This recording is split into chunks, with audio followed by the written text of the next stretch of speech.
All right, give me one moment. I gotta so I applied, just so y'all know, I applied for monetization and I was denied because of some copyright thing that I did. I don't know. So I gotta apply again in a month, and this time I'm gonna try to make it clean. So what I'm gonna do is I'm gonna just not have the music intro, at least not by anything that is not approved. So right now I'm going on YouTube, so I could find something that's approved. So give me a second. All right, so as many of you know, I will not be watching the Super Bowl. That is not my thing, simply because I'm not into football like that, or at least not watching it, so won't catch me there. So those of you who are out of the country and want to listen to somebody, I'll probably be on for like 30 minutes. I actually have to do something for work that I have to have in by tomorrow. Spending so much time on YouTube really put me behind on my work, I'm gonna be honest with y'all. So bear with me. Let's see.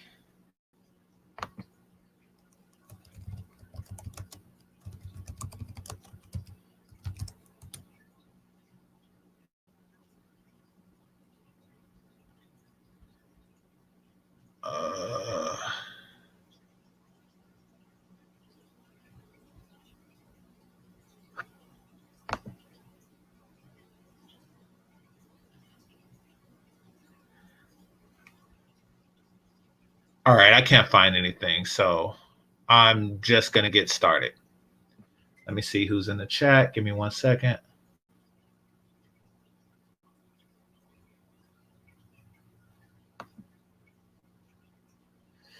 All right, salute to you, Naima. Salute, Sam I Am, Jessica, Bap, how are you doing? Thai City, C Boogie Productions, what's good? Sam I Am, or did I already say that? And yeah, that's everybody. Yeah, so I was in Fantastic's chat room earlier, and I was kind of off and on because, like I say, I'm doing something. But fellas, when you see a pretty face or something like that, and I'm talking about Jessica here, it's not really helping whatever your cause is to just put yourself in a immediate subordinate position, even if you're joking.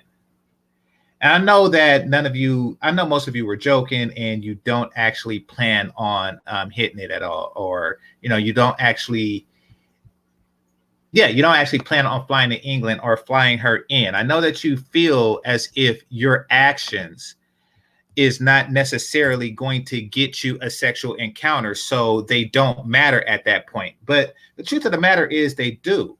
You see, what you're doing is, okay, I'll give you an example. Oh, it wasn't just you? Well, I'm pretty sure they were doing it to the girls too, but this was just like when I came in. When I came in after the first go around, the girls were off the screen, and it was just the chat room and Fantastic was talking. So don't really know what was going on there, but hold on. But no, when I came back, they were all talking about sucking your toes and shit like that. So fellas, you see, there's reputations that exist. Jessica was talking earlier on my show about how Russian women seek a certain type of masculinity, what AMS calls a masculine frame from a guy. So basically they have a ethnic reputation of serious dominant leaders. And that's because, the women, of course, don't entertain, men who disrespect themselves that way. And also the men understand that what they do represent others. What's going on, Epic? So, and Jessica saying that they do it to everybody. So when fellas, you go around basing yourself, putting yourself in an immediate submissive position because you think that there is some humor in it, or later that there may be like the smallest possibility of gain for yourself, then you really are just making it bad for everybody. And also what you're doing is you're given a false perception of SMV. You're given a false perception of sexual marketplace value or the duration. Because what happens is a lot of women, they go into a hiatus, they go into a waiting period. And this is a time that they think, and it's true, don't get me wrong, it's true, that they think they can wait before they actually settle down. You take away their sense of urgency for finding a long-term mate. So when I do these panels about women who have hit the wall, women who were, who spent their 20s or so in a waiting period, and then they come across a point in their life where they're not really fertile anymore. It's a safe bet that they waited because they, every time they put their foot in the waters or their toes in the waters to see what's out there, some niggas offer to lick it. So of course they're gonna think that, oh yeah, finding a long-term mate is easy when you give this perception. I just want to say, fellas, that things like that is doing more harm than good. But I have a couple people on, so C Boogie, what's on your mind, brother? Hey man, can you hear me? Yeah, I can hear you. Oh, yeah, man. I was just stopping through, man. Appreciate been you. over here in a while. Yeah, just stopping through, showing you some love, man. I was kind of making my rounds today on YouTube, so yeah, I just stopped through to say what's up, man. But yeah, but I think you wanted something, you know. I don't know if anybody remember, but when I did a blog from Trinidad last year, I was talking about the very same thing. I was talking about the women in Trinidad, they not really impressed by your money. They don't really care about, you coming over there with your boys, you popping bottles and shit, that you're an American gringo. It's like, nah, we picked up very quickly that they are attracted to the essence of a man. Bottom line, you got to be a man through and through. And we picked that up the first 24 hours and shit. We had to tighten up because, these women in Trinidad, quite frankly, for the most part, they don't need the money of an American because they was living pretty good at the locations where we were at, Right. specifically. So, like I say, I went on and did a couple vlogs from there, just breaking that down. Like, look, if anybody come over here, don't come over like we came over. Tighten up. Carry yourself like you would normally carry yourself, because the men are very stern over there. The men are very stern. You better have a bottom line when you're talking to the men in Trinidad. And the women are the same way. You got to have a bottom line. The moment you walk up on them, they looking at you like, okay, I know you want something. They just got that look on their face, man. Like, what do you want? Right. And it's no time to quote unquote spit no game or whatever you want to call it. Nah, have your bottom line ready and present it to them in a way where they can digest it and everything. And, it's basically, look, y'all attracted to each other or y'all not, So that's the thing, with a lot of women that were brought up in the patriarchy, man. They just used to that kind of masculinity and shit. So,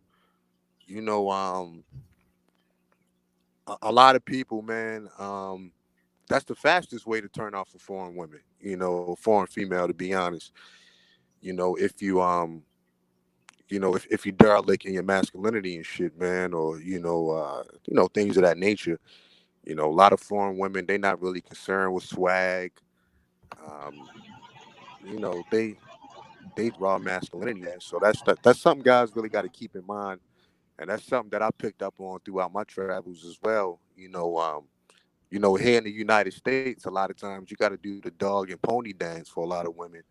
They kind of want you to entertain and everything because, in this country they got it like that. But in other countries, the women really don't really have it like that. And the men are not going to budge.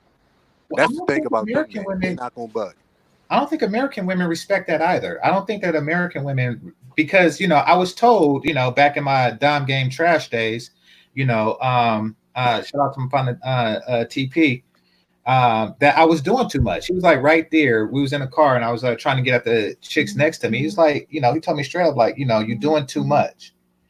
Like, real talk. Do you think that a lot of these females here in the States respect the dude that's doing too much? you know, to get their attention, who's I going mean, above and beyond. And I'm not talking about in a, well, yeah, just in any way.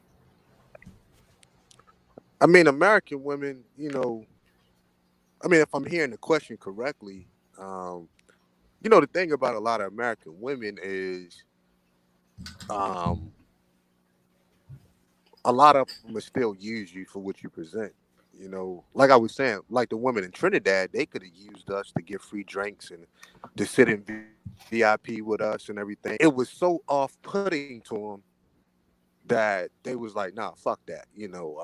So here in the United States, you still going to have your group of women that's still going to bite on it so they can get whatever it is they can get out of a man. But do they like it? Nah, hell no, they don't like it. If you talking sexually, nah, they don't like it. Right. I don't think they like it at all. So, Jessica, your thoughts? Because it happened to you. Yeah, I just think at the time that you came in, it may have appeared that way to you, but I think it was all just tongue in cheek. So it was joking more than anything. I didn't take any of it seriously. Well, do you take the men or the group of men who do such things seriously? In real life, no, of course not. We've discussed this before. Right. Yeah. So no, I don't. Not in real life, but I think just there it was just a bit of banter. Does this type of banter reduce your opinion of your overall opinion of American Black men?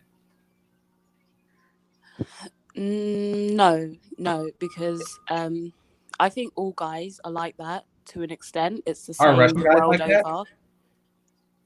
Pardon? Are Russian guys like that? Listen, Russian guys will have a joke and a laugh. Like, it's not. It depends. When you're seriously approaching a woman and you behave like that, then you're going to be doing yourself a disservice.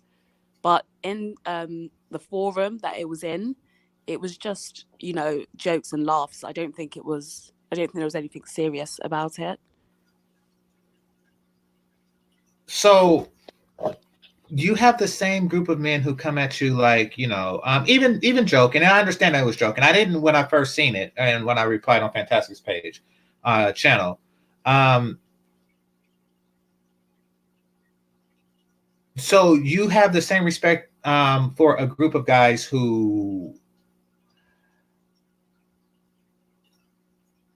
say I'm going to lick your toes and shit like that than you do to a group of guys who probably don't say anything?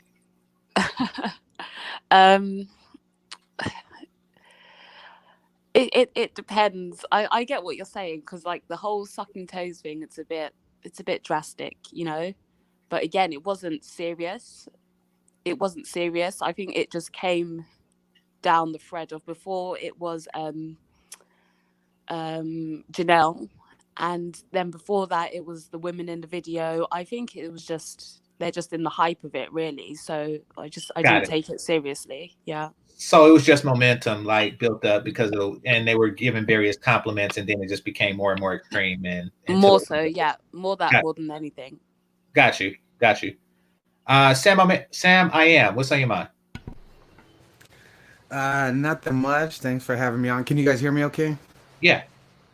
Okay, good. Sorry, I'm new to all this streaming and stuff. But anyways, I said, which is, go places. The game is kind of different, and so how you approach and talk and even think about how to approach some of these different women is just totally different. And obviously how they sometimes approach you is different, although some things never change no matter where you go, to be honest. But yeah, so that's my little 2 cents on that. So do you think that, okay, so are you familiar with that scene from the gas station where the one woman was going to get some gas and it was about like 15 guys swarming her at once, all trying to get her number or something? You talking about, it was some video, that chick who was at the Little Hood gas station or whatever? Yeah, exactly. Yeah. I remember that. Yeah. Do you think that actions like that is a good look for Black men overall? No, that's not my style, but I feel like I would be lying if I said that I haven't seen that work before. You know what I mean? Like, it's not my style, but for those dudes, like, I've seen stuff like that work. That, I mean, if I'm gonna be honest, so it's not something I could pull off, but that to me is a certain type of like game or approach, whatever you want to call it, that works for, you know, some people. So there's different levels of work. And yes, one of the guys may have gotten her number in a situation like that, but does he have her respect in your opinion? Like, No, do you and think a healthy relationship can begin with her picking you out of 1 out of 10 thirsty niggas that was trying to get into her pants at the same time? Like, do you so think the that? answer, Go well, ahead. I'm gonna say the answer is no, but the other side of that is that's not what is being sought after by either of those two parties in that particular moment, if that makes sense. It does, and it's sad that so many fellas are looking to be with somebody who is doesn't really respect them as long as they're getting sexual contact. It's very disturbing, and I think that we as brothers should refocus our priorities in that regard. Tyler, what's on your mind? And I'll make a comment on your point of trying to do too much with women that really either they're either not interested in you, or just plain just have like a modicum of interest. You don't know them, like doing too much to get their attention or whatnot. It just goes back to the way I used to be when I was younger, like when I was like 16 all the way to like, let's say 18. Well, actually, Mhm. yeah, if I say 16 to 18, dealing with girls and everything like that, and being that corny ass dude, Right. trying to be funny and shit, laughing at your own jokes, or you doing some goofball ass shit, trying to like impress her. And it's just like, my experiences going overseas and dealing with women in different cultures in different countries. You don't have to do that. If a woman is genuinely attracted to you, she's literally going to open the door for you to be in her life, or to allow you to add her to your life. It's not going to be a hard fucking battle for her and you to spend time together. As long as you ain't like a creep or anything like that, and you're mildly interesting, the interaction is going to go just fine. That's why I don't believe in the whole thing with dudes talking about this big emphasis on you got to have a good mouthpiece. I don't really believe in none of that, because I've never had a mouthpiece. You know what I'm saying? Mhm. I've never Well, really had to say anything suave with a woman or anything like that to get her. I just have a good conversation and just be mildly interested. Maybe crack a couple jokes. That's not game to me. That's just being a decent human being. I I think noticed that there's two types of brothers who claim the good mouthpiece thing. Game is only for dudes who have nothing of value outside of trying to persuade a woman. No, It's I as get simple as it. I that. mean, and there's nothing wrong with a person being charismatic, but from what I understand, there are two types of people who But claim good mouthpiece, or I'm gonna add that to you. Charisma is something that that's not something that you're born with. You gain that by just learning how to talk to people. true, Obama's true. charismatic, and Michelle said he used to be a cornball. She thought he was corny. And people Um, think Obama's charismatic. They think Obama's charismatic. His own yeah, wife admitted this, that he was a cornball to her when he was trying to get with her. that's kind of a fucked up thing to say, but okay. She did say Uh, that. She said that when she met him, her family said he was a cornball and she didn't like him. She didn't even want to deal with him. that says something about Michelle more than anything. I But she mean, learned to appreciate who he was. That's what I'm saying. When people put this emphasis on game and like mouthpiece, that's nothing. You learn to be a good communicator by learning to talk to people. There's nothing about game. The game to me is just mind tricks, and I don't need to play mind tricks with a chick I like. I Unless no. I'm trying think to So manipulate something I, out of you. I want to talk about the what is it, mouthpiece portion. I noticed that two types of dude claim to have that. Ones who actually are charismatic and they say the proper thing, and the other is the dudes who don't take no for an answer and they just keep badgering and badgering and badgering, and they assume that the length of the conversation is interest. I think that that is those are the two people that claim that they have the mouthpiece from in my observations. Now I could be wrong, but Jessica, you had something? Yeah, I think the definition of game may differ from person to person, but for me personally, I think game is just the ability to socialize with women, to interact with women efficiently. And this is why I don't think that the whole aspect of game is lost on certain people, because not everyone can communicate with women well. And so for those guys, then they will need to learn game, as you call it. So for some people, it's a non-factor, but for others, it's something that could be very useful to them. But So, see, that's the thing, a though. person that you're right quick. So, a person that you're not rightly interested in is able to keep a conversation going with you because he's entertaining you with jokes and things like that. You would say that that person has game.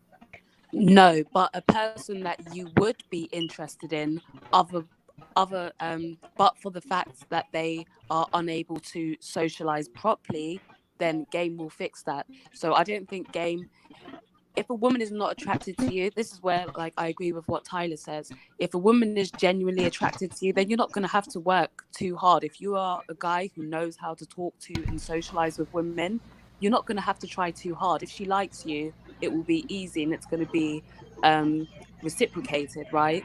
But Uh-huh. if you are a guy who just in general, you don't have that trait to you and you don't know how to socialize with women, then even if a woman would be into you, she wouldn't, because you don't know how to talk properly. So being able to talk effectively will fix that, if that makes sense.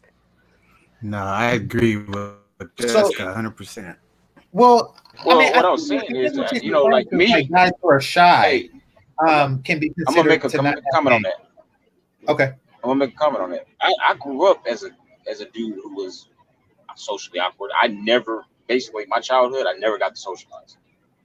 Growing up with my mom and all that shit, I pretty much was born into like the stereotypical hood family. All the bullshit and everything like that. Even with my dad, when I moved with him, I was strict. Like I would live in a strict household. So I never had socialization skills until I got to the military. And being that I've only had my short, I guess, really adult life, I do just fine with it. You know what I'm saying? Like, or just fine socializing with people. Period. On a scale of being able to gain interest and entrance into a group or a social setting.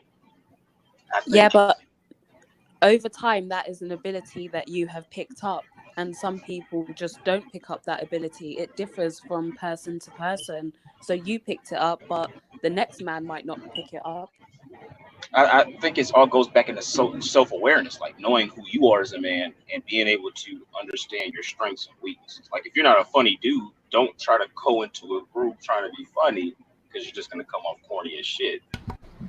Coming to displaying your strengths and then showing confidence through your weaknesses. I think that's what generally I would say is game, more or less. It's just being confident in the right way and still But showing and displaying the strengths that you have too, which is basically your cocky side. I think the key words that you said there is self-awareness, and I feel like learning game sort of, it helps you to be more self-aware. So it helps you to realize the parts of your personality where you're trying too hard, you're going wrong, you're lacking in a certain area. That's what game teaches you. It's about self-awareness and what you need to improve, what you're doing wrong, and how you're coming across. So I feel like it's, for some guys, it's a good thing. It definitely is a good thing if you do have game, just that ability to interact with women, make them feel comfortable. Does game grant a Yeah. person who otherwise you weren't interested in? Uh, is there enough game to make a person to make you interested in a person that you was otherwise uninterested in? For a I small don't think number so. of people, I'd say yes. If you're talking to a guy and you're sort of on the fence, but then he's got that personality that he can sort of make you laugh, he can make you feel extra comfortable, then game can switch that situation in your favor. But the only time it works is where a woman is a bit iffy, where her mind isn't made up. But if her mind is made up that she doesn't Yeah. like you, then no amount of game is going to change that. You're just going to be looking desperate and trying too hard. Exactly. Okay, so it helps in borderline instances, is what you're saying. Yeah. I got you. I got you.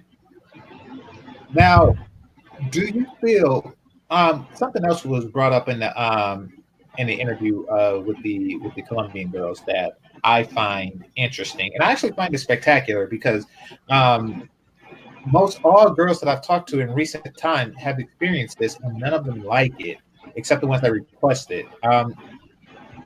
Dick pics. What? Do you know what? I've never received a dick pic ever. Fortunately, for you, you're not a social media person. Well, unless you like such things, but I mean, you're not really a social media person. That is a first. I'm not, yeah, I'm not, but that's the thing. I'm not on social media. Yeah, My Facebook, the pictures aren't really provocative or anything like that. My number only gets given out to people that I know and I trust. So maybe it's situational, but yeah, I've never had a dick pic. I've never had someone just send me a picture of their willy. right. That So, shit funny as hell, y'all. Willie. and none of the ladies were, none of the ladies were into that either. Why do you think, with such a low interest in such a thing, why do you think that guys still do it? And I'm not talking about the solicited ones. I'm talking about the unsolicited ones. Why is it that guys are continuing to do that with the and this is off topic, but with the understanding that it's just not welcome? Do you know what? I think it goes They're back just to unaware. a guy's lack of understanding of women and what they're actually like. I believe in some guys' heads, they think, oh, let me send her a picture of my dick and she's going to be like, wow, she's going to be thirsting for it and she's just going to,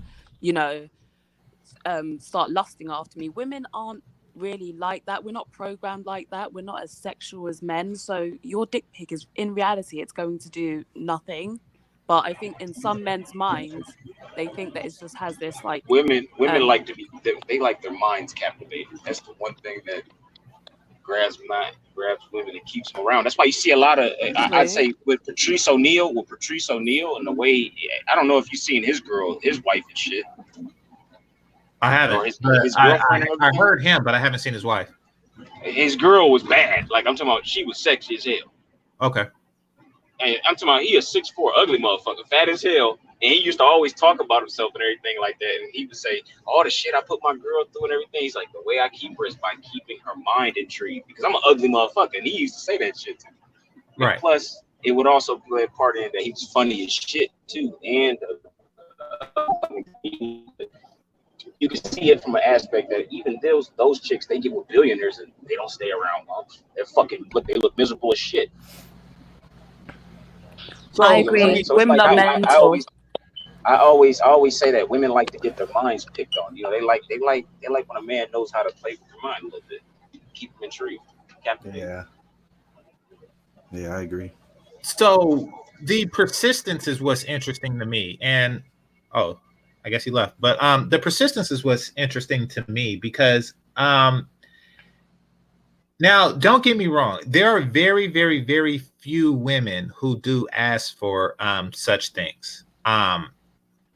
But those are few and far between. And I think most guys don't feel comfortable doing that. But the ones who regularly do,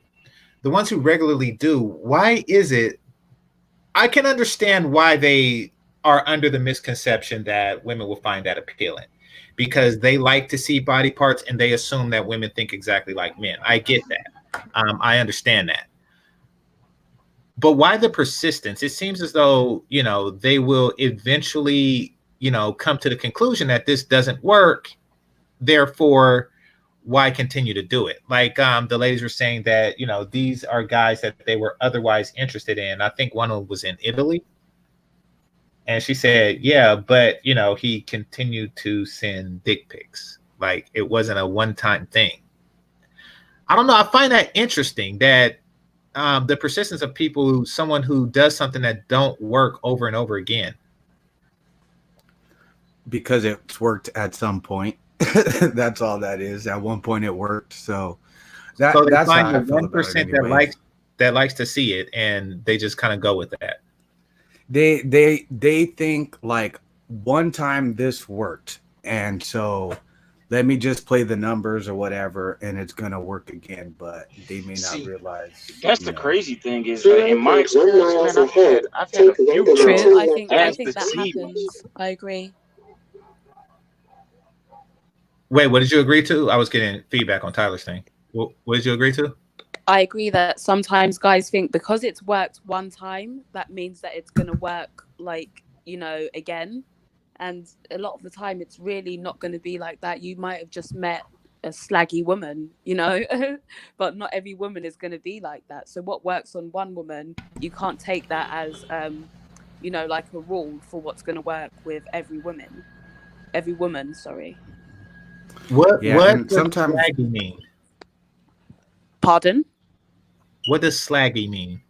Slag. A slag is like, oh, okay. A slag is a woman that sleeps around, like a slut. Uh-huh. Yeah. Okay, so a slutty woman. No, Yeah. I'm just thinking, like, it seems like, so I'm trying to picture a situation where it would come in handy.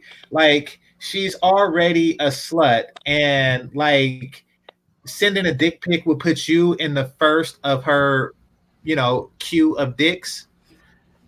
No, but it means that you're in the queue of dicks, you know? So if she likes to sleep around and you're sending her a message that basically shows that you're willing to have it right there and then why wouldn't she go for you, you know? Okay, so I think most guys are like into it right then and there, but I'm picturing, because the word slaggy has been introduced to me, so every time I hear that word, this is what I'm going to picture. Well, wait, A woman with a bunch of dicks in her phone that sits at home alone and kind of like swipes through the dicks and not even see the person, but just like swiping through the dicks and then clicks one and it Dick calls Tinder. the person and he comes over and delivers it. That's what I'm picturing now. Dick Amazon. Yeah, exactly. Dick It's like a dick Tinder, like a, you know. You know what? I'm about to technologically shit. engineer an app for that. Do you know what? Possibly. I'm gonna make a lot of There money are off girls that that will shit. be like, oh, I wonder, like, I want to see someone tonight. Who am I going to see tonight? And you just, you know, you're looking through your phone, swiping through, thinking about which guy you're going to see that night. Yeah. Possibly. Dick and Dash, exactly. Like Omega Trez said, Dick and Dash. So yeah, that's what I'm picturing now. That is interesting. So basically, these guys are putting their penis out there, hoping to be a part of a queue of penises that they just swipe through one time. That is the most amazing thing ever. And look, if it works, it works. But I have my theory on that. But before I get into that, Tyler, you had something?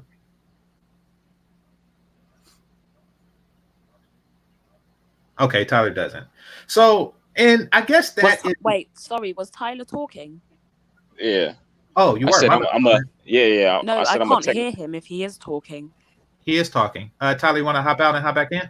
No, I'll hop out and hop back in because I think But he it's came in last, so I'm thinking that he may be, or either one. Because for me, whenever I like someone new comes in, I can't hear them, so I'll hop off. Oh, okay. Well, Jessica, you do it then. Yeah. All right. So, you were gonna say something, Tyler? I said I'm a engineer an app just for that. Charge the dudes to put their shit on there. That way they guaranteed sex for the. Now, I think I'm gonna charge the dudes for that shit. Engineer app for that. Dender. No, I'm just. Now I will say that I do like to be seen fucking or masturbating. I do like when people watch me. I don't send dick pics ever. But I didn't want to know that what you liked, but all right, that's a little weird. no, Pause. I'm saying that to say I understand that there is a fascination, that there exist guys who has a fascination with being seen, having parts of them seen. I understand that, but these guys are forcing it on people, and the unsuspecting. So that is disturbing. But to the point of the numbers game, I think that I don't know. I think that when brothers play the numbers game, whether dick pics are involved or not, they give a false perception of availability. Guys that go out talking to 100 girls, hoping that one of them are interested and stuff, even though there's no choosing signals or there's no circumstances that would indicate that. I think it gives a false perception of availability. I agree. Well, for me as a woman, when I see a guy like that, it's unattractive, because I don't want to be with the guy where this girl's going to say, oh, he tried to talk to me and I turned him down. And then that girl's saying he tried to talk to me and I turned him down too. And everyone, like, he's just tried to talk to everyone and everyone's turned him down. Then to me, that lowers your social market value. That lowers, that's why I don't believe in that whole cold approach game. That shit to me, it's just weird, for one. And I know in some countries, a girl is actually going to think you're a fucking creep just walking up to her trying to solicit some fucking type of conversation out of nowhere. It's just some creepy ass shit. It's just a total numbers game.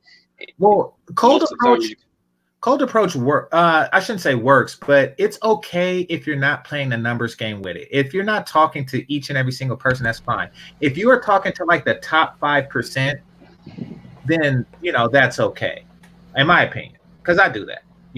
But I mean, I cold approach too, but it's only for girls that I find physically attractive. Like, exactly. They have to meet my standards from that. Because I'm not just going to cold approach every chick that I think is mildly attractive. She has to really like meet my standards appearance wise. Exactly. Some guys do. My ex had a friend, right? He said that he talked to like 10 girls a day. He'd approach 10 girls a day in the hopes that like it basically hires your odds. Like, if you talk to one girl a week, then chances are you're not going to get any girls. But if you talk to 10 girls every day, the chances are at least one of them is going to sort of, have it. And exactly. So it becomes an odds thing. So they just talk to as many girls as possible. But how many of those women are quality though? That's the thing with me. That's why I don't like cold approach, because a lot of those guys that have a high notch count, most of those women are not quality women, like women that you're gonna possibly have a genuine, relationship with, past, just flogging them down. And if they look good too. Most of these dudes are just fucking with 3s, 4s, and 5s. Like, those are the women who are gonna go off the bat, like off the rip, most of the time. But 8, 9, and 10 is not some truth like to that. Yeah, I think there's some truth to that. But honestly, I think a lot could be learned. I understand the quality concerns there, but like, I honestly think a lot could be learned from approaching that many women, or several different women, just because even though women can have different physical appearances, you may encounter similar mental or personality types and stuff like that. So I think I get that that's like maybe weird or whatever, but I think there is something that could be learned from doing that amount of approaches. So you're saying that it's as a teaching tool, and I can see that, especially for a younger person. But I think what we're referring to is people who do it all the time. I think about after 100 females or 10 days for Jessica's friend, you should feel comfortable enough, at that point, or maybe even 200. But like 10, and I don't see 10 attractive women a day. And the thing is, too, a lot of guys got to get used to learning what choosing signals are, like what women do to get a guy's attention, like walking back and forth in front of you. She does this shit 3-4 times, or she looks at you and maintains a eye contact with you for an extended period of time, and then she looks down. That means that's a sign of she's attractive, but she doesn't know. She's nervous. You know what I'm saying? When a woman looks down directly, or she looks to the side, that means she's undecided, like she doesn't know. Mm-hmm. You know, I see Yeah, that shit all that's the true. time. But Like, I you could, think that that's gets learned from doing all those approaches. Like, so let me just put this out there. Like, I used to be someone who like, I used to do no approaches, then a lot of approaches, then whatever. But it's more just because of who I am. Like, I'm a friendly person more than I'm just trying to like holler at every single girl. But um, from encountering all these different personality types, like there is something to be learned. And one of those things that is learned is you start to realize in one way or another who or which targets um are worth approaching, and in other words, like which ones have the most chance of success. And so you go from hollering at everything to like, okay, this looks like something worth hollering at. And so, you know, so as an individual, the game evolves in that sense, at least. Okay, I That's my see what you're opinion. saying, Sam. Here's my response to that. I actually agree with you to a certain extent, and I think that when you're young and beautiful women are in your proximity, at in a high concentration, that's perfectly fine. Like when you're in high school, and you know, not necessarily the girls that you go to school with that you got to see again after they rejected you.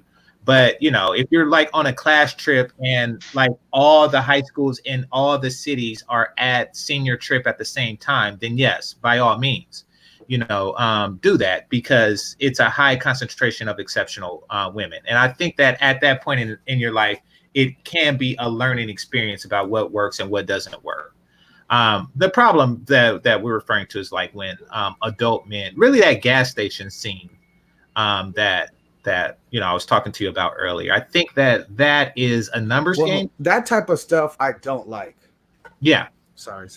But like that type of stuff, I see that all, well, not all the time, but I've seen it a billion Far too often. different times. Yeah. And unfortunately, we know who it is, so we don't have to go there. But the thing of it is like that type of stuff. Yeah. I'm well, sorry, I'm a little bit fucked up, so my bad if I'm missing some stuff here and there.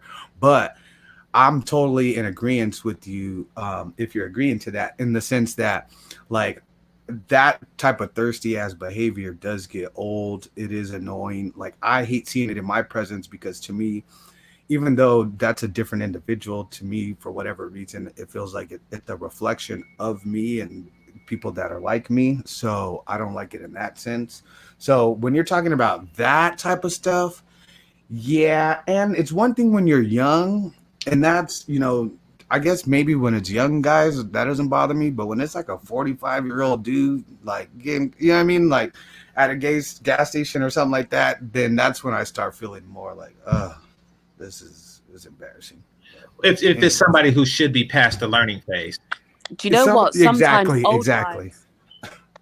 old guys are the worst. Like when it comes to just leering, right? Old guys are definitely the worst. They won't approach you though. I haven't had an old guy actually approach me, but they stare, and when I say stare, I mean like intensely, like a really creepy stare. And they do it all the time. I don't know if they're aware of it or whatnot, but they do it like a lot. And it's really creepy. It's really I can weird. understand why though. Yeah, Go but ahead, my bad. you have to be self-aware as well, you know. Just you have to be aware of how you make someone else feel, and most women are not appreciative of your creepy stares. So don't stare at them, you know? And a I lot of don't think they guys do it and because they're people in seeking general your. just aren't self-aware. Well, I don't think they're Exactly. doing it because they're seeking your approval. What I'm picturing, Jessica, is a guy who is married, has a daughter your age, and he's thinking thoughts that he can't rightly act on because you know he's situated. Yeah, but even though those are your thoughts, you have to be aware of how you make other people feel. It's not your right to just make someone else, sorry, feel uncomfortable. Because if I was to now shout at you and call you a creepy pervert and say, like you said, you probably got a daughter my age, you're old, you're disgusting, stop looking at me, then I'm going to make him feel uncomfortable, and he wouldn't like that. But in his mind, it's okay to make someone else feel uncomfortable. You know, we all have to be considerate of other people. And as I think it was Tyler that said it, being self-aware. So being aware of how we are coming across as an individual. And some guys just don't have that. Let me ask this. Is it possible to be looked at the same way by two different guys and one of them be considered creepy and the other one not? Not Absolutely. really. There's people that say, oh, if you find a guy attractive, then you don't mind him sort of looking at you. But let's face it, creepy is creepy, no matter if you're handsome. Like, you've got to think, the guy remember that movie, American Psycho? Vaguely, yeah. Yeah, he was a handsome guy, but if he's leering at me, I'm still going to feel uncomfortable with it. It's not going to change just because you're good looking, you know?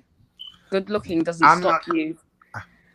I'm not going to totally disagree with Jessica, but she's not totally right neither, because I mean, I think we all seen or heard of or whatever, like, you know, one guy's the good looking guy, this, that, and the other, and he does the same thing as this other guy. One guy's a total creep weirdo, is in the HR office. The other guy's getting the booty later on that night or at the lunch break. So, you know, Do you know what? I think that's only fair to say. I think with those things, it would be something that's like considered in the normal parameters of society. So, you know, you could have a handsome guy come up to you and you're going to be like happy, you're going to talk to him, this, that, the other. You could have an ugly guy come up to you and you're just going to be like, ew, what the fuck, get away from me. But there are certain levels of things that you're not going to appreciate from anyone, like a dick pic. You're not going to appreciate the dick pic from anyone, whether you're handsome or not. It just comes across as I think it depends and a bit to what weird. body is that dick attached to. So just to be see, yeah, and this is I just think that's where I this is what think messes people are guys up. honest. Like, I try to be balanced as I possibly can, but you know, I think you got to be a little bit more honest. It's that mentality that actually messes men up, and it's that, oh, she'll like it if it comes from me. And that's why most guys send dick pics, because their ego is high and they think, you know, they're good looking, they think this, that, and the other. So they think, if I send a dick pic, she's going to love it, and suddenly she's just going to be all over me. It doesn't work like that. It honestly doesn't. Women are not, we're not wired that way. That's like a man's thought, that right there. Women are intellectual, we like mental stimulation. And don't get me wrong, you like a good looking guy, but it's never going to be the thing that is at the forefront of your list. So you're not going to see a good looking guy and just think about, oh, like, you know, just start having maybe sexual thoughts like a guy would. It doesn't work like that. Can we agree on this, that there is a wide variety in types of women just as there are men? And so while some women would absolutely react perfectly to that, others may not, and the vast majority of everyone else is probably somewhere in the middle. I don't know which way leaning, but like, I think I just go ahead. Sorry, I think most women lean towards the way of thought that I'm thinking. You know, there would be a smaller amount that would react differently. But if we're going, you know, just on odds, the chances are that a woman is not going to like it, because most women think a certain way. And just because there are anomalies, it doesn't mean that it's going to work for everyone. So it keeps going back to that dick pic scenario. Just because there could be, you know, 2 out of 10 women that will have it, 8 out of 10 women are going to be like, oh my gosh, this guy is such a creep. He's just sent me like a dick pic, you know? Jessica, you are absolutely right. That's why the biggest thing I always tell some of the dudes, for some reason, socially awkward dudes like gravitate towards me. I don't know why, but they be like the little creepy dudes that have like low self-esteem. They always ask me, they're like, dude, how'd you get the girl? You know, like I'll bring them around like my group of friends or whatever, and they'll ask questions like, oh, well, how'd you get her or whatever like that. I'm like, man, it's just you hang out in places and you self-approve. You self-improve and hang out in places where, you know, you share common interests in and all that stuff. I just don't believe in that whole thing of going back to the cold approach thing or just, you know, general level of attraction. I think it's all about hanging out in the places that you are going to end up sharing common interests with somebody. You know, it's like socializing. They say most people meet their lover, the person that they end up in a relationship with at work or at this social event or over here where they commonly go and they know each other. You know, they're kind of familiar with one another. So I'm going to get to Sister George. I just want to respond to Beth right quick. The same in reverse. If a pretty girl, you don't mind her staring. If an ugly girl is staring, you're thinking, what the fuck is this bitch staring at? Now, yeah, here's the thing. I don't really hate it when an ugly girl is interested, if I'm not really attracted to her physically. And I'm very polite in rejections all the time, or at least, you know, when it's appropriate. But the problem I have when that happens is that if they're together, and this is what I hate about women in general, and this isn't race specific or anything like that, is that y'all like to call dibs, meaning like if it's 5 of y'all in a bunch and more than one is interested, then the ugly one can take away from the more attractive one. It doesn't really matter what the guy wants. If the unattractive one is into you, then the more attractive one will have a hands-off approach and say no simply because the unattractive one is interested in you. Now, I don't like that, and I noticed that dynamic. But if there are 2 people, yeah, and the more attractive one would do that simply because she has other options. You know, she can get another game changer, or at least another person who physically meets game changer's dimension easily. So it's like, another one to come by. When with the less attractive one is scarcity. But it's like, you know, game changer should have some say in it. I do not like that women of all races, this is not me shitting on black women or something like that, of all races do that. That irks the fuck. I was like, look, I can see it in her soul that your friend is interested in me too, but you come up and I can't shoot you down and go get her because she's gonna say no. And the whole shit's just fucked up. But what's on your mind? Well, I was gonna say that in that scenario, if you are more aggressive toward the attractive friend, and the friend is actually indeed attracted to you, then if you're more aggressive, the ugly girl will stand down. You know what I'm saying? Because at the end of the day, the ugly girl does think that attractive people belong together. Now, she is extrally, like if she's overly aggressive, then it's going to be unattractive to you. Besides her being unattractive, that action is going to be unattractive to you, and it's still not going to work. So when you're in that scenario, and because it does work exactly how you said it does work, well, I ain't gonna just say I'm attractive, but yeah, I feel like I'm attractive. No, we will kind of admit it. You do back off. If you were, we do. That's no honest. matter how aggressive the guy comes at you, you are not gonna shit on your friend like that. It's not necessarily shitting on the friend.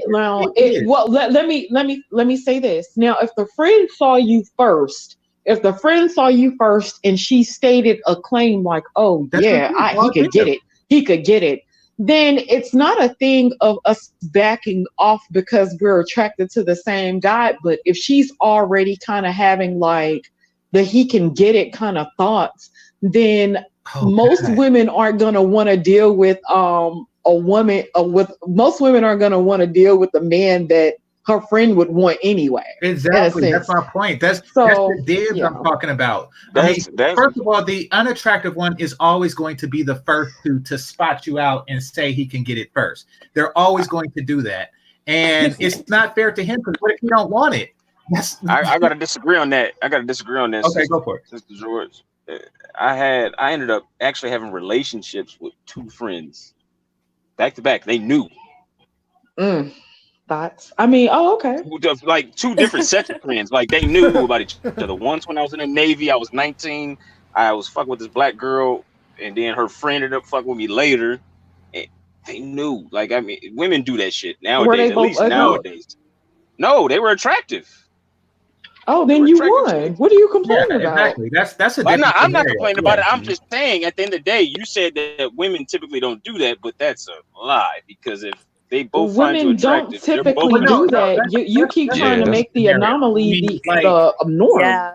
yeah, It is yeah, the norm. that's not something that That's the falls norm. into the Maybe realm of what not we're with talking about. quality women, maybe not with high value women, but for the average everyday chick, they're swapping. No, No, I think I'm for girl talking code, more about a mm, situation that happens They're frequently. swapping. Like, I mean, it I'm gonna would tell be you, nice. below It would be nice if we average, had that type of problem where decently you above know, average chicks are swapping friends. They're swapping. They're swapping. yeah. They're Well, I doing mean, outside of that, I'm speaking on the problem I have. You obviously have a better go at it, and you know, you walk up in the same scenario, and they all just foursome you. But like generally speaking, that is a problem that regular non-jawline niggas like myself have. do you know what? I Then my have to, suggestion. I'm sorry. Go ahead, Jessica. sorry, I was just going to quickly say, I have to agree with Game Changer on that one. Because as soon as sort of my friend, even if we both say, oh, okay, he's all right, if my friend likes him, then I'll back off. And even if he was to sort of aggressively, like when they make the approach and they come over and then they make it clear that they're sort of pursuing you rather than your friend, I still would back off, just for girl code, and just that I know in her mind she's going to be like, well, you could get another guy, why do you have to talk to him, sort of Yeah. thing. So in my mind, no matter what, if she likes you, then I'm not gonna be a part of it. I'll just back off. And Does it as for make you? time, sorry, go ahead.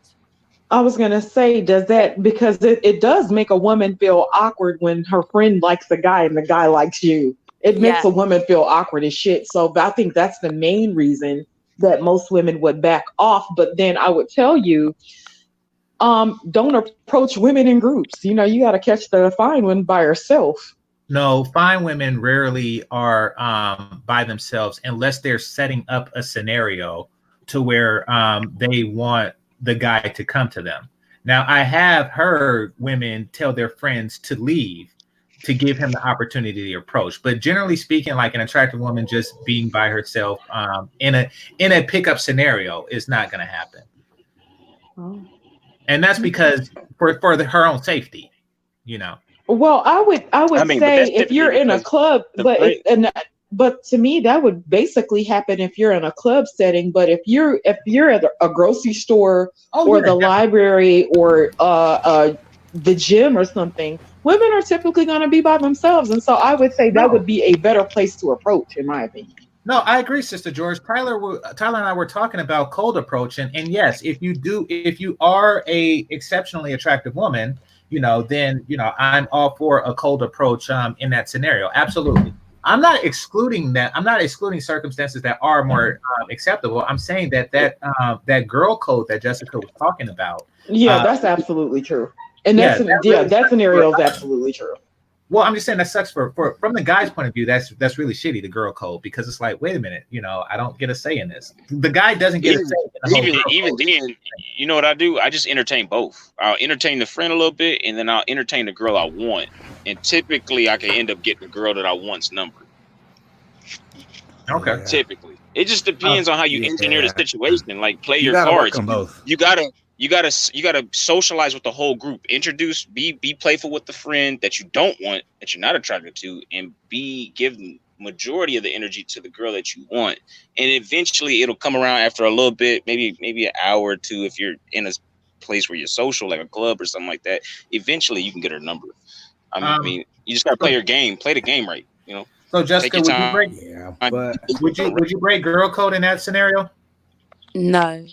Yeah, Hulk, what's on your mind? yeah, man. What's up, Game Changer? Thanks for letting me on, and what's up to the panel. I think what we're talking about is really two subjective point of views. I think that we have to be real that a lot of women are go-getters when they want something, and if you're the object of their desire, a woman will make it so easy for you to pursue her until if she can't get you, she feels rejected.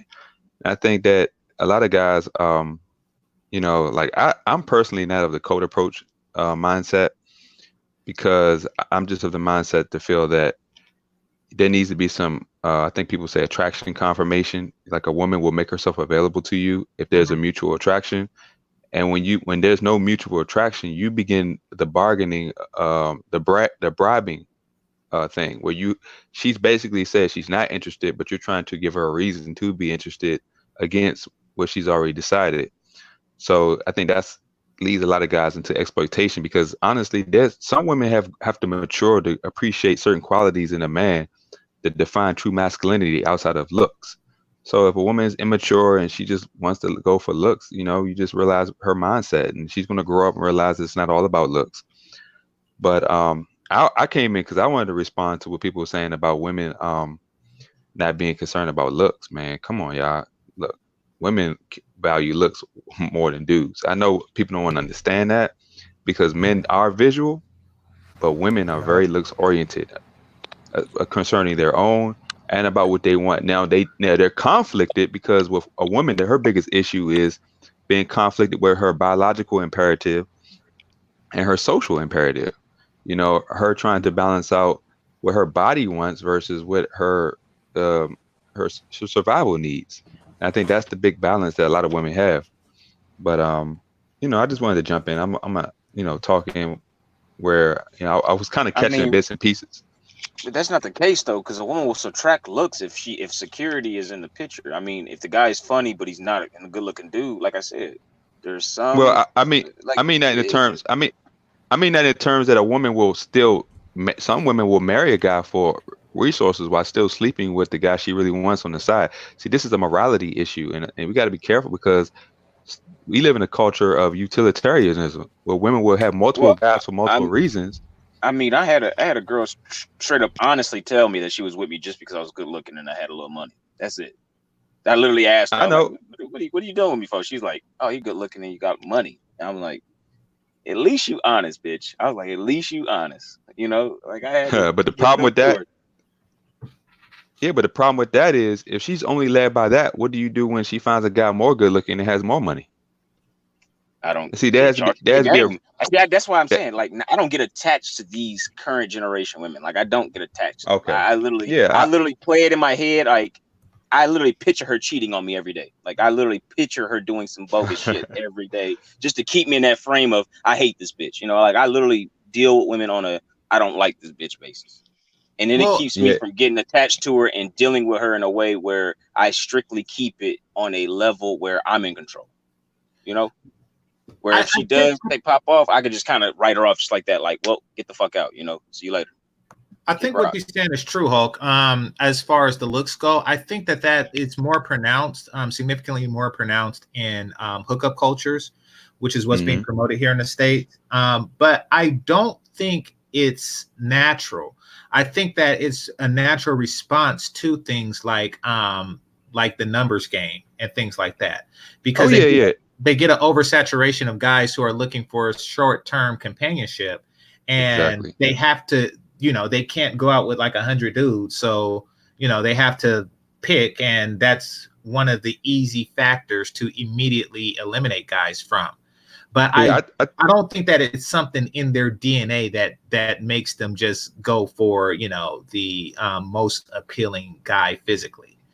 Well, I think they there's a large amount of indoctrination that goes where women have been given this princess mindset from young age, where, you know, it's all about, you know, you have a selection. I mean, look at the culture, man. We got stuff like The Bachelor and The Bachelorette. I mean, we have a culture where, you know, it's basically telling people that you can get everything you want. You don't have to, you know, you don't have to be, you're not searching for one thing and you're making it the best. No, you can get everything you want at all times. You can share situations. You can have the guy you want to marry and still have the side dude or the side girl or something like that. Like, this culture is so far from any structure or any value system that, you know, innately, if you want to talk about what innately, if we get rid of the corruption, we should be valuing what causes people to thrive and have some kind of value within ourselves and other people.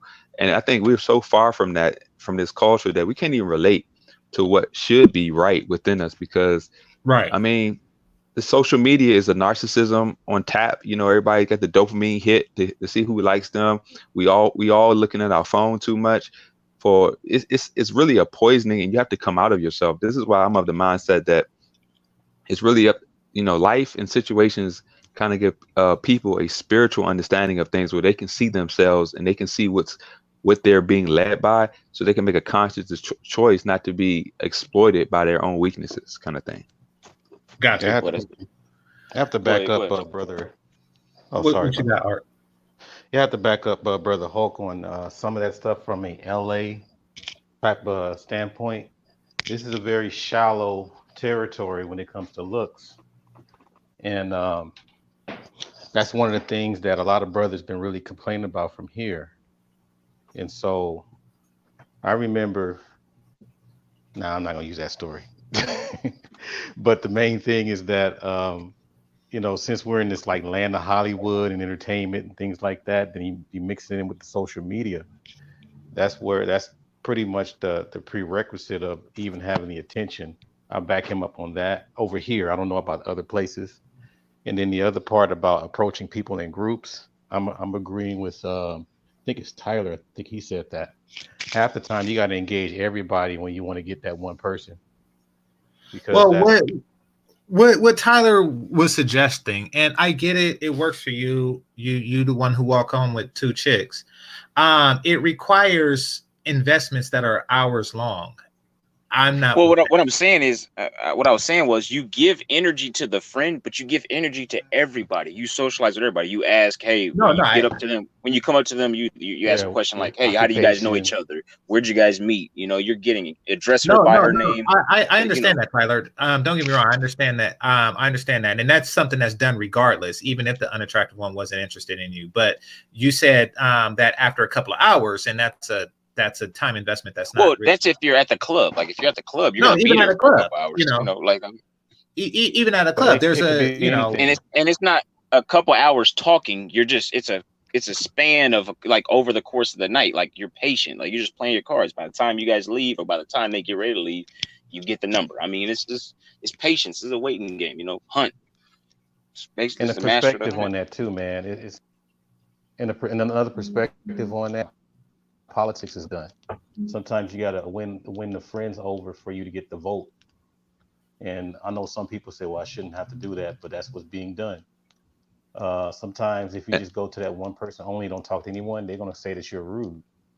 And therefore you have instant haters before you even I get the don't be rude and not say anything to the unattractive. Like, bitch, you are too ugly to speak to me. So thanks for the advice of not doing that to her friend. But no, I know what you're saying, Game Changer. You're saying, no, generally speaking, like I understand the value of a long game, but basically you're spending your whole night at the club with hoping to get one number from one chick that you walk away with. It depends on the person. It could be short. Let me see if I can quantify this for you, Game Changer. What you're saying is that putting in all this work to lay a foundation for potentially, getting one woman doesn't seem worth it. Like it most certainly is not worth it. I mean, because a woman knows if she's interested in you within the first 30 seconds. Yeah, I agree. I agree on that aspect. When you approach, it depends how you play the game, though. Yeah, and who you are too. Because if you're already the guy that all suppose it's 4 women, and you're the guy that all 4 of the women automatically want, then it's in the man's hands. But if you're a guy where women are deciding how they want to use you or what they want from you, and basically you have to prove certain things. I mean, it's really like it's hard to explain because I know people call the jawline people and you this and that, but I'm of the thing that with women, it's a lot of things involved because you don't have to be the textbook phenotype of a man, but you can project that kind of energy to you give a woman a different perspective of who you are to see different value in who she is outside of what she knows. And you have to be really good and really confident in who you are to do that. You don't necessarily have to be a textbook. Yes, it helps. If you're the textbook dude that most women want, you don't have to do nothing. But if you're not, then you have to project yourself creatively and project a certain confidence in who you are. Because I've seen some women go for dudes that, we might not consider to be the jawline type, but they project a certain confidence, man. Like even if you smart, like super intelligent, but you confident, you work your intelligence to a way where like, dang, you know, this is creative. That's why I tell dudes, man, just be the best of who you are and be confident in it. I mean, shoot, It's some what I women. told Yeah, you're I right. had rehashed before. It's all about showing your strengths and then showing confidence within your weakness. Like if you're bad at being funny, you crack a joke, but don't laugh at it. You know, that's showing confidence. You told the joke confidently, but you didn't laugh at your own shit. So then you let them gauge whether or not that shit was funny. It's all about showing displaying your weaknesses and being confident in them, and then showing your strength at the same time. Like if you're a good conversationalist, you have a good conversation. But if you're not humorous, you crack a joke, and if they laugh at it, bite off of it, then you're good. You know, that's all socializing is, just being confident within your strength, your strength and weakness. That's pretty much all it is. Let's be real, because some women are just not mature enough to think outside the look. Most of the time, we gotta learn. You bargained it a little bit, bro. Yeah, just take the same approach on everything. Can y'all hear me? Yeah, we can hear you. Yeah, I can hear you now. Oh, okay. Yeah, we can't take the same approach of everything. Because sometimes you know, sometimes you'll be able to say jokes that's funny to some people, but not funny to others. Sometimes you may look a certain way to some people, but may look different.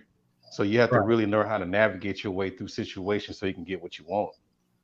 Well, I mean, let's pull back a bit, because I don't want this to be about Mac lessons or things like that. The reason why I brought that, no, I don't. I mean, the reason why I brought the topic up was to highlight how I don't like the group dynamic, and it's because the sister code that Jessica admits exists. I'm sure there are ways around it, but it's because of this code that I would have to spend an extra hour trying to garner attention. Can you summarize the sister code? Because I came in a little late. Can you summarize what the concept is? So a group of friends, more than one of them finds you attractive, and you're attracted. So let's just say two girls, right? Mm-hmm. One of them you're not attracted to, and the other one you are attracted to. However, if the one that you're not attracted to tells her friend that she is interested in you, then the one you are attracted to will back off. Oh, okay. I see. Even if you approach her. So I'm saying that code, that rule is not only unfair to the brother in this case, but it's also unfair to the more attractive woman, and but they follow that code diligently because I think that mostly if falls in with black chicks, because I've never experienced that with other groups of women. I've experienced that with other groups of women. I have never experienced that with other groups of women. Yeah. Well, sometimes like I've experienced that with black women though. Like I've literally experienced that with black chicks. Listen, where she would literally shoot me down. The girl code, the girl code rules are universal. So it's for girls across the board. It doesn't go by race. It's like literally, all girls will follow that. Just like with girl code, you're not meant to mess with your friend's ex. Like you just don't go there. Y'all don't follow these rules. I do. Me and my friends. Maybe you do, but I'm telling you, the girls nowadays, they don't follow that shit. Well, she just said what the code is, I know she said it's universal, but I've never experienced that with Asian girls. Like in Japan, Japanese women, they don't do that. Like you go in a group and you have maybe one of them like you, but I mean, at the end of the day, the one that I wanted, I got. So I mean, it just maybe that's here in America or like Western civilization, but that's not like that in other countries. Well, I think your situation just overall is unique. It sounds like humble bragging, but I don't think that that's your intention. I think that you're. No, I'm not trying to humble brag. I'm just saying what I've experienced. Like I've never not gotten the girl that I wanted because. But but understand that rank and file guys, don't just fuck them all. So I mean, I'm not fucking them all. No, I'm saying rank and file guys don't just say, okay, well, I just fuck her and her friend too. I mean, so yeah. Hey, GameChanger, I got a scenario for you in that situation. So suppose a man just walked over to a group of women and said, "Excuse me, ladies," and then pointed out the woman he wanted and asked and removed her from the group And yes, the women might be like, "What's going on?" But if you're in the club setting, you just go to a different part of the room or something and just talk to her separately. Let the woman wonder, and then let the woman go back based on how she feels with that man and decides, the situation to her girlfriends. Well, remember, the unattractive one already said that she was interested in you. She probably will not go against the friend. Okay, so because basically in her mind, in these women's mind, they are saying that you took my man. I shit you not. That is what they are thinking in their brain. Yeah, I see what you're saying. Did you have something, Jessica? I had that scenario. Oh, you had some, Art? Yeah, that Art, you have anything? Similar scenario. Yes, I had that similar scenario in college because I found out later that two women were competing for me, and even though I picked the best looking one, that's probably the wrong one. But at the same time, the friend of the chick that I chose, she was feeling a certain way the whole time that we were together, and I didn't pick up on that until like way later. Yeah, so there is some kind of, maybe, I'm not sure if it's competition or like you said, a code, but there is some kind of interference when it comes to that friendship. True. It's kind of crazy sometimes. I don't know if it's happening like that today and more, more. Nah, but women have all the women have all the power. Women have all the power in the dating game now. They've literally eroded competition out. Women don't have any competition. They don't compete with each other. They have so many options where they don't have to compete in the dating market. They literally have 400 to 500 guys in their DMs every day. True. Or in a given week. They don't have competition. Yeah, but that narcissism is real. But can we agree that? Let me respond to Caesar right quick. Okay. Okay. You see, ultimately, it's who picks the man picks the matters. Could you elaborate on that? That's all I want to say. Oh, I'm sorry. It's who the man picks that matters. Okay. Well, pick Rihanna and tell me how that works for you. All right, go ahead.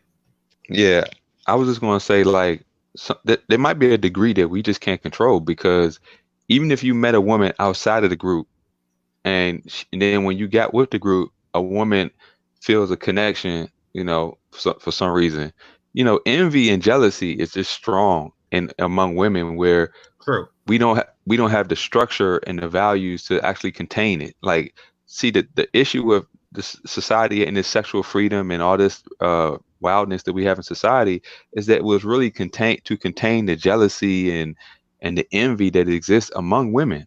And now we have a culture of women are in this predatory weaponizing of sex kind of mindset, where they think, well, if I get him, I can put this work on him and he'll be mine and all this, instead of seeing men in a proper position of authority and value. It's almost like we're so outside of reality that we're trying to placate to a bizarre world. And I don't think in any situation, it's almost like it's going to fail in any situation if all the women are super narcissistic, living in fantasy, believing like, oh, she don't deserve him because I know I don't like her already or something, or she, it's just weird, man. It's kind of hard. Hey. So WPBR, do you have something on your mind? And you got to do something about the echo, because if not, there's people in queue. Okay. I'm in StreamYard on my phone. Am I still echoing? No, you're good now. What's going on, brother? Okay. Yeah, I just want to add something real quick. I think this is what needs to be. You guys are already talking about it. It's really just like SMV. It's really just SMV, sexual marketplace value, and like, so if a guy sees two girls and he recognizes that they're both at the same SMV, the dynamic is going to be different. And if you have the pretty girl that likes to surround herself with the fat chicks, and because she's like insecure. And then there's also, my favorite, which is day game, where, typically you find them somewhere at like Whole Foods, they by themselves, and, you can strike up a conversation right there. That there's a lot of different variables that come into play, but a lot of them can be resolved by your awareness of your own SMV and being able to recognize a lot of another lady's SMV. You know, when you see them, a lot of these things can be controlled.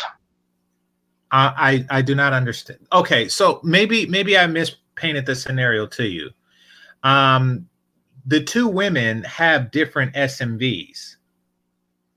And because it's a relative thing and you're the only guy in this scenario, they both are interested in you. So no matter what, your SMV is sufficient to both of them. However, due to a rule, the less attractive one has dibs, and under no reasonable circumstance would you be able to gain access to the more attractive one. How does SMV? You got to break that down for me a little bit. It's like because like, okay, so they might have some kind of, I guess, buddy thing where the fat girl wants to get with you first. But I just look at it being able to power through that stuff. Like you can power through that.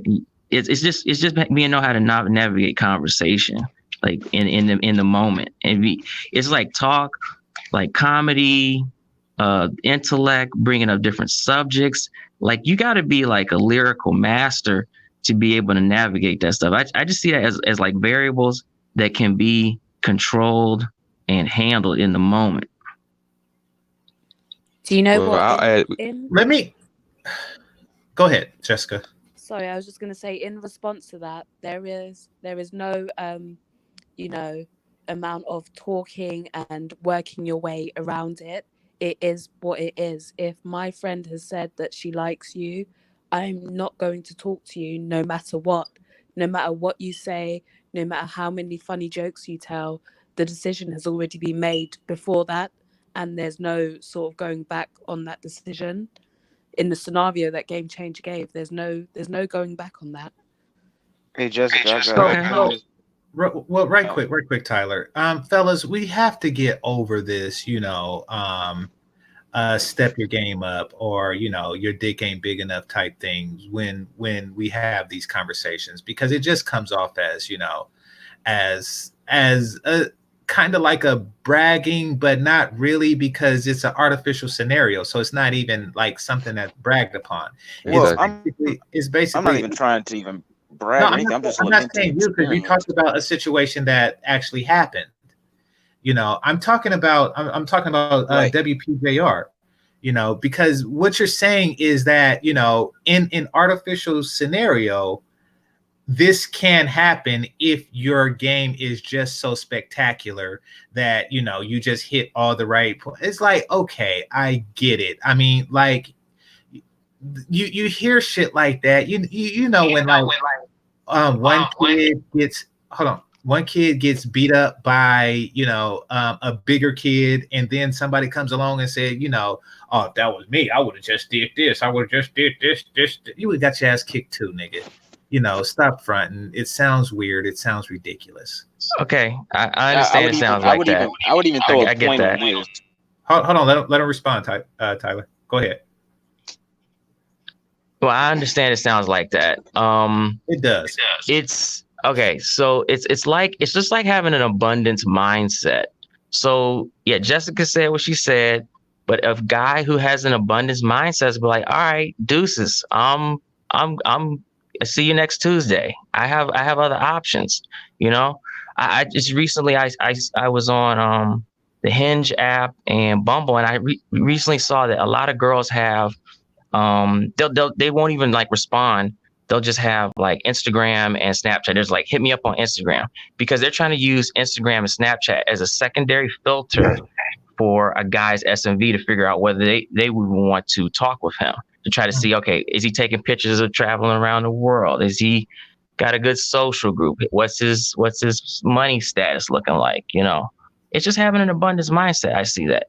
Well, and it's also a can-do attitude. So yeah, it is kind of like that. But when you have an abundance mindset and a can-do attitude, you can power through certain scenarios that otherwise would not be able to go through.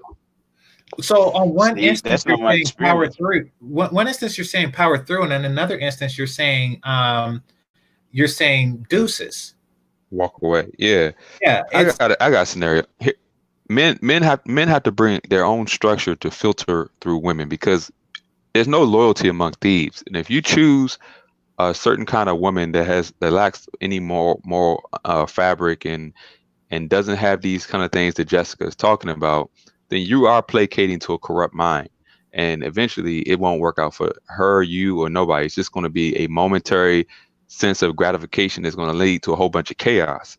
And I think that as men, when we have a certain amount of wisdom, we come to a situation and we have our own filter mechanism to say, okay, if something presents itself as this is showing an immature, silly, foolish woman, I'm going to leave. I'm not going to even try to play into a mind that is on that corruption, and I think that's how you really do it. Because whether you walk up to a woman by herself or a group, if you see something that proves that the mindset and the heart of this woman is just damaged, then if you proceed further, you know what you're getting into. So why would you even expect something good to happen? Yeah, I can see that. I mean, in the scenario I gave, I don't know if the woman's mind is corrupt. I mean, she's following a code. Which is deemable, but it just sucks, is what I'm saying. It sucks for both her and myself in this scenario. Even then, I mean, what Jessica said, they don't follow that code though. Maybe her group of females do, but it's just that's not the norm, bro. Women don't follow that code. I think what's happening to you is abnormal. I mean, don't get me wrong. I have had it to where they break the code, and scenarios that you describe has happened, but I think that that's the exception, not the norm. Now, it may happen to you more often. It may happen to you more often because you are exceptional, and you have certain qualities that women are. Yeah, but I mean, I get shot down a lot just because I'm 5'9". I mean, that happens a lot. Okay, so, I mean, I've had groups literally just write me off just because of that. Like a girl just, oh, you too short. I'm like, damn. Well, no, I get it. But what I'm saying is, generally the guys don't walk home with both chicks. In the scenario you were talking about, both of them are equally attractive, or both of them are attractive. So, it doesn't really matter. I mean, but the thing was, her friend actually contacted me and told me, yeah, I blocked you. Once she said she was dealing with you, I blocked you. But after y'all stopped talking to each other, I'm after you now. It's like they don't follow that shit. And I didn't even know her friend blocked. So, yeah, the scenario is different in several ways then, because for one, you were attracted to the one that was the aggressor, the one who called dibs. You were attracted to her, and the other one simply waited her turn. So that's acceptable. I mean, me not going out with the woman I'm not attracted to would not get that opportunity in the scenario that I described. But it sounds generational. It sounds generational. Like that's why I was asking before, if things are, do you think things are a little bit more intense now compared to back then? Because I'm almost 50, and I didn't see too much of the whole betrayal and overstepping things back then. But the way that this young brother is talking about, as far as blocking, we didn't have blocking back then. Shit, we had touch tone phones and stuff like that. Right. So I think people have more access to do these things. That's probably why it's a little bit more easier to break the code, so to speak. Well, I think with this generation, and this comes from like a year ago, because I date younger women generally, but from what I notice is that even though society is trying to push a hookup culture onto them, they're pushing back using media, and at the same time, the hookup culture is still being pushed on the men, and they are being oversaturated with suitors, and they haven't developed a means or a mechanism to value the individual suitors that they have. So it's not a good marketplace for guys. No, it basically puts women on this thing of she's going to be sold to the highest bidder. Yeah, and they don't really know the currency yet. So they don't actually have a currency. So that's what I noticed for the sexual marketplace for younger guys. It's horrible. It's brutal. Tyler was on when I was on Gab's channel, and we were talking to the guys who were incels, and it's not an okay thing. And through this oversaturation, women are finding it very difficult to find long-term companionship. So it's pretty much bad on both sides. To answer your question, Art. I was gonna even make a statement on that. It's really not the attractive women that the issue is going on forth with. It's the low tier women. They're low on the attractive scale. That's where the hookup culture is benefiting. Yeah, exactly. Hookup culture Twos, will threes, always fours, and the benefit ugly fives. women. Right. I agree with that. So would And you say that's that literally that's why the dating market is so skewed, and there's a lot of incels, because now those twos, threes, and fours and fives are fucking 7 and 8, men on the attractiveness scale, and they don't want to fuck with the ugly dudes now. When back in the day when they didn't have this ability, they had to mess with the guys at their attractive level, their attraction level. They had to. Well, There was just no way And that's around it. overall.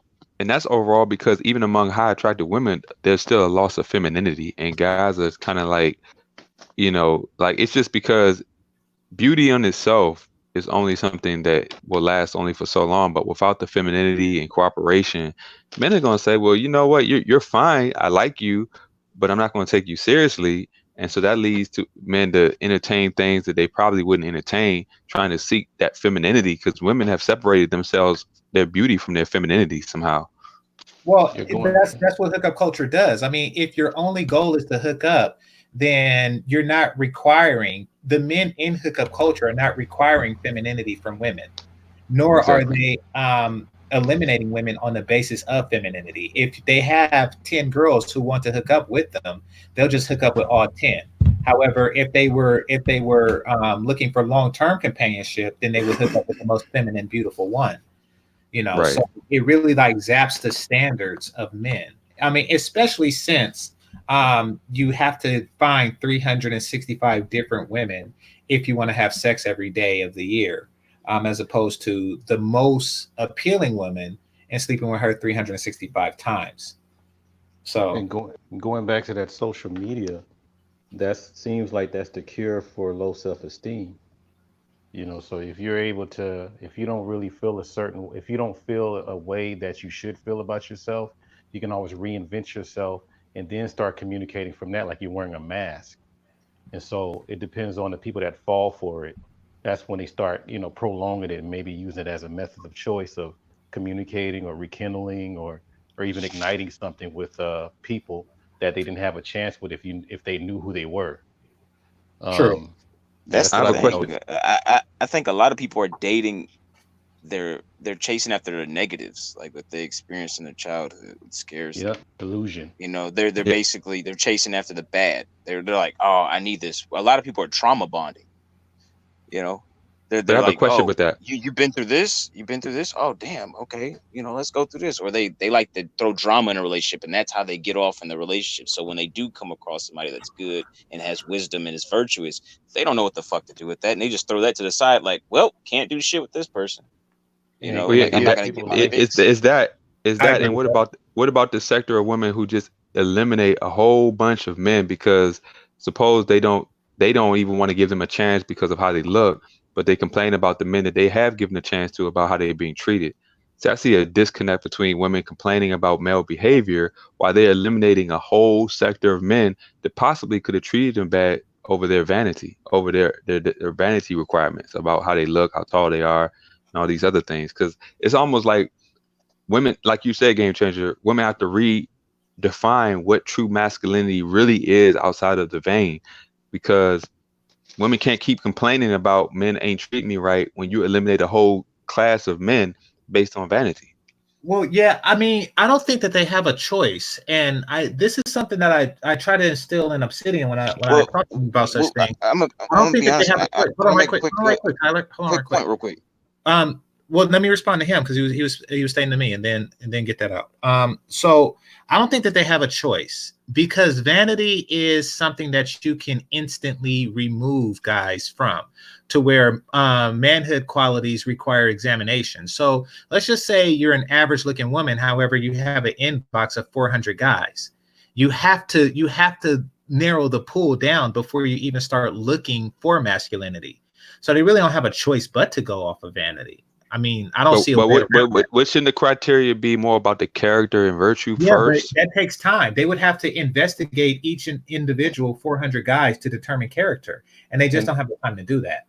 In the back, And really, it's not up to women to determine masculinity. That's up to men. Men have to throw that standard out but there here's the and thing that show it we're and placate it on a wide scale, though. Like we all have to Well, show it's up to men what to have it, but masculinity it's is. not really up to women to. It's not up to. It's up to women to desire it. Absolutely. But here's the thing that Right. we're overlooking. But the only way they could desire is it if it's shown in all levels of attractiveness in the men. I'm just going to finish what I was saying. You know, like Okay. it has to be shown by the guy who's a 10, by the guy who's a 3. You know, like we all have to show it. We all have to show masculinity. And what we're not doing is a lot of women are just going after looks. They're not going after the productive dude who looks good, but he's productive. You know, they're going after the dude who's edgy, swag, or whatever like that. It's a weird off balance thing. You know, women aren't really choosing particular standards. They're just going off of what they want at the lowest level. Yeah, but you have to go back to how they were taught as far as what is masculinity. Was it the parents, or was it social media? Was it television? Was it all these different things? A lot of these things that a lot of these women are understanding as far as masculinity, soap operas, talk shows, things like that. And then you got to remember, you know, as far as the black community, we're really missing out on the whole natural order of what is masculinity, because sometimes mama is the only one that's going to define what is masculinity. And then all of a sudden, when there's a good man come around, you know, how does this person know how to keep this man? You know, how do they know? How do they know if they have a real man? I had a sister tell me one time, and it really spoke volumes. She said she doesn't even know what a real good black man looks like. Well, that's because there isn't a look. There isn't a physical criteria. Well, I'm quite sure she meant the overall scope, not just the characteristics as far as features, but we're talking about the whole dynamic as far as the spirit, the mind, body. You know, I think that's where she was coming from. And if you have and this chick was like in her late 30s, so it's like, how do you explain to someone like that that's been taught other than that? Well, I would just explain to her that she's not alone. No one knows what that looks like.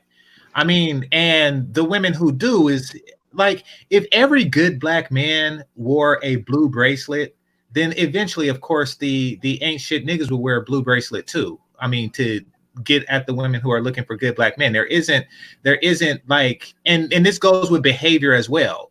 I mean, men tend to mimic what women want, and if women want good black men, then the bad ones will mimic that as well. So you're right. There isn't a template for her to follow. It's a very difficult task to find a decent dude. And I'm sure Jessica can attest to this. It's a very difficult task to find a decent dude. And when guys are saturating the market, you know, that's making more guys for her to look through.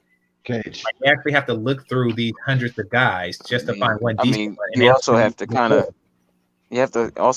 go off of who that woman is dating, though. Too, if she's continuously dating, you know, the dude who brings drama to her life and keeps it, you know, eventful every day, that's what she's gonna look for. She's not gonna look for the dude who's, laid back, chill.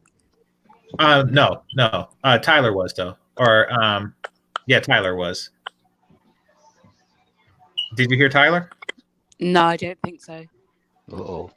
Do you want to hop off and hop back in? Okay.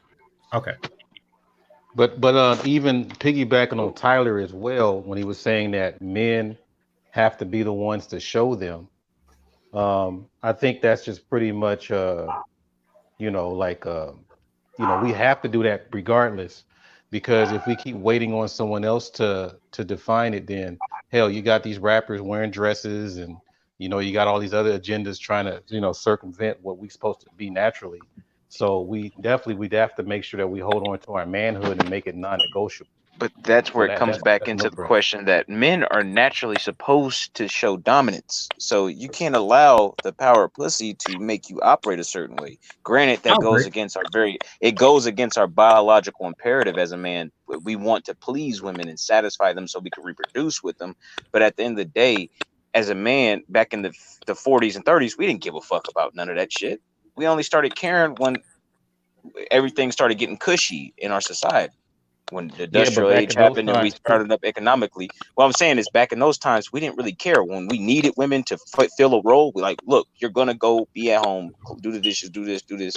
Like, we needed each other because we didn't have the comforts and the ease of access to things that we do now and how technology advanced us through and pushed us through and shit, we've basically come to a point where we have very little value for one another. You know, as far as those times. Right. That's the result. That's the inevitable result of hookup culture. So I'm gonna say this, and then I'm gonna get to Kane. Devin sent the cash app. He says for my PhD player hating degree. So yeah, he's talking about what I was saying earlier about the Jessica situation.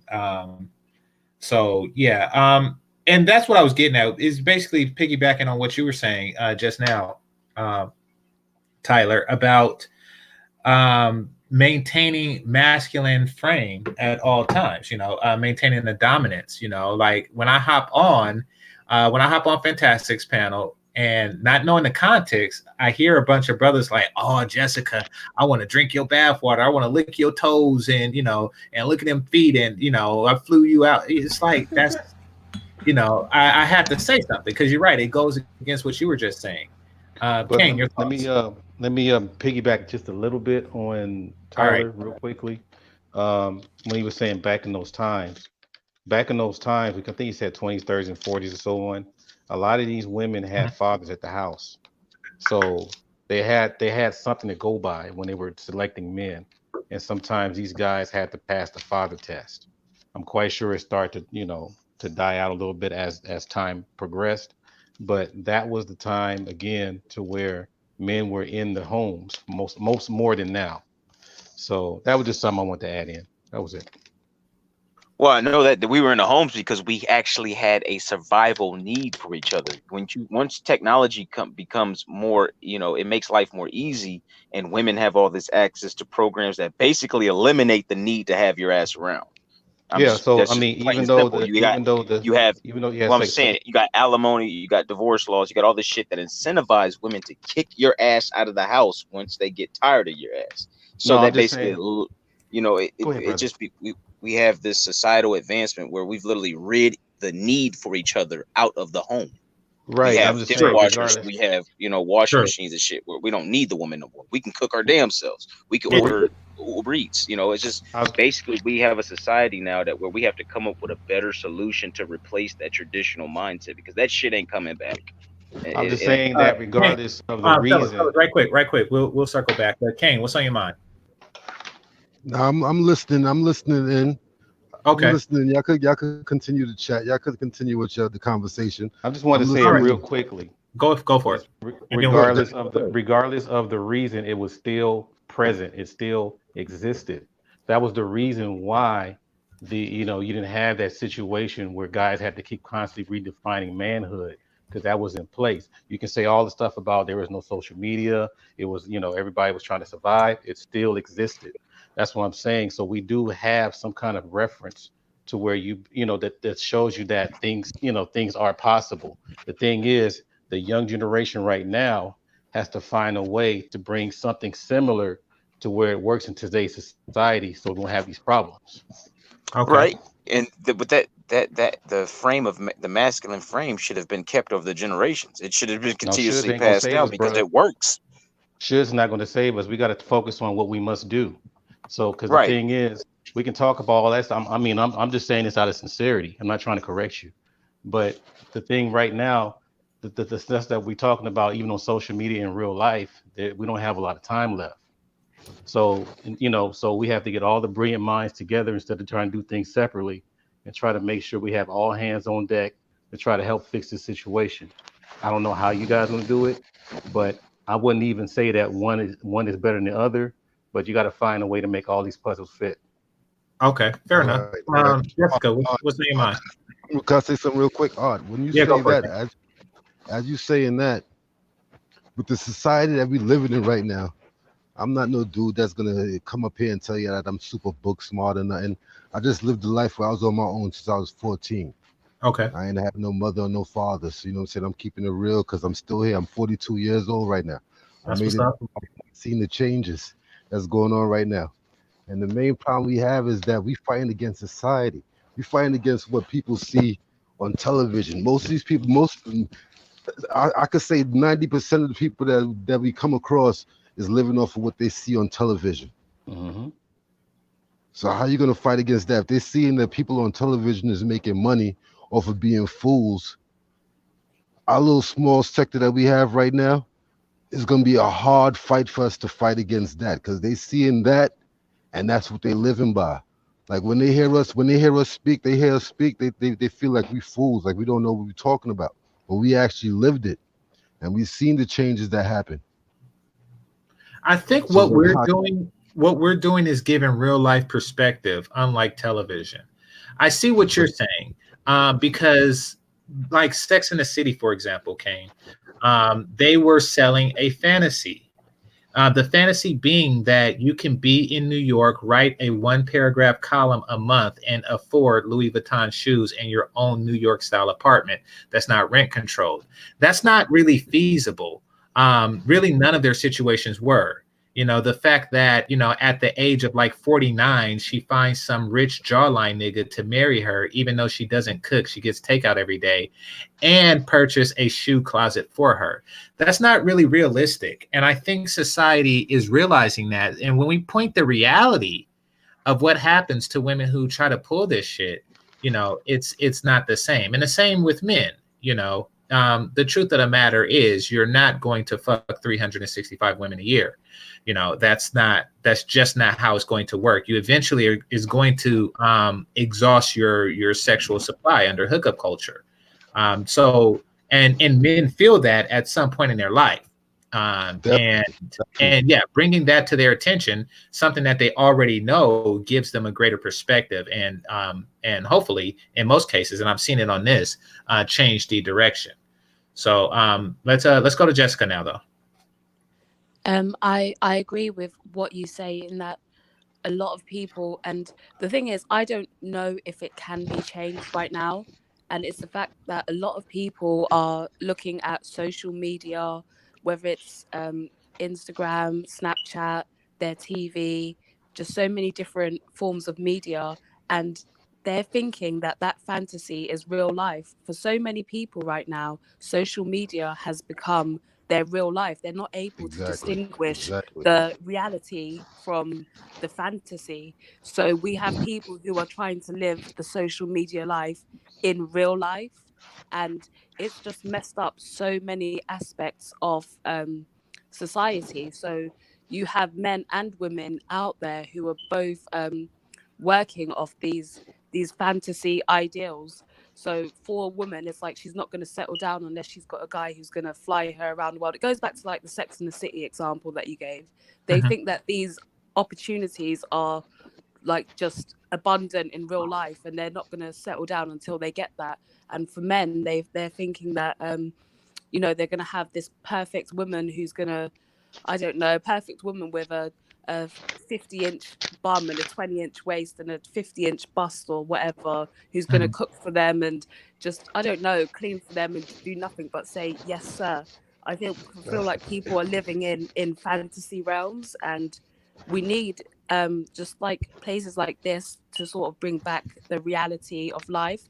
But it's hard because look at the amount of people who are probably in the world right now who is on social media. It's billions compared to the amount of people in the world right now who are looking at things like this. So we're on the smaller end of the spectrum. That other side, it's going to be there, and it's growing and growing and growing. So I don't know, it's hard. Exactly. The sister is saying exactly what I'm trying to say. That's exactly what I'm trying to say. It's like, how can you beat that? Small group is like 300. It's 300 guys against millions. How are we going to defeat that? Yeah, well, I mean, you have to grow your own community. You just have to grow bigger. Yeah, you gather as many people. What I would like to address.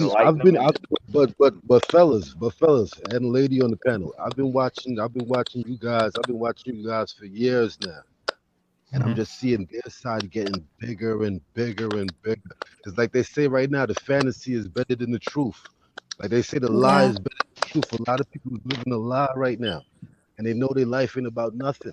But they come on social media and they try to act like they make like they change, like they live in life. Like I said, I've been on my own since 14. I done seen the real. I ain't have no parents, so I'm not a guy that can say that I grew up with a mother and a father in the house. I grew up on my own. So I taught myself by living. I had to live life. I live this life, and I see what's going on out here. And we in the end game right now. What's going on I right now? We in the end game right now. I think Real quickly. Go ahead, Jessica. Go sorry, ahead, I Jessica. think it was Tyler that said it. I'm not sure. I think the most that we can do is enforce our standards in the real life and just fight against that system, because the more we enforce those standards for ourselves, we will find people who are of that similar mindset, and that's the most you can do.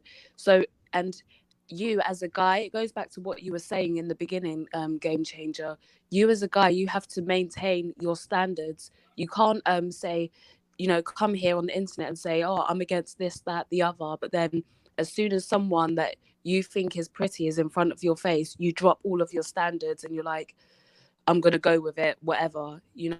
We have to actually live by our standards in real life. And then you will start actually seeing changes in the community. If enough of us start living by those standards, although it's going to be a small change, that's how changes are going to be made. Yeah, Okay. I was trying to say real quickly, because I'm going to jump off in a second real quick. The thing that Kane was addressing was programming. That's what we're faced against, programming. And then the question I want to leave with you guys before I take off is, since most of us agree that social media and all these things kind of got us in this, do you think that people will have an effective way to use social media to get us out of it? Well, I think that's what we're doing now, Art. Yeah. I mean, like, I'm saying, we're is it trying effective? to undo What we trying to do programming right that now? was What I see brothers trying to do right working now. on for generations. Okay, that Go was ahead. it. So you guys take care. About to roll out and catch the rest of this here. So you guys take care and have a good week. Bye, All right, Art. brother. Enjoy the game. Peace to All you, right. brother.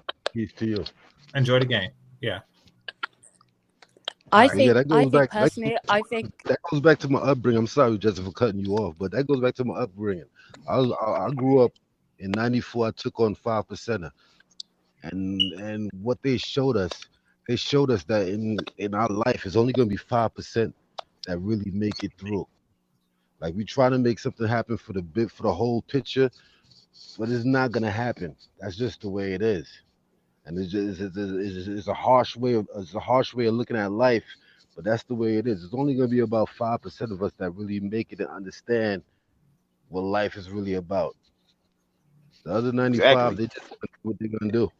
You get told they say you're pessimistic, but I just tell them, look, I ain't pessimistic, I'm realistic. Yeah, I'm real with mine. You point out the real and you keep it moving. Because I mean, we can all sit here and picture some fairy tale or some fantasy picture that we want to happen, but at the end of the day, it's just not how life operates. Well, I mean, it with operates on any consonants, things that are constantly happening, life and death all the time, reaction. Exactly. Proactivity, I only got so many more years left. I'm 42. I give myself probably another 30, 35 years left, and I'll be out of here. My story is over. That's going to happen to a lot of us. We all headed toward the same road.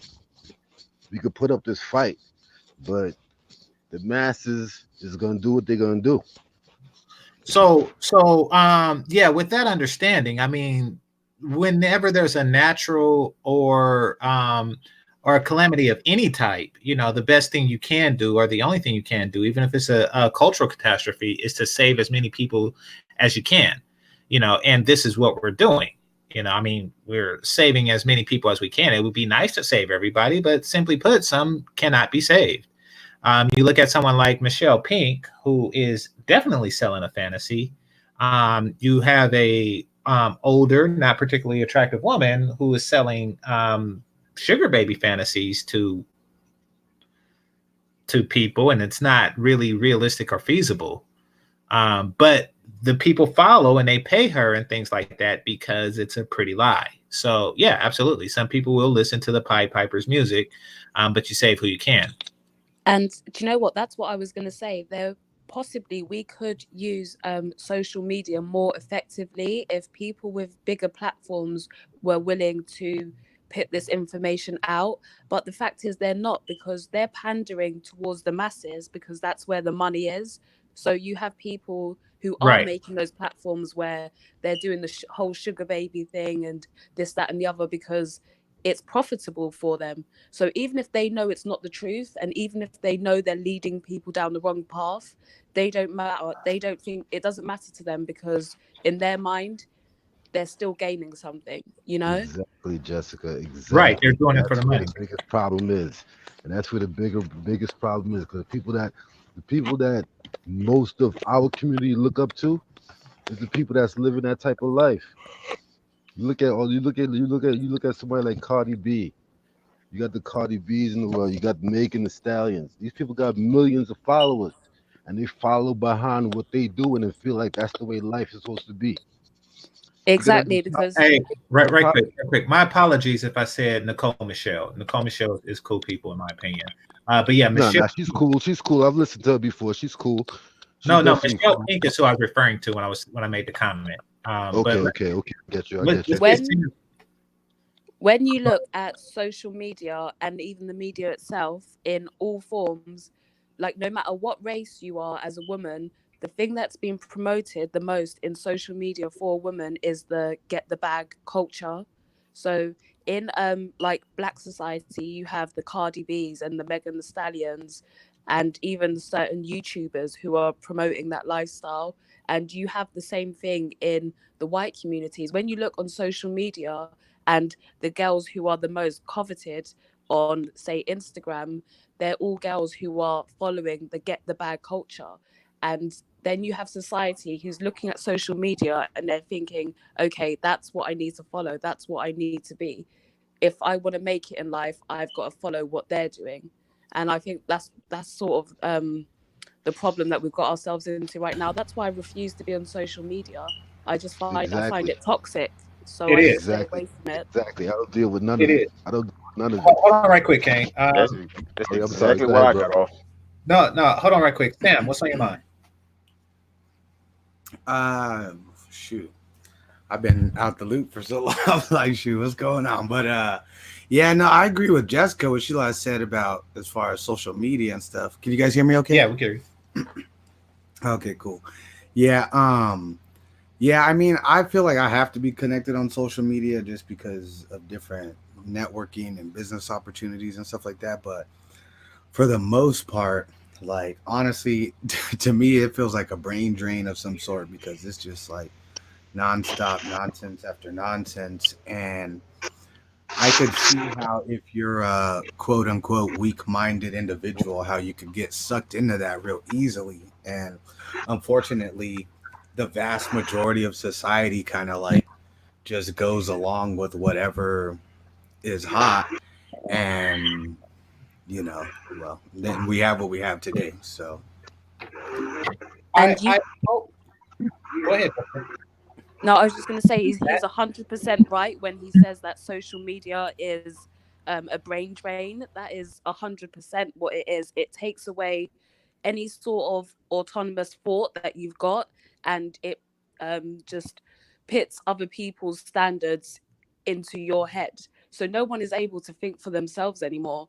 They're not able to have opinions. Facts. They just follow crowds like sheep. Facts. And I feel like the only thing that social media is effective for, which is what you're using it for, is business-wise. So if you've got a business, then social media is an effective tool to sort of promote whatever you're doing. But other than that, I can't see any positive for it. To raise awareness of certain things that happen in the world, maybe. But other than that, no. Well, I mean, yeah. And you know what? Is a business. They are a business. No, I'm joking. True. Go ahead. I was gonna say, can I add a little story onto that of something that happened a couple weeks ago, which is this is kind of goes along with what Jessica just said. Sorry if I forget exactly the exact point, but just how everybody's so sheepish. But in any case, like 2 or 3 weeks ago, I was out at this little nightclub and like whatever, I was hanging out, and I started rapping to these 2 girls. And it was very clear to me and several other people around that like vibe and rapport going with both of them. but because I don't even know exactly what it was, but it was almost like neither of them wanted to get past their superficial standards, even though they were both feeling me. It was kind of like, we don't want to admit that we're feeling him in front of each other, even though that we're both feeling him. But that's kind of like the effect of social media, where it's like, there's people that would legitimately be like interested in this one or that one or this different type of thing or that different type of thing. But because everyone is saying this is what's hot, that's what's hot, it's like people are afraid to go beyond like that boundary for fear of the quote unquote mainstream not approving of them. So yeah, I don't know if that makes I sense think exactly. that is something that's independent of social media, but it is a problem. Women trying to impress their friends, and men do it too. Don't get me wrong, but the problem is absolutely the guideline is different, because basically, if a woman were to on a physical level, take the most attractive guy who's willing to sleep with her and put him next to the most attractive guy that's willing to be with her, you'll find that there is a gap. That the most attractive guy that's willing to sleep with her is probably going to be, a lot more attractive than the most attractive guy that's willing, or excuse me, that's willing to sleep with her is going to be far more attractive. Most attractive guy that's willing to be with her. So what happened? That could vary, but I feel you in the most general sense. Generally speaking, so when you take somebody who's an extraordinarily handsome guy, let's go with somebody like Brad Pitt or Leonardo DiCaprio. These are guys who have had groupies in their life. However, they did not marry each of them. So each woman who was a groupie of these guys can say that I've been with Brad Pitt, but they are married to a plumber or something like that. A guy who doesn't look like Brad Pitt. Generally speaking, that's how that works. So now what happened? I don't know if it's quite that drastic, but okay. well, you're assuming that the but I feel you. Is drastically less handsome than Brad Pitt. But I mean, whatever the scenario is, that's generally the case, especially considering that the guy that she's with is also a guy who's willing to sleep with her. So there's that.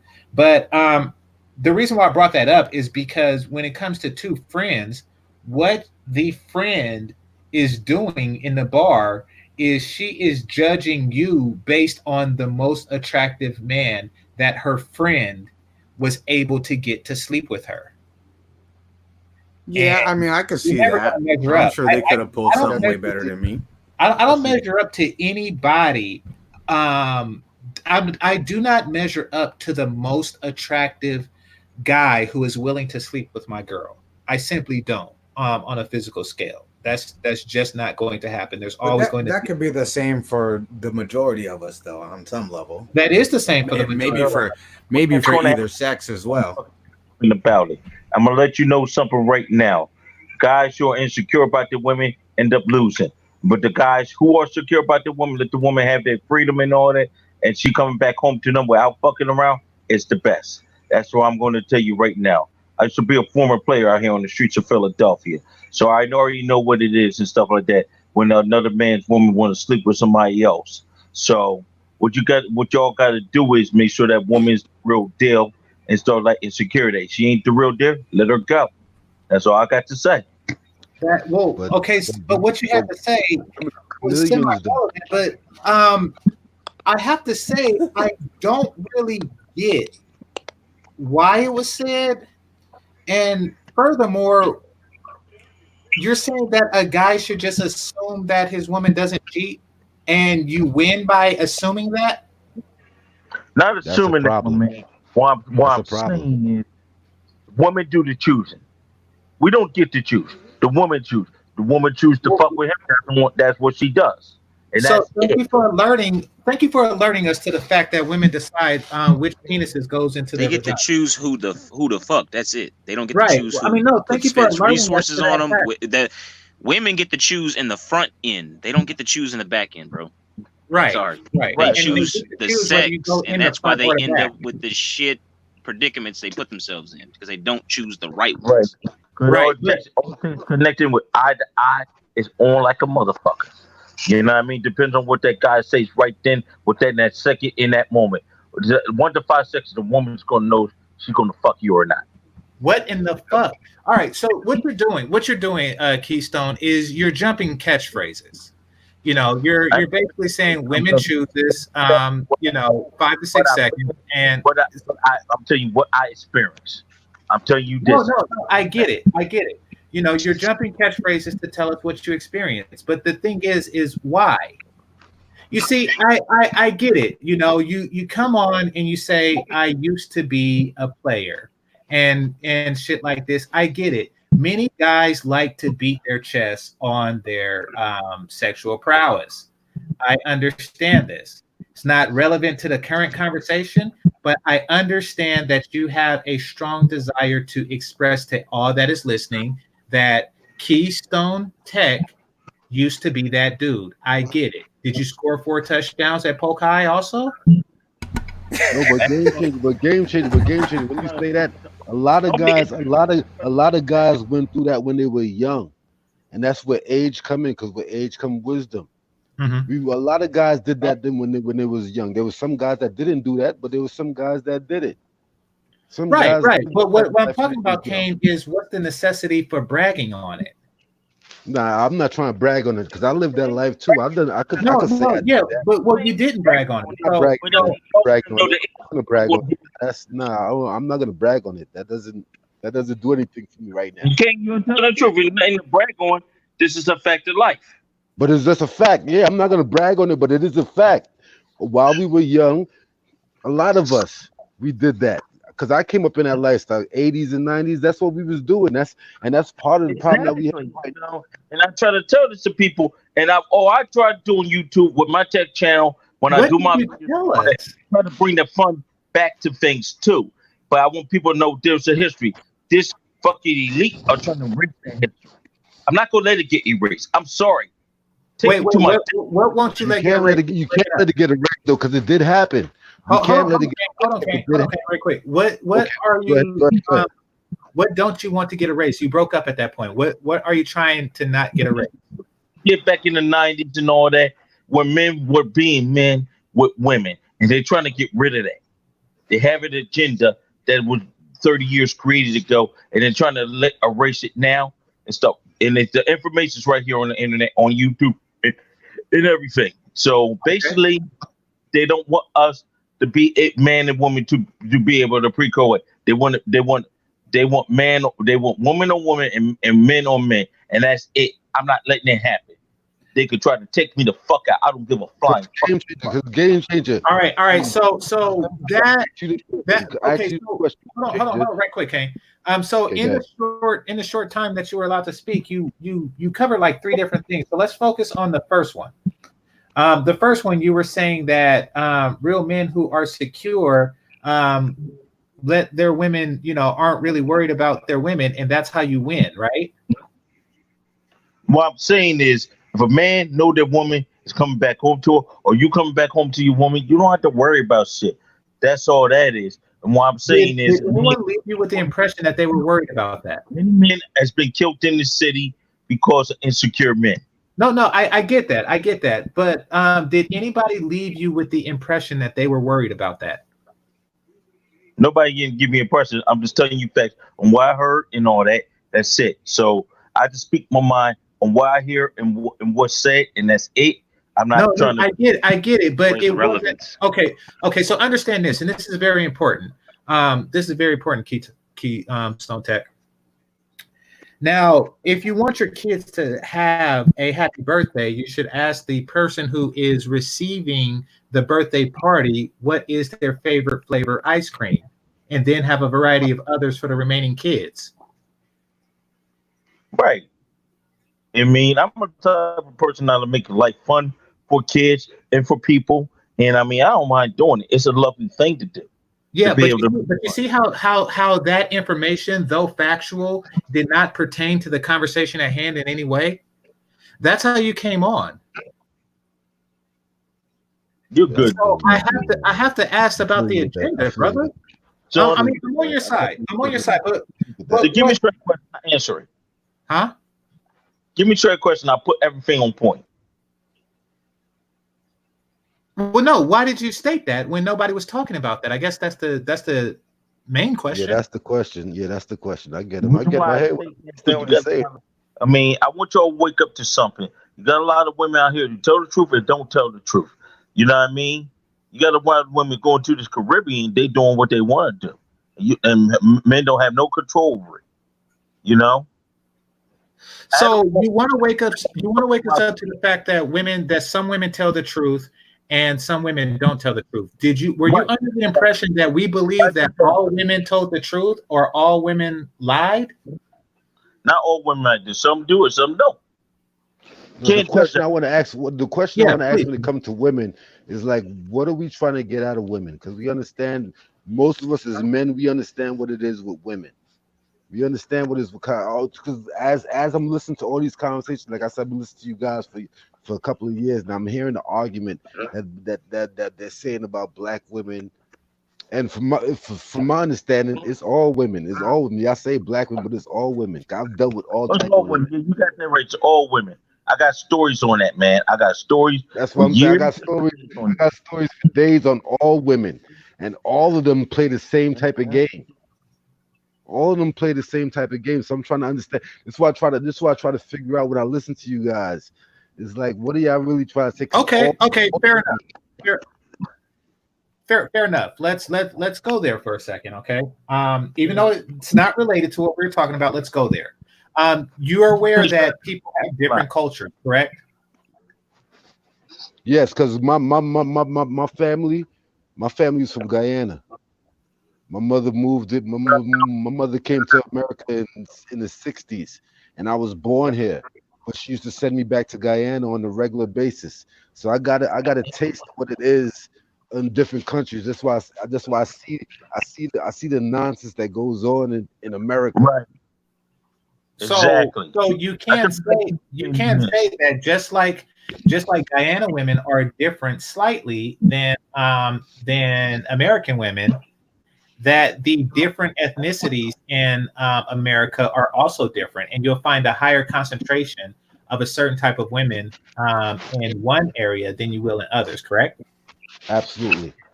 So I think that when brothers say that, they're not saying that these behaviors don't exist amongst other women, but they are stating that they exist in higher concentration amongst black women. Yes, black women in America. Black women in America. Thank you. So I think that's what they're saying in that regard. So absolutely, I agree with you. So Sam, Jessica, y'all have anything? Let's put it this way. Listen to Willie D song, The Cleanup Man. That's the generation I come from. Okay. Appreciate you. Sam, anything on your mind? Yes, sir. No, we're all over the place on this one. Yeah, we kind of went down a strange. Yeah, I'm just listening. I'm on my turn up over here, so I'm just turning up in the background. What'd you say, Keystone? Okay, we over with one topic. What subject do we get it down to meet him down to what we talk about? I understand we're talking about. You like to keep on one topic. I want to keep on one topic with you.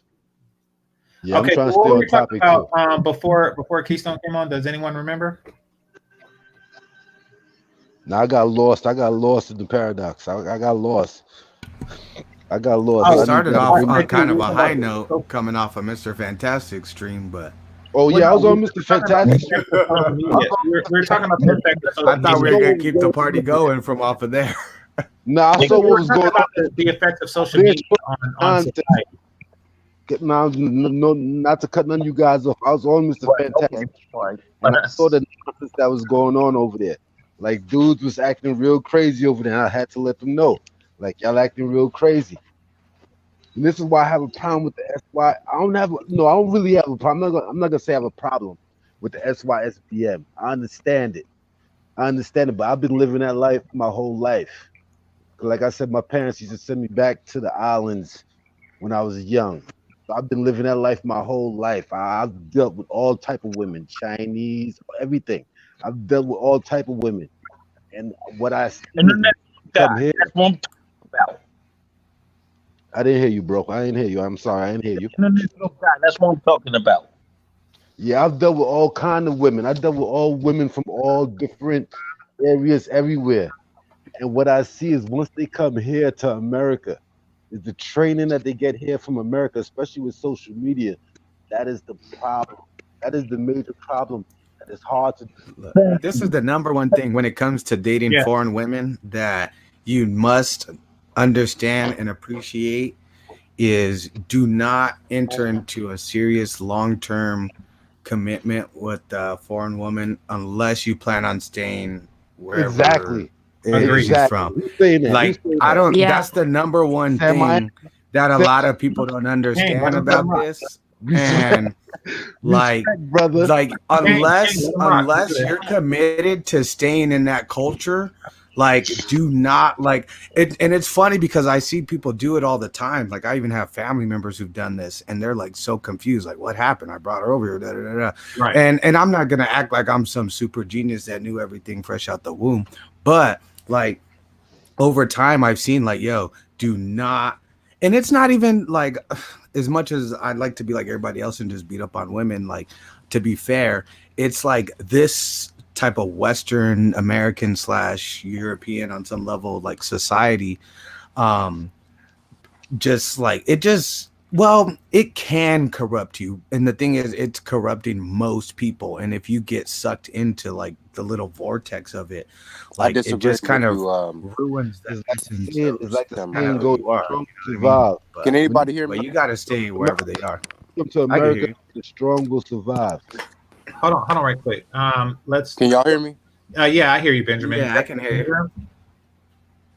Jessica, Benjamin was talking. Did you hear him? I heard him.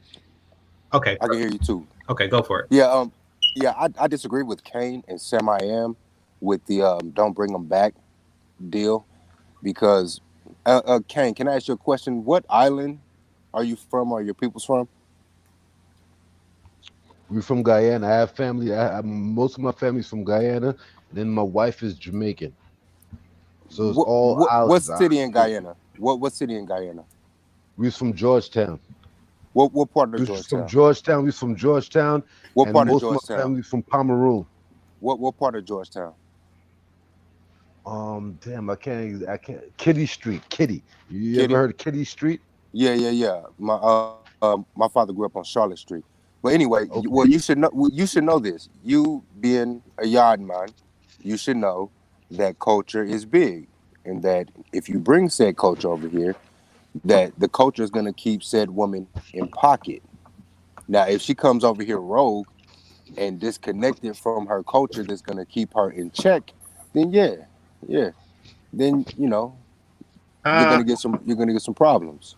I disagree. Yeah, I'm very risk adverse, so I just say no in general across the board. I disagree. I mean, basically, well. what you're talking about is eating your food, eating your steak in a dumpster, or in a garbage can. Like it's not it's going to affect the taste. And you could say, well, if you cooked your steak really good and you got the seasoning just right, it's like, yeah, it may taste better than a steak that you found in the city dump, but it's still going to taste worse than one that you eat in a restaurant. I mean, I get that. I get that because you're bringing the steak over here to a dumpster.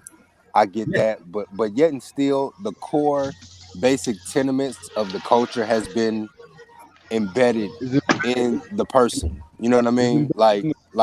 But I'm gonna say this. It's hard to fight against. I've known women. Okay. Well, think of it like this. I want half, Eddie.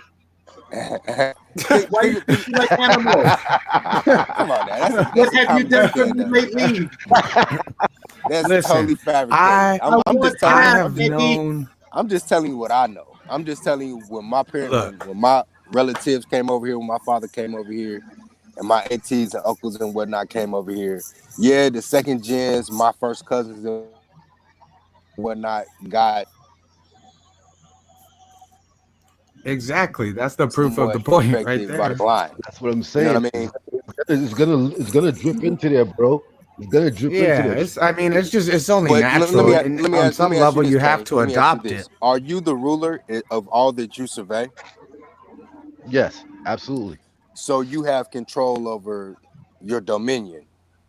Absolutely. So with that said, are you not confident in yourself to get a foreign, well, as far as we're concerned,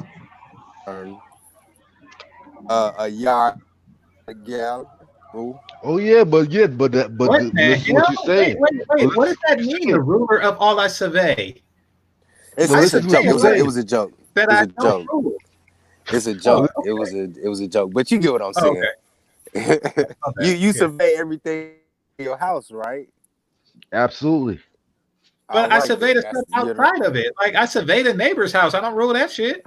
You know, and they survey my house. And I don't, and they don't rule this shit either. Like, taxes in that Once you motherfucker. come So over, you gotta come your over here, tax you talk. dollars have a say in that in that neighborhood. Once you come over here, the game changes. No pun intended. Yeah, Game but changer. the game changes, but the players stay the same though. No, Like it if doesn't. It You're doesn't. being delusional if you think that, you're going to bring her over here and she's not going to change. Like the American culture Exactly. is so strong. It's so Exactly. strong. So it's bound to happen that when she comes over and she goes to work and she starts making friends and whatnot, that these It's people are over. going to influence her. I agree with the person who said if you find a chick from abroad, then stay abroad with her and Stay move your abroad. life over there. yep. That Don't way it bring her works. here. But when you bring her over, her culture is going to Oh, change. it's a People are a wrap. product of their environment and you adapt to where let me you Exactly. are. ask you this, Jessica. And Yeah, it's that's a true wrap. for So Fantastic's whole panel, I believe. I believe that's What's that? true What I'm for the entire panel.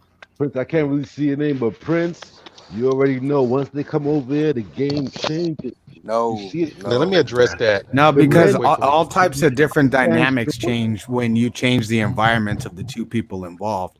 Like Go there's ahead, bro. so many You different got it, things Art. that change when you go from one environment to the other. When you're this person in that place versus this person in this place, and like the all types of things change, which affect the overall outcome. So if you exactly. like what you found by in someone that you met somewhere, then the best thing you could do, in my opinion, is to stay with that person in that place.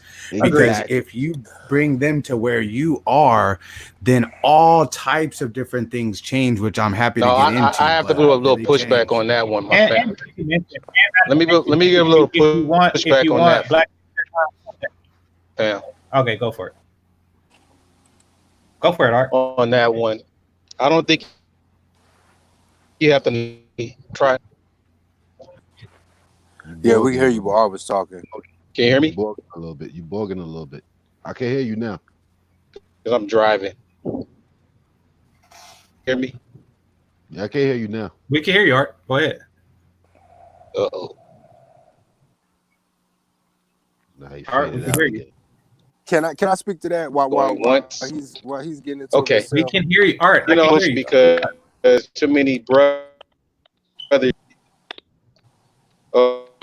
Okay. I had to give a little Bro, you pushback T-painted on the whole bad. staying in that country because you had too many brothers successful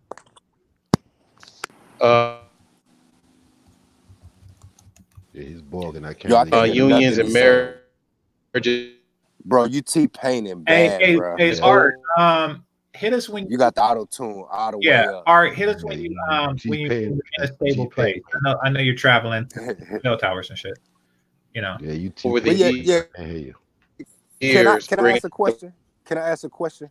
Real quick. Yeah, go for it. Aside. Okay, just speaking on the topic. problem that Okay, go we ahead. have Americans. You try to Nah, I'm just mute them because take away. you can't hear us. Yeah, Art, you Okay, make their I can't hear you. right, and Art. that's what it's about.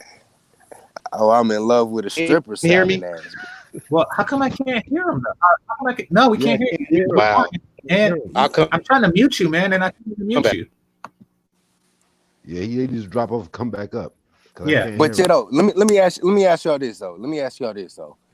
We have minorities in this country, right? Like Asians, Orientals, i.e. Well, GameChanger, I know you spoke about the Indians and whatnot, but let's say like the Arabs and the Far Eastern, Chinese, Japanese, and whatnot. Uh-huh. Do they diverge so far from their culture to where it is detrimental to their family structure? Yes. Yes, they do. Cause Let me Jessica, that wasn't to you. Be quiet real quick. I'm talking to Game Changer. Let me get in before I lose reception. Okay, go ahead. Because I might lose reception as I'm driving. Yeah, go for it. Let me if I can address the whole thing about men staying in the country where they marry. That's not necessarily always the case. But at the same time, you want to be able to make sure you help maintain their culture when you bring them here. You're not trying to change them. That's one of the biggest problems that some of these guys they bring these chicks over here and still try to turn them into the sister girl that they didn't like over here. And so when they do do that makes them,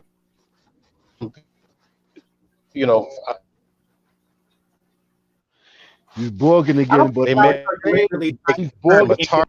So you have to make sure.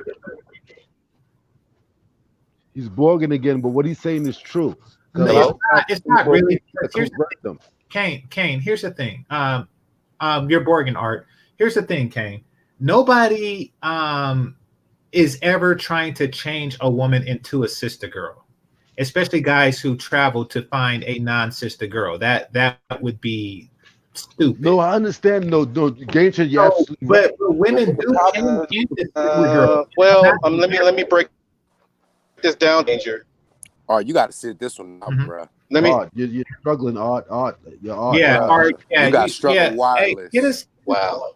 Struggle hit us when you're in a place. Art, you're struggling. I want to hear what you're saying, Art, but you're struggling. Yeah, struggling, bro. No worries, just hit us when you're in a place. But let me ask that question again. Let me ask that question again. Because I want to get the state. I want to get the UK Jessica's opinion as well. Now, when these Asian and whatnot, when over here, do they assimilate to the men structure? The difference is when those cultures come over here, they're usually coming with their family. They usually move to a place where they have a high number of those people already in the area. They do that purposefully because their culture already exists there. When you're moving over and you're having a woman that's married, you're not necessarily bringing her with her whole family and her friends. You're just taking just solely that woman over here. In other instances, rather than them having to interact mostly with other society, they can associate with the people of their own culture, even though they're in another country. That's not the same with the situation that you described. I mean, exactly. Like it's kind of like taking a fish out of water. It's not taking water. Can I respond to her real quick? No. You broke up. I couldn't. Go ahead. Yeah. Well, I get you. It's like. Am I? Hold on. Let me move because shit, my Wi-Fi starting to fade. Can you hear me now? Yeah. Okay. Yeah, we can hear you. Well, here in Kansas City, Missouri, we have something called the Ethnic Festival in August. It's all ethnic groups, all nationalities. They come to Swope Park. They set up booths. They cook their food. They sell their national merchandise and whatnot. And they put on like performances like the Brazilians. They come every year and they do like a capoeira, machete dance, and they cling in the machetes. It's real dope. But anyway, if you have a high concentration of said ethnic group of women that you bring over from a foreign land in your city, you can plug her into that, and that will be a artificial ecosystem, if you will, a cultural ecosystem for her, because that will remind her of back home. You know what I mean? So if you go get a Brazilian chick, find out where the Brazilian community is in your in your city and tap her into that shit. You know what I mean? I think the key it can work both ways, I think. Benjamin, would you feel comfortable in the America sector of Iran? Like, you know, like you generally people. Nigga, I'm not moving to Iran. No, I'm giving you an example. Like, Okay, you know, I'm joking. you don't just go out and find a few American friends and say, like, this is, you know, I feel at home now. I mean, I get what you're saying, and I get the attempt, but generally speaking, it's better to keep them there. These are the circumstances that that kept them the women that they are. Yeah, what Benjamin DeSouza is talking about are the few instances in the first generation where that works. But once that bubble is pierced, she'll pop. And the thing is, I think he even said it himself that women from all over the city go to the festival to go and celebrate or whatever. So that shows you that in that direct area, there are not many of those women. They're coming from all over the city to congregate in that one place, which is an exception to the rule. Generally, they're not going to be doing that. So still, it's you're an not ethnic festival. It's an ethnic festival. Exactly. And people are migrating from all over specifically to go to that festival to celebrate, right? Which means to that display their culture. Yeah, exactly. But in general, those people aren't in that specific area. They're congregating there for that purpose. But in general, they're not there. Exactly. But the telephone, that's like when you're in New York City, you go to the parade. The telephone and Facebook can keep them in, do all the same. And not to mention, Benjamin, that even though the woman is at the ethnic festival with other women of, you know, X nationality or ethnicity, there's no telling if those women were corrupted too. They just remember how to do the dances and stuff. Exactly. And they may help her get more corrupted. They might be the pathway or the gateway. Exactly. I mean, y'all looking at it from the glass half empty. I get the shit done type of nigga. And you want to drink the whole glass, but I mean, you know, sometimes you might have to sacrifice something, and this is it. Like, I've seen it happen with so many Kenyan dudes, you know, who bring their Kenyan wives from Kenya, and then, you know, the bubble gets pierced, and then next thing you know, something strange happened. I want half, and they're married to Kenyan husbands. Kenyan women are different because I had a homie who was married to a Kenyan woman. Kenyan women are different. Well, we're talking about porn in general. If you're that dude, you're better off in Kenya. Can y'all hear me now? I can do it. Yes, I can do the shit. Ever watched the movie Shatters? What was the first scene that happened when the guy when he landed in the airport? What did the prime minister guy tell him? Don't come here with your foreign style.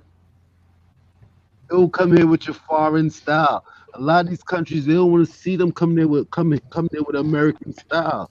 With the way Americans get down. A lot of these countries, that's the way they flex. They don't want to see American style. They want people to keep their culture. Don't come here with that. Let me no. Well, and also, I think that this is the most important thing: the kids. Do you really want to take like a not fucked up woman, have a daughter with her, and raise her in a place that you know is gonna fuck her up? Exactly. And you know what, GC, I was just about to say that because where I live, we have a large amount of Muslims, right? So second generation Muslims. And when we were at school, do you know what they used to do? They would leave their house in their hijab. And then when they get to the school, they go to the school bathroom, they change their outfit, they put on makeup, they take their hair down, and then at home time, you'll see them all in the bathroom again, putting their hijab back on, taking their makeup off. So your children, but when they're hitting the red button, blowing up their hold on, Ben. Go ahead. Your children in that culture, they're still going to be influenced more by that culture than they are by you. If you want a woman and you like those cultural traits about her, then keep her within that culture, because you bring her to another culture, it's going to change. You have to keep her in that same environment if you want that same woman. And but it's going to be the same. About this? Hold on, right quick. Then we'll get to you, Art. I promise. The grandchildren, because I noticed a breakdown, you know, amongst local immigrants between primarily Asian and Mexicans. What happens the third generation? Because those kids aren't even going to ask their kids to wear hijabs. After 3 generations, the shit is fucking over. It's over with. It's over with by then. Yeah. So can I say this last thing and I'm gonna get off? I'm gonna say this last thing. All right. Hold up for 1 second. Go ahead. Well, Yeah. well, So go ahead. yeah. So the thing that because I didn't get to say much earlier because I guess I was bored again. But to address Jessica's point and the fake supporter in the chat is that, you know, that happens regardless who you marry or not. You're gonna have deviance in every culture, no matter where you are. Somebody's gonna always be in the Christian or the whatever it is, always do something and sneak around until they find out who they are. You know, it doesn't matter on that instant. And the other part too is going back to the culture. Young people that come over here with their cultures intact, they do pretty well. Well, we were talking. Okay, so Part that I I'm want to address trying a couple of to things. convey. We were talking about generations later. Generations later, most of these cultures do dissolve into American turmoil, Yeah, they get and whitewashed. Is yeah, that or blackwash, worse. You know. when you However, what do you? So that's one thing I want to address because we were talking about the future of it. I agree with Jessica. And what? So when you say fakes, are you talking about Kels? Because I have to tell you that, you know, last I checked, they really didn't get along. So if Kels is supporting her, she's genuine about it. What was that all about? Right. I've never seen her agree with anything that I've said. So, you know, that So means she this is genuinely believes genuine that. art. Yeah, it's not. Yeah. So what was that all about? That was weird. Like, I didn't catch that part. I didn't catch that. well, maybe it's somebody else, but I mean, you know, like fake supporter. Like, if she agrees with Jessica, then she really agrees with Jessica. Like, period. Yeah, I didn't catch that part. they've been Sorry, at I- odds from time to time. But let me say this. Let me say this last thing, and anyhow, I'm I gonna drop get off. off. I'm gonna say this last thing, and I'm gonna get off because I got to get back to this game. Well, Okay. I see the ills and the pitfalls of bringing her over here, but yet and still, if she's coming from a sound culture, she already has a sound foundational programming, a sound foundational core cultural programming, and you're in a quagmire because, I mean, let's keep it real. This is America. This is where the action is. This ground zero to where everything is popping. You know what I mean? This is gonna be home base until I retire, or unless I get a sound enough footing to where I can vacillate in between two countries. So it's like, nigga, I'm not leaving home. You know what I mean? I'm gonna stay here. You feel me? So I'll deal with the potential of her getting on some fuckery when she come over But here. see, that's where you're gonna fall into your pitfall. That's where I mean, you're you gonna fall say into that, your but you pitfall. don't know that. You don't know. I mean, I may get No, her. She may be $100,000. right. You're absolutely right. I'm not trying to argue So with you. you can't speak in absolutes like that. I mean, I'm saying I just laid it out. No, She I bear has witness to it. I said a I good bear witness to foundation.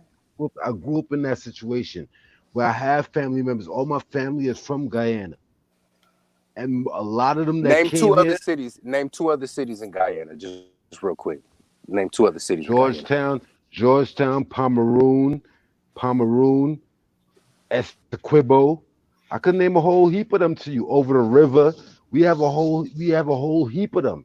We New have a whole Canaan bunch. Land, New Amsterdam. Okay, I got you. I hear you. No, Yeah. no, I'm not. Benjamin, I'm not we trying- understand done. we understand that it would be nice to have your cake and eat it too. It would be. I mean, but you do run the risk. I mean, that's all we're saying. That You run the risk here. You run the risk of just living there. Is what I'm saying. You run the risk it's either way. of a risk. I mean, granted, you know, of course, you run the risk of living there because you're going somewhere that you're not used to. You're from here, so going there, of course, you run the risk. What I'm trying to say is that once you bring them here, they are gonna pick up American ideology. Exactly. I mean, you gonna get risk coming See and the going, but change. yeah, I'm out though. But yeah, I holla at y'all. Go Chiefs! Are they winning? I don't know if they winning. Last time I seen they was winning. What I'm trying to say is that I've been witness to it because all my family, majority, 85% of my family is from another country. And when they came here, I've been witness to the women in my family and even the men. I bear witness that they took on the American ideology, and it destroyed the family. Where people, where we're moving different than we grew up on. Where we grew up on, we stuck together, and once we came here, it changed. Okay.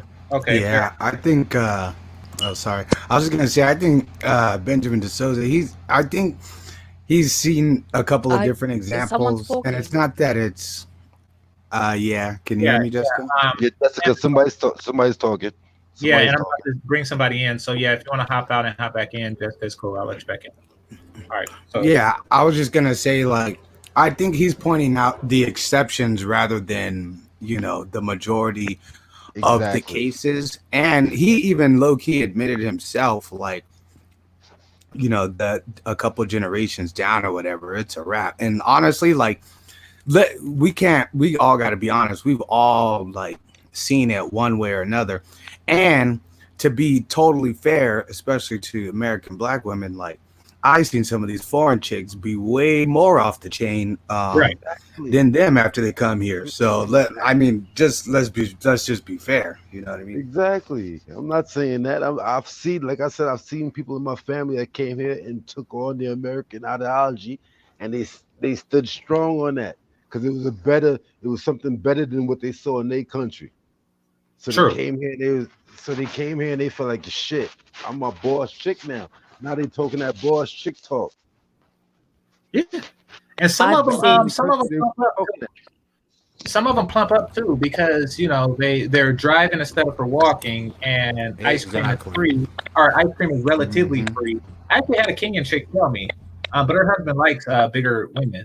But she told me that she couldn't believe that she could have ice cream anytime she wanted, and Exactly. she was bigger, she was an Olympiad. She was a bronze medalist. I never met like the smaller version of her, but she said that she just put on the pounds when she came over because it was ice cream everywhere. So you can't deny that it's environment. The environment will change it. I'd like to give a shout out to Thomas. I appreciate the Cash App, brother. Appreciate you. Support the channel. But yeah, I was gonna say I've seen the same thing in my family as well. So it's like we've all seen it happen. I've seen people that, especially on my dad's side, people that have come over from Nigeria, and they come one way, and within a couple of years, their personality, the way they dress, the way they look, everything is completely different. And you're just lying to yourself if you think people don't adapt to their environment. They do. And I'm sorry, but if you're a guy and you've gone abroad to get a woman, it means, just say you're an American and you've gone to, well, I think it was Guyana, that was the example. It means Yes. that you're not fond of the American environment and what it produces, but you do like the Guyanese environment and what that produces. So you'd be better off going to that culture and what it produces rather than bringing your woman over to the culture whose environment you don't like what it Exactly. produces. That's what I'm To trying me, to the say. But whole, it just makes I more was just, sense. Hold on, Ben. no, totally. Hold on, Sam. I was just, oh, sorry. No, I think she finished. But I'm But finished. then that's what I hold on, have. Game. Let Sam go. Let Sam go. Go ahead. Okay, Sam. go ahead, go, bro. Go ahead. Yeah, sorry, my bad. I was just gonna say, on like a little bit of a deeper level, what I've realized, just analyzing people that I've seen and people in my family, is that it kind of gets to a deeper problem in just the American psychology, which is like, I don't like what's at this store, so I'm going to go to this store and there and then bring it to my house, but not realizing that really your house is the problem rather than the store you're going to is the issue. Oh yeah, most And definitely. so we've seen like people, they struggle with women here, then they go talk to another girl, everything seems cool, but then they get taken for a ride there. But it all comes down to like, they're just not understanding certain base level things. And and part of it is like they're just not willing to, not to make this up like, oh, you need it self-improve and all that, but like on some level you have to, at least to get to some baseline level of where the majority of people are, so you don't like kind of play yourself, so to speak. So And that's how I look at that, and that's how I look at SYSBM. Like, dudes, y'all just gotta do better for yourselves. It ain't even about the women, because you're always gonna run into some type of drama when it comes to women. You're always gonna So run in into some this type of context, drama. Kane, I have to say, in this context, that doesn't really, because everyone is given the analogy that the location and the circumstances that these women were raised under can taint them. So you're saying you shouldn't leave ground No, zero? I'm not saying that you shouldn't leave ground zero. That's what I'm trying to say. That's what I'm trying to say. It doesn't matter where you're coming from. If you know you're dealing with a bad woman, leave that situation. If you're gonna say you're gonna do it, being a man, if you say you're gonna do it, do And it. It don't need a hashtag. What if you're dealing with a It bad don't need. culture? No, I hear you. I'm not SYSBM, but what if you're dealing with a bad culture? Not just an individual bad woman. You're dealing with a culture that produces bad women. Do you leave that culture at that point? Hey, if I could that's chime what in. people don't understand. It's the culture that's bad, not And it's necessarily. not even the women that are bad. I think. It's the culture. Right quick. Just to clarify, we're not saying, I shouldn't say we, because I'm not SYSBM, but people in this space, because that's not an SYSBM thing, are not saying that Black women are bad. We're saying that anybody who was raised in this culture will come out bad, reasonably speaking. I mean, there are outliers and exceptions, Because even we have the defense Game as changer, well. game Like changer. me, I agree with game changer. I agree with what you're saying, because I'm dealing with a black woman right now. I'm married to a black woman right now. And I go through dramas every now and then. But she know when I'm serious about what I'm saying. If she see I'm about to walk away, she change up her game. I understand what it is. I know what it is. If I could jump in this conversation, I appreciate Game Changer. What's going on, everybody on the panel? This is Benny Chain. This is Benny Who's this? Chain. If y'all like Benny Chain, Benny Chain, All right. Benny. Hey, look, this conversation that y'all having, I appreciate Game Changer Channel 2, because I hear like-minded individuals that, I want to say we all kind of got that same thought process. But my question is, do you think that 100 years ago it wasn't niggas sitting around a fire having this same fucking conversation? It was. Hell yeah, they was. This is what maybe not this exact same conversation, and let me maybe some tie other it up. type of conversation. Well, I think that they had complaints, but no, they didn't have these complaints. Absolutely No, not. they probably did, because hold on, that's why you had and I'm gonna take it, to the left, and I'm gonna take it to the right. But this is why slave masters was having sex with black women. This is why you had other nationalities mixing, because folk like, hold on, I kind of like this woman right here for her skin, or for the fact that she's about taking care of the house, or the fact that her whole structure coming up. You know what I'm saying? It's totally different than what I'm used to over in fucking England or over in fucking wherever. You see what I mean? So I love. When you're dealing with slaves, you're dealing with somebody who. Oh, I didn't mean to see, but I didn't mean. Let's not hold on to that Game Changer. I was just using that as because some of these niggas stayed there. Some of these slave masters stayed there though. They didn't even go back home. They stayed there. Yeah. You know what I'm saying? They kept. I don't want to use the slave man. I don't want to use that as a talking point either, because there's a lot of other folk that crossed the river, crossed the ocean, crossed the Atlantic, crossed the wherever, went to a whole nother continent, went to a whole nother part of the whole earth. You know what I'm saying? And found home there. You see what I mean? Oh, well, because you're jumping a little bit. Yeah, but I am. Do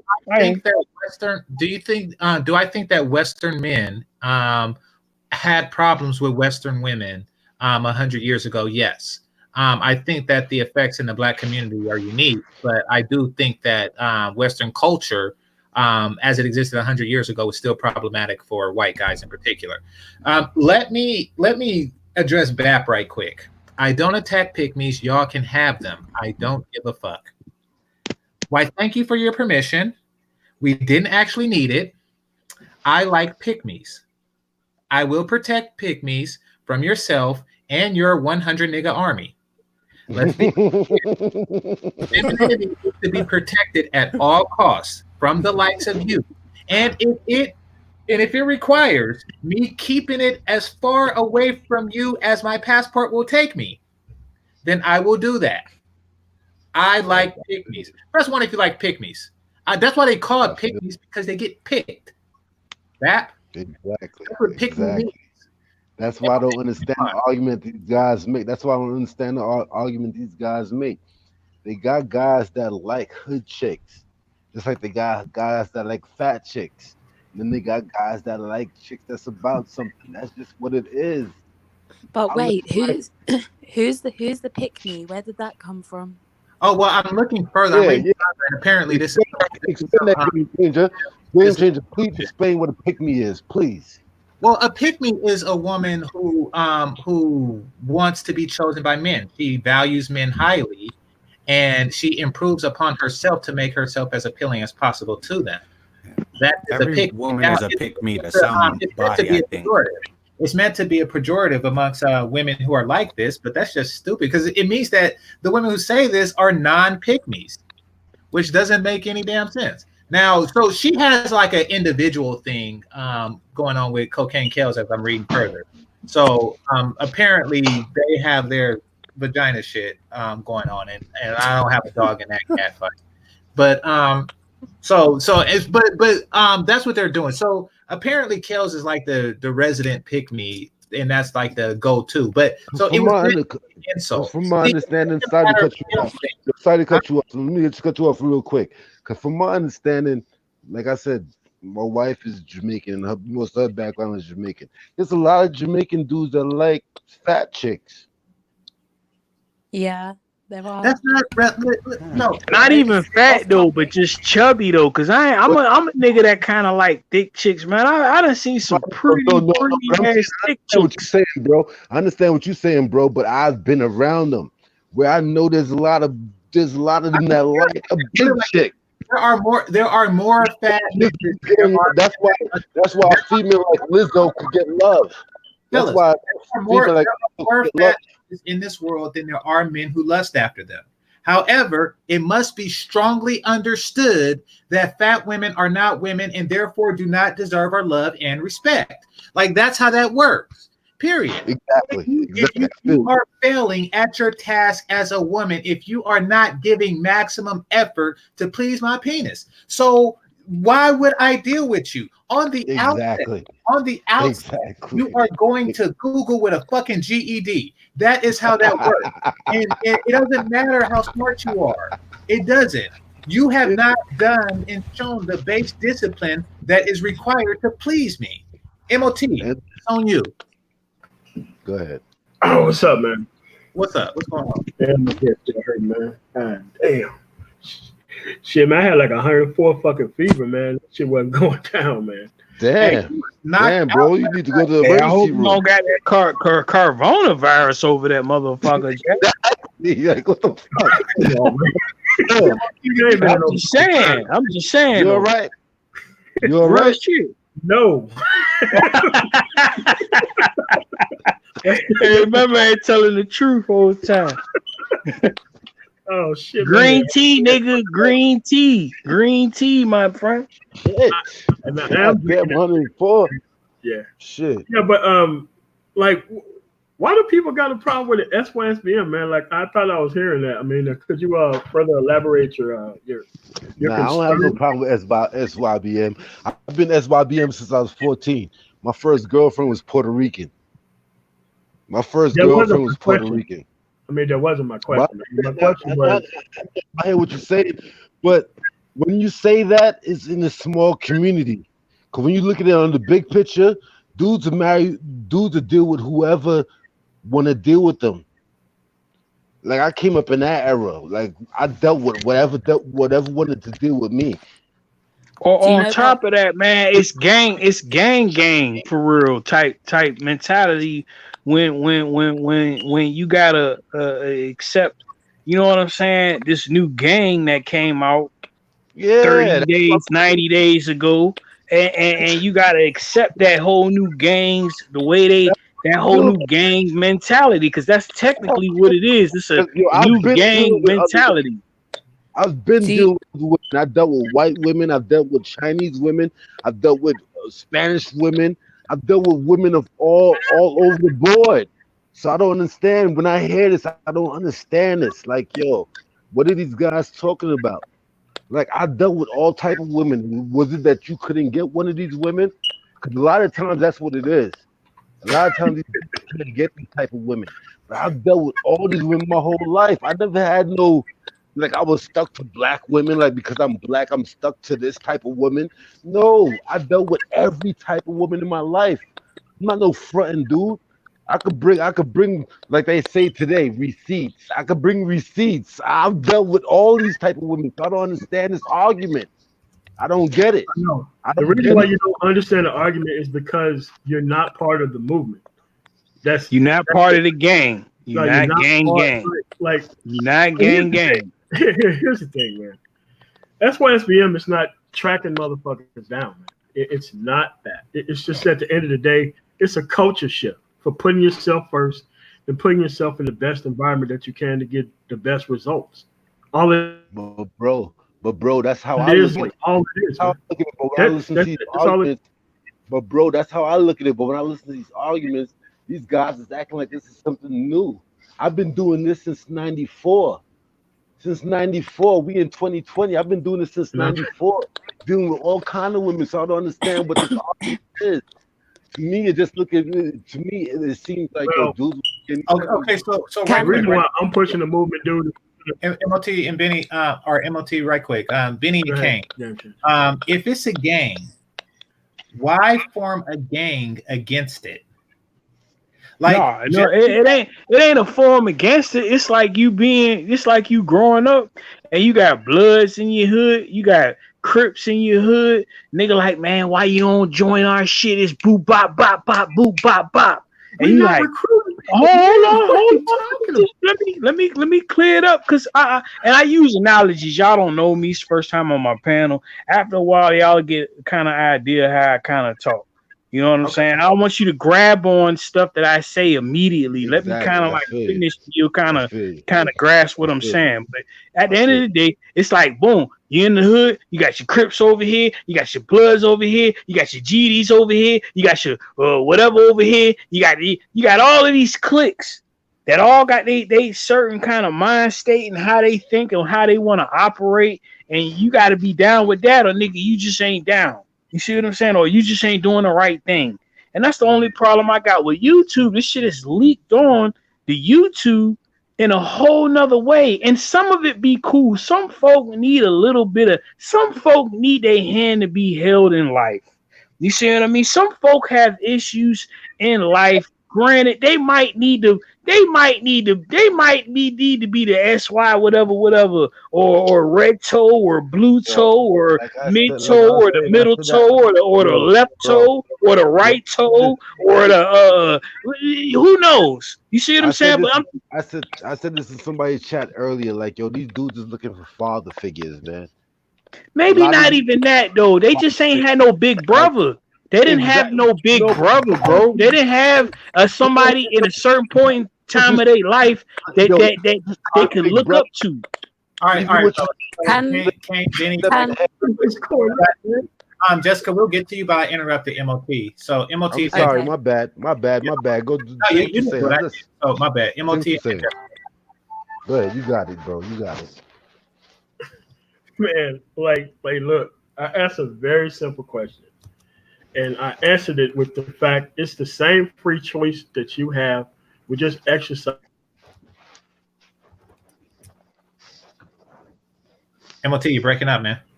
To get the maximum result for our productivity and not spending it here locally. That's it. It's free choice. But folk aren't robots, man. And in life, it's not a machine. Like folk, you be black and you got that choice. No. All right, Jessica, go ahead. So this is what I was going to say that I personally see as a problem with SYSBM. And it's not necessarily the people who are making the content, but something that I see throughout the chats, and that is I see nothing wrong with just opening your options up and exploring other countries if you have to, exploring other races of women, all of that stuff. That's all good to me. But what I think is a flaw in the mindset of certain people following SYSBM is that they're pedestalizing women of other races. So if you look at the comments that they're making, in their mind, you know, white women can do no wrong, Asian women can do no wrong, all these other races of women can do no wrong. And when you're going into the world with a mindset like that, you're opening yourself up to failure. You have to be aware that all women can do you wrong. And in these guys' minds, they're just not seeing that. They feel like, oh, if I go over to Japan and I get a woman, 100% she's going to be perfect. The women out there are perfect. And that is just not the truth.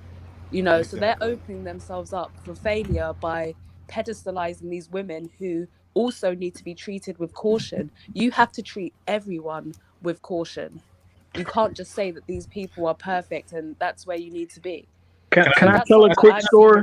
Well, right, Can I right. tell a All you quick gotta do is story? watch 90 Day Fiance to see that. Benny. Right quick, Jessica, you know something? That was a problem I had with you when I first met you. Because the way fellas came at you, it's like they didn't understood what you just stated because of your accent. Because to them you are foreign, and to me too. You know, so it seemed like they just came with all guards down, like, you know, like everything is impossible. It doesn't apply to Jessica because listen at her accent. So if you heard my initial response to the way brothers was responding to you, is because of that. I'm like, wait a minute. Y'all act like British chicks are just impervious to everything. So I get what you're saying in that regard. So yeah. So go ahead, Benny. All right, I'm gonna make this quick story. I got a family member.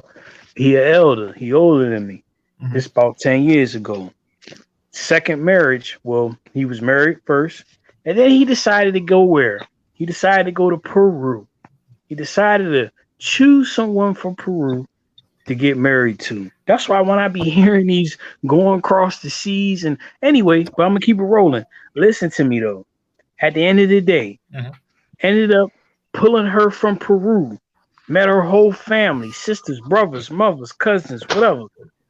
Ended up grabbing her from Peru, bringing her to the States. When I tell you in 2 years' time, 2 years' time, hold on, 2 years' time, he had a child with her. Ended up, yeah, exactly. Ended up in all right, well, here's my response to that. If you're doing well here, you should like all the options here. I'm trying to remove the power from the women in this culture by having dudes, no matter, you know, if they're productive, speaking for. Man, like I said, man, I live this life. I live this life. Kane, do you hear him? Like, dude, Kane, wait, I don't think he. Like, here's the problem. And here's the problem with black men in this culture. You have to understand that they have to think that something is wrong with you if you use free choice in a specific way that doesn't match their free choice. Mm-hmm. There's nothing wrong with it. You have more of what you want here. It's okay. Nobody's trying to recruit you or nothing like that. Nobody cares. At the end of the day, people are going to go and do whatever they want to do. I just want to help people not try to retire these ran-throughs here in the United States on some level 2 BFF shit. I would rather them deal with fresh people from other places and then try to deal with these women here to see what type of deal that they have on the table. And listen, I get that, right? And that's not the issue that I have. That's not what I was speaking of. Like, go ahead and explore your options, do that, because that's, to me, that's the wise thing to do, right? That makes sense to me. But I'm just saying, approach everybody with caution. And that seems to be what some people aren't doing. And as I said, it's not you guys who are actually putting the content out. That's not what I get from you guys. It's more people that are in the chats. So Yeah, that's what I'm addressing. Is just that certain yeah. people I mean, they're not but getting the philosophy that you're explaining correctly. yeah, yeah. But here's the thing: I hear you. whether they get the philosophy or not, I want them to pick different people than there are here. Bottom line, that's what I want them to do. So I understand that a lot of women get a lot of less options, and you may think people are pedestalizing people from everywhere else. I just don't want these people here to get first dibs at productive brothers. Period.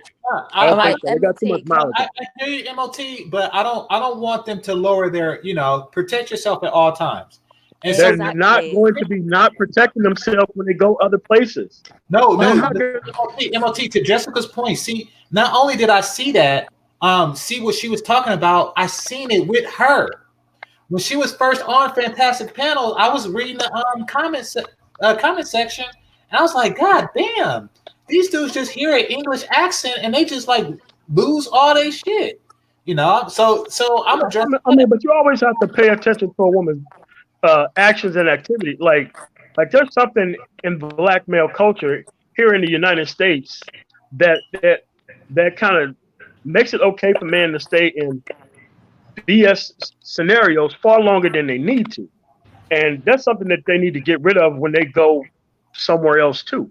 So what I'm saying is they're just going to be getting different experiences with probably better or worse people, but it ain't going to be these people here. I'm not telling them to lower their standards when they go other places, because you still got to be productive to go somewhere else. Yeah, so that's what you and Jessica agree on. That's what both you and Jessica agree on.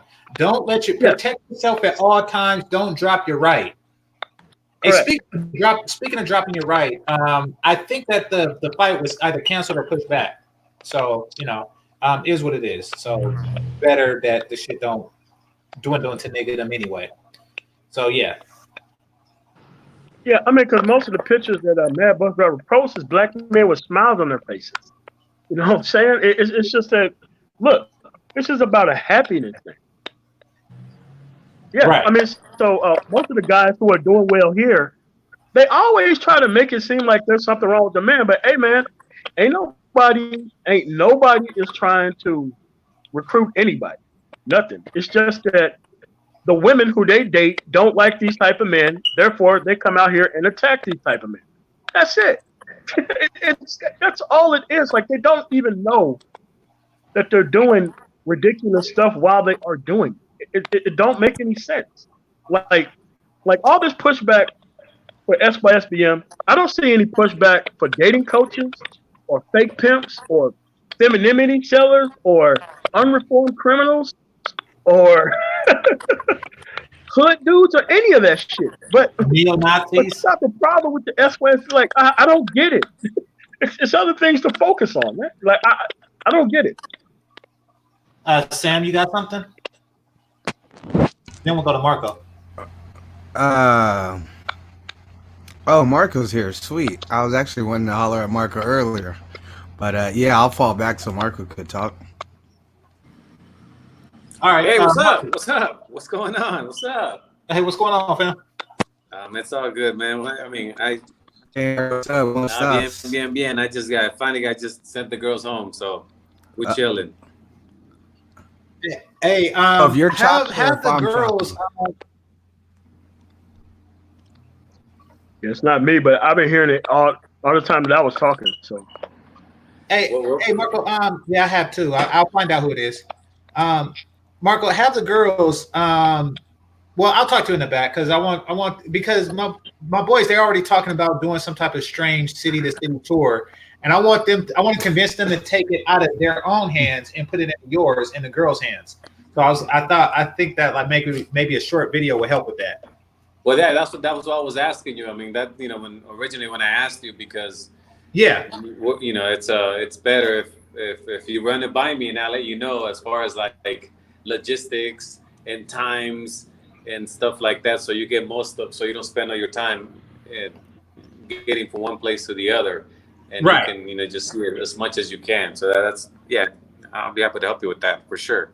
Right. I'll get in touch with them, but like a short video would help convince them because I think that they want to try to do their own thing, and I don't really like that.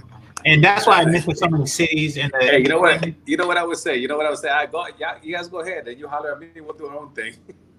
Fuck her, you know what I mean? Yeah. You I'd much rather deal with locals. Yeah, so it's, I would say, because it happens, and when you tell them something like, no, all right, then fine, go do your thing. So you let me know, man. Okay. We got I've been plenty, trying to we get got in touch plenty. with him, but yeah, it might take a second. Okay, and so AM1, you should roll with me, man. You should roll with me. To GameChanger, when are you going? You're going in April? Yeah, I'm going in April.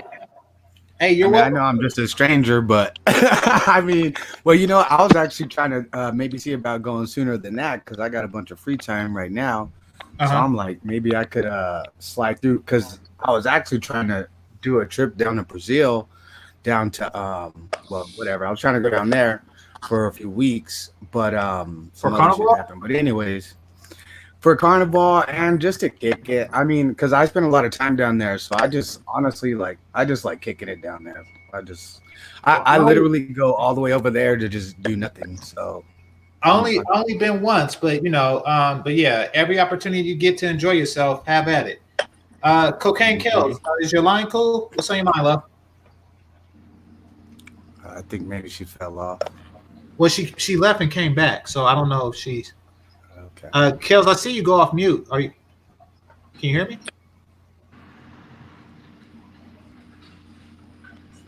All right. While she get that going, anybody has a response to what MOT was saying about SYSBM? I just wanted to address something in that what I'm saying is not an attack on SYSBM, and I see people in the chat saying that as well, that I'm not clear on the tenets and I'm misinterpreting it and things of the sort, and that's not what I'm doing. I'm just simply saying that there are people in the chats, and if anything, you should be addressing them because they're weakening the whole thought process behind creating SYSBM. If you're advocating that men here should be wise to the options of what's in America, you know, and explore other options, then surely you should be advocating to those men who are saying that other women are perfect, that you should be making them. That's not what we're saying. Wait. By saying SYSBM, right? You're saying that you have to be wise to what's happening in America and explore other options. Right or wrong? And here's the thing, Jessica. Like the way it's set up, we keep being repeatedly trying to be defined by everybody when it's already a defined thing. So when you say something that you don't understand or something that needs to be included, that is your misunderstanding of the actual topic. It doesn't matter what people say in the chat. No. I'm addressing other people's misunderstanding of it because SYSBM doesn't apply to me. I don't bother I'm trying to correct people in the chat. I don't. Pardon? I don't try to correct people in the chat when they're wrong about anything. I don't even care about that. I know, but I'm just saying because you're a content creator, I'm someone who's in the chat just watching the comments and seeing these different type of things. So I do pick up on that, you know. Right, but you're trying to make me police what they say and make them be 100% correct in what they say, and I don't do that. No. I'm not telling you to police it because you've set out those tenets already. So you've defined that already, right? You've done that. It's those people that are going against it. But I'm just saying that's something that I've seen about people that follow SYSBM is that they're not following it correctly. That's what I said about SYSBM. It's not about the tenets that you've created. I'm not saying that you have to police it. You've done that already by pitting out the, the different terms that define SYSBM. I'm simply addressing what I've seen people say about it. Correct. I mean, because at the end of the day, those people who are misunderstanding and saying different things, that's on them. It's just at the end of the day, folks are saying in the chat, man, who is that popping in the background, man? I think it's me. I just muted my button. All right, let's try it. Hold on, let's try it. Go ahead and mute yourself, Jessica. I'm muted. How you mute? He's just talking. Hold on, people. Yeah, it was Jessica. So Jessica, when you talk, make sure you have your mute on. Go ahead. All right, so it's like this. There's nothing wrong with SYSBM. I don't care about what people say there, and you're not going to make people stand on some sort of principle while claiming SYSBM, unless you got smoke for everybody else who's not being on principle anywhere else. You can't force SYSBM to be on principle either. I mean, at the end of the day, the tenets are there. The people want to be. It's a male outcome happiness based movement.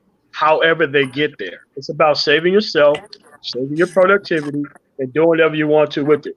Who knows? You never know how people are going to be able to find happiness because the outcome is male happiness. However they get there, it doesn't. It's really not that hard. Yeah, but I already explained to you, the first thing that I said was that I don't have a problem with SYSBM itself. That was the first thing that I made clear, right? So that whole concept there, what you just said, it doesn't matter. I understand those points, right? I'm just saying that there are people who are misinformed, who are following SYSBM. That was the the point that I was making. Yeah. Well, I mean, I'm not gonna chase those. I'm not doing that. Hey, let me ask you, since I came in late, I had to attend to the girls. Were you guys talking about what went on, or what you guys think about? I mean, given that you guys are talking about SYSBM, what did you? Hold on, right quick, Marco. I would like the people listening to understand what Marco just said. He said, "Sorry, I'm late. I had to attend to the girls. I had to attend to the 5 beautiful women in my home. That's why I'm late. I apologize that I had business with 5 beautiful women in my home." I want to point out that that's what you just said to everybody, Marco. Okay, go ahead.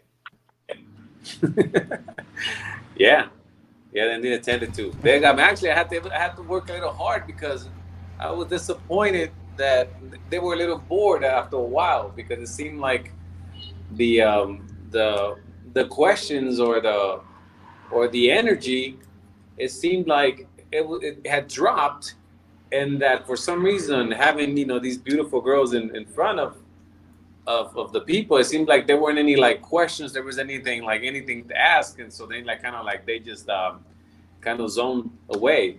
Yeah, it just faded away. I think that they asked all the questions that they wanted to, and conversations have to be somewhat fluid, not just a ask and answer type deal, or else it's gonna dry out as it did, which is unfortunate. But yeah, we understand that you had to re-entertain the 5 beautiful women that were in your apartment. I'm just saying that for all of you who don't know, this is the day in the life of Marco. So, that's right. So when we say we have a bad day for him is that the 5 beautiful women in his apartment was not properly entertained. They got a little bored. This was a bad day. Today was a bad day in sunny Columbia. That sounds like a headache, man. Yeah, exactly. It's just so grueling. Well, it's something that I tell you that it's one of those problems that you like having. Yeah, exactly. That's there's such a thing, But no. So what I did, just to let you know, what I did is I bought at the bottle of Macallan. So we had a couple of shots each. We put on some music, and it was on. That's what's up. Hey, me and my boys, we will keep them entertained. We are far from boring. You'll see. Oh yeah, and I remember that these are only a couple of friends that because we're talking about specifically Afro-Colombians, Black Colombians. But there's a lot more friends that are not Afro-Colombian that will be able to come out, and we'll have some more fun. So another stream that we should do is women that are not Afro-Colombian, and I could gather another 5 that are not. And then a whole different experience. We can do it on your channel, whatever. We can do it, and it's just we'll do it because I already talked to some of them and I told them. So this one we kept the Afro Colombian women, but the next one can be non-Afro Colombian. Hey, that's what's up. I mean, we look forward to seeing that too. And damn, on that soccer site, They were not playing soccer. What in the hell? No, it is. That's what it does. It is it's actually, that's one of the teams. There's at least I believe 8 teams. That's one of them. And most of the teams are comprised of women who are also have a modeling career or aspiring models. So they get down. They play soccer really well, but most of them are fine as hell. As a matter of fact, one of the requirements for them to be in the team is they have to be fine. Oh my God! So basically, they're the Hooters of soccer. That's that. Oh, it's hard, man. Yeah, no, that's how it goes down.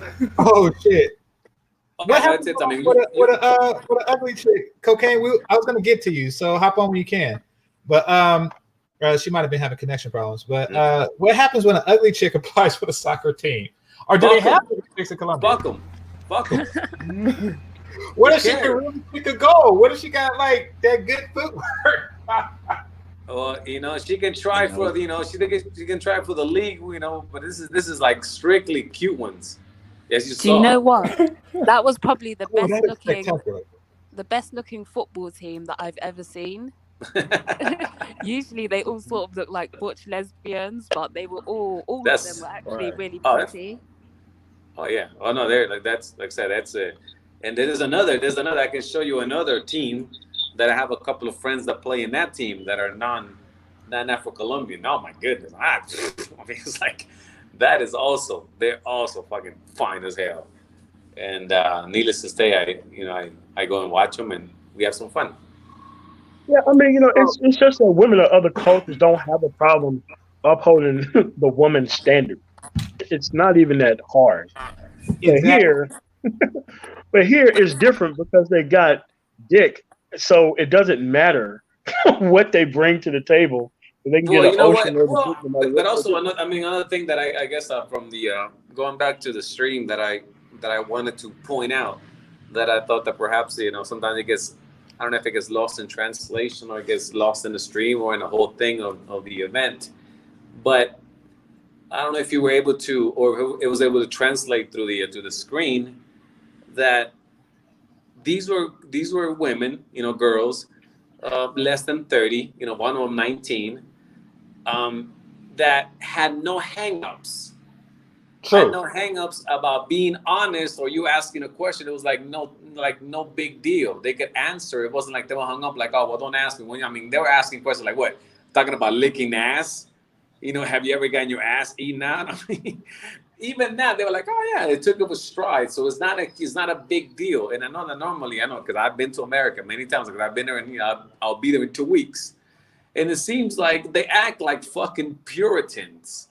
Like you can't just say shit like, oh, like sex is like this big fucking taboo, this thing that nobody does, or you shouldn't talk about, or we have to kind of like tap around carefully. And it's weird to me, because I'm coming from a culture where you can just say to a chick, hey, so what's up? You got your ass eaten or what? And it's like, no, I haven't. But it's like, it's not a big thing.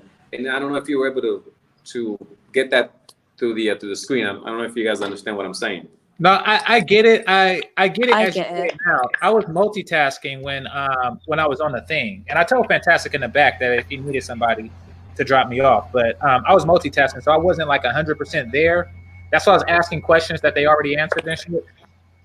But no, I understand that. I think that sex is still viewed as a tool of control in the West. It is. And therefore they're trying to make it as taboo and as valuable and, just this deified thing to give it more value and leverage over you. So Judge, feel free to hop back on. I was waiting for Kales, but I have the spot open for you. Hey, listen, I'm gonna drop a link on the chat so you can see another one of the football teams that they play against. So you can show the screen.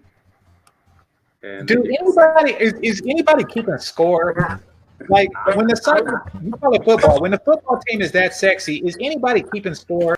Is there somebody actually like looking at how many points are scored? Like, come on now.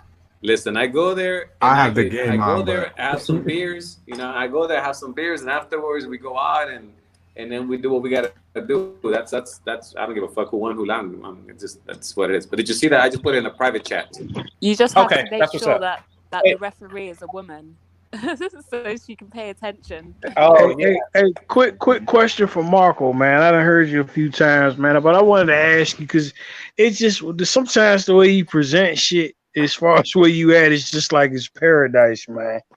It's just you know what I'm saying? It's just like and it's cool, and I appreciate the marketing that you do on it. It's, you know what I'm saying? Like in my mind, I'm like, you know, even if you stretching, I'm like, he probably still not too fucking far off.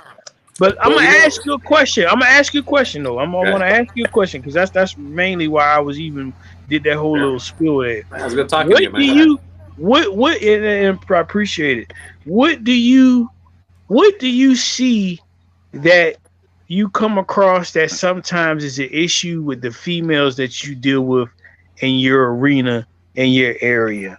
And I want you to be honest, man. Yeah, I understand, man. Like I never been dishonest, and I think that, and to your point, and it's a very good one, and this is why I guess I've taken the extra step to show it. I know there's times I hear people in the chat saying, "Oh yeah, I get these women. I'm here, I'm there, I'm successful. I got this friend, I got that friend. They're fine. I'm only hanging out with 10s and 8s and 7s." I hear that shit a lot, but we never see it. It's never visual, never. So you figured when I've said it, I'm like, all right, I will be visual about it. I'll show it. So obviously that gives to the credibility. Now, you know, that shows that I'm not boasting. Because imagine if I would have never shown anything, and it would have been like, oh yeah, I mean, I'm in Colombia, man. I got all these girls and my friends, and they're fine as hell, and they're so cool, and they're cooperative, and they're sexy, and yeah. And then they're like, oh, okay. Let me tell you what he's attempting to try to do here. I know, but before you do that though, because Marco still didn't answer the question. No, I know. Still didn't answer the question. Can I add on to Marcos? Can I add on to Marcos, and this might help a little bit? Hold on, no, don't add on to it because he still has yet answered the question. Don't add on it. Answer your question. This might. No, you can't because you're not Marco. You're not Marco. Let him answer. Sam, answer. No, I knew what I was saying. I was putting some context. I was putting some context. Marco on it. And Benny. On it. Because I was addressing the first part of it, you know, like, because you make it seem like it's a paradise. You make it seem like, so like, that's why I said I was visual to the point that I'm not saying it, I'm showing it. So that was the first part. That's why I said what I said. Gotcha. But the second part was that what challenges or what issues do I face with women? Is that what I think that's what you were asking? Or what do I see as challenges here? Is that what it was? He's asking what are the cons. You mentioned the pros, but you never mentioned the cons. Okay. Well, listen, there's fucked up people everywhere. I don't waste time. Like let's say, for example, like normally when I first met Caro, okay, she introduced me to Camila. Okay. When I met Camila, all right, it's like I gauged her and I saw if she was cool and she was really worthwhile having her in my circle, throwing her in the roster. Now there I did the vetting. Obviously I did it through Caro. I say, Caro, is she cool? She ain't fucking full of shit. She ain't this, she ain't that. No, she's cool. All right. So I met her and I said, okay, I bet, all right, she's cool. There are times when they introduce me, I'm gonna introduce you to a friend and I meet him and I see that they're full of shit or they just on their phone or they just like disinterested or they just looking for X or Y. And I just don't deal with them. I cut them off right there because I think my time is funny how the name of the show is Know Your Worth. I do think my time is valuable and I'm good company. So from that list that I say, you know what, I just don't deal with it. So I have chosen not to deal with those. If I meet a chick that's a fucking bitch or that's stuck up or thinks she's the center of the world or she's looking to be worshipped or she thinks she's better than me, I don't fuck with them because I don't have to. I don't know if I answered your question. No, you did. I got one more question. It's gonna be real fast. How hard would it? How hard would it? Let's go MOT and then we'll go to you. Promise. Okay, my bad. All right, Marco. You have to understand what's happening here. See, you're not supposed to experience that unless you have a level of supposed game. So it's hard for a person to think that you can get women who look like that on average in a culture that produces them. It's hard for a person who's never been there. Yeah, I understand that. It's hard for a person who don't understand when there's a higher quality women percentage on average. It's very hard for a person to understand how you can pull that off without money and all this stupid shit. Because most of these people can I add on to that? Oh, sorry. Hold on. Like you have to understand that when you run across men who actually can't believe there has to be a downside, it don't have to be a downside. The thing is that when I went to Germany, it was the same way. The thing was, there was just a hell of a lot more higher quality women on average than there was lower quality. And that's and it's hard for people to understand that. But see, they've gotten so used to these things being this way because of game that they have to try to invalidate what you say the moment it comes out of your mouth. Yeah. So that's what you're always going to run into. No, Benny, you've been waiting patiently. Go ahead, brother. Well, I mean, but I run into the same thing as well. No, Moti, I got you, Moti. And the thing is that obviously I've had, I guess, in my life I've had some level of success, okay, with women, because I never really been a guy who's bad looking, and given that I played baseball, that shit was always easy, you know, because obviously you're an athlete, and then women flock. Okay, so I was never in a situation, I guess, where I felt that there's going to be a shortage of women, or I'm never going to get women, or I have to kind of like run game or try to deceive women to get what I want. I don't know if I'm you understand what I'm saying, but I never had that thing personally. I never had it. So now that you see what you see, it's like, okay, that same attitude that I take when I deal with a woman, I tell her, listen, man, I want to meet your friends. Bring your friends. Let me see your good-looking friends. Let me see them. Okay, cool. I want to meet this one. I want to meet this one. All right, cool. Let's go hang out. Let's go here. Let's go there. So that confidence, I guess, that's what it is. I don't say I'm gonna meet them, and then all of a sudden I have to prove myself to them. I have to try to impress them. I have to try to run game, as they say. I have to try to deceive them or try to manipulate. No, I'm straight up. Listen, I'm obviously you're cool and everything. You know, if we're gonna go hang out, they know what it's about. They understood. If you saw it, they know that if a man treats them somewhere, when they said, you know, this plane ticket is for free, they saw it. They're like, yeah, we know. So if I ask them out, if we're gonna go out, obviously they know I want to be with them. That's understood from the culture here already. So me approaching them and just asking them out and saying it, it's like, okay, cool. They know what it's about. Obviously, they have to like you, as they said. If they like you, then yeah, they'll go out. If they don't, they won't. That was one of the questions that was asked, and that's how it is. The crazy thing, though, is Marco, is that still goes for here too. You could have been that same baseball player out that motherfucker kicking ass here, and I know people know exactly what I am saying. You could have been that basketball player here. Hold on. You could have been that baseball player here. You could have been that soccer player. You could have been that football player here. Exactly what you explain is what them niggas go through in college right now. They don't gotta beg and plead for pussy. Yeah. You see what I'm saying? Marco, stay over there. Don't come over here and try that shit. Stay over there, Marco. Well, nah, Marco, and I don't know the nigga. Listen. I don't know the nigga. I don't know what he goes through, but I feel like he'd have been that same guy here. I feel like. Listen, I'm sorry, but I did. I mean, I did at times. I went to school in California.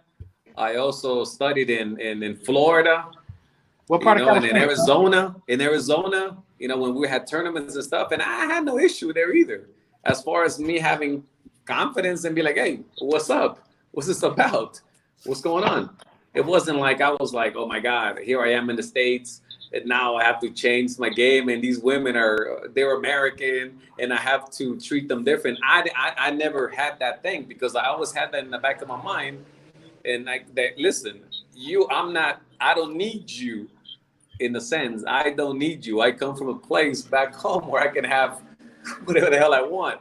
So here, hey, I'm here to spend the time. I'm not here to try to prove myself to you. If you're down, you're down. If you're not, fuck you. I'll be out of here in a couple of days.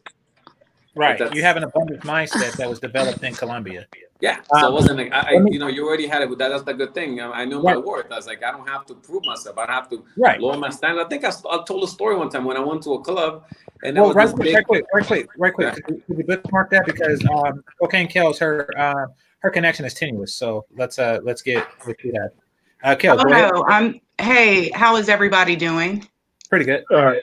Good. No, I actually just wanted to hop on and personally say to Jessica that my sentiments were honest in regards to the comments I made. So I didn't want any confusion in regards to what I typed in the chat. So that's all I wanted to say. I'm going to go back on mute for a second. Okay. And no, I got that. I understood that. Cool. Light unite. I like that. Can I just say one thing quickly though? When Marco, he just said there's fucked up women everywhere that you go, right?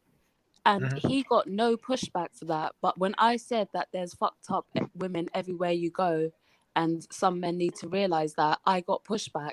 So what was the difference between what he said and what I said?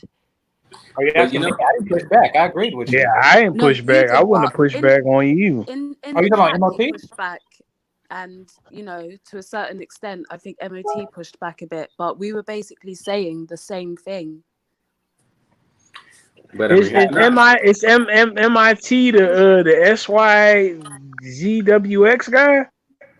You forgot. It's MOT. I don't know about that MOT. I don't know specifically, but I'm just saying that I don't know all the symbols with the gang shit. I don't know all the gang symbols. Well, it's just an acronym for his name. His name is Man of Tomorrow. No, I'm talking about the SYSS, the WV, all of that shit. I don't know. You said MIT. You know what it is. MOT. I ain't talking about his name. I'm talking about the gang, whatever gang he repping.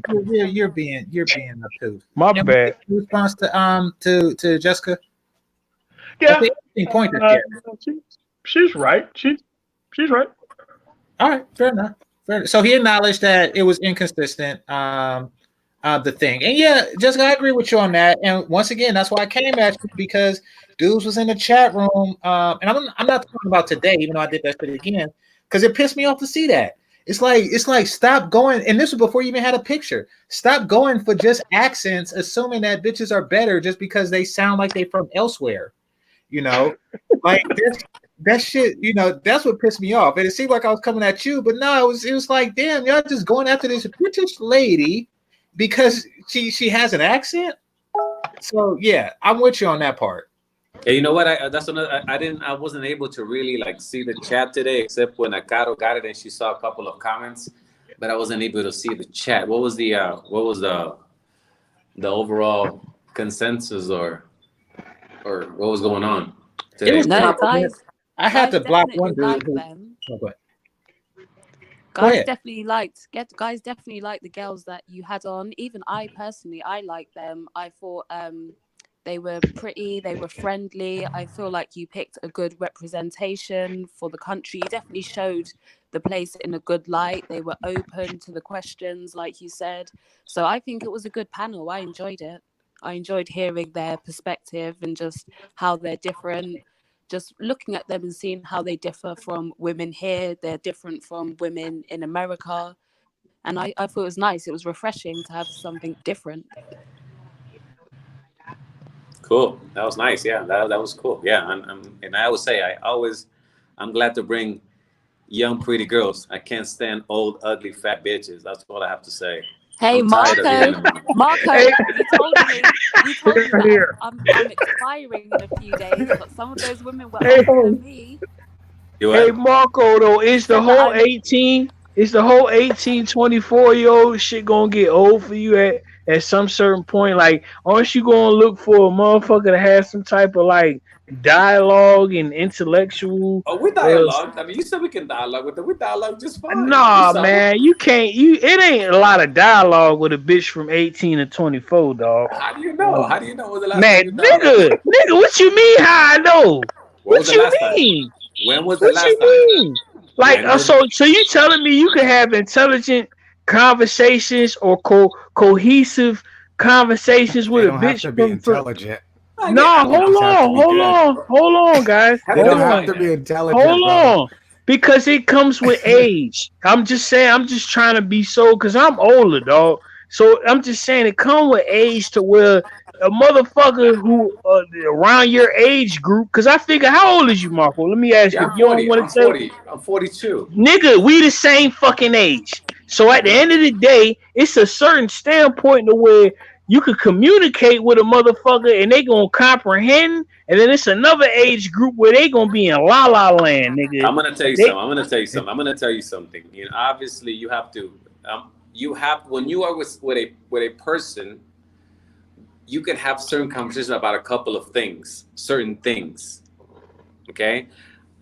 When I'm with them, 18 or 24, I'm not looking for them to help me solve the issue of whether Jesus existed or not, or whether fucking Kevin existed. I don't give But a who fuck do you about have that. those conversations with, though? Like, sometimes you want to have an somebody intelligent. else. No. Sometimes you want to have an intelligent conversation.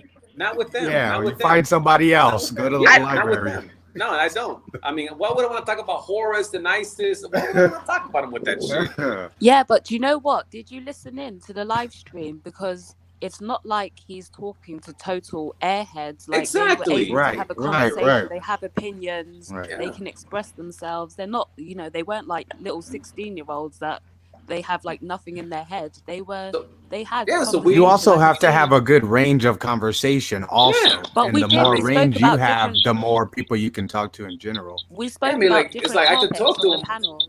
Yeah, we can have you saw him. We can talk about certain things. I mean, you have to mute that man.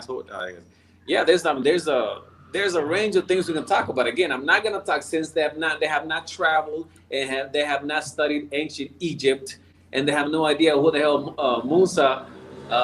Masa Musa is. I'm not gonna talk to them about that. I feel you on that. I feel you on that. I mean, that's And just there what it are is. ways you could talk about that with them that can be interesting and enjoyable and interesting But I'll give for an both. example. I'll give an example. Lena, again, she's a social major, right? So she has a lot of understanding of what psychology is and behavior of children and the behavior of masses and critical mass. Like, she knows a bunch of shit about how human behavior. So her, we can talk about that. Caro, she happens to be a beautician, so we can talk about those things. And then with Marcela, I could talk about others. She's a soccer player. Mostly, I could talk to her about sports. So again, I have to state the sport. I don't have to talk to them about religion and do they think that that Krishna is Jesus. And if I don't have to, I just look at it that when you said a deep conversation, we can have it, not just every subject, but definitely deep conversation about certain topics. I feel you on that. Hey, real quick though, how easy would it be to structure a model agency over that motherfucker? No, well, definitely the talent is here. I call it the cattle. We have plenty of cattle here. I mean, but I'm just saying, like, how hard would it be to structure something that's solid? You know what I'm saying? Like for an American guy, you know what I'm saying? That's really trying to create a real business. You know what I'm saying? In that sector. No, not hard at all. About 12 years ago, I remember I met this guy from Chicago. Didn't speak a word of Spanish. I actually met him in another city called Cali. He was there for a marriage agency. He was meeting a bunch of girls that he could marry. So I met him, and he was there, and I told him, man, why are you doing this? And he's like, well, because I don't know anybody here. I was like, listen, man, I live in Medellin. If you want, go visit me over there, and I'll introduce you to some friends. I was like, all right. So he came to Medellin, and then he bought a club. He bought a discotheque, then he bought a building, and he did all kinds of shit. So he did just fine. They just fine. Ended up getting married, having children. They did just fine. Got you. So it's not hard. And he didn't speak a word of Spanish. Not a word. Got you. Yeah, women just easier to deal with when actual men hold them to some type of account versus over here where men nurture women's irresponsibility, and that's just the difference. Yeah, my last thing I ever do is act like shit gonna be different in a whole nother country. I just realized, like, man, some folk don't realize. No, I'm being so real with you. I just realized some niggas don't realize what they need to have to even make a motherfucker, make a chick feel comfortable with their ass. But like, if you ain't out here busting your ass, you see what I'm saying? And if you don't got a house, if you don't got an apartment, if you looking broke, if you ain't, it's certain aspects to where it's just like, what are you getting out of the woman though? Hold on, you have a nigga out here that don't really have much, acting like he gonna get much. You see what I'm saying? You have a nigga out here like, man, I want a bad bitch. But nigga, how you gonna get a bad bitch and you not even you just don't got the shit to even have a bad bitch. Yeah. You don't have that shit, dog. Marco. What's that, Moti? Did you need to have anything extravagant to meet beautiful women over there? No, listen. Okay, thank you. No, I rest my case. I don't have I don't have a Ferrari. I don't have a fucking mountain. No. It's just that Hey, but Marco, not to cut you off, Marco. Hold on. All right, but not to cut you off. But if you did, nigga, how many multiple times over would it be for you though? If you did have that fucking Ferrari, if you did have just a Benz, an old Benz over there, how many times would it multiply for you? I gotta know El Camino, man. So answer me that question though. If you did have a Benz where you're at, how many times over multiplied would it be for you? Well, of course. I mean, I would say if you. Well, talk to that nigga. Tell that nigga that shit, cause he still don't comprehend that shit. No, but I mean, again, that's like saying if you have a Ferrari. What a bitch thinks. I'm not trying to impress bitches, dude. Like if you're not, then why? Then you're not gonna get none. Then you're not gonna get any, cause that's what they want from you. These are simple. This is simple mathematics. Man, ask a chick, dog. Hey, see you showing yourself right now. I'm a bad business, dude. What the fuck? That's bad business right there. What this nigga say? Man, I'm not trying to impress I'm not trying to impress the chick the whole time. That's what they want from you. That's what they ask the chicks. Ask the little British bitch in here. Ask her, dog. That's the whole problem with that whole SUV shit. Like niggas, like, look, I'm gonna go my way. It's gonna be my way. It's gonna go the way that I think. It doesn't matter what they think. It's gonna go the way that it's gonna go. How in my mind, how I perceive things. That's how it's gonna go, and that's it. Hey, here's the thing. I think that Marco. Hold on a second, Marco. Like, dude, you don't understand, man. That with free choice. We're just leaving all this goofy shit to you. If you like where you are and you up there on that mountaintop, we're just telling people to go other places and experience other things and then compare it to the bullshit here. But that's why you're in the situation you're in. But that's why you're in the situation that you're in. You placed yourself there. You just said that, hey, we're going to go in this corner. We're going to go in this corner over here. You see this little pocket over here? We're going to go over here. And we're gonna make it happen over here. We're gonna make it happen. Here's the thing. But what is the? Sorry, can I ask? I'm sorry. Let me ask. What is the point? What is the point exactly that you're trying to make? Is it that women don't like successful men anywhere except the U.S. or what is exactly is the point you're trying to make? I'm sorry. To who? Benny or dude? Yeah, you brother, you. Not MOT. To you were saying you're saying that. What are you saying that? If I'm saying this is the thing, right? This it's real simple. You act like women don't like the icing on the cake. Not you. I'm just saying. I'm talking in general right now. You act like a chick just want cake. She don't want icing on the cake. Why are folk not comprehending what like ask a chick. Ask the chicks that's in the right. Ask the British chick that's on here right now. Do she want cake or hold on? Do she want cake or she want cake with icing on it? I want to deal with a culture of hold women. On, she was about to answer. She was about to answer. I don't get 100% the point that you're trying to make, but if you're trying to say that in order to get a woman, you need to go out of your way to try and impress her, I don't agree with that. Not impress her. Just have shit that she would like. Just have shit that she would be like, okay, he got his shit together. What's wrong with having your shit together, man? No one's not saying that. No, yeah. No one's saying that you don't need to have your shit together. What would you consider? I'm sorry. What's your name? Hold on. What's your name? What's your name, ma'am? I'm sorry. What's your name? My name. Come on, let's make it quick because I got a point to make. Let's make it quick.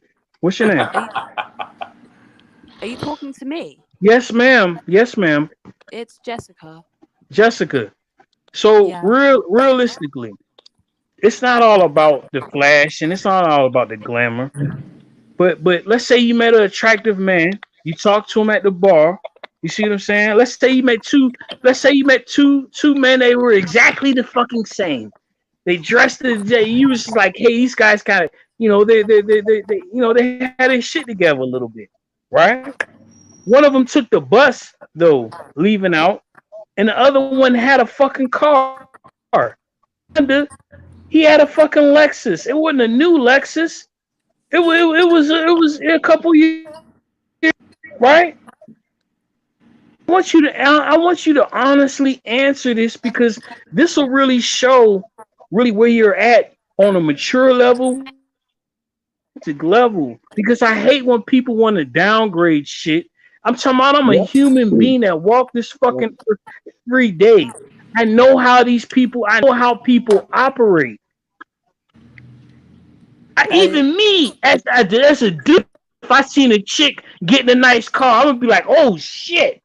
Maybe not even like oh shit like that, but like, oh, she got her shit together. As a dude, man. Do you understand what I'm saying? But it's okay to downgrade SYSBM though. Along the same line, like shit I don't get. I'm lost. Man, SWV dog. I don't even care about gang SWV shit, dog. Quick, dead ass serious, dog. I don't care none of that shit, dog. Because all that shit is holding motherfuckers mentally. Dude, listen, bro, it's just holding their ass back, bro. I'm tired of y'all dudes talking to SYBM. If you really about that SYBM life, you just gonna do it.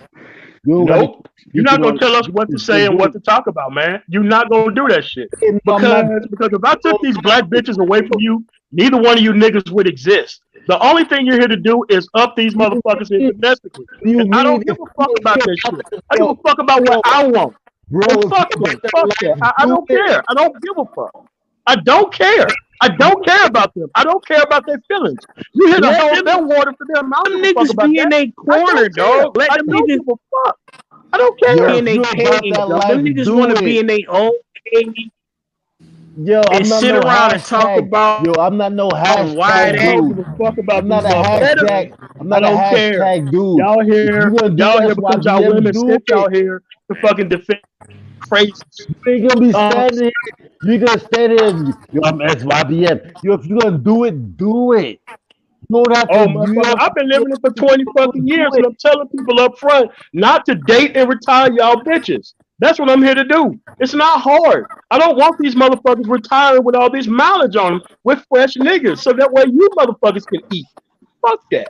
I want these motherfuckers to get fresh. I eat off for any race. Any chick that I want, I'm gonna go get it.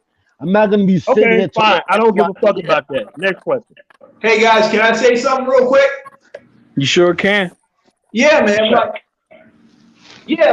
See, this whole premise of Like, why don't you go get something that a bitch want to go get so that she likes what you got kind of shit.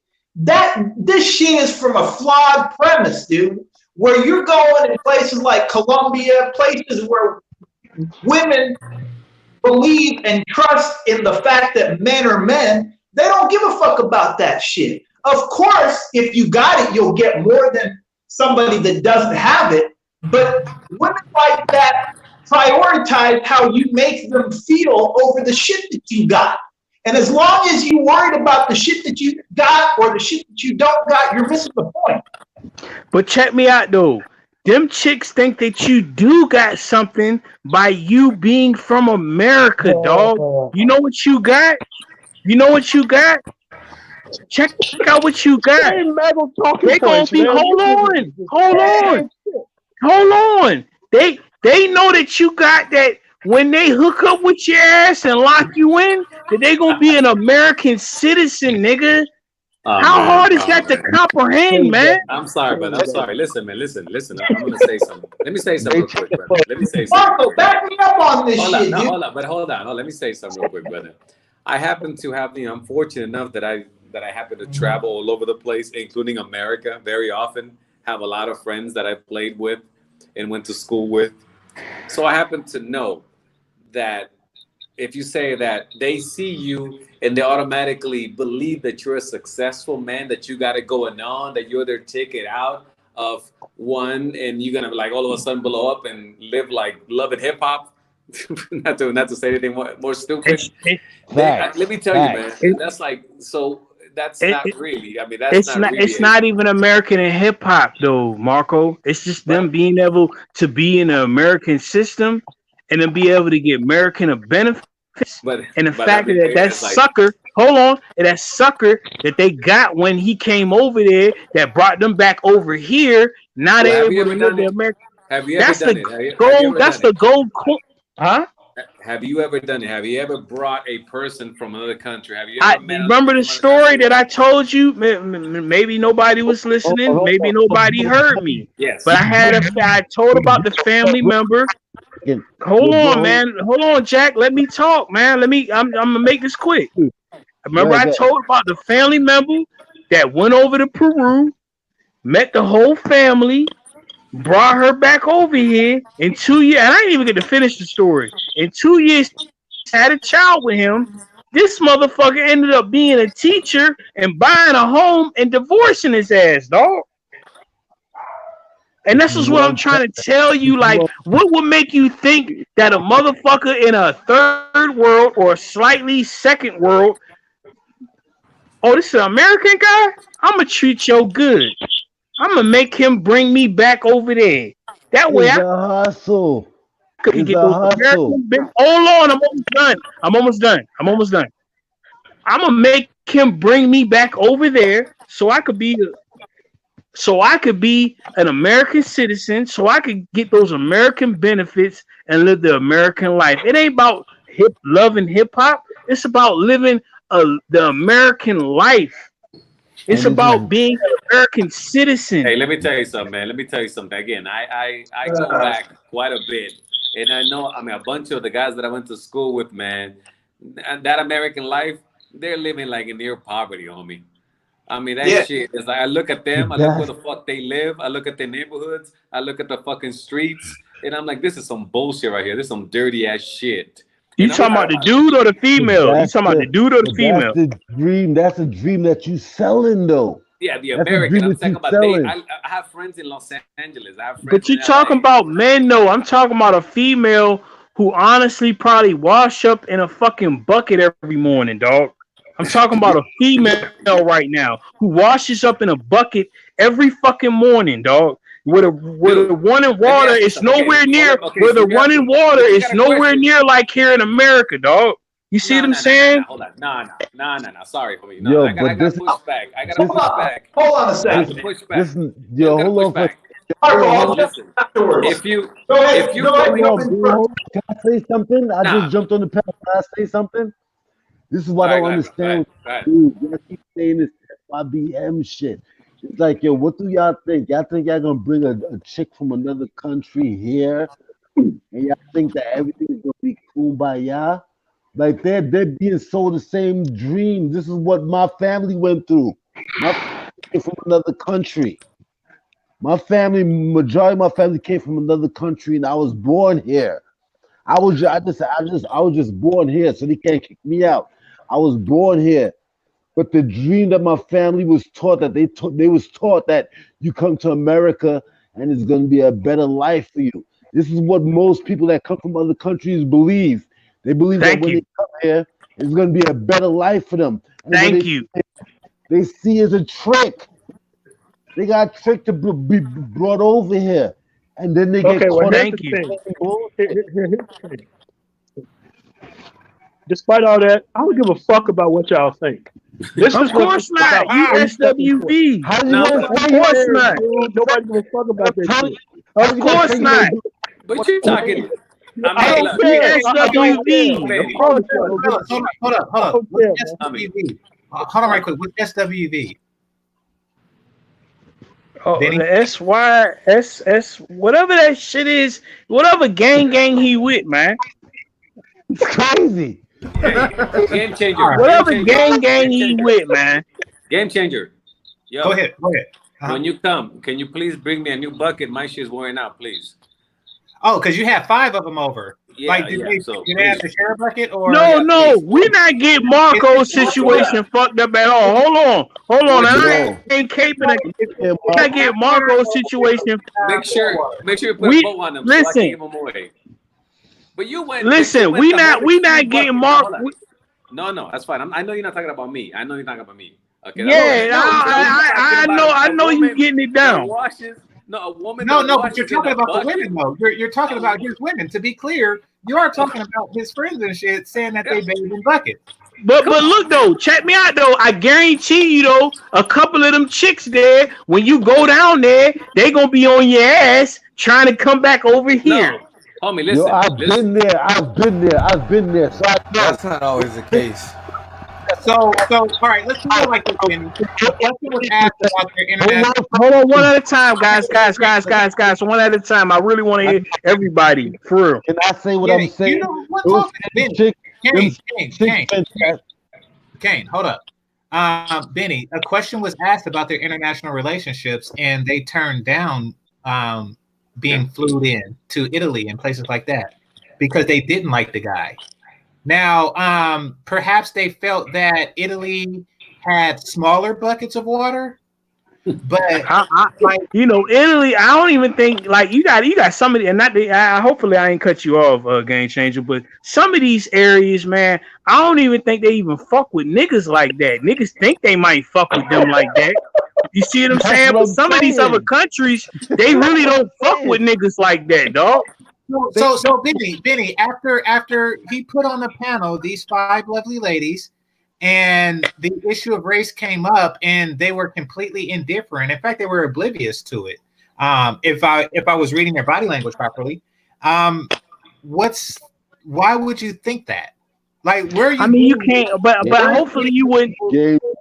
But hopefully you wouldn't have a whole. But hopefully you wouldn't really diagnose something over the internet the way you did, though, Game Changer. Let me say something. You have hold on, right quick, Marco. You have nothing.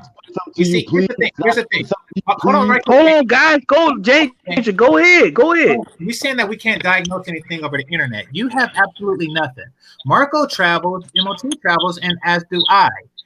We are gauging from life experience. You, sir, have absolutely nothing. And with that nothing, you're expressing things over the internet, which is what you're saying that we should not gauge things over. You don't think that that's very weird? Let's not mix up what you just talked about with email. Hold on. Let's not mix up. Hold on, guys. Let me at least go back with your bucket theory, Benny, is some internet nigga talk. Let's be clear. Your bucket theory is some internet nigga talk. Yeah, some bullshit. That's some bullshit there. Yeah, exactly. So yeah, you shouldn't believe shit that people say over the internet, namely you. Yeah. Because like, I mean, listen, and that was like, and from them, like for you, like I know that people talk all the time, and this is what I started answering my question, your first question was that obviously I am showing you a visual. Okay, people talk shit all the time, but when you show something, and if you see that people are indifferent, and you say like, "Oh, I think that they are, let's say, prejudiced, and they don't fuck with blacks over there." If you think that, okay, fine. If you've never been, fine. You can think that all you like. Okay, if you've been, then you wouldn't. So then when somebody shows you and you have a chance to see somebody and they're like, no, that's not how it is. So we don't think that way. So then what else is there to see Marco, if you're seeing it? But Marco, let me ask you a question. Them same women you showed, them same women you had on the live stream was fantastic earlier. You telling me I couldn't go over there and get them for some I couldn't get them same females for some short bread? Say it again. You can get what? Them same females that you showed on Fantastic's live stream today. You telling me I couldn't go over there and get them for some short bread? Compared to short bread. I don't know about anybody short bread. I mean, it's again, you're asking, but see, you're $100 at most. At $100 at most. You tell me I couldn't get it. I couldn't get a woman just as fine as those women you had on earlier for $100. I have no idea. I mean, again, these weren't hookers. What homie. the heck? You know what I mean? What does that have to do with anything? I mean, no, wait a minute. Hold on. If you're asking me, hold on. If you're asking me if because I've been there before. I've been there before. I know. Let me finish. Let me finish real quick. Hold on. If you're asking me whether whorehouses or escort places or streetwalkers look as pretty as them, there are some. Hey, I have no idea. I don't know. You're gonna have to go check out and find out. I have no idea what their quality is. I have no idea and then what they charge like that. I mean, I don't know. Maybe. I don't know. We being 100%. We know how it go. Being foreigners and people that come out there and stay in the resorts. You know that happens on the regular out there. Keep it real. You know what it is. Those females may not have been down that boat, but you know that's how it go down out there. Being a tourist, you know, you can live good. Can I see something? Man? I'm getting really sick and tired of kind of third way kind of people haven't been nowhere kind of talk, man. That's bullshit. Yeah. It's like I've been there. Honestly, everything that you guys are saying is on some hypothetical shit. My family is from that. Exactly. Everything that you guys are talking about is on some hypothetical shit, on some like 90 Day Fiance kind of TV shit, dude. Exactly.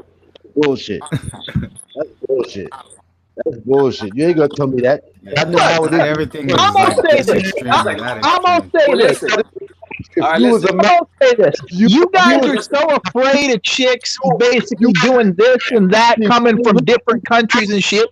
You guys are basically telling me this shit doesn't happen here in America? Yeah. Get the fuck out of here. Hey, look, yes, it does. It happens all over the world. That's what I'm trying to tell you. But right, but it's my duty to basically go vet these chicks and basically do my job and do my due diligence. That's the risk I take.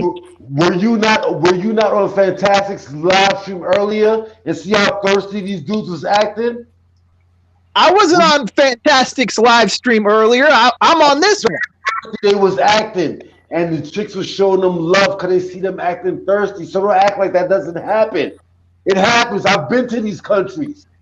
I'm not saying it doesn't happen, but it happens here too. I mean, shit, we invented this shit. We ain't invented. Trust and believe, we ain't invented. What? We ain't invented. We ain't invented. We ain't invented. This been happening. Instagram was invented in this country, dude. I mean, same thing with Facebook and all these other things that these bitches go twerk on and shit. I was doing this in the 90s. We didn't have no Instagram in the 90s. I was doing this in the 90s. I'm not from here. I was born here, but my family is from Guyana. We right next door to Brazil. We could walk to Brazil. In all these different places. It's been going on. This ain't nothing brand new because you just found out about it. What is that? Okay, so what is that? I'm sorry. I'm sorry. So you tell me what exactly is the point? Because I'm a little lost. You ain't gonna tell me. You ain't gonna tell me that people from America haven't been going to these countries and doing that forever. This ain't nothing new. What? What? The thing is, I mean, the problem here is that these guys feel shame on the behalf of the ratchets that they are limited to, and they don't want to see black men going anywhere else and being happy with someone else. They want the people limited to what they're limited to. Bro, That's how they feel happy. Bro, I don't That's have the only no problem with that. I don't have no problem with that. 'Cause I've been dealing with different women. This is why this argument sounds weird to me. Because I've been dealing with different type of women. I don't know. They're all the same, bro. It's because we in all the the same, bro. Listen, this this goes back to what we're talking about earlier, man. Like I said, your experience, we're gonna have to believe you. So right now, we're only gonna talk about experiences that we're seeing. That's all.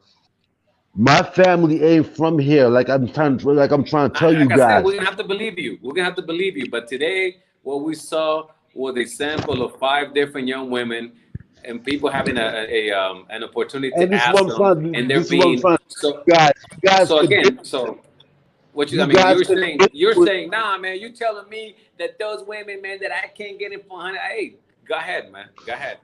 I'm not telling you to stay here and deal with the nonsense you go in there. 'Cause I see the nonsense that's going on here. Okay, I got a question. I'm telling you to stay here and deal with the nonsense. You never will. I mean, you never will be able to tell me anything. Nobody does. But I'm saying, if you don't believe it, again, if you don't believe that whatever the hell it is that you believe, that this is like some kind of like anomaly or this is weird or whatever, then fine. Go ahead, man. Think what you want.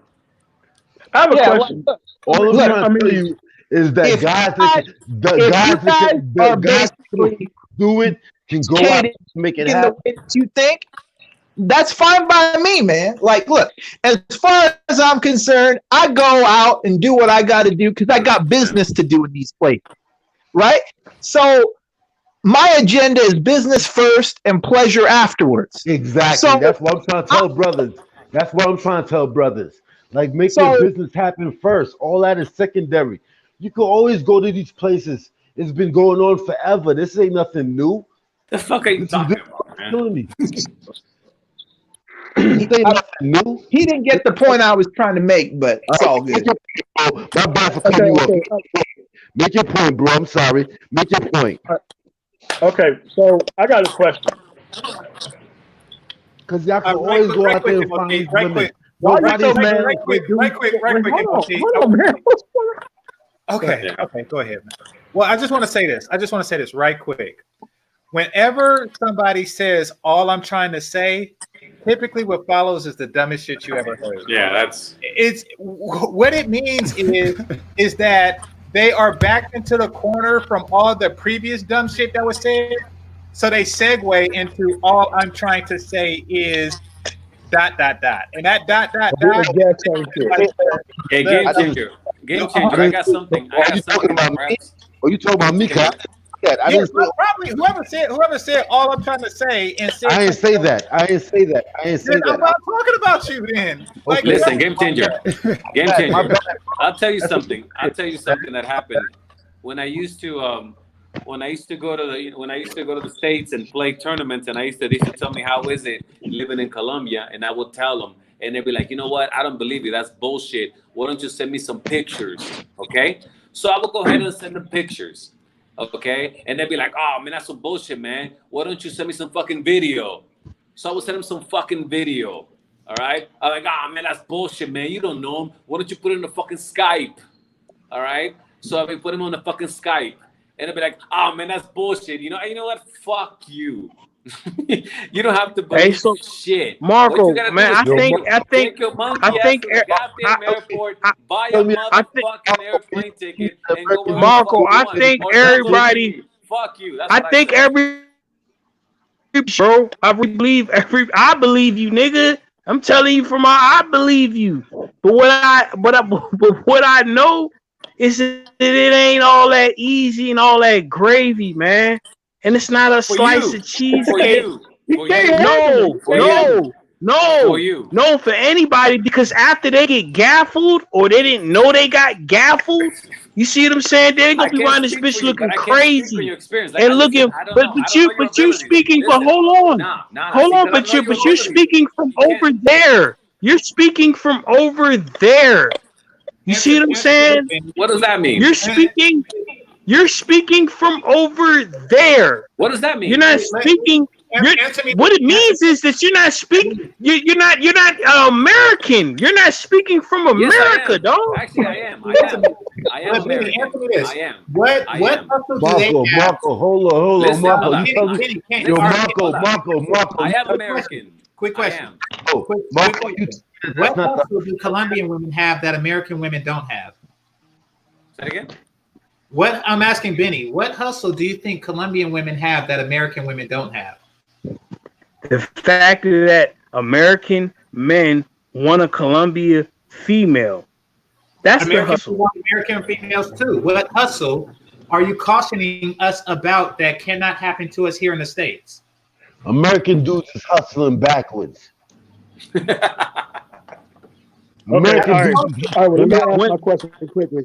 So wait. What exactly is a backwards hustle? Is that like giving charity? Like letting your guard down, hold on, I can answer that easily. Letting your guard down, thinking shit is gravy over there the whole time. That's not hustling backwards. Going over there with your guard down. Hold on, going over there with your guard down, looking at something that honestly you don't see here in the States. But no one is advocating going down there with your guard. We're saying keep your guard down, but you saying dudes is doing it. And then you said, hold on, I want to get to the whole, all I'm trying to say portion. Go ahead. Okay, I will. So we said all I'm trying to say is take care of business first. What in the entire fuck does that mean? I got a feeling that it doesn't mean anything, but I want to give you a chance to explain it. But GameChanger, I ain't saying take care of business first. I don't know what all about. Come on, bro. Yeah, that guy, some guy that was yelling earlier. Don't cut me off. GameChanger.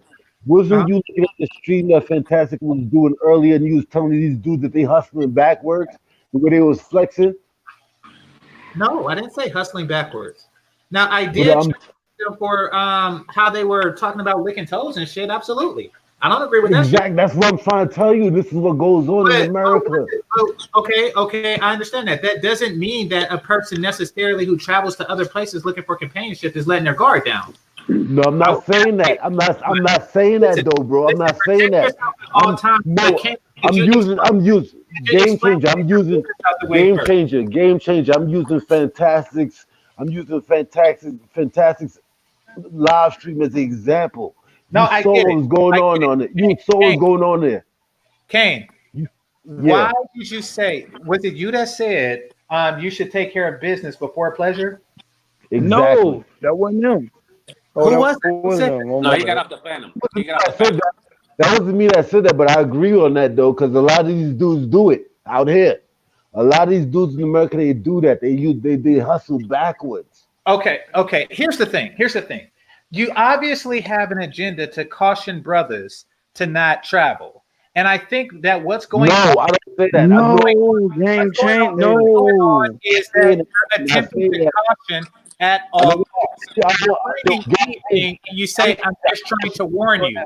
You are trying to overwarn people, is what I'm getting at. It's kind of like if I was to tell my daughter that penises explode when you have sex. It's kind of like that shit, I mean, you're over cautioning to create fear because for whatever reason, you just don't want brothers to go. Well, guess what? Don't go to a club. Well, GameChanger. Let me ask you this though: when you go over there to hook up with Marco, what are you expecting, man? Let's be honest, man. What do you expect? This dude is concerned, man. No, I'm asking a question. I'm just asking a question. What do you? I'm expecting a good time. I'm answering your question. You checking to go over there and find a good woman. You're expecting a good. You're expecting a good time. No, but you're. Oh God. Now let him talk. You're Let going Game over Changer there. No, speak. I ain't mean to cut you off. No, let him speak. Let him speak. Let me hear. It's a lot of people. What he's saying. Let me hear what he's saying. No, I've already said it. I'm going over there expecting a good time. I count on Marco to show me a good time in a good place with good people and good food. Oh, like today, it was supposed to be that way. Exactly. The live stream today, that was that. And it would have been there if me and my boys were there. This is where I go back. This is where I go back to Fantastic's live stream. What did you see going on his live stream? Because I seen you. I seen the comments you was making.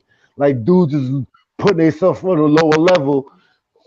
Dudes is putting themselves on a lower level. You saw a whole lot of that. Yeah, I agree with that. Well, listen, like this. but listen, hold on. I'm not going to go there to lick their toes. But that's like, I mean, yeah. But most dudes, that's what they checking for.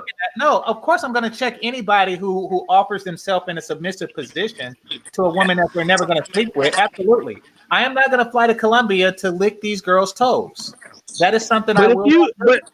But you say that now. You say that now, though, and you don't know what kind of Colombian dime piece you're gonna be in front of, though. You really don't know. You don't know that, though, do you? Do you? I can say with absolute certainty. I mean, I don't think in absolute, but I am damn certain that I'm not going there. Hold on, bro. Hold on, brothers. Hold on. Let me say something real quick. I'm going to California in 2 weeks, okay? And if I meet a fine ass bitch at the hotel that I'm staying at, I will suck her fucking toes. We know we got that idea, Marco. We understand that. We understand that. We understand that. But we talking about Game Changer here, and he up here acting like he might not switch up when he cross over that border, when he cross over that water, when he cross over into that land, and he in front of some bitches that he ain't never been in front of it a day of in his fucking life, in his whole life, in his whole life, his whole life, dog. He ain't never. All right, so wait a minute. Say if I like licking toes, then I will lick toes because that's what the fuck I like to do. However, I don't. I mean, and the reason why I was checking dudes, it wasn't because they have a particular fetish for licking toes. That's not the point. The point is that they are not in England and they are not running game at Jessica. That was the whole point. They are not going to reasonably consider sleeping with this girl, so they're just making these jokes and lowering themselves with no game. If I was licking toes and licking toes is the game itself, then absolutely. And yes, I do bite asses. So I have my own shit. Marco likes to lick toes. I like to bite asses. Everybody has fetishes.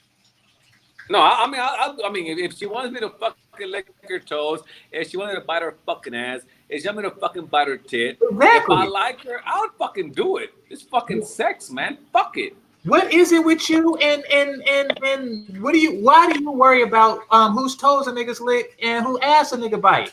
I don't get it. Right. Oh man.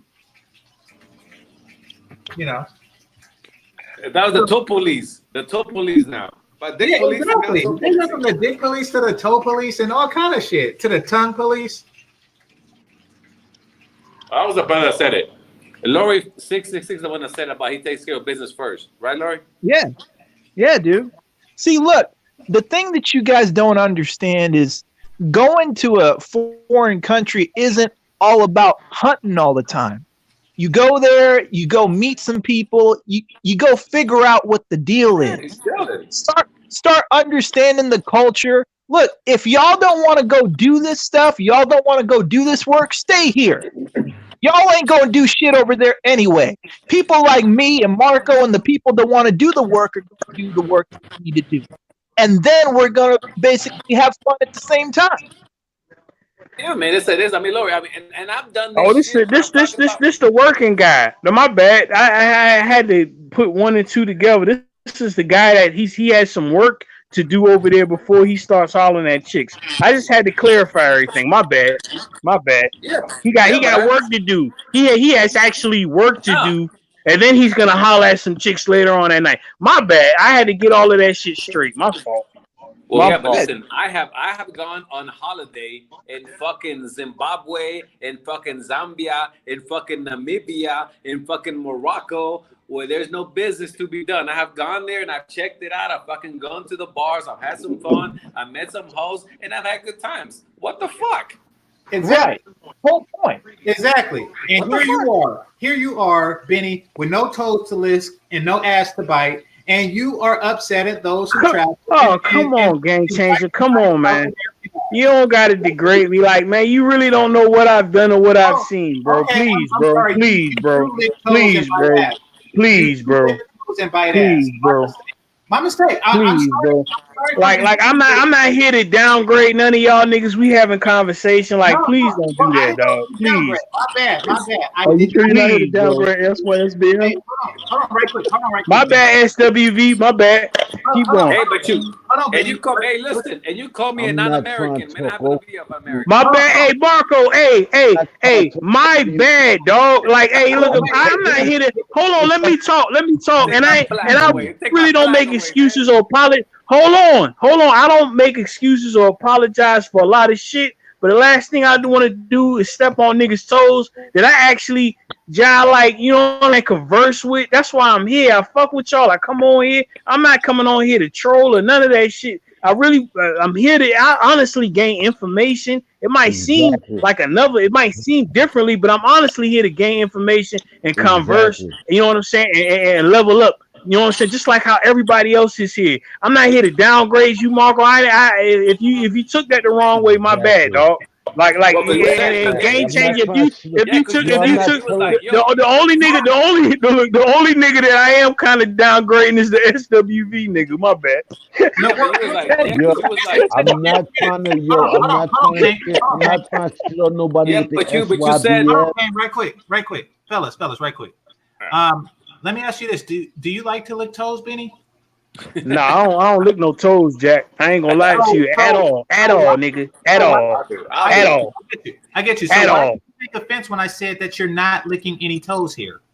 I didn't, man. I just wanted. I wanted to move that. I wanted to move that out the way because that wasn't the point of that conversation at that point in time. It's all of a sudden the toes came into play, and it was like, whoa!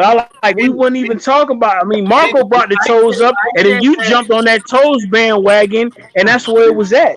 I brought the toes. No, I didn't. No. When I said that that we can travel abroad, bite asses and lick toes if we want to, and you stay here and don't lick toes, you took offense to it. You say why you got? No, I didn't. No, you said why you licking toes? No, come on, Game Changer. You doing what you do best right now. There's too many people. You doing what you do best, Game Changer. Nah, there's too many people talking, so we're not getting clear. You're not clear. MOT. All right, we're off the toe subject. Yes, please get off the toes, man. Get off the toes, man. We not on toe shit. If y'all niggas lick toes, that's cool. That's cool. That's what y'all do. MOT, please go. All right. So I have a question. So why would y'all be so mad if dudes are leaving? So what are y'all so upset about? I'm not upset. That's what's so crazy about it. I'm not upset about dudes leaving because, like I said, I've been doing this since the 90s. I've been dealing with other women since the 90s. So I don't understand. I don't have a complaint about that. If you want to deal with whoever you want to deal with, this is what I understand. Since when do men worry about who other men is dealing with? I've been dealing with other women my whole life. Don't say me, because I ain't been beefing with none of y'all. So don't say me, because I ain't been beefing with none of y'all behind that. You deal with whoever you want to deal with. Whoever want to mess with you, that's who you're going to mess with. I've been messing with other women my whole life. I don't pick and choose. I'm not a dude that's no pro-black, like, yo, I just need a black woman. Yes, I'm dealing with a black woman now, but I've dealt with all type of women. That's not my issue. That is not my issue. So I don't know where y'all getting this argument from, because I never put that argument out there. What I'm having the argument was like, what does SYSBM really mean to me? Because to me, it sounds like save yourself, black man. So I mean that a black man is supposed to be saving himself from everything. It doesn't matter what it is. You just try to save yourself from bullshit. I don't deal with bullshit. I don't deal with bullshit. If a woman is on some bullshit, keep it moving. That's any woman. It could be whatever race, whatever it is that you want to pick. Whatever you want to pick. If you want to be on some bullshit, I'm not with it. Keep it moving. So I don't understand this. I don't understand this argument that we having right now. We know that there's bullshit black women. Of course, that's what it is. We know what it is. This is the country that we live in. We can't make no changes on that unless you want to leave. When you leave, you don't have to deal with this bullshit no more. That's exactly what I'm talking about, dude. See, you just made my point. Look, here, I want to say something. Nobody's saying that you go to a different country and change the rules of engagement. The rules of engagement stay the same. You don't walk into a different country with your guard down or nothing like that. Nothing changes. You vet the chicks over there the same way you vet the chicks over here. The thing is, for certain people, we get down better over there. If y'all get down better over here with the fuckery we got here, then knock yourself out, dude. That's all I'm saying. The other thing I'm going to say is the fear and the basic kind of secondary story stuff that I'm hearing is really concerning, dude. That's all. That's all I'm going to say. I feel what you're saying, because that's how I feel. Dudes is locked in here. And because they locked in here, they have to deal with the bullshit that's going on here. A lot of dudes is locked into what's going on here because they can't go nowhere else. So they just not only going on here. Not only that though, you got dudes that ain't never really thrived here in America or really like experienced, like, cause everybody different. So it's like you got folks that, you know what I'm saying, ain't really never made it happen here. And they don't know in themselves how to make it happen here. And they hear folk talk about how great it is somewhere else, and they like, oh, that's where it's at. When it's like, Slim, you ain't never made it happen here. Why you going? What makes you, just because you heard some people on the internet make it happen over there? Why the fuck you think you gonna go over there and make it happen over there? Exactly, because you're gonna take the same bullshit over here. That's true to my argument, though. And it's not even an argument. It's just a debate. That's as far as this conversation that we having here, that's truly my only standpoint right there. It don't have nothing to do about toes or none of that other shit. It's just that you got niggas that I could sit back and look at like, bruh, why did you even make that leap? Why did you even take that jump? When the whole time you a sucker here, technically. You a sucker. You a sucker for love here. You a sucker for love here. What the fuck you gonna go over to a third world, nigga? They gonna see you even more as a blood bag. They gonna see you as a double blood bag in a third, in another, somewhere else. Over here, not necessarily, dude. Not necessarily. Not every environment that you walk in is the same. I'm from another country. Yo, my background is from another country. My parents wasn't born here. My parents was born in South America, and I seen what it was there. Cause they sent me there every summer. They sent me there every summer, so I saw how it went down, and I see how they look at us here. I see how they look at us here. They don't fuck with us. You're underestimating something, though. You're underestimating something. See, with an American man who's been an American man his whole life, of course people in America aren't going to respect him that way because he's always been here. They've always known who he is, whatever. If you go to another country, then the culture is different, the environment's different. It might actually be something that actually helps you thrive. Not right, dude. But a lot of dudes doing that. Game Changer. I don't know who said that. I'm just speaking on Game Changer because this is his channel. A lot of dudes ain't doing that. dudes think that they're gonna go to another country and bring the same bullshit to that country, and they ain't feeding into that. They ain't feeding into that. You can't bring this American shit to another country. They run you the fuck out of there. What are we talking about here, man? Exactly. What I don't are know. we talking about in terms of American shit? Like that's big. Well, you're not really talking about anything. What you're doing is you're changing talking points into Wi-Fi. We're talking about. work No, I'm trying that people can agree on. Like, yes, I mean, I'm trying to figure out what SYSBM means. Because when dudes say save yourself, could somebody tell me what? Could somebody tell him what SYSBM means? Because you see, here's the thing. Please, you shouldn't be so. please, I need a full breakdown of what that means. I will say this. I will say this, Kane. I will say this. You should not be so powerfully against something and you don't know what it means. No, I'm not against it. I'm not against it. I understand it. I've been living that life. This is what you said. I'm not against it. I'm not against it. This is what you sound like, but you don't know what it is. So how you know you're living that life? Like basically, for the past hour or so, you've been like, "Oh, I ain't against it." You know, I'm just saying that you shouldn't do this, you shouldn't do that, and I don't know what's up with these niggas and these niggas. This. I ain't against it because I used to live that life. But what is it? That's what you sound like. Yeah, that's exactly what it's been, bro. It's weird as fuck. I have to say, it's like one of the I can't describe it. It's no, but I respect that. I respect that. That's what I'm trying to say. Break it down to me. What does this really mean? I'm not understanding what dudes say. Because a lot of times when these dudes, they try to say, "Yo, I'll go find a woman from another area, and shit's gonna be better for me." It's not gonna be better for you if you break this down in one sentence, and it's with something if you understand that's going on out here. One of y'all said that y'all been to the other places and y'all went there and they didn't mess with y'all like that, and it's the distinction in what people view as a level of something. They want one level of something versus what you are, and a level of what you are versus what they want. Break it down.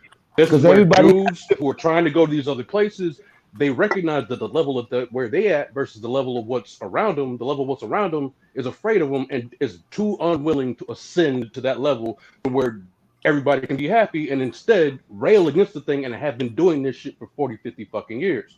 So when you look at this shit right now, the reason why other dudes like dude with the 66 on this thing, he's a well-to-do brother who is typically rejected in black society. Why in the fuck wouldn't he go someplace else where they do want his black ass?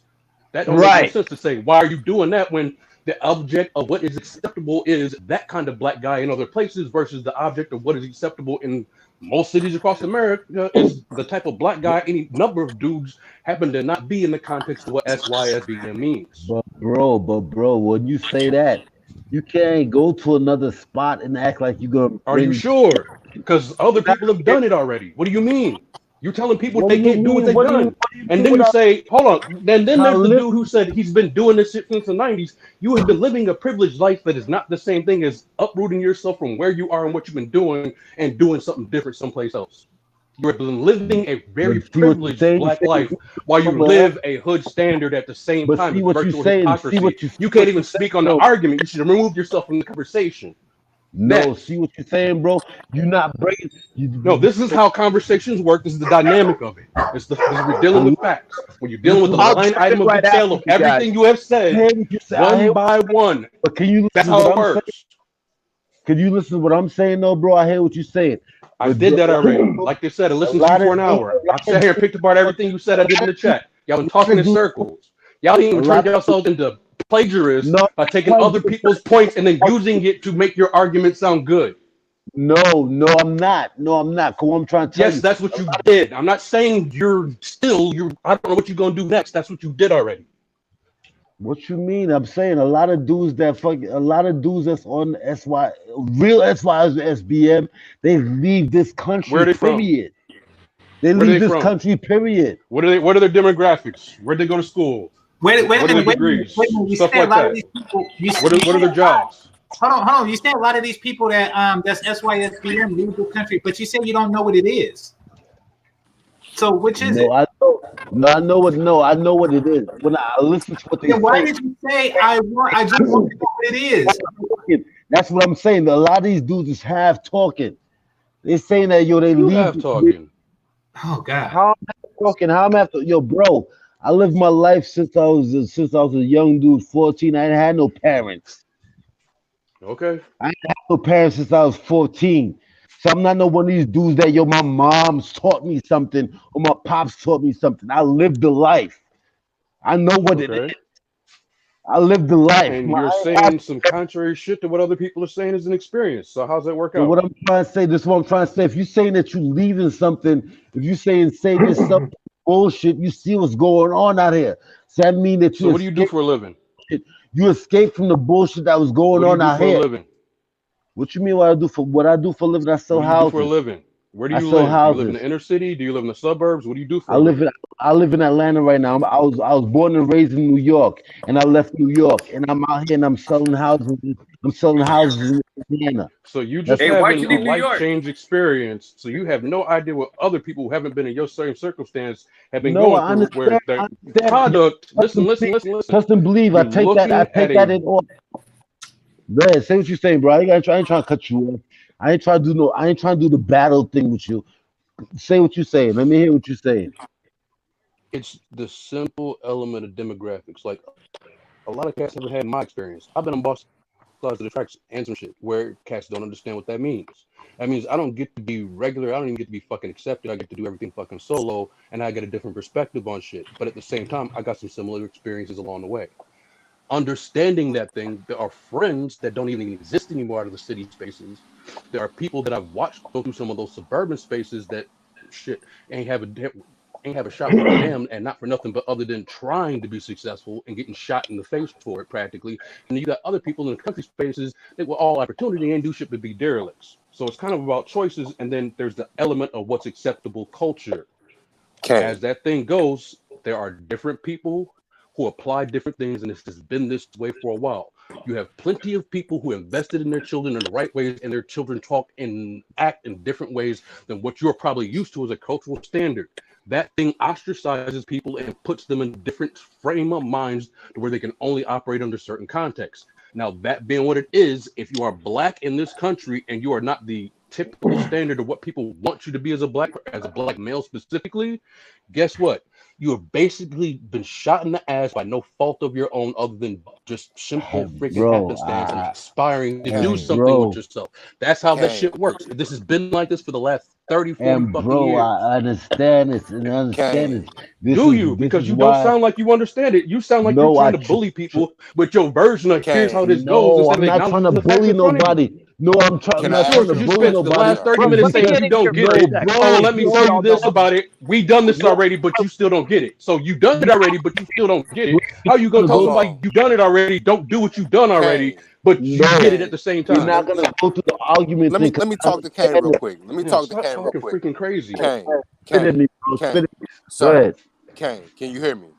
Yes, I'm listening. Fuck. All right, because you said some things, and I would like to quote about them because you spoke our alleged homeland. You're a yard man, right?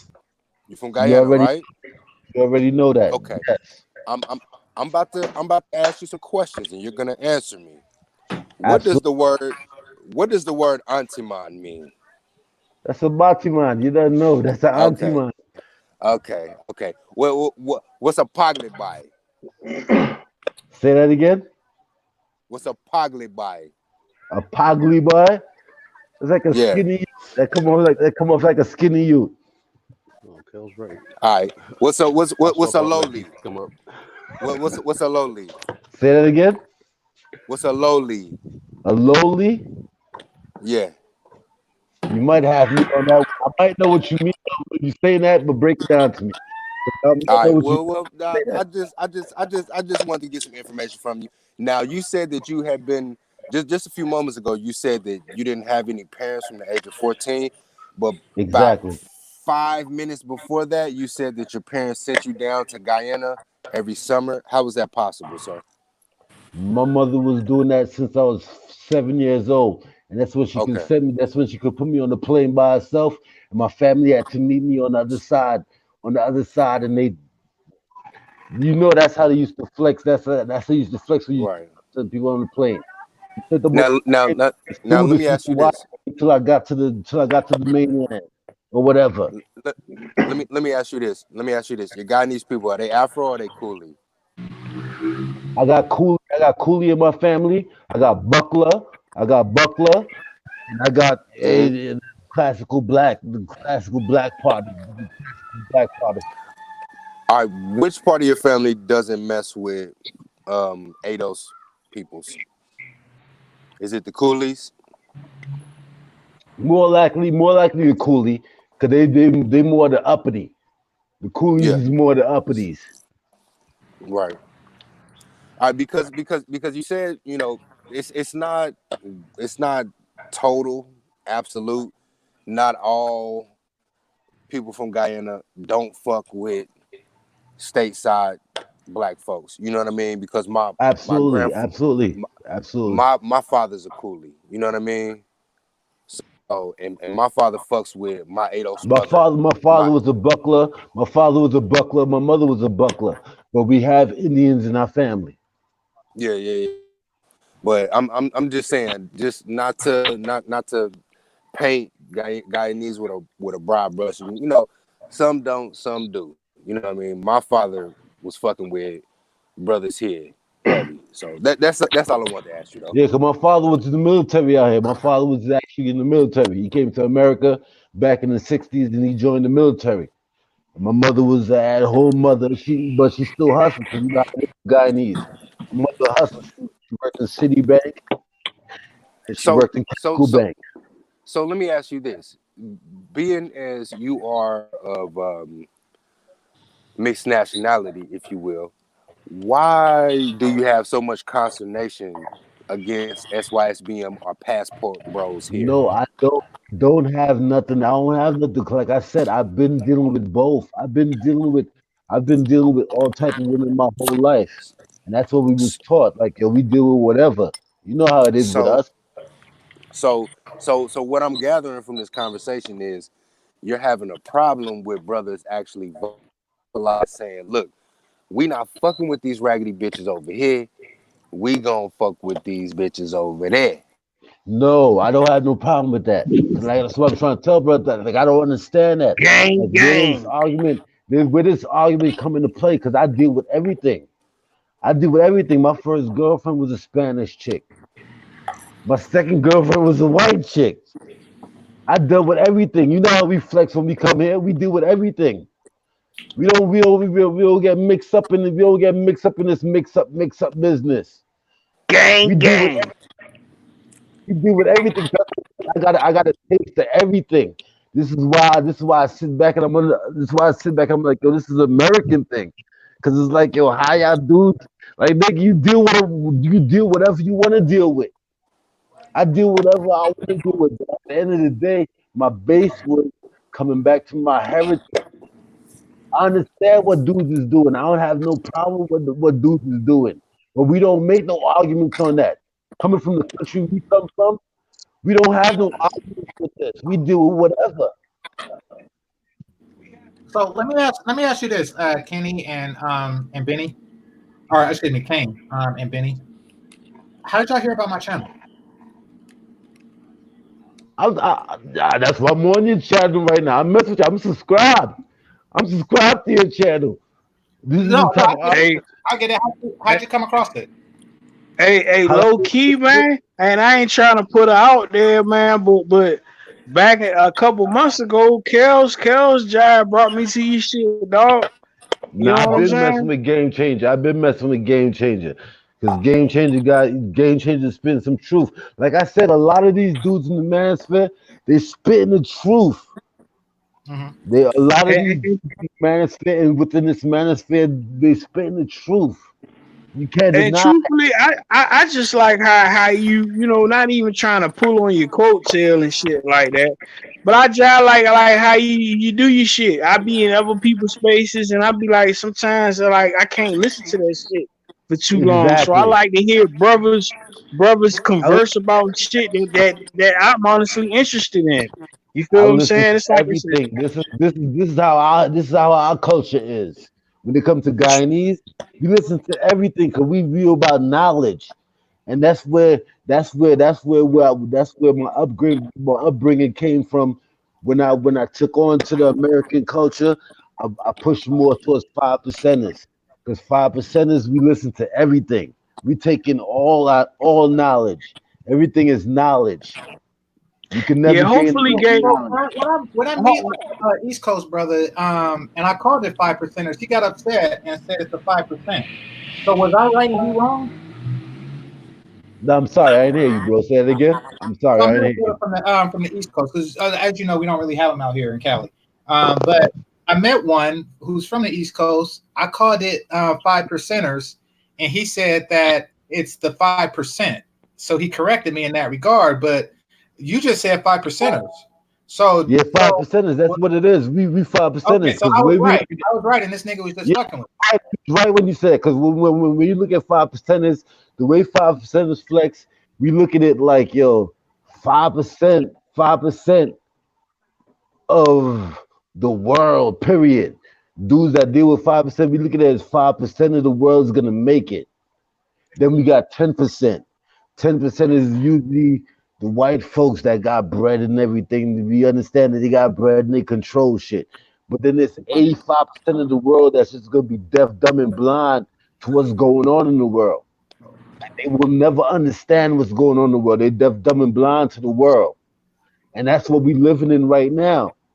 We living in the world, we living in the world right now where pretty much 90% of the world right now. I hear what you're saying. So let me ask this: is the 5% of the original 100%, or is 5% 5% of the remaining 90% after the 10% survive? No, 5% is part of the original. 5% is part of the original. That's going to be the people that's going to get it. That's okay, why. so now is the 10% part of the original 100%, or is the 10% coming after the 5%, which means it's 10% of the remaining 95? Yeah, 5%. This guy, man. This guy. Hey. Don't let him trick you up on that one, dog. Don't let him trip you up, man. I know what he's saying. I know what he's doing. 10% is the ones that's in control. The 10% is the one that's in control, that's feeding the narrative. 10% is the one that's feeding the narrative. 5% is the people that know the truth. 5% is the one that know the truth. 10% is the one that's going to feed the narrative. That's the ones that's in control. We know what it is. We know that there's problems, and the 10% is the ones that's feeding the narrative. 85% is the ones that's going to believe the 10% narrative that they feed it. And that's what we're going through right now. That's why the majority. That's why you can have a Cardi B. That's why you can have a Cardi B. You can have a Cardi B. You can have Megan Thee Stallion and all these millions of followers. They got millions of followers that believe that bullshit that these chicks is doing. They got 85% is gonna believe the bullshit that these bitches is doing. Sorry for cursing on you. Cursing on your panel. Okay, so Kane, let's do this because I want to break the numbers down. But first, I want to get a clear understanding of 5%. So there is going to be something on the horizon that eliminates 85% of people. Exactly. Okay. Exactly. Now, would you say that those 5% are black men that are saving themselves? And would you say that they are saving themselves, black men? Yes. A lot of the 5% believe in the SYBM.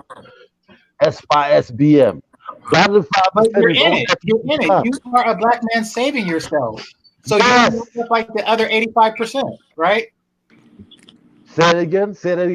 Well, you are a black man saving yourself, right? Exactly. So you are SYSBM. You are saving yourself, black man. I believe. Yeah, that's what I'm saying. I'm not fighting against you dudes. That's why I understand y'all dudes fight. Okay, I understand the fight that y'all putting out. Now you understand the plight of 85% of niggas are doomed, and I think that they're part of the percent that's trying to save themselves. But Hammer, your thoughts? I ain't hear you. Say it again. I didn't hear you. I'm sorry. I didn't hear you. Oh no, I'm just saying it's very similar. Apparently, from what you're describing. Yes, definitely similar. Right. It's definitely similar. That's why I say I understand what y'all dudes are saying. I don't have no fight against you dudes that saying that, because a lot of times that's really what it is. A lot of the Black Christian community is twisted. I got you, brother. Let me get Hammer in here. Let me get Hammer in here. Hammer, what's on your mind, brother? Hammer, you there? Okay, Marco, did you have anything? Yeah, man. Well, that was, that got kind of like.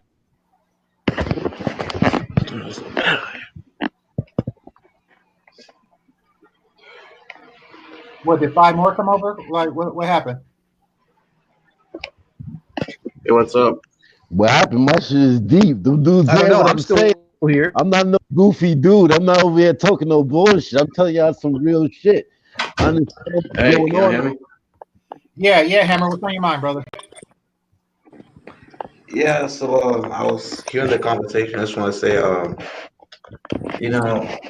I've been like listening to the Black Manosphere for like past like 2 or 3 years, and as a young brother, I think I was in panel before, and I told you guys that I was in computer science, and what I have to say is just like it's crazy what you guys talk about, though. It's really crazy, And what I would say is this: there are a lot of dudes who listen to Black Manosphere who are 20, like me, a little younger, who like we're in college and stuff, and like we're soaking up this game, and I don't think, and here's the thing, I hear a lot of BW say that you guys are saying a bunch of BS, and my thing is a lot of younger dudes, the millennials, like they're coming out the gate like me, like we ain't doing this, you know what I'm saying?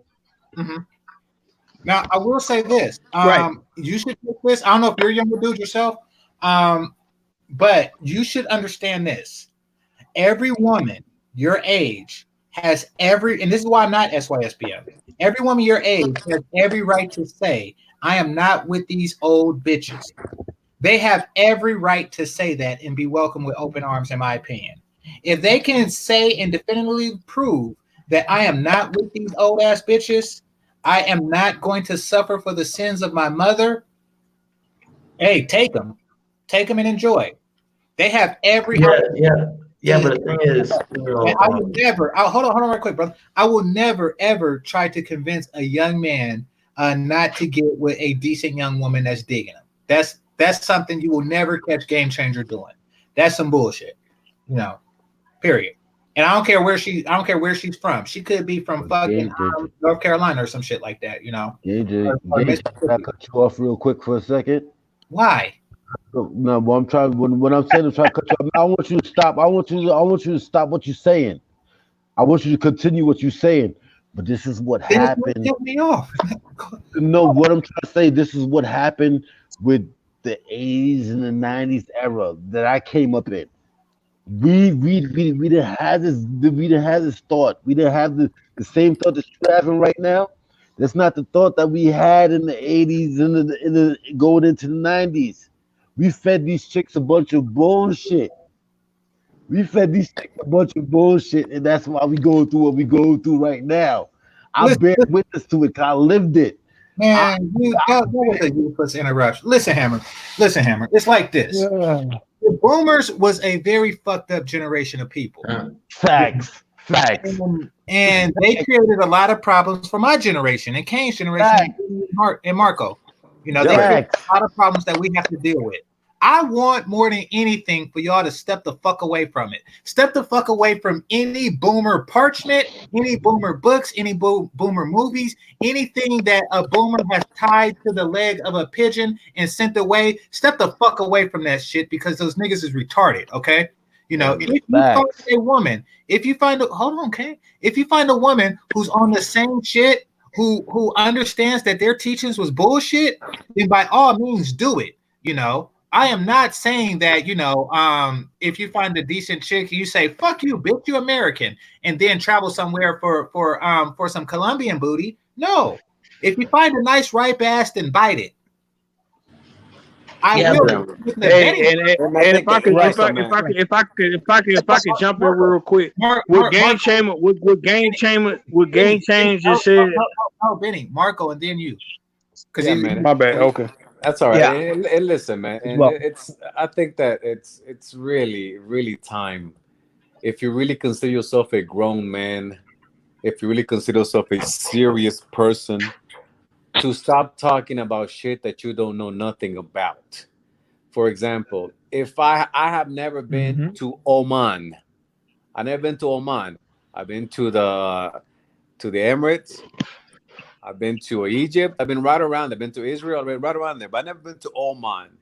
So I cannot speak about Oman. I don't know what the fuck is going on in Oman. I have no idea. So for me to say, oh yeah, man, Oman, everybody fucking no, they just got buckets. Everybody got buckets, and they shit in this. I can't say that because I haven't been there. So for somebody to speak upon something that you know nothing about, it's really, again, if you consider yourself a serious person, an adult, a grown man, it's really not right for you to be speaking on because, oh, I heard that somebody told me that they knew somebody that had told them that saw a show in a stream that said that everybody's doing this in Latvia or in fucking Lithuania. It's really, man, this is really sad shit when I hear people, and I think that it really takes the conversation, since we want to talk about how smart we are and how we have intellectual conversations and be smart. When we hear some stupid shit like that, it's like, what the fuck? Well, here's it. The problem with here's it. Right. A lot of the stuff that I hear, that I heard in the Black Hemisphere. Hold on. Kane, hammer right quick, because Benny. Look, I'd like Benny, to. Hold on, Lori. Can I say something real quick? Can I say something real quick, please? Can I say something real quick? Okay. Real quick, Benny, you chime in, but real quick. All I got, mine's real quick. Did y'all not just see the white boy? Did y'all just not see the white boy that was on that they had on all type of TV shows that was talking about, yo, he got baby mothers all over the world. What was that dude named Ari something? Yeah. Ari Nagel. That's my homeboy.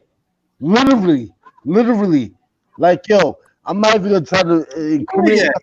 That was completely unrelated, and you was adamant about chiming in. Benny, it's your turn. No, all right. So look, right. I want to chime off with what Marco was saying. I'm trying to say. We got. I'm gonna say something. No, you conversation. No, Kane. That had nothing to do with the topic at hand. No, Marco's talking about game changer. Can you listen for a second? God damn it! Why he was in broke? Why I'm bringing him to the into storyline is because this is a dude that I know that's out there. He's banging all type of chicks. He's banging all type of chicks, and chicks is hollering at him to make him their baby father. And I know this dude personally. What? That's the same thing you said. God damn it! Hey, you know what? Listen. Hey, but Game Changer. He's got a point, because I was in a plane one time that landed in Miami, and at that time Phil Jackson was there. Oh damn! Really? Thanks Come on. I'm trying to tell you, Game Changer. Don't try to play me, Game Changer. I'm not saying this off no bullshit. It doesn't matter. It's just a random shit that didn't. And I'm about to forget what I was about to say. Can I talk now? Yeah, go for it, Benny. Thank you, man. I just wanted to chime off of Marco before I even forgot what the fuck I was gonna say. Yeah. That realistically, what he said is correct, right? But the whole time, like, someone who's visiting somewhere and someone who actually lives there, there's still two different things. Because while you're there for a week, while you're there for 2 weeks, it's totally different from when you're actually living there. Well, here we go back into hypotheticals again. Yeah. Hold on, sir. Can I talk? You're going backwards, man. How the fuck? Hold on, stop. How the fuck was that a hypothetical? Hold on, stop, man. Y'all, everybody, stop talking. Stop talking. How the fuck was that a hypothetical, dog? Explain to me what I just said was a hypothetical. How the fuck is somebody being there for a week or two on vacation and somebody that live there is a hypothetical, dog? How the fuck is that hypothetical? I'll tell you. Let me finish. What? You asked. What? You asked. Hold on. You're gonna make yourself sound stupid then. Well, maybe he not. did ask the question. He was answering the question you asked. Yeah, I mean, you asked the question, so like I Now, said, if you asked do that. Let him ask. Let him. Well. Since I'm not gonna be able to finish my whole statement, go ahead and answer that question. How is that not hypothetical? Come on, because I want everybody to understand that everybody on here, your panel and all that, they know everybody's here intelligent. But what I just said here, that shit'll be a clusterfuck if you think that you're gonna make that sound like. Go ahead. Okay, so your question is, somebody visits for a week is not the same as somebody living there? Correct, sir. That's what it is? But Marco, Correct, Marco, sir. you told me. No, don't let it go. No. Okay. No. Let him talk, please. Please let him decipher the shit. Here we go. So you think that if somebody goes for a week, I'll tell you an example of a place that I was in a week. Okay. No. Here you go. You said answer, right? I was in. All right, you're right. My bad. Go ahead. Okay, so I was in Zambia for a whole week. Okay, Zambia is right north of South Africa, next to Botswana, north of that. I was there for a whole week. Did the whole safari shit, walked around the town, met a couple of girls, went to the mall, went to the movies, got my haircut, rented a vehicle, did all kinds of shit in a week. Now, from that week, I pretty much got to experience what a tourist experiences at safari, at the hotels, and I pretty much got to experience what a local experiences from the people that I met when you go to the mall, when you go to the movies, when you go just around there. I got an experience of what it's like to be there. So you can get an experience of what the place is like from being there a week if you do a bunch of things and if you're around. Now, if you go just to a resort and you just lock yourself up and don't go out, yeah, perhaps you won't. But if you happen to go all over the place and see all kinds of the different things that they have to offer, not just the touristy thing, which was game, what they call game is the safaris. But if I go to the mall and I go to the movies and I go to restaurants and I go downtown and I get my haircut and I go shopping, and I pretty much get up for groceries to put them in the hotel, I say that I pretty much a good idea of what the country's like. Yo, Marco. All right, so Marco, I was afraid. Hold on, I still let me get the board. I was afraid you was going to do what I thought you was going to do just there. And everybody knows I was afraid of that shit. I was hoping that you wasn't going to do that. I was hoping that you weren't going to do that, Marco. Correctly. Marco. But I was hoping that you weren't going to do that, though. That I wasn't going to because everybody knows that you can't go nowhere for no goddamn week or two and feel like you know what the fuck going on, dog. Everybody knows that. How do you know? Everybody knows. Everybody knows that. Everybody knows that. Everybody knows that, Marco. Okay. Marco, everybody knows that. Marco, everybody knows that, Marco. $500. I wasn't good. Let's run down the list. So I'm not gonna know how much things cost. I'm not gonna know what kind of currency they have. I'm not gonna know what kind of language they speak. I'm not gonna know what kind of religion they have. I'm not gonna know what their local team is. I'm not gonna know what they do on weekends. I'm not gonna know what. Hey Marco, that's all basic shit. That's basic shit though, Marco. That's like I'm in America. Hold on, because you gotta give me. You did a spill. Let me do a spill to combat your spill. You did a spill. Let me do something to combat your spill. I'm in America. You see what I mean? I can't go to another state in America. I can't go there for a week and think I know what the fuck's going on. Why not? Are you kidding me? Why not? Are you kidding me? Same language. I can't. Marco? I can't. Look, I can't. Marco. I cannot go over to Cali. I cannot go over to Cali for a week and know what the fuck is going on. I might think I know what's fucking going on. I don't know what the fuck's going on for real because I don't live there. What exactly does it mean? Because I don't live there. What exactly does it mean to know you not know what's going on? What exactly are you getting at? Man, come on, Marco. I knew you was going. I was hoping you weren't going to jump out there into that water. You jumped smack. You jumped smack out there into that water. The problem is you jumped smack out there into that water. I wasn't expecting. I gave you an example. I told you like 10 different things, and you. Man, this isn't solving anything. Man. Yo, I don't know what the hell you're doing. Marco, if I went out there with $500, you told me I wasn't living. Lori, what's on your mind, man? Lori, 666. Yeah, all I was gonna say, and Hammer's gone now. Oh, I'm here. I'm here. Can you hear me or not? Okay, go for it. You got the floor. Yeah, I can hear you. Yeah. So I was gonna say this to Hammer, man. Like, whatever he wants to do, the world's open, dude.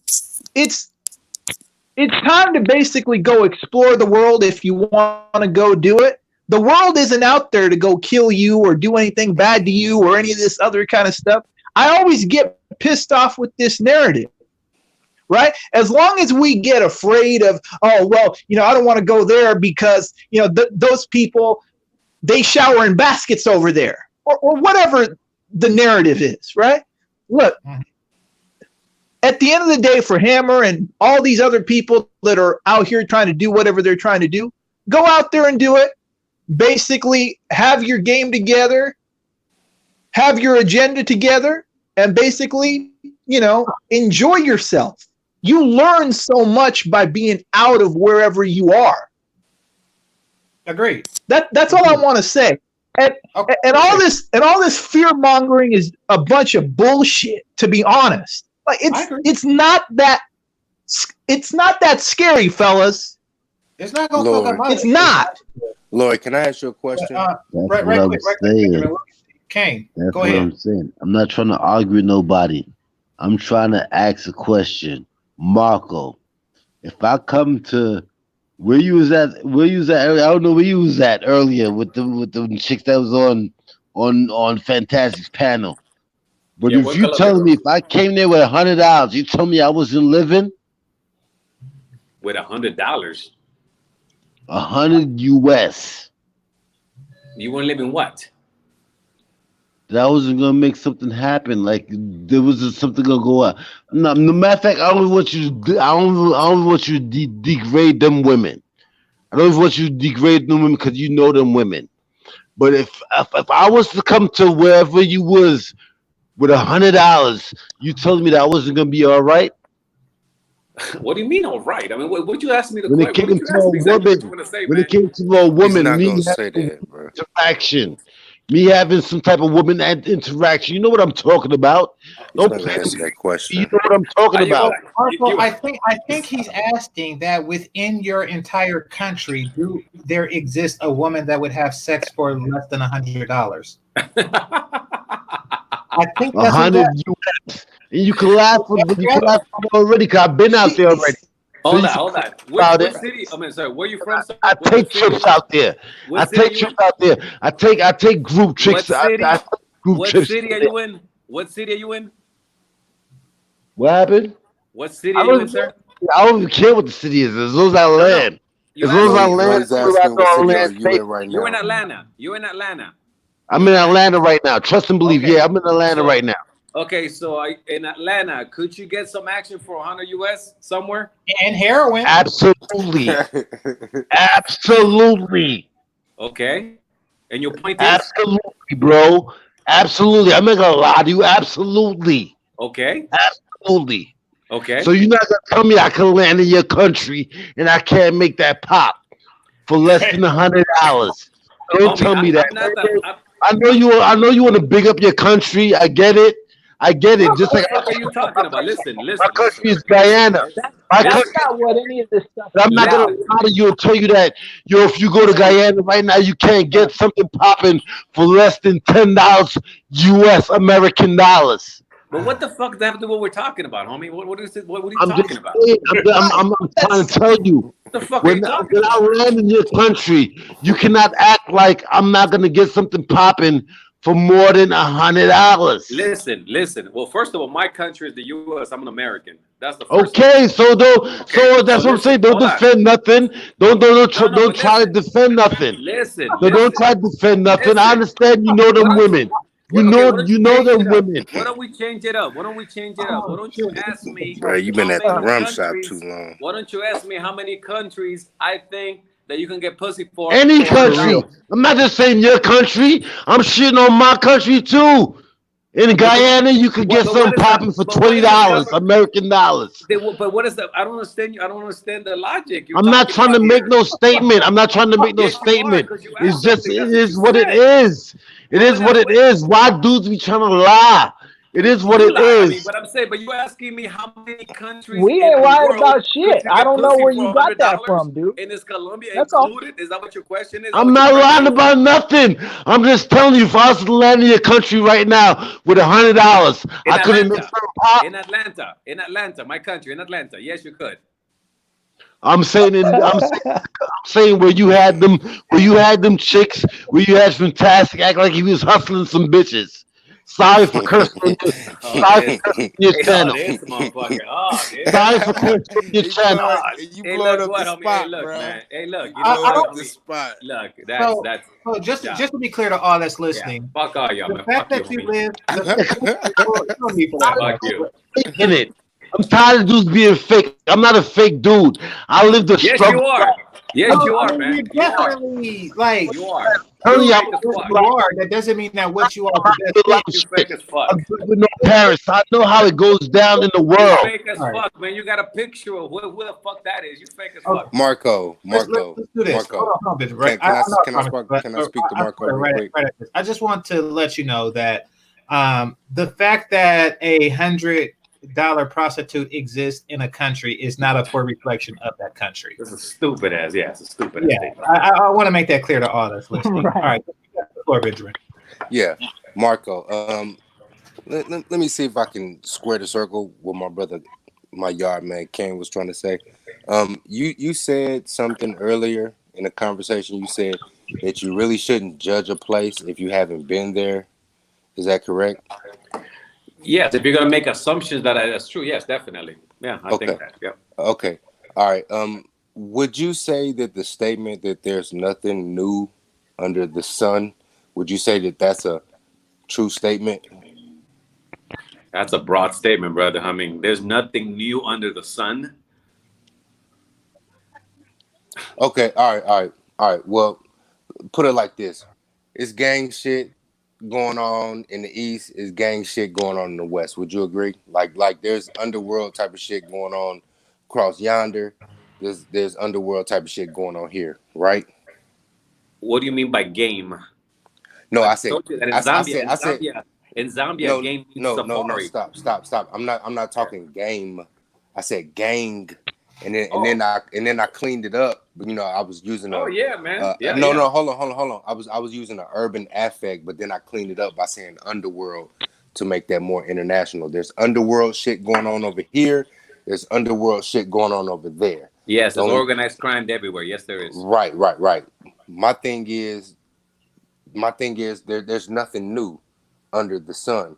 The only thing difference is the language and the slang you talk and the weather that you walk. You know what I mean? So I think the brother might have misinterpreted or seen it a way that he shouldn't have seen it. He may have interpreted it as some I wouldn't say off the cuff, but some roundabout so and so type of shit. You get what I'm saying? Well, last time he does this thing he said, it sounded to me like he was saying that I was a fucking pimping some hoes. That's what it sounded like to me. Well, I didn't want to say that. That's why that's what it sounded like. I mean, that's what it sounded like. So that's why I didn't want to directly say that. That's why I said the roundabout so and so you can kind of bada bing, bada boom. Yeah, that's what you're saying, right? I mean, right. I mean, but one could kind of could you agree that one could mistake that? Why? When did I say? Well, listen. When? Why? No. Why? I'm what exactly? I'm not accusing you of your question. What exactly did I say that would make you think that I was looking to sell women? Nothing at all. You at no point solicited those women at all. At all. So then what are we talking about then? Themselves either.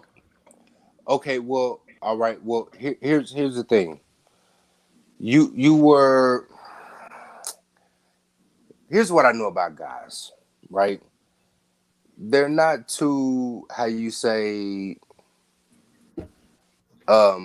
intrepid or too eager to share women with other men unless there's a catch. I just want to know the catch. I'm not saying no. Hold on. Let me speculate. I speculate. I'm not saying that you're in anything illegal at all. You know what I mean? But I speculate that maybe you're trying to hook up a dating service. No, you're wrong. No, you're wrong. Can I finish my thought real quick? Yeah, but just right there. I'm not trying to hook up. I'm not trying to make any business. No, I'm not. No, yeah, you're wrong. You're right. Listen, and I'll tell you my intentions exactly. I'll tell you my intention and what the reason I did it, and I did it the first time and this second time, and I've been wanting to do it again. Okay, my thing was that since I've been listening to some of these channels, okay, I get tired of all the bullshit of people saying things and never showing shit for it. Mm-hmm. I hear all these people saying, oh yeah, man, I got all these bitches, I got all this game, women like this, I go here, I go there, and don't go over here because the bitches ain't shit, and the women over there like that or this. I'm like, man, that's fucked up, and especially when we talk about black women, okay? I'm not caping for black women, but whenever we hear about black women ain't there, I'm like, damn, you know, all the black women that I know, they're actually kind of pretty cool. But where's the lie in that though? Can we be honest? But where's the what? Where it was a joke. I said, where's the lie in that statement that these bitches ain't? But never mind. Oh no. I mean, I listen. Me, personally, if you ask me, if you ever seen my fucking comments, I personally think bitches ain't shit. To me, all they're good for is just for me to get my nut off. That's me.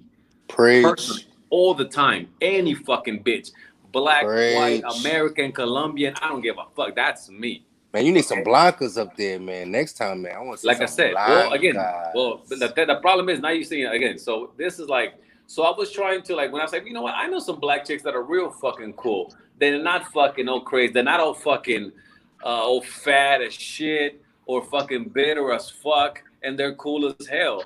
And it's like, so you shouldn't be that way. And they, oh yeah, Colombian bitches are like this and like that. It'd be cool if I was actually to show some of my friends to see that that's it ain't the way it is. That was my intention behind it.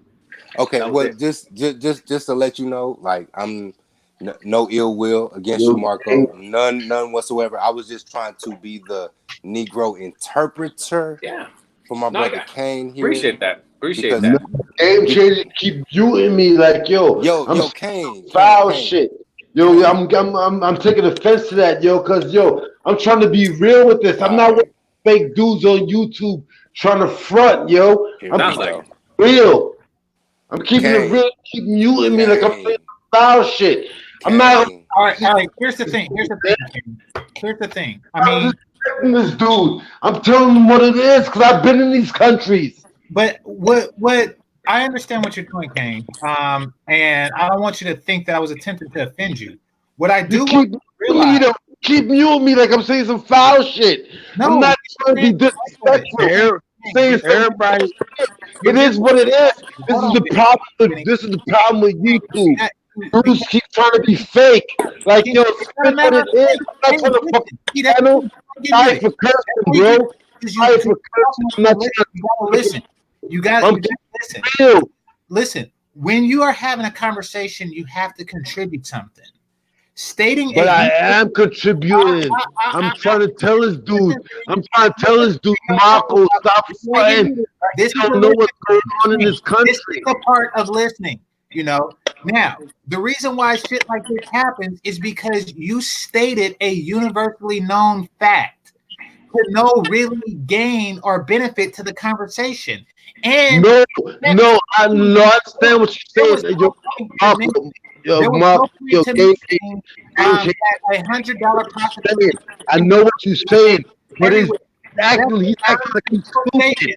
And it doesn't matter whether it's real or not. It made no fucking sense. So But he's like, no, Game, I understand what you're saying. My bad. I'm telling you, my bad.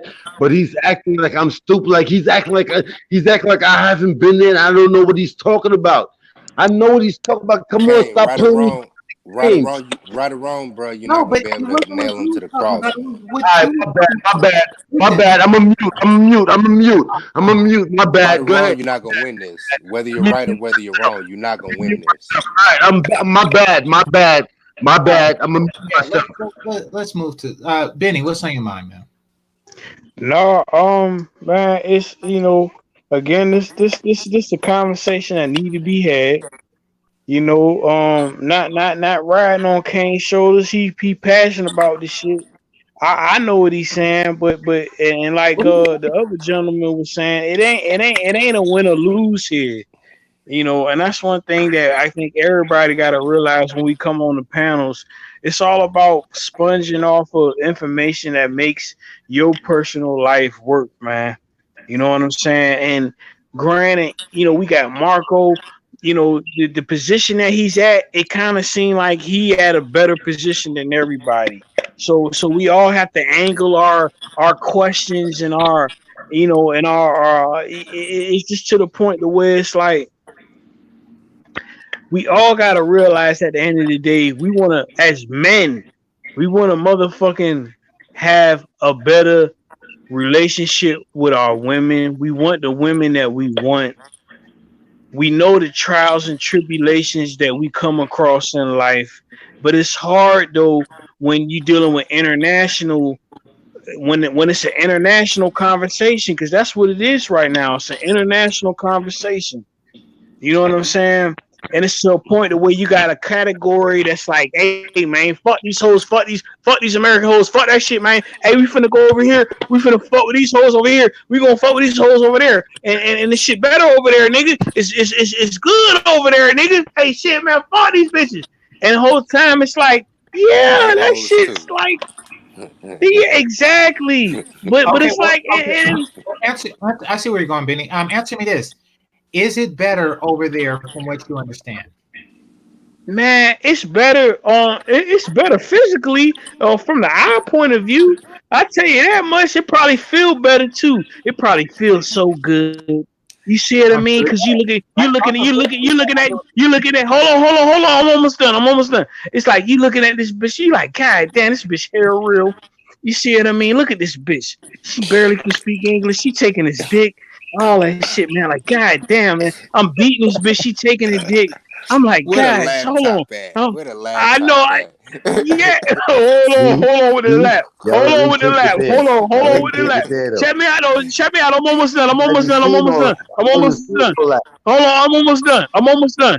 done. But the whole time it's like, we all know, nigga, cross overseas, it's gonna be something different, man. And maybe some of these niggas need to have that. Maybe they need to have that once or twice. Come back home and be like, man, that shit was great, but that shit wasn't what I thought it was. You hear me? Okay, so you hear me? Wait, right quick, Benjamin. The question is it better over there? You still haven't answered that. Man, the shit like going to a club outside. The shit like going to, man, we in America. How many fucking states is here in America? Half these niggas ain't even been. Hold on, I got a valid point. It just popped in my head. Let me ride. Give me like 60 more seconds. I'm gonna get it all out. Man, half these niggas ain't even been out they fucking state, man. Half these niggas ain't even been to 2 or 3 states. Why the fuck they going to another fucking country, man? You see what I'm saying? Is it better there than it is here as far as relationship, cross-gender relationship? No, but how them bitches look over there? Yeah. So is it not better if they look better? Because man, niggas, we dudes, man, we looking for something that make us, you know what I'm saying? We thrive off of attractiveness. You see what I'm saying? We looking at porn, we looking at fucking commercials, we looking at Instagram. We like, well, hold on, I could do all of that much cheaper and definitely get that shit over there for $60. Once again, you say men value beauty, and there's more beauty there. So one can conclude by the transitive property that it is better over there. No, it's not, because beauty's not everything. And after you bust that nut, then what? After you bust that nut, then what? You bust another one? But we see these bitches here are goddamn razorback hogs. That's what I'm trying to say. I mean, because that hog over here. The wolves was willing to go home with you. The wolves was right there, easily willing to go home with you, but you knew you had to motherfucking jump. You knew when you brought that wolf to the hotel how many minutes you had before you attacked. We're going off the beaten path. Benny, let me ask you a question. Are you from the DMV? Yes, sir. Yes, sir. Okay, yeah, you sound like you're from the DMV. You said something earlier when you was talking to Marco about it's different from visiting there and living there, and I kind of want to touch on that. And I kind of agree. I kind of agree with what you were saying about living there and just having a vacation there. And I would just like to speak to Marco real quick. It's a difference between being in a different country for 2 weeks, seeing all the spots, hitting all the things that you could hit as a local, and going back to your country, than actually transporting there and having to pay taxes there.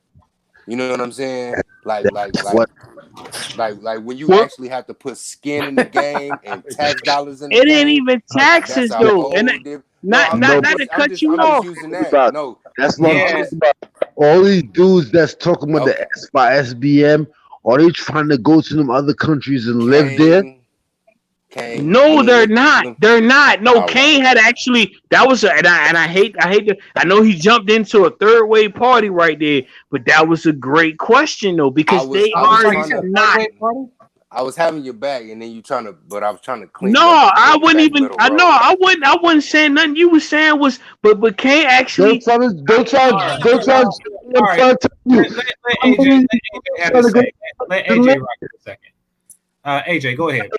I'm not trying to show no. Kane, let him rock. Let him rock, Kane. Real quick before AJ go, but do you see where I'm coming from, Marco, with the taxes thing? I just want to build on that real quick. Yeah, living somewhere is different than visiting. Thank you. Yeah, I mean, a lot of dudes lately this year. I don't know what's up this year, but I've been getting. Yeah. All right, go ahead, AJ. No, I'm just trying to establish a point.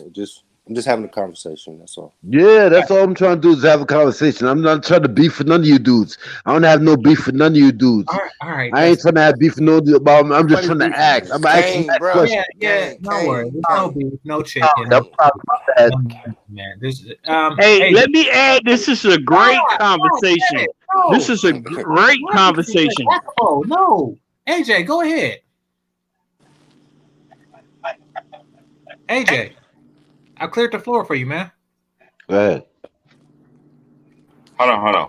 What's going on, GameChanger? My bad. I was talking to somebody on the phone. Can you give me a second? I'll chime in. All right. Let's go, Marco.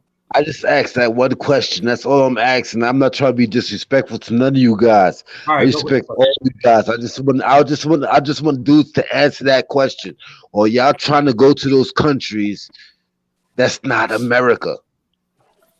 I don't think live. I am. You gotta end it off with living there. Yes. Can I speak to that? Listen, I personally have lived already in 5 different countries myself. I've lived in Mexico. I lived in Costa Rica. I lived in Argentina. Now I live in Colombia. I've lived in the States. So I lived in a bunch of different countries because of the opportunity. That's 5 Spanish-speaking countries. I want to clarify Spanish-speaking countries. That again? You want to throw that out there. Actually, travel to these places because these places are actually America. So I just want to say all the countries he mentioned are America. Yep. North and South. Yeah, exactly. Yeah. North and South. Yeah, but I mean, it's okay. But furthermore, Kane, I think that question was meant towards somebody that's actually SYSBM, which I am not. Me neither. I'm game changer. I'm not saying you all that. I've been following. I get it, but I think that you have to know if SYSBM men plan to live there. Yeah, now, nobody can answer it. Then. I will speak for myself. If given the opportunity, I will expat from the U.S. Yeah. I have a job where I work from home primarily. However, if I have a job where I work from home indefinitely, I will become a global citizen. And if I get an opportunity to live in Russia, I'll do it. Yeah, I mean, if that's let's ask that to the rest of the panel though. I'd like to hear if anybody else will. I don't know too many American guys that's trying to go to Russia. I would. I've been. I would. No, but let's ask everybody else. Would y'all want to? Let's ask the panel, man. Would y'all want to? Would y'all be willing to move to another country? Period. If I could solidify my my income here and get a lot of passive income here, or like GameChanger said, be in a position to where I could work, be a nomad, an employee nomad where I can work from home or something like that. Absolutely, I would. Next person. Bro. I feel what you're saying, bro. For the majority of these dudes that I'm listening to online, these dudes ain't trying to go nowhere. It sounds good because this is what black people do as a culture. This is what we do. We latch on. Let them dream, bro. Let them dream. I don't see why. And that's the whole thing. Is it a situation where maybe motherfuckers really just try and get the fuck from around here and had icing on the cake? Is that really the conversation? Or maybe it's always funny with you Negroes. It's always a pushback. Like y'all said, let them dream. What you talking about? What is they dreaming about? People are doing getting the fuck from around here. Getting the fuck from around here. That's what I'm saying. Can I address that real quick? Can I address that because I just said that, and that was a statement towards me. Speaking on it, you're gonna do it. The seem like the only one. Hold on, was that AJ? Hold on, was that AJ?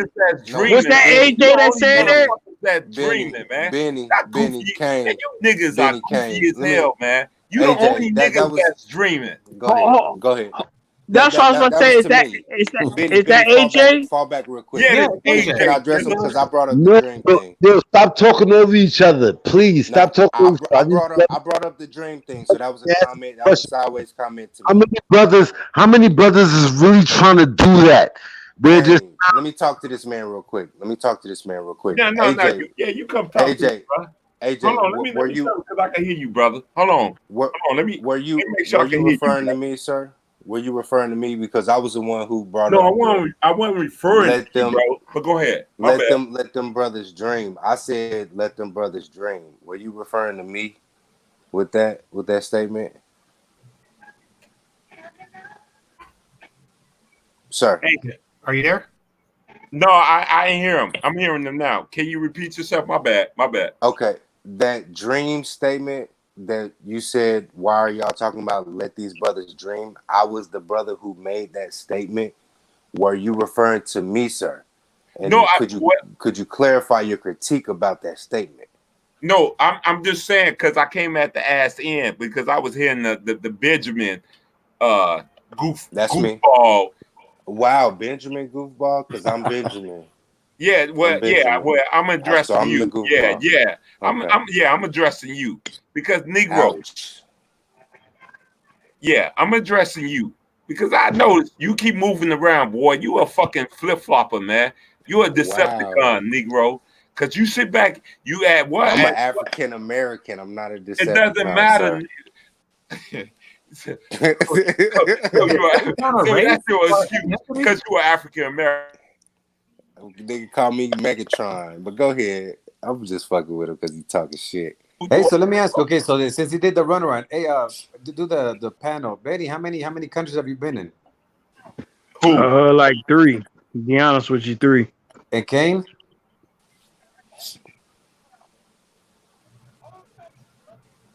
Kane muted. Kane. I know he does. Kane, where you? He probably stepped away. But let me get some consensus. It's Super Bowl Sunday. Who Chiefs? Chiefs.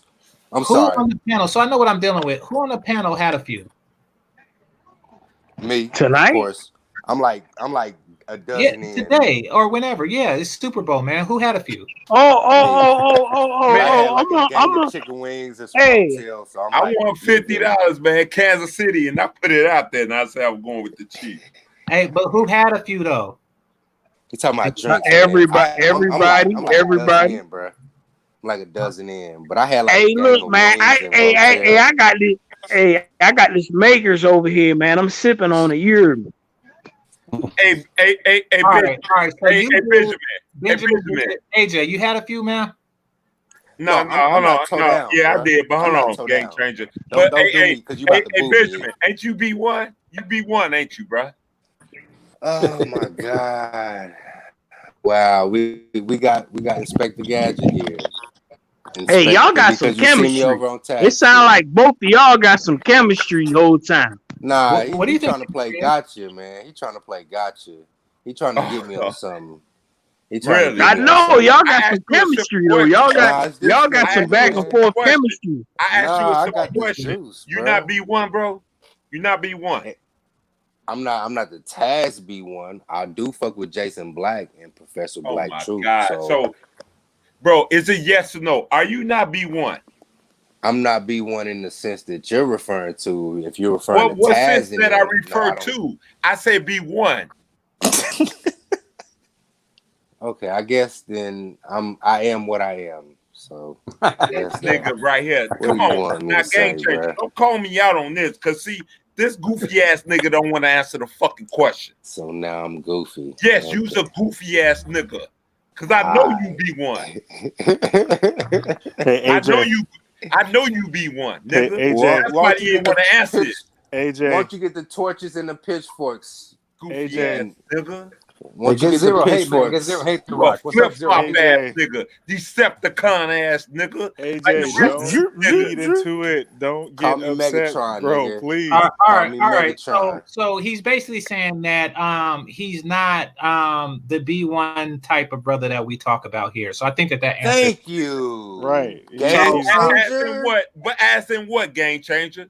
Well, so there's two real different sets. Kind of like there's a Malcolm X Nation of Islam, and there's a Elijah Muhammad Nation of Islam, something like that. You know, there's offshoots from the original source, and he's saying that he's part of the Jason Black B1s. Oh my God! So you know that's his answer. Does that answer your question? Yeah, sir? There's two different types of B1. There's pro-black B1, though, and but is he with the Islam B1 side of it? The Christian Black? AJ, please don't get upset by it. Hold on. Or is he with the Taz B1? Because the last time I checked, he was on the Taz B1 side talking. Okay.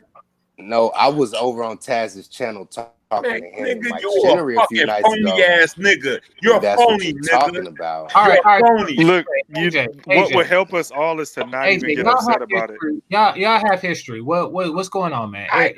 Yo, this is out there. Hey, how y'all doing anyway, man? What's up, Game Changer? He's fake. This out the blue. This out the blue. He's fake. I mean, so y'all have history. We don't have any history. I don't know this. I know this nigga fake. So this is out the blue. All right. Well, y'all had a few. So I'm chilling. Hey, how y'all doing, man? What's up, Game Changer?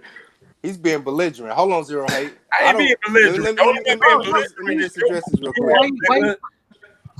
This guy is being hostile to me. But go ahead. Go ahead. Yeah, nigga, you a clown, nigga. You a clown, and you a nigga. What would help us all is to not even be upset by anything right now. The Chiefs just won. The 49ers suck ass. I mean, that's really all that mattered tonight. You know what I'm saying? I mean, look at Kane. He's celebrating hard as fuck, man. He can't even pronounce words. That's what everybody should be like. Oh, damn. Everybody should be like Kane. I'm trying to get on Kane page right now, man. Damn. That's fucked. No, that's a good thing.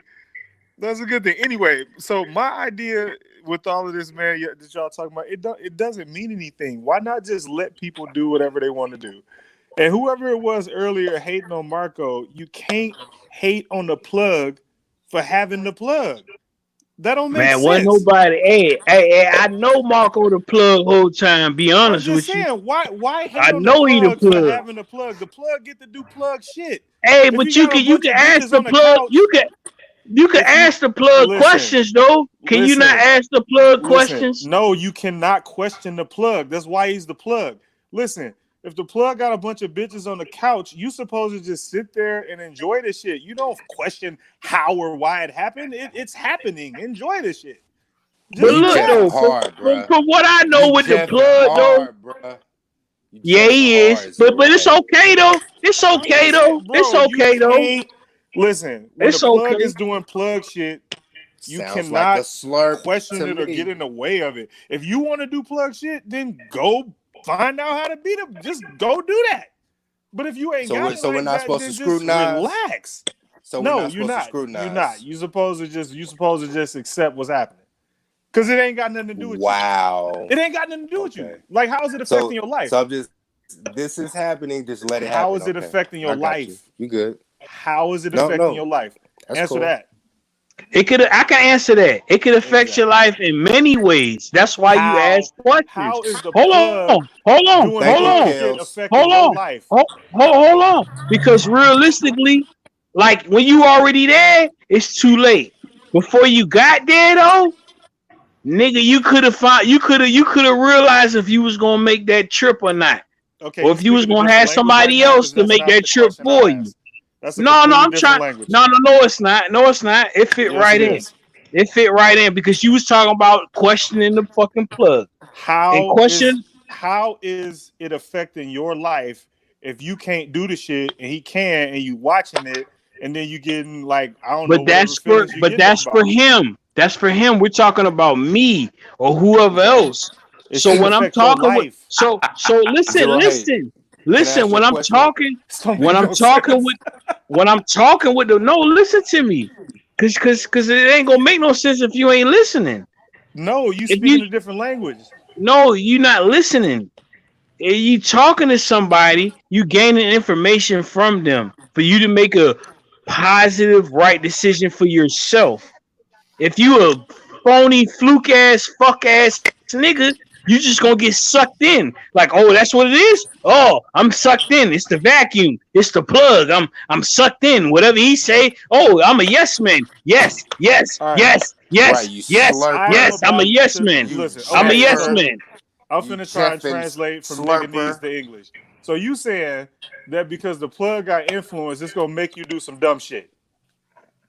Hey, if the plug wanna, hold on. If the plug wanna throw me some shit, right? Hey, you see what I'm saying? Hold on. If the plug wanna throw me some shit, right? Hey, stop calling me the fucking plug. Say my name. My bad, Marco. My bad, bro. But we rock with the analogy. Rock with the analogy right now, though, Marco. Rock with the analogy. Rock with the analogy, though. Rock with the analogy. Listen, he's from a country where that means something. Since I'm the plug, I got you. So by that analogy, I got you. I'm the plug, and you're the plugged. No, dog. No, no. Right, You trying to work. You trying to work it the wrong way. No, you working the wrong way. You working the wrong way. It don't work like that. That's not why in America we that's not how we rock that day in America. The plug. Think about America. No, listen to me. The plug. That's not how we operate with that wordplay of the plugs, man. Tell me, plug. You gotta understand that. You gotta understand that, though. You gotta understand that being an American, being in that game, being in that life, that's not how it works. That's not how that wordplay. It's not how it operates, bro. I don't think you can that's tell. That's not how it operates. All I'm saying is. You gotta be in that life to understand why niggas say plug out here. Don't just use that shit. Nobody's repping plug like cannot be influenced to do some goofy shit just because you can't do it. Yeah, I hate when this happens. We was on something. Go ahead. Let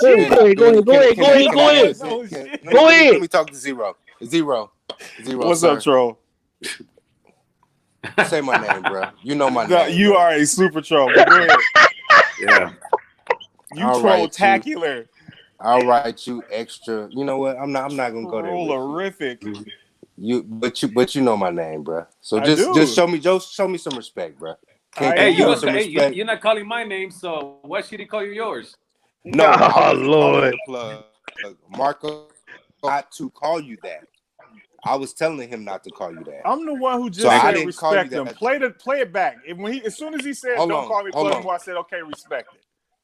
Just run the tape back. Zero was the one who referred to you as the plug. I did. So I'm asking you, Zero, just put some respect on my name, man. If you talk to me, my name is Benjamin D'Souza. Don't refer to me. If I don't disrespect you, sir. No, you listen to me. We're not finna do this. I'm the boss on the internet. Don't give a fuck about your name. If I don't disrespect you, sir. Listen, I have not disrespected you yet. If I don't disrespect you, start don't to get on this motherfucking big boy on the internet shit, then I am gonna disrespect you. I'm not finna do this shit tonight. All you gotta do is speak your piece and get it over with. Just speak your piece and get it over with. I ain't got time for that ground rules before we talk. I do not give a fuck. You're not gonna recall. You're not gonna call me troll. You're not gonna refer don't give to a me fuck, as man. troll. All you gotta do is start talking. Do you understand me? Do you think?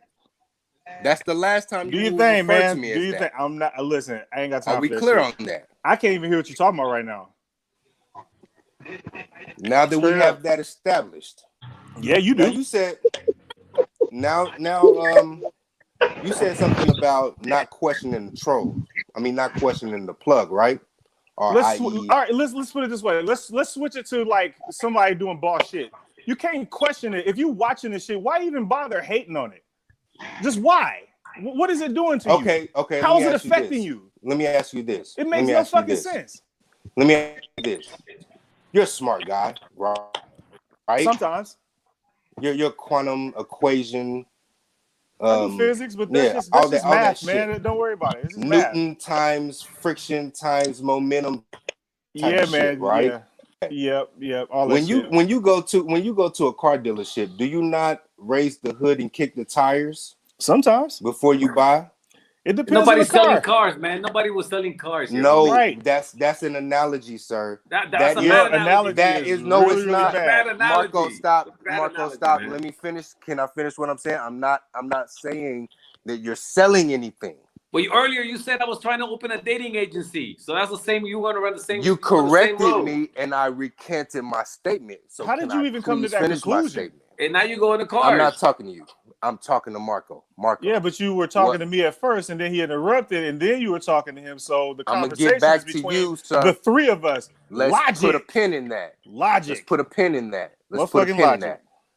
Marco, what I'm saying is, by that car dealership analogy, is that when you go to a car dealership and you raise the hood and you kick the tires, that's essentially us asking a motherfucker questions. No, but okay, hold on. But stop right there, please. You get what I'm saying? But you go, yes, I do. But when you go to a car dealership, you are there either to trying to buy a vehicle or somebody's trying to sell you a vehicle. Exactly. All right, so look, right? Can I chime in because I've been a car dealership? Hold on. I've been a car dealership. I've been a car salesman for 7 years, man. And what I will say is I have a problem with people not asking questions and me overhauling them and making them do what the fuck I want them to do when it's time to sign those fucking papers. And that's all I'm gonna say. So wait a minute. So are you trying to equate that we are way off. Buying cars is similar to what's going on with us with the black community? No, because you stretching it. You stretching it. Hold on. Give me a second. You stretching it. But what I'm saying, as far as the plug talk that we was just having, it's all about asking the right questions. That's what it's about. Asking the right. So, what did you just ask me? Repeat what you just asked me. Who? All right. Let's repeat. No, because this is great. This is great. No, this was great. I swear, y'all gonna fuck this. Y'all got oh man, y'all just fucked this one up. Can I have 30 seconds to clear up what I said? All right, I'm about to close down, but Zero Hate, he didn't have any time, so I'm gonna keep him. And I wanted to talk to Marco about something anyway, so I'm gonna keep him. I just need 30 seconds. Go ahead, GameChanger, your shit. But the rest of you fellas, thank you.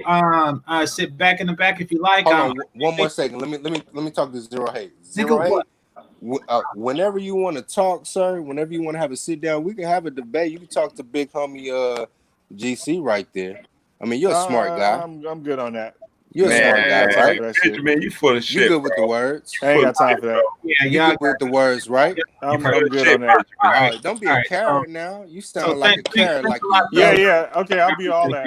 I'll be all that. Anyway, I just need 30 seconds to clarify what I was talking about. Yeah, batch. All right.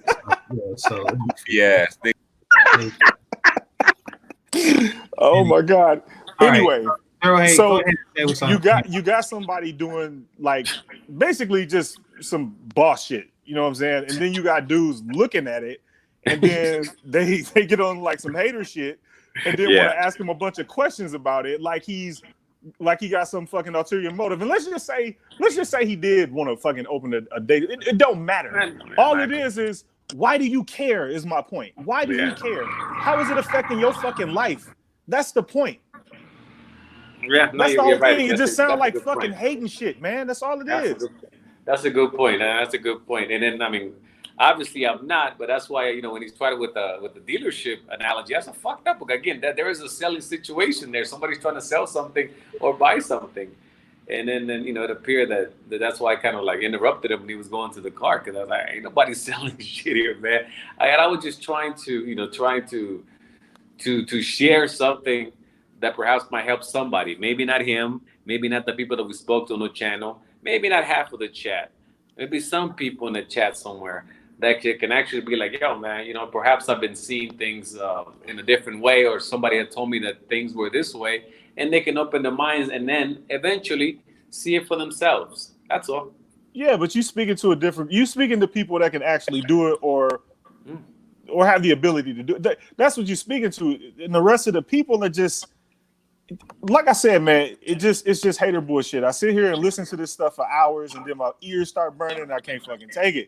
It's just like, it makes no fucking sense. Stop hating. Who cares? And I tell you, it was kind of like, it did kind of like weirded me out that it was perceived as something other than what you said. Other than there's like, hey, there's some cool shit. We got a chance to have these fine chicks that we could, you know, ask questions, bounce them up, and then we're having an experience with an international panel, and they're cool, and it's like, it was a cool thing. But then it's like fucking in somebody's mind, it gets twisted into something like, well, what the fuck am I really watching here? Oh no, that's this basic human instinct called jealousy. Why the fuck are they in there and what? I get the fuck out of here, man. No. See, it's this basic human instinct called jealousy that people have.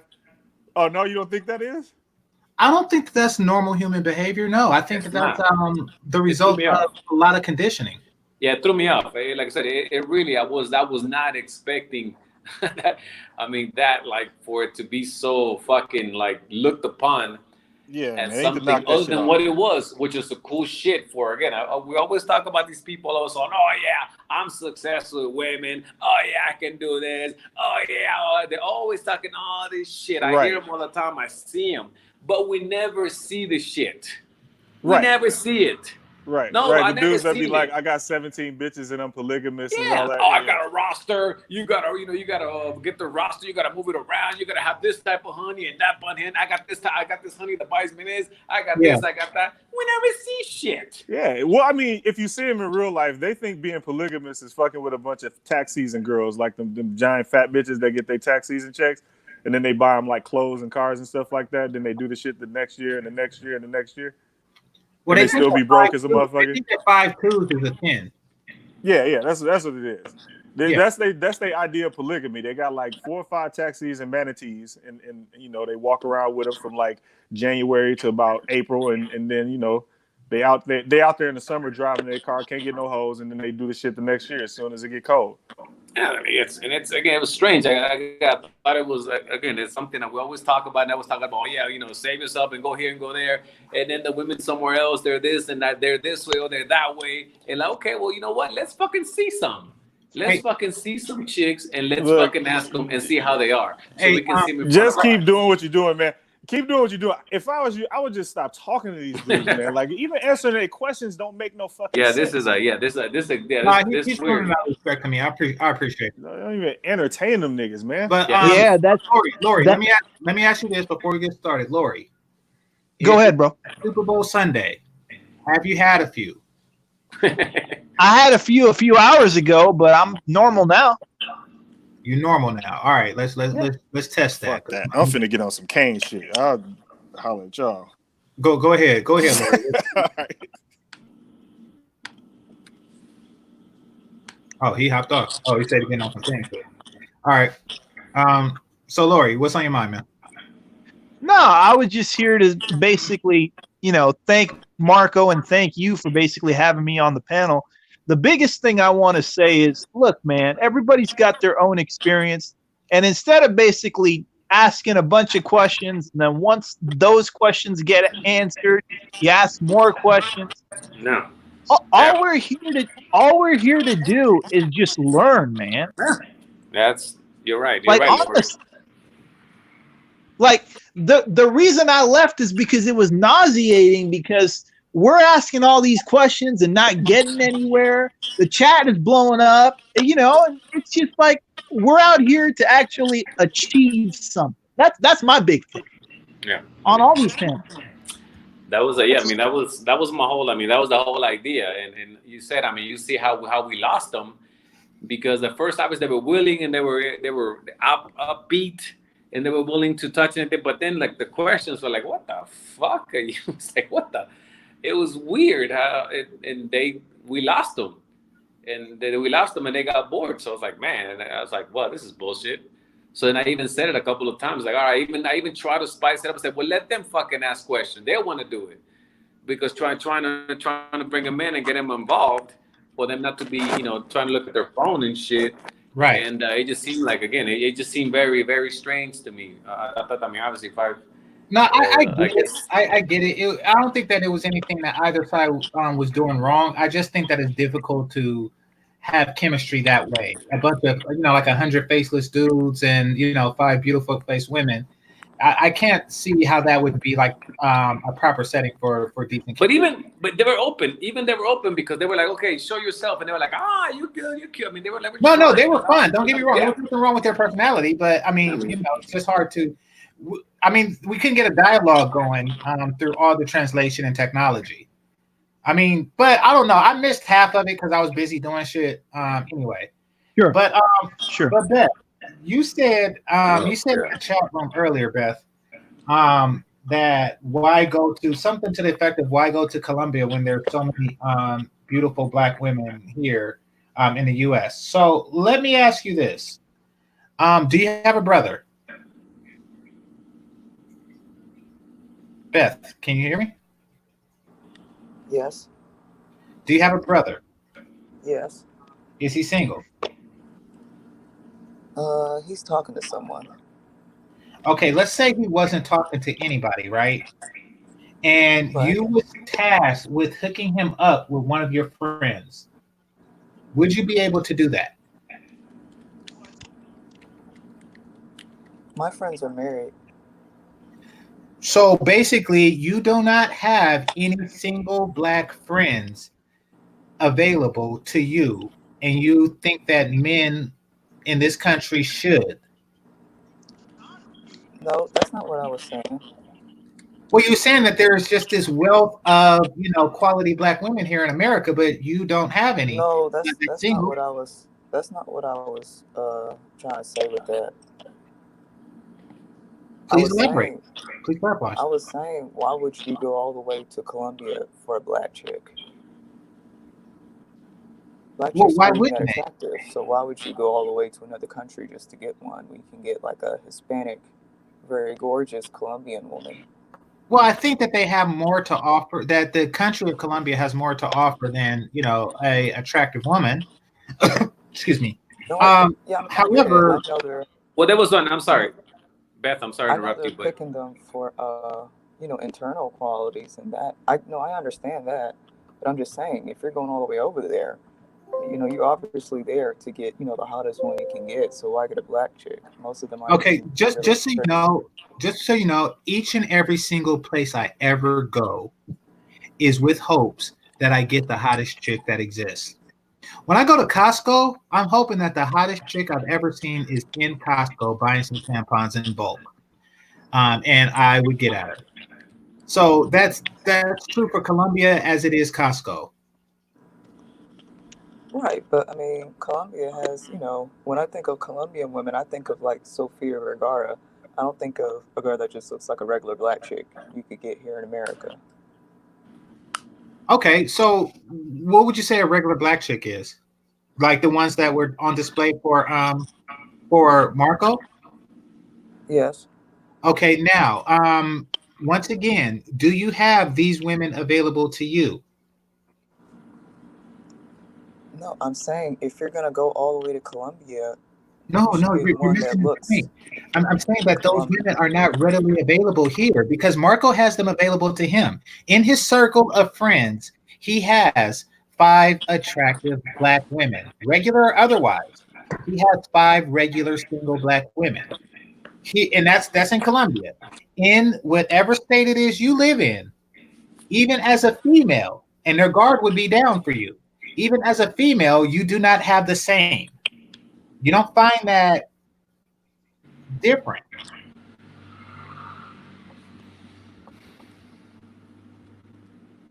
You see what's wrong with this, right?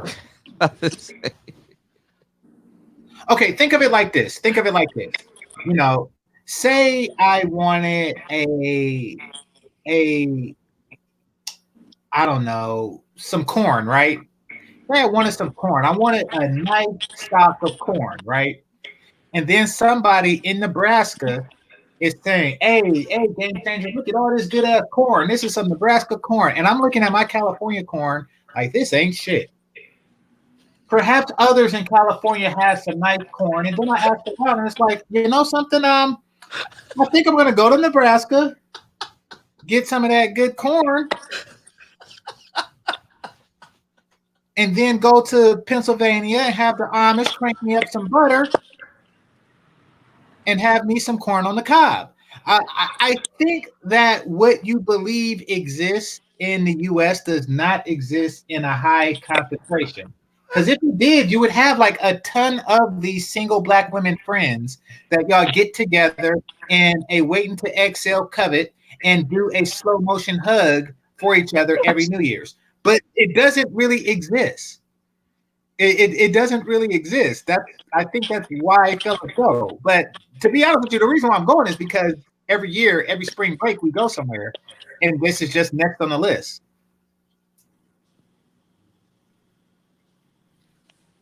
You get it, Beth? Hello, Beth, you there? magically the phone goes out. Oh yeah. But no, so that is a point that that I want to bring to the fellas' attention. Whenever women talk about like this overabundance of beautiful black single women, I don't know any. Immediately ask them to hook you up. And I bet you that they can't find one. That they won't be able to find one that's under 200 pounds to do that. Yeah, they don't have one. You're Marco literally brought on like Marco, how was it? 5 women, right? Yeah, 5. Yeah, bro. Yeah, you brought on 5 dimes. Yeah, 5, no, man, they were cool. 5 cooperative. And you know what? I could not do that with the women here. They'll start fighting. They'll ask each other, "Did I fuck this one and did I fuck that one?" They would be on their phone. You know what, Kuda? Let me tell you something, and I guess everybody in the panel also. And one thing that perhaps maybe you guys missed it or something, and maybe this will go to what Beth was talking about and what the difference between. And again, I travel to America all the time, and I'll be there real soon. And I do have friends over there too, and I do go out with chicks also. I do. But there was a question asked. They would say, "Hey, do you guys cook?" All of them are like, "Yeah, yeah, of course, yeah, we'll do it." Very willingly. Now I almost challenge people to do that shit in America, and they're like, "You cook?" "Oh hell no, I'm not gonna cook for you. I'm not gonna do that." To the T, mostly. Right. That's just right there. Marco would have to fight them broads to get out of the kitchen. Here's the cold part, Marco. I had some follow-up questions. I actually had follow-up questions. If she said, yes, I do have single friends available for my brother, I would say, how much do they weigh? Do they cook? But I didn't even need the follow-up questions. It was just an immediate no. There is no empty vaginas in Beth's circle other than hers. That is what's going on.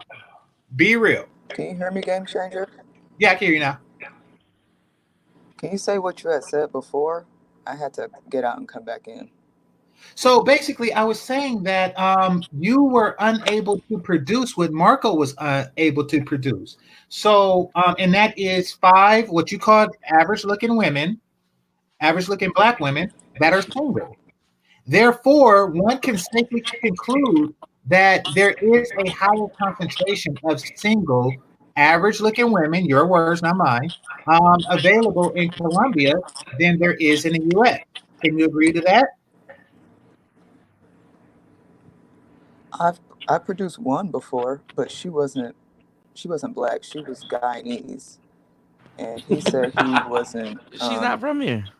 I don't know if he just wasn't attracted to her, or the fact that she kind of hid behind me. Maybe he felt like she wasn't. I don't know if he felt like maybe she wasn't confident enough or whatever. But he said later that he was disappointed. But the girl he's talking to now is Black, correct?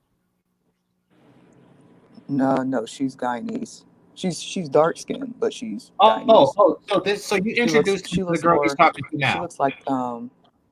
She looks like one of those Caribbean people that have more of those like where they look more like Indian features. You know, nicer hair, nicer finer nose. You know what I mean, like the wavy hair, those kind of features. Okay, well, I task you with this because you feel that it's easy to find it. I would like for you, I will give you 1 month to the end of this short month of February to find one attractive Black female, make friends with her, and convince her to come to your house for a game of Uno. If you can do that, then I will cancel my trip. Now, she has to be like within height, weight, proportionate, and reasonably attractive. Produce this picture, and I will reconsider my trip to Colombia. Do you think that would be a difficult task?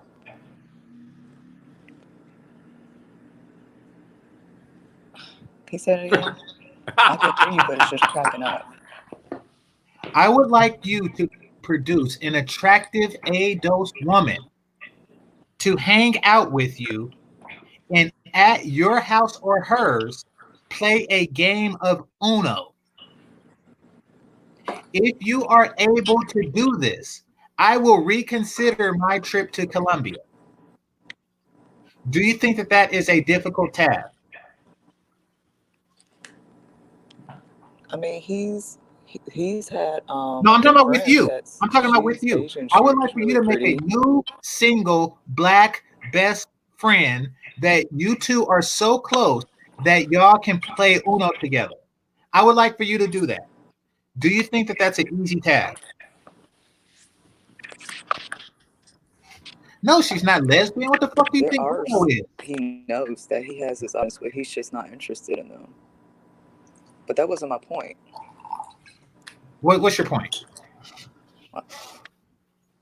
If you're going all the way to Colombia, get someone that I think you would think of as Colombian, not someone that looks like a regular Black girl here. Hold on. I stop you. Hold on. Can I stop you?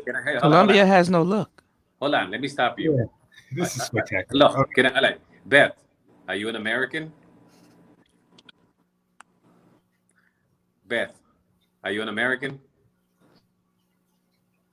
Can you hear me? Can somebody ask you that? Can you hear Marco? Beth, can you hear anybody? Oh, I guess not. But that's No, I was just gonna say, I'm sick of that shit when people say Colombia has no look. Exactly. Again, what does an American look like? Does he look like fucking Shaquille O'Neal, or does he look like Brad Pitt? What the fuck does an American look like? Right. You showcased 5 Lamborghinis today on live, and dudes and Mr. because I'm about to do a show about this now. Dudes and Mr. Fantastic comment section were baptizing themselves the whole time. I was there. All the dudes that made content talking about SYSBM, they were in the chat room just baptizing themselves. You know how they say game changer? It takes a dude to get some head to go right back to the plantation. Well, guess what? These dudes are one broad away from being SYSBM. And you hear this shit, right? So it wasn't me, because that was the whole premise of this. That's why I opened this stream. Yeah. That's why I opened this stream, because I noticed that shit. Yeah, because I was tripping. I was like, wait a minute. No, you was. Yeah, all the dudes were SY. They were SY. They got baptized. There was Mr. Fantastic and Marco held a baptism today, and all them dudes. Marco was just showing the girls, and Fantastic was just dumping them in the water. This nigga Fantastic done dumped 50 niggas. I could count. Like Dark Meteorite, dog. He was there. He's seen it. Everybody's seen it. I'm like, this is amazing. This is amazing. Them dudes don't even stand on their word. They're one broad away from being SYSBM. Tell them and tell them I said that. Tell me something different. They're one foreign fantasy away from being SYSBM. I guess you. Yeah. They made all of this rhetoric and all this. Both of them drunk dudes. If Marco had cammed right back up with those same girls, those drunk dudes would have engaged them. Well, one of them had $100. See? Well, maybe 90, maybe 101, but 100. I don't know about that. Well, I mean, the other one had a bucket. Exactly. I'm trying to get now. I was telling that for my 18th birthday, they're passing on, the buckets. So I'm working on my generational buckets. Damn. All right. So Beth, Marco was asking you if what is the Colombian look? You mentioned a famous person. I'm gonna Google her while you state it. So she's you know who she is. Yeah, she's from Modern Family. She's the Modern Family. Oh, I don't watch Modern Family, and I'm a fan of Ed Bundy, but I just never got into that show. Well, she used to be fine. She's a real good-looking woman, and not before when she was young. Now she's no bitch. No, she's the one that's married to Al Bundy, right? Yes, exactly. They're like tall with that hair. So you're saying that if a guy goes, he should get, and none of his chicks were that tall or light or anything like that. That's what you're getting at. Yeah, I'm saying if you're gonna go to Colombia, get a woman that looks like Sofia Vergara. That's exactly what I'm saying. So if you go to America, which kind of girl? Listen, if you go to America, which kind of girl should you get that looks like? That's different, because when you go to if you the pageant shows and you see what Miss Colombia looks like, she doesn't look like a regular black girl. She is Hispanic. Are you aware? Curvy. Are you aware that we've had Miss Universe from Colombia and she's black? There is no look, Beth. Our last Miss Universe, that was Miss Colombia. She was Miss Universe. She's from Chocó. She used to go with Chris Tucker. Ah, damn. I didn't know that she went out with Chris Tucker. Yeah. America is no different than Colombia. We have blonde, blue-eyed people. We have brown people, and we have black people. For you to say somebody looks Colombian, again, that's like me. Get you an American-looking girl. Which one is that? What does an American woman look like? What is the American? What is that?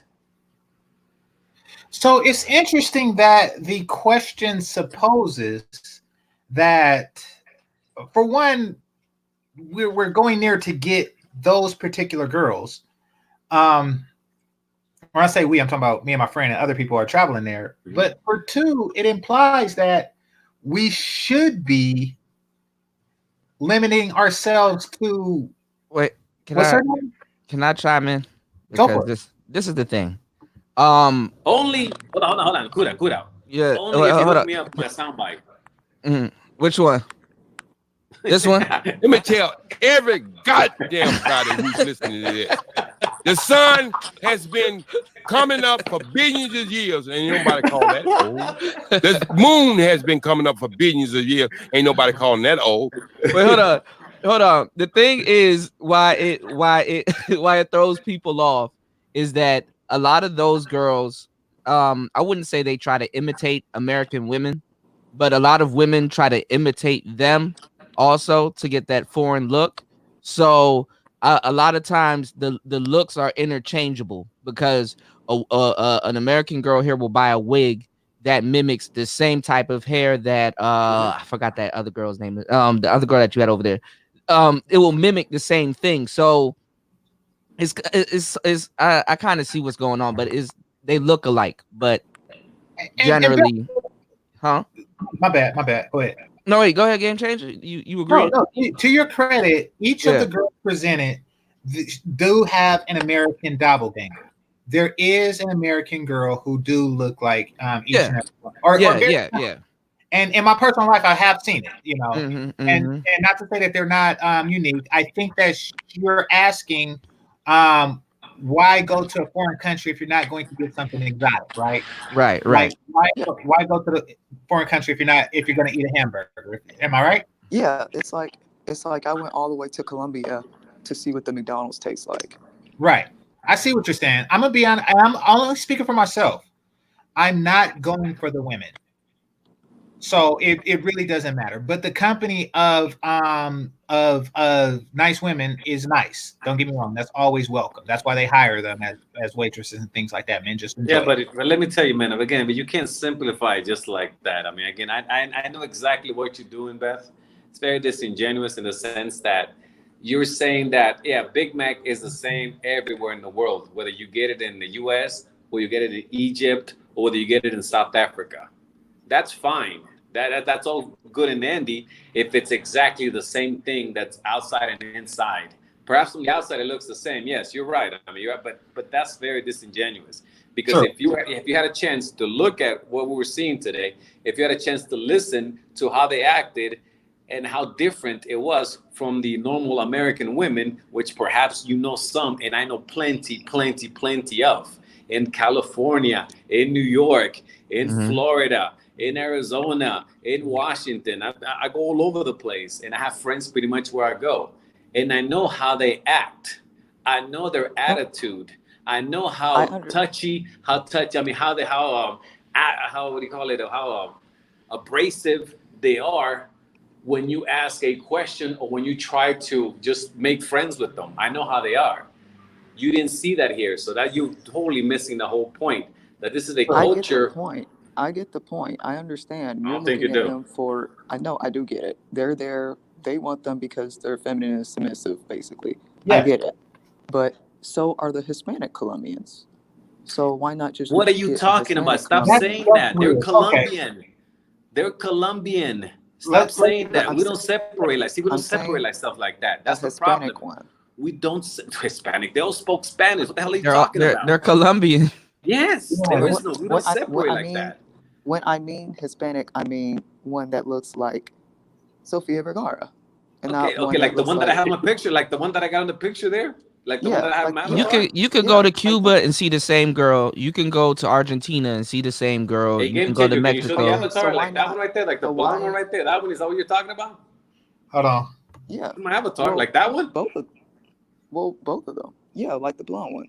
All right. So why not get one like that? Because you can get a white girl that look like that. Yeah. Because, no, I can. But the whole thing we're talking about here was Afro-Colombians, because they always say that black women, say, look, I know some real cool black women. I don't think the black women are so bad because I know some real cool ones. It wasn't let's show some Colombians because I could have had those chicks in the panel. And if you ever see my pictures rotate, I know a bunch of them. Afro-Latinos? I mean, the fact that they didn't know the city girls, that's impressive. That's very impressive. Oh, so you were specifically highlighting the Afro ones? Yes. Oh. Hey, Young, is this some weird nigga shit? I don't see where you're going. Or is this part of like a more intelligent conversation? Are you talking to me? No, I'm talking to Young in the chat room. Hold on, let me get this off. But no, I'm not. I wasn't talking to you, Beth. I was just talking to Young in the chat room. But Beth, just to show you, I have a bunch of friends like that. I have a bunch of all types of shapes, like you said, all like type blondes. See, black hair, brown hair. I'm all in one. This particular thing, because this happens to be the black manosphere, and we talked about black women, they're this and that. So, like, you know what? I know some black ones. I kind of don't like them when they just throw them all in the bucket, because I think that, again, to me, even though they're born in Colombia, they're still black. If you even I've always argued with people that here there's more of a culture that's held closer to older generation, when there's dances and then there's all kinds of rituals that they do that go way back to before, you know, when they were slaves, that they saved that girl that was here with the braids. That's that's what they used to do to hide the roads when they used to escape. In slavery, yeah. The cornrows. When they do cornrows, yeah. They put maps. Yeah. Again, they have a huge amount of culture. So I go to America, it's like you don't see that much. The thing is, in a nutshell, those girls over there could look just like the girls here, but they have culture and femininity. The thing is, girls here looks like the girls from over there, but they don't have no real culture and femininity, unless it's like twerk culture, pseudo feminism, or keeping the matriarchy. Or if you're gonna so that brings up an interesting point.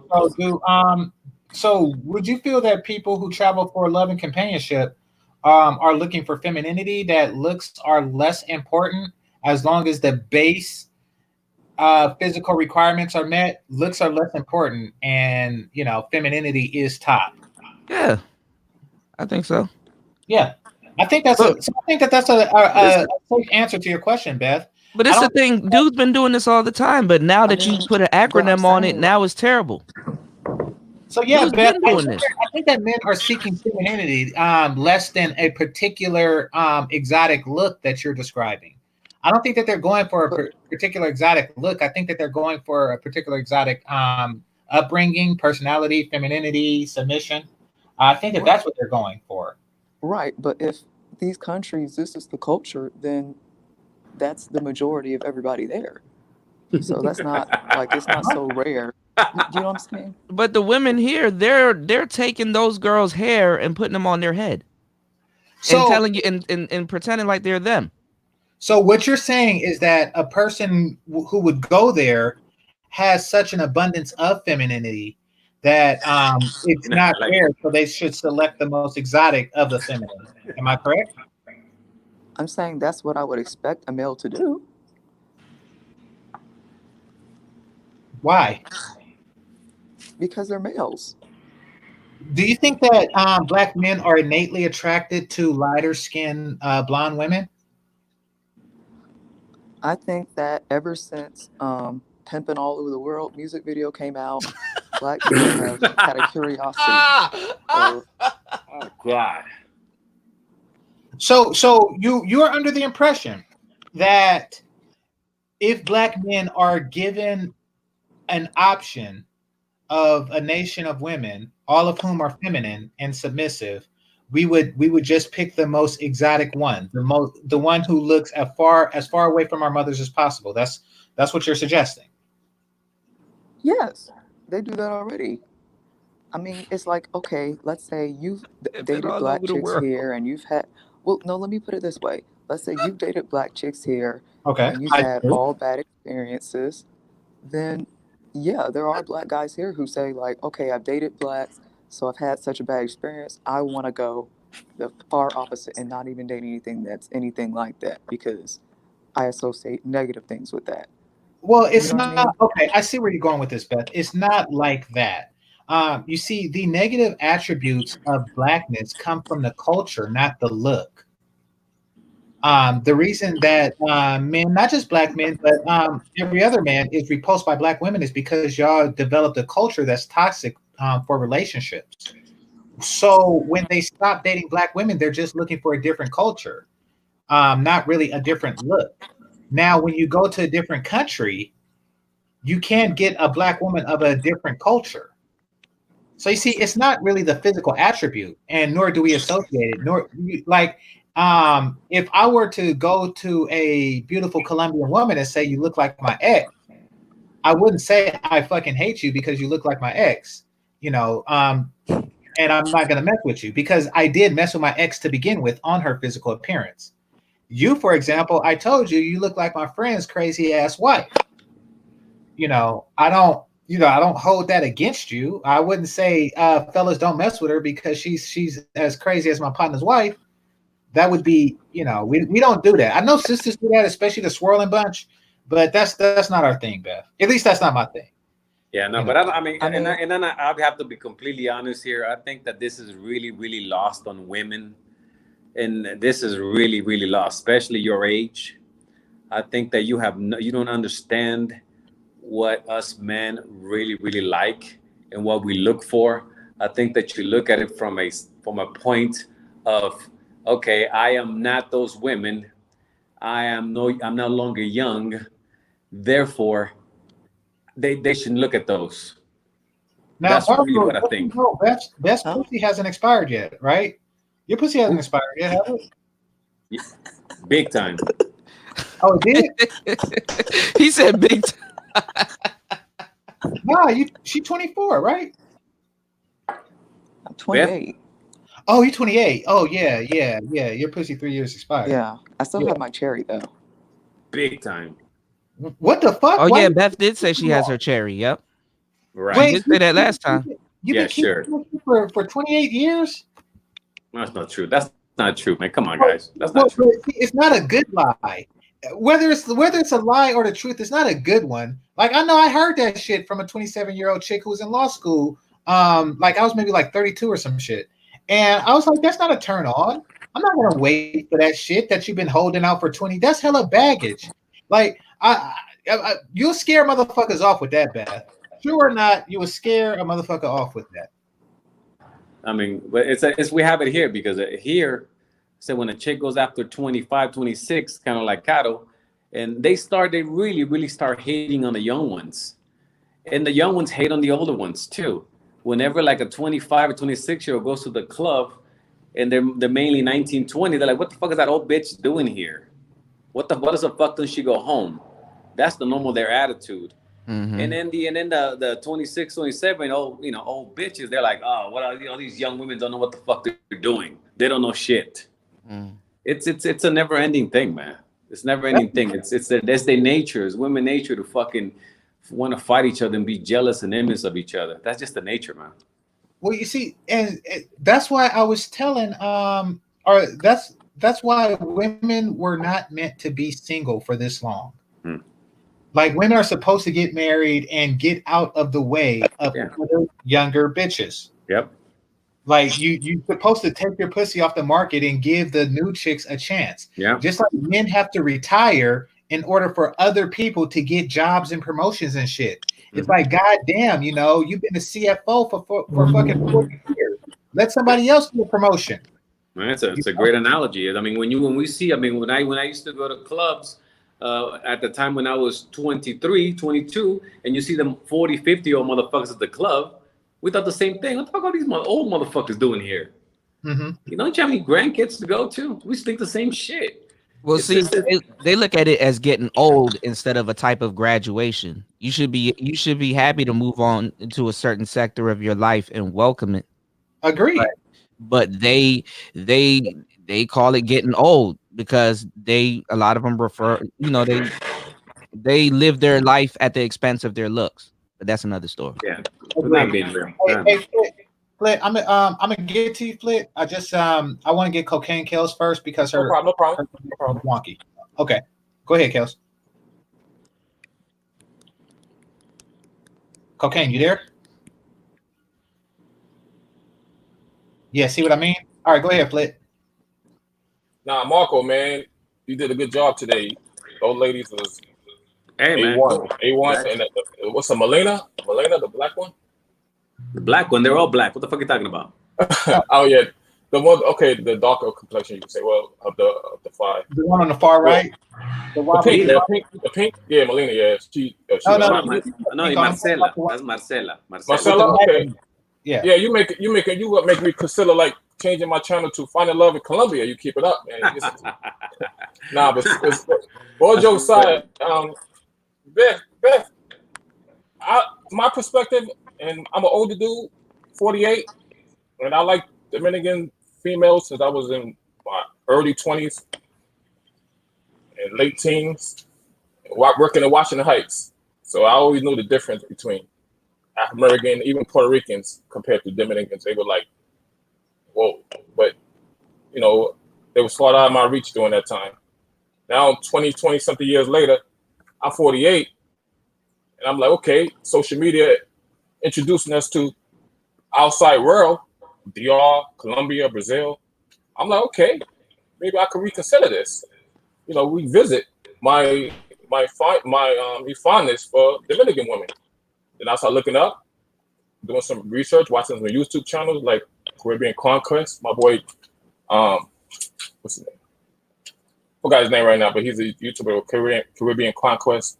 And at the same time, I was like, okay, let me go out there and visit DR my first time. So did some research, found some girls, contacted them, meet up with one. One I felt she was like a top prize. Talking to her, communication-wise, she was on point. She fit. She basically fit every box. So what I'm getting at is basically, and Marco had the females on his panel, and they asked some questions like, what age range where you date men like that come visit you or whatever from the States?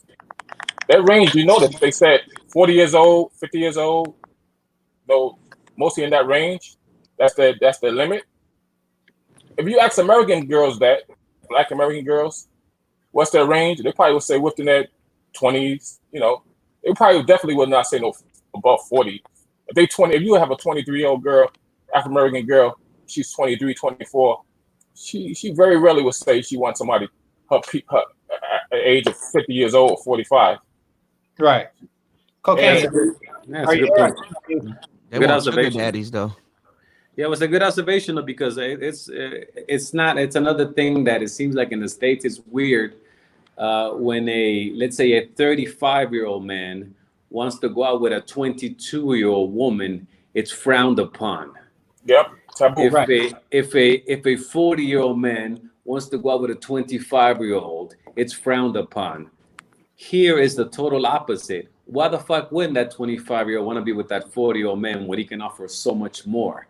True. And it's totally, it's like flipped, like the whole mentality, and it's totally flipped here. So they expect to be with an older man because they expect that older man has more to offer. And that's just weird. Cocaine, what's on your mind? You got the mute button off, but hello?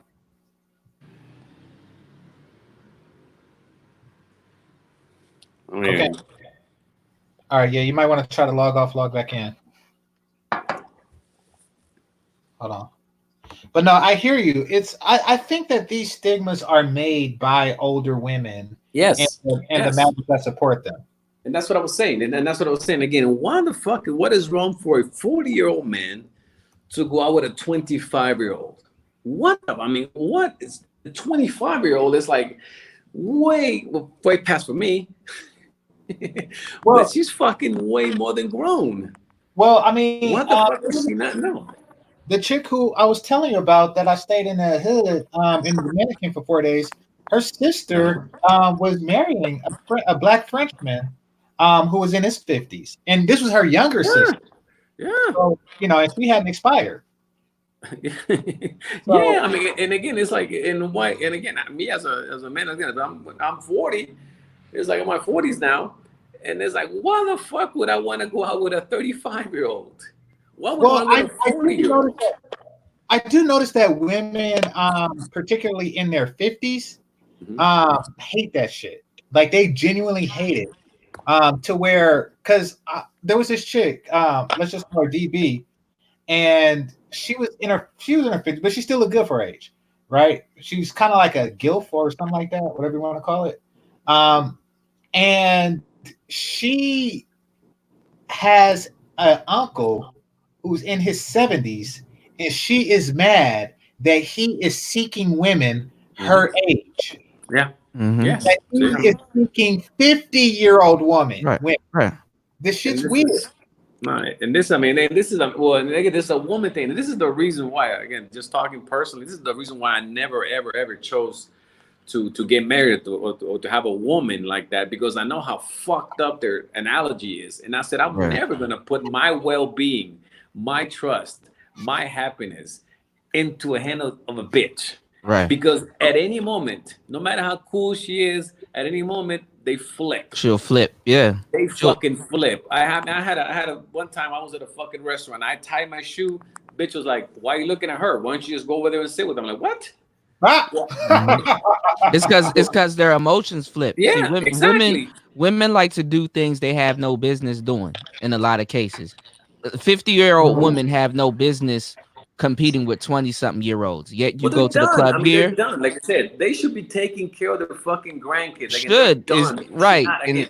Right, and that's the this is thing, why it's Marco. so Should is a subjective word. So you're right. You're right. You And know, that's why I get so mad, and this is why I get so adamant sometimes when I talk about old bitches in these panels.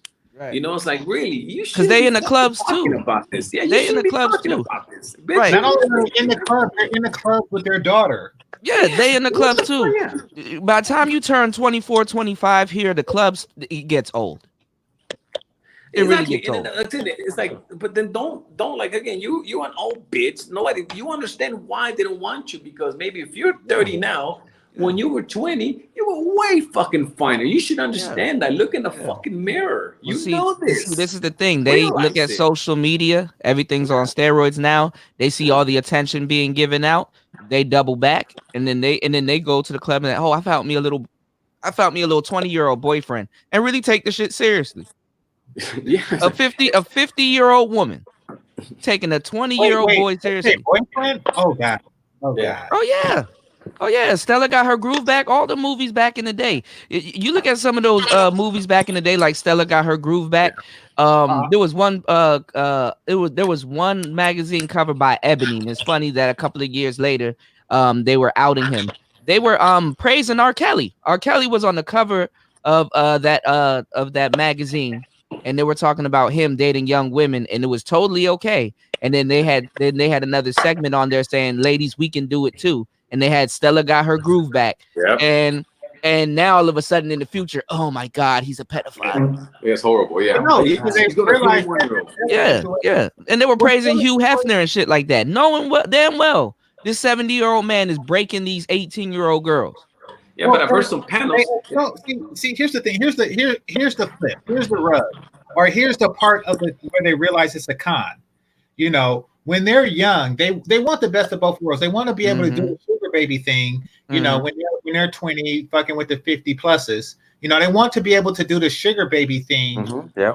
And they don't understand that when you get to a certain age in a sugar baby culture, the men your age are going to be sugar daddy. Yep. Bam. It's the culture that you help facilitate. Yep. You know, like that is, and that's the hard truth, you know. But what are you doing about this cherry situation, Beth?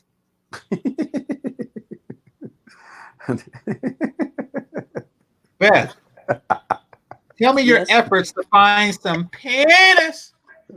I already told you I was on that date. Huh? I gotta clip that game. Go ahead, Beth. About that date. That date I was telling you about, I went on that on Friday. Oh yeah, with the guy. You said it was 2 years or 2 weeks ahead. So how did that go? Raul. I mean, I don't think he likes me. What happened? Describe the date to me. Well, we went to eat and I was kind of late. I mean, I told him, I called him and let him know I was running behind. How late? How late? 30 minutes. That's not bad. Is tolerable. 10 is tolerable. No, 30 minutes is not bad on a pickup. If if you pick a girl up and you're in her house and she says, "I'll be down in a bit," in 30 minutes. Yeah, you give yourself a 30-minute. Yeah. That's not bad. In the restaurant, 30 minutes is not good. That's a long time. Yeah. 30 minutes looking like that lonely ass nigga waiting on a chick. Yeah. Like an idiot. How much water can you drink? No, we met up. We met up at where we're gonna go eat. Yeah, so that's what I'm saying. 30 minutes is bad there. Nah, he looked like he was casing the joint. But I was, I told him it's not comfortable but I was waiting letting in a him restaurant know. for 30 minutes. But go ahead, 30 minutes. Continue, please. Close behind. I told him what time my GPS said I was going to be there. Hello. And then, hey, Cocaine. We can hear you. We can hear you, Cocaine. Oh, okay. I'm sorry. And when when I was ahead, looking for parking, I told him, I'm looking for parking, and then I actually pulled up, and he got in the car with me and showed me where he parked. That was okay to park because I wasn't sure where to park without getting a ticket. And then we walked in and ate. I remember laughing a lot. I told him he was handsome. We had conversation, about his family, my family. He said ideally, he wanted to get married. I was like, well, is that something, you want to do, marriage and kids? He's like, I mean, ideally, yeah. If I want to have kids, ideally, yeah, I would like to get married. That's kind of the plan. I was like, well, I have to ask because, these days, a lot of people are like, oh, forget that. Mm-hmm. So, I mean, conversation-wise, I was laughing a lot of the time. Okay. Was, I don't see anything that went wrong. Like a standard date. He did. Why do you think he didn't like he was a Raiders? Because he was talking about football, and I was saying how I just don't see why the quarterback is the most important position, and his eyes kind of got big. And that kind of is a dumb question, but okay, but keep going. I was telling. Hey, fuck that! I'm a nerd, man. I don't fuck what these niggas talking about. That's not a dumb question. I wouldn't give everybody it. It is hear a dumb me? question. Okay. Yeah. The runners. Oh my goodness. Okay, I'm sorry. I'm gonna go back on. Yeah, but he initiates all the plays. He initiates everything. Everything goes to him first before it gets to everybody else. Yeah, he has the target on his back, and everybody else is supposed to defend him while he moves the ball down the field using his players. But fellas, that's not a deal breaker. That's not a deal breaker. No, it's not a deal breaker. Yeah, it's not. Let's keep going. Go ahead, Beth. Yeah. I mean, I told him he was very impressed when I told him, that Trey Young looks like Matt Barnes, like he could be Matt Barnes' son. He was like, "Whoa, Matt Barnes? How did you know that?" He's like, "He wasn't even like a good player. Like he was on the bench. Like I'm really impressed." I was like, "Okay, got a point there." Mm-hmm. So outside being late, this seems like a really normal day. Yeah. How long ago was this? Last week. It was just Friday. So it was Friday? maybe 6. Yeah, so it was maybe 6:50 that we actually got in there and started eating and stuff, and then it was 10 o'clock by the time we were headed to my car. Where did it go sour? It sounds good. So where did it go sour? What did he say he didn't like? She did say. Well, I'm not going to tell that part, but tell the part about the SpongeBob. Besides being late. Well, because I told him, I didn't like SpongeBob, and he was like, "Oh man, you really doing something to me there." He said, "That's my show." That's not a deal breaker either. You haven't presented a deal breaker yet. That's not a deal breaker either. Right. I'm not going to fight over SpongeBob. Stuff like that has been a deal breaker with other guys, though. I mean, those niggas are weird as hell. They probably like hump SpongeBob dolls. I don't know what the fuck is up with somebody. Oh, I ain't fucking this bitch. She don't like SpongeBob. Right. It's not a deal breaker. But set up the second date with him. Say, hey, maybe one day I can come by and watch football with you. Hey, why don't you show me SpongeBob episodes? Well, show me your favorite episode. No, fellas, Beth, let him call. Like it's just been Friday. It's not even Monday yet. Give him some time. He's probably. But she said no. But she said he didn't like me. I think that's in her mind. I told her to reach out to him on Monday. What did he say? Did he say he didn't like you? No, but I mean, by the end, we were headed to my we walked outside and started walking, but it was cold. And I was like, okay, can we let's walk the other way because it's kind of cold out here. He was like, yeah, let's start heading to the cars. I was like, oh, I meant just go inside somewhere. Like, no, we can head to the cars. It's like, oh, okay. So then we, headed to our cars and stuff. And he was talking about how he's done construction and now he, does software engineering, and he's, remote some of the time, but he doesn't actually have to show up to work every day. Blah, Yeah, blah, me too. blah. Yeah. Oh, that's why you was asking me about engineers in the chat room, huh? Yeah, that was. I was. Okay. Yeah, I was. Mm-hmm. Is he black? He's from the he's a Caucasus man. Oh wow. He's white. Does that mean He's Armenia? Caucasus. Armenia? He's white. Yeah, what the hell? Don't do that B1 shit here. They come out with all kind of weird ass exactly. shit. That's some bullshit. Yeah. I'm Like what just you were saying. saying now, like these girls, they're not. Yeah, you should go with a Hispanic Colombian. What the fuck is that? Like, don't do that. Yeah, just say he's white. You don't have to do all that weird shit here. Nobody's gonna judge you. Okay. Like you've been white. Like 28 years without. Fuck it. He could be Armenia. He from Kazakhstan. He could be. Yeah, he's just white. I mean, he said his dad's family is Jewish, but I think they're pretty much just white. Yeah, there you go. Yeah, so by the end, he gave me a hug. He gave me a hug. I was asking him something for him to come into the house, and he said, "No, thank you." Is that what I'm getting? No, I mean we hugged, and I was asking him something. I was like, "Oh, can I talk to?" I said something, and he was like, "Oh yeah, you can text me later, or you can text me or call me later, or ask me later or something." Right, it don't sound bad to me. Maybe it doesn't sound bad. Maybe he had to go take a shit. You're saying, Maybe he had to go take a shit. Listen, Beth, you're just being anxious. No, Good. Am I real? Maybe he did. Beth, you're just being anxious. You're just being anxious. Go home. A couple of days. Monday, like DJ said, Tuesday at the worst, and then just hit him with the. I had a really good time Friday. Man. What are you doing this weekend? I like to go on my path. It's not a thing. But notice. It's always good to have options, and Ed is interested. He's interested. So maybe. So what I'll do is, with your permission, I will give Ed your email address. Is that okay? Okay. Okay. I like this guy.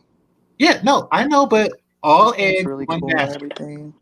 No, I get it. He is definitely the front runner. He's close. Y'all have a connection, right? Obviously, and you're interested. I'm saying. I'm really shut tight, so I think white penis is better for me.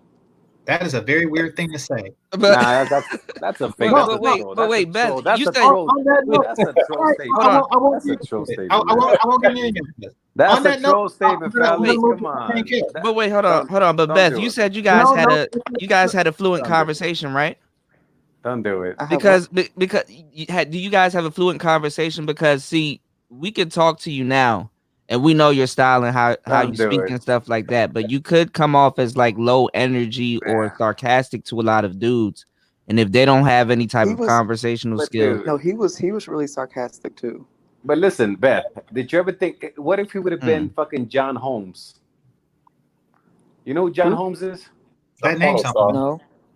That name does sound familiar. Ex-porno star. Had a big fucking huge anaconda dick. White. No, I mean, I don't want... Well, I mean, yeah, if this is your path, Ron Jeremy, your path, then by all means, go for it. I don't want to, take you off your path. Sorry, Ed. I tried. Kales, what's on your mind? I was just going to ask Beth. Hey, Beth. Hey. How did the sports topic of discussion come up? I'm just curious. Are you into sports or?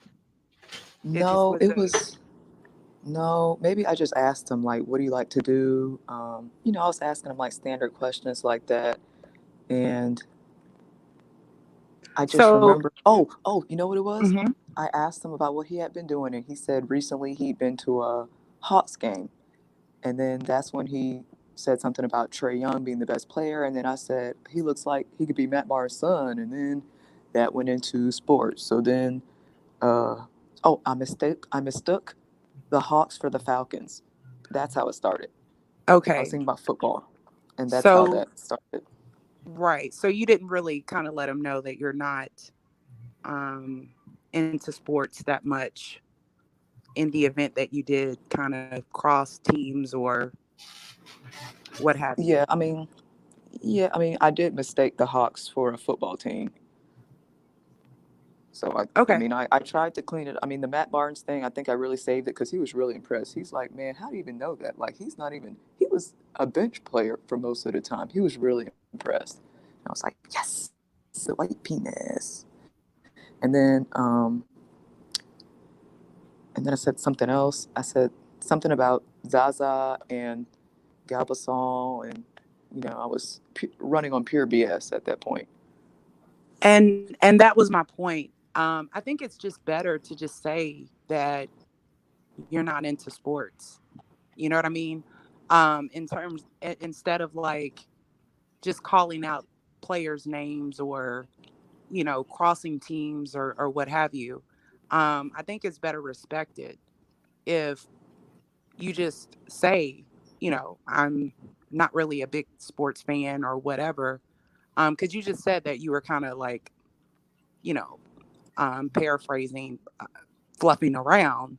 And I think that most men can tell that, Yeah, well, I mean, I think he might have been able to tell because I was saying the quarterback thing. So, obviously someone who knows about football would be well aware of, the quarterback is.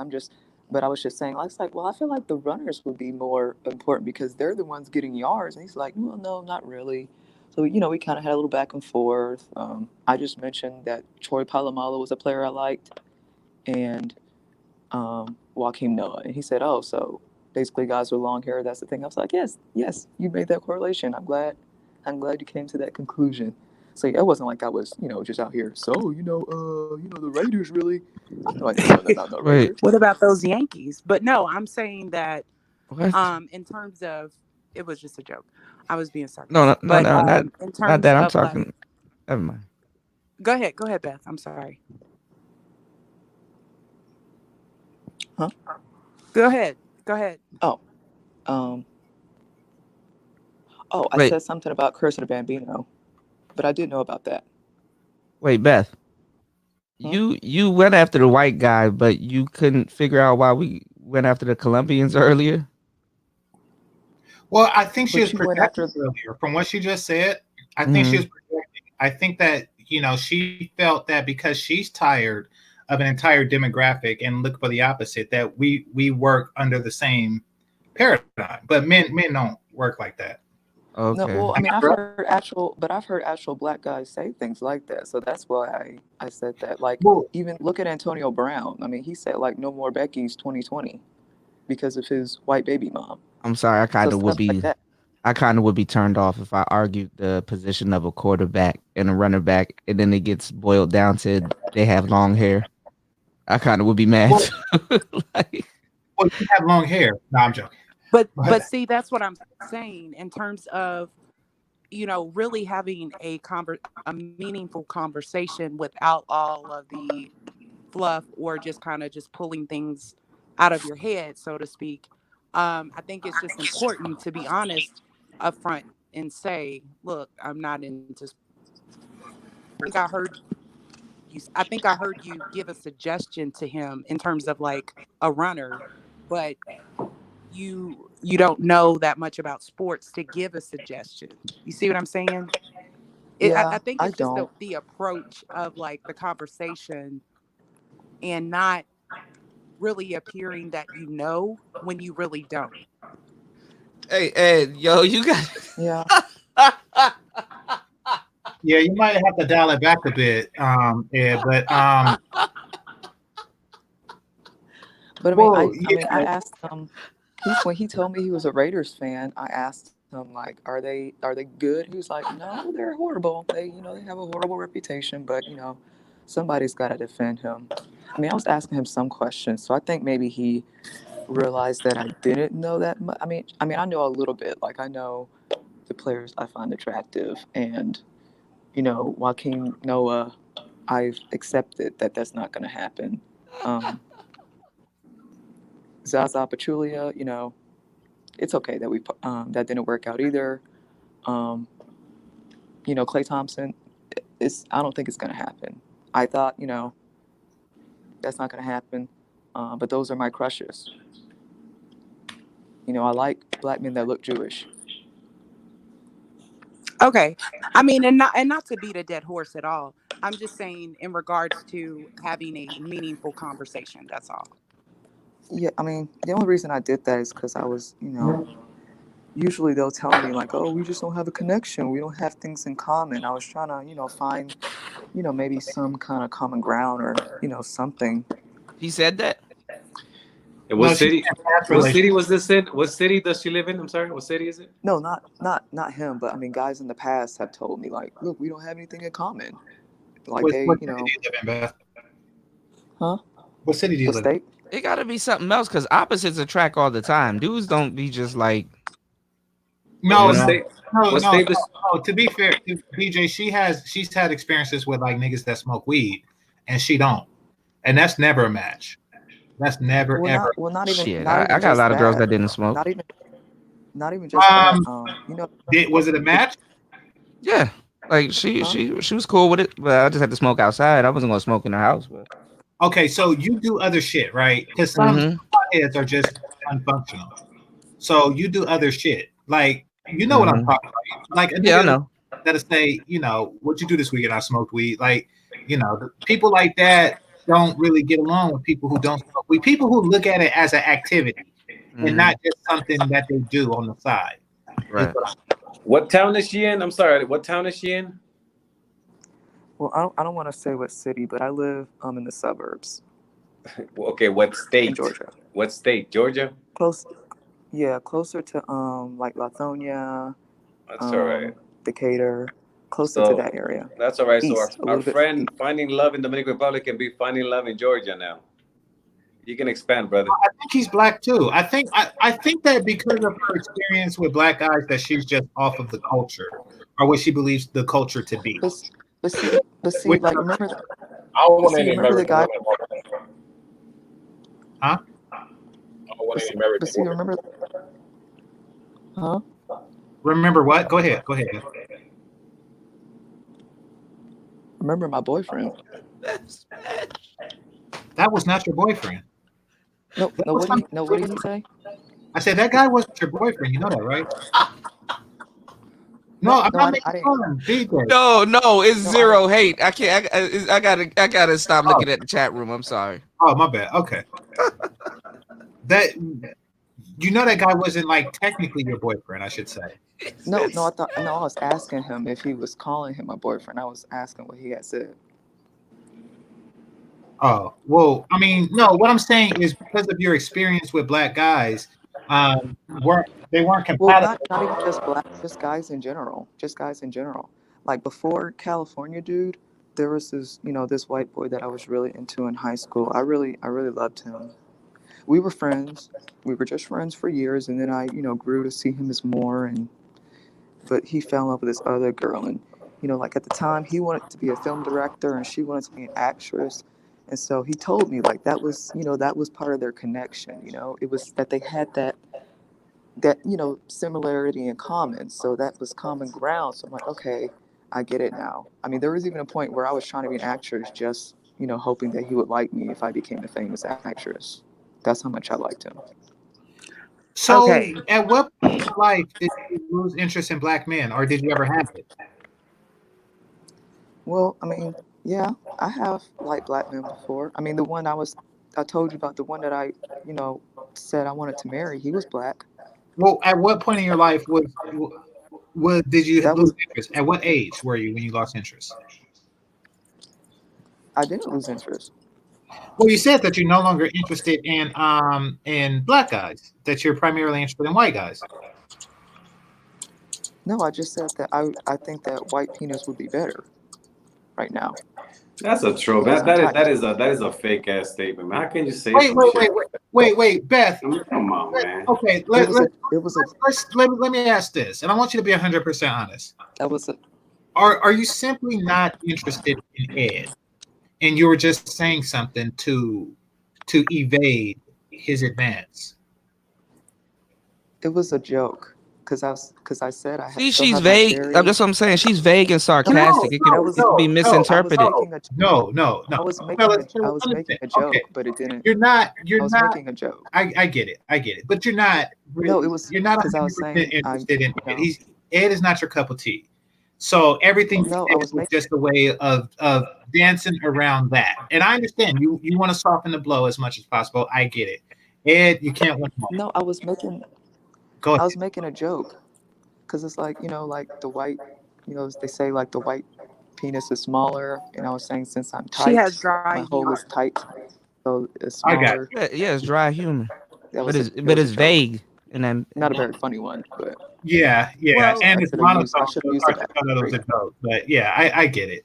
I get it. Well, yeah, all it's right. like, why did the penguin squirrel? And it's like, what's the punchline? It was July. Yeah, I if I said can Beth just is say not happy something with real Beth. quick.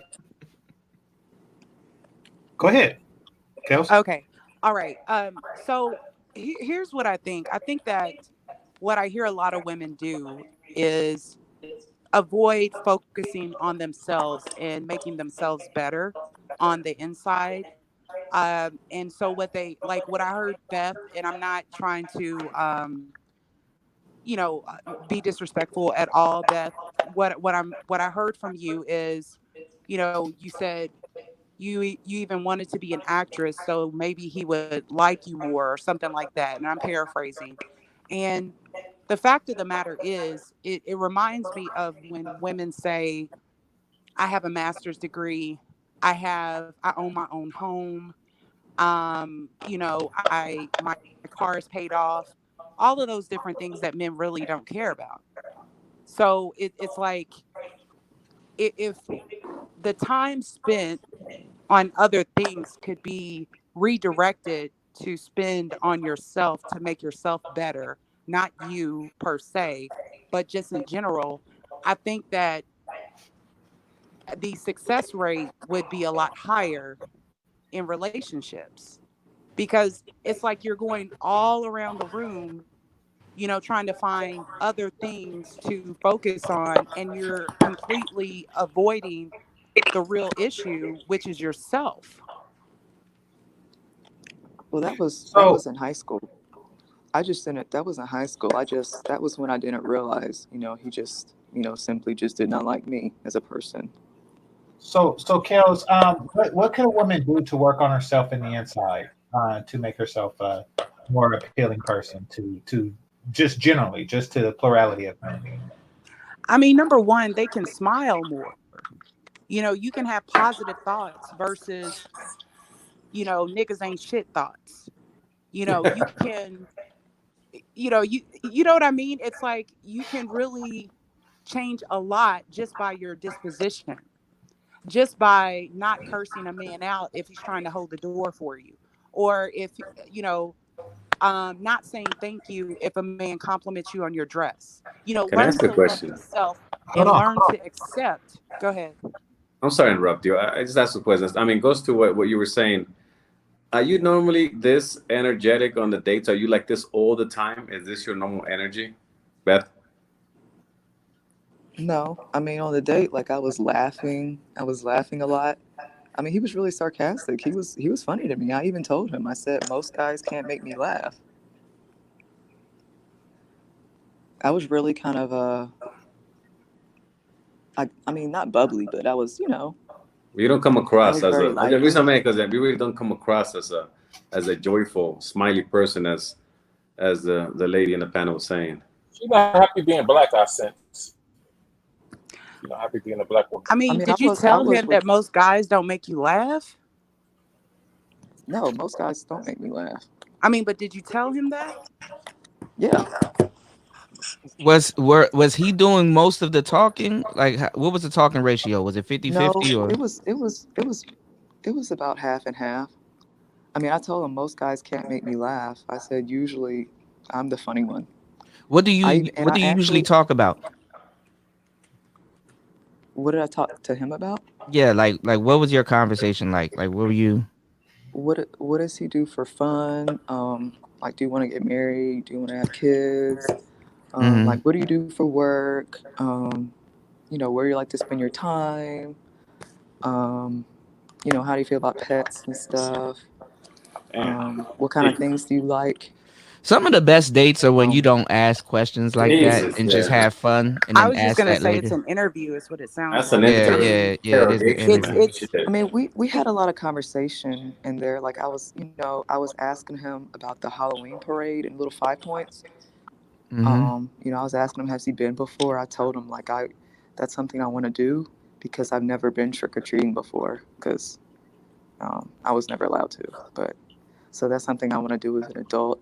I was telling him like I don't have any short friends now, but I can't wait to get one so I can dress up as Mario and Luigi. Like I'll be the tall Luigi and they'll be Mario. And I said, that's what I'm gonna do. He's like, so you're just gonna be friends with them based off that? I'm like, no, I mean, that's gonna be, you know, one of the special skills. It'll be other things, but that'll be, you know, part of the criteria for sure. You know what I think it is? I think like I understand what you're saying and where you're coming from, but the dry jokes kind of is gonna make somebody it's gonna kind of make somebody it's gonna be hard for somebody to take you. I wouldn't say serious, but like it kind of doesn't help. Does that make sense? Like like the dry jokes are, I mean they're funny if somebody knows that's how you are, but if it's a complete stranger, like we know you, but like to a complete stranger, they're gonna kind of be like, what the hell? You kind of see where Well, that comes. I think we're working under the impression that something bad has happened, or that he's not interested. No, I don't think Right? nothing bad has It's happened, but early it's to just tell. yeah. He told me he likes. I asked him beforehand what kind of women he likes or what kind of qualities in women he likes. He said, you know, obviously attractive to him, intelligent and funny, like a good sense of humor. Because white people have dry humor. White people love dry Yeah, humor. Like their jokes are yeah, they bland do. as I hell. know I But know, the and I have dry humor. yeah. I like the Seinfeld kind of So humor. yeah, we're speaking as if the day went It wrong translates better and with white people. it was also Has her he fault. texted you Like she since did then? something wrong. Has he reached out to you since then? I texted him that night. I told him thank you for Mm-hmm. tonight, and then he replied yesterday and said no problem. I haven't heard from him since. You didn't try to strike up a conversation with them all weekend or anything? Did you see the Super Bowl? Who were you rooting on winning? I know you like football, like show interest. Well, Hey, I Tuesday.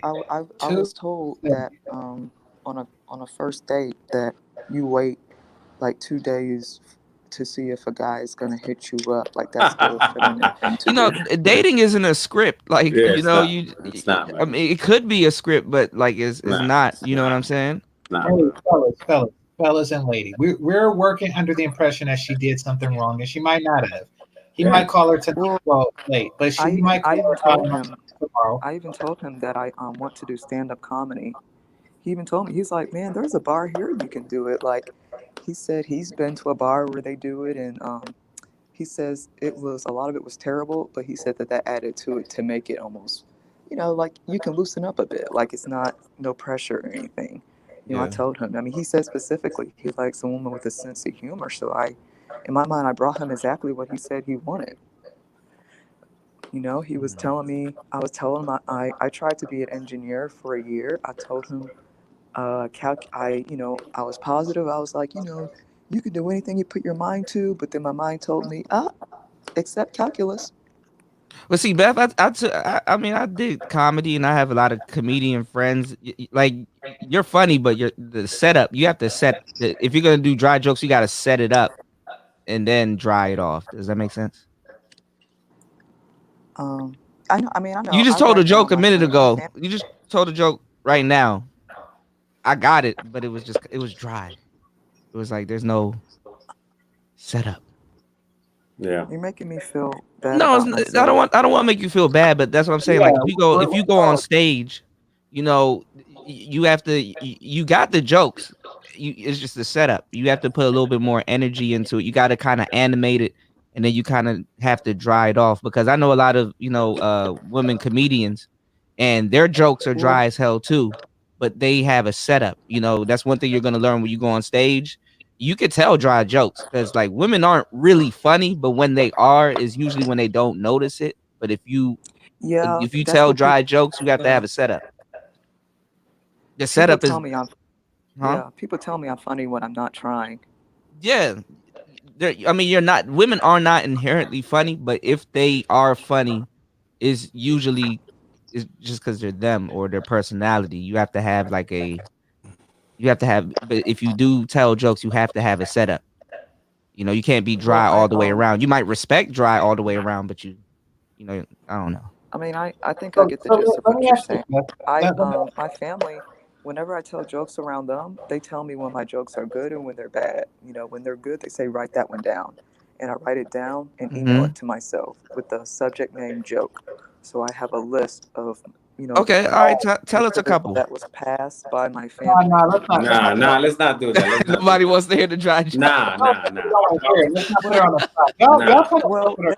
Y'all trying to fuck with her. Nah, man, nah. Well, they have a place here called the Laughing School. Nah, man. The date seemed to have went reasonably well. Besides being the date went reasonably well. Yeah, good luck with that. You call tomorrow, you know, or the next day. But if not, just quick. Hey, I enjoyed myself Friday. Are you available next weekend? Nothing wrong with that. I'm just so scared. But don't let them get in your head. But let me ask this though: if you do hit it off with this guy, how long before the cherry pops? How long before what? The cherry pops. Well, I mean, I was saving it for, all the way. That's not gonna happen. How long before the cherry pop? I purposely was holding it until I get married. That doesn't make sense, Beth. Didn't you want the white penis? I mean, I like the guy. I mean, so if he wanted to kiss you and take it to the second base, you wouldn't have done it? So you're going to propose second base? Boobies? Yeah, boobies. Kissing and touching by the car, like if he was to make his move instead of saying call it a night. Well, he wasn't making a move. He gave me a hug, and he went home, but he didn't kiss me or anything. So when do you plan to spring on him that you are celibate until marriage? Well, that's what anal sex is for. That's not really celibate, but it's not popping the cherry either. So yeah, you do fall in that category. And I know. I think her name was Aurora Jolie, and she was a porn star that didn't do vaginal. So I do understand the logic behind it. I never met a woman like that in my personal life, but I do understand the logic behind it. So yeah, I get that. So yeah, so you will be able to sexually. He gets 2 out of 3 holes.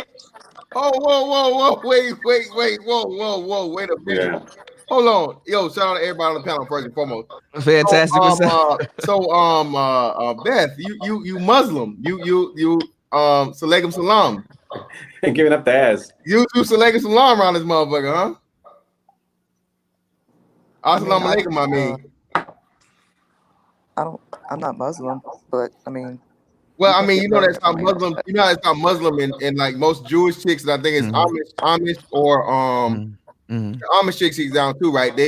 Your vagina, as long as you don't have sex vaginally, you're considered a virgin. So that's why I'm asking that. Yeah, I mean that's the idea. Like 2 out of 3. So you all about 2 out of 3. So that that sounds like a win to me. God damn, Beth. God damn. Wait, so Beth, you had anal sex before? I shouldn't have said that.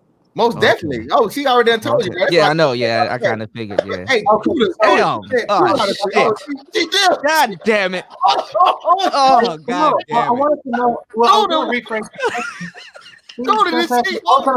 the question. Right on cue. Game changer. Did she dip or did right on cue? I think she dipped. Because you can get over cat dick wet. Oh no! All right, hold on. Let's switch gears. Fantastic and Marco. Let's talk about how y'all baptized the chat room earlier. Move on to that because y'all just like step into people's lives and fuck it up and. I'm sorry, bro. I game changer. My bad. No. But can I just? I mean, but really, I mean, but she's coming back. But Okay, cool, great. Beth, I don't think that your date went that bad. I mean, yeah, it may have been a little awkward, but I'm pretty sure he was awkward too. You know, so don't feel too bad about it. He's probably just a little busy and hadn't called yet. Don't So, look at Ty City's comment, man. Please don't. Don't. Beth, don't do you really believe her, man? But Beth, let me ask you. Hold on, Beth. I gotta be up here. Beth. My bad. Right quick. Beth, how long before, since you're saving the cherry, how long before he gets the brownie? I don't know. I haven't been in. I don't know. I mean, I guess every woman has like a. You ain't shit. Hey, I mean, at least until things are official. You see, I've never had a boyfriend, so I want to take things. I want to do the first kiss, and then the first time he goes to first base, and then the first. I want to go through the process of I'm what. pretty sure you want these things.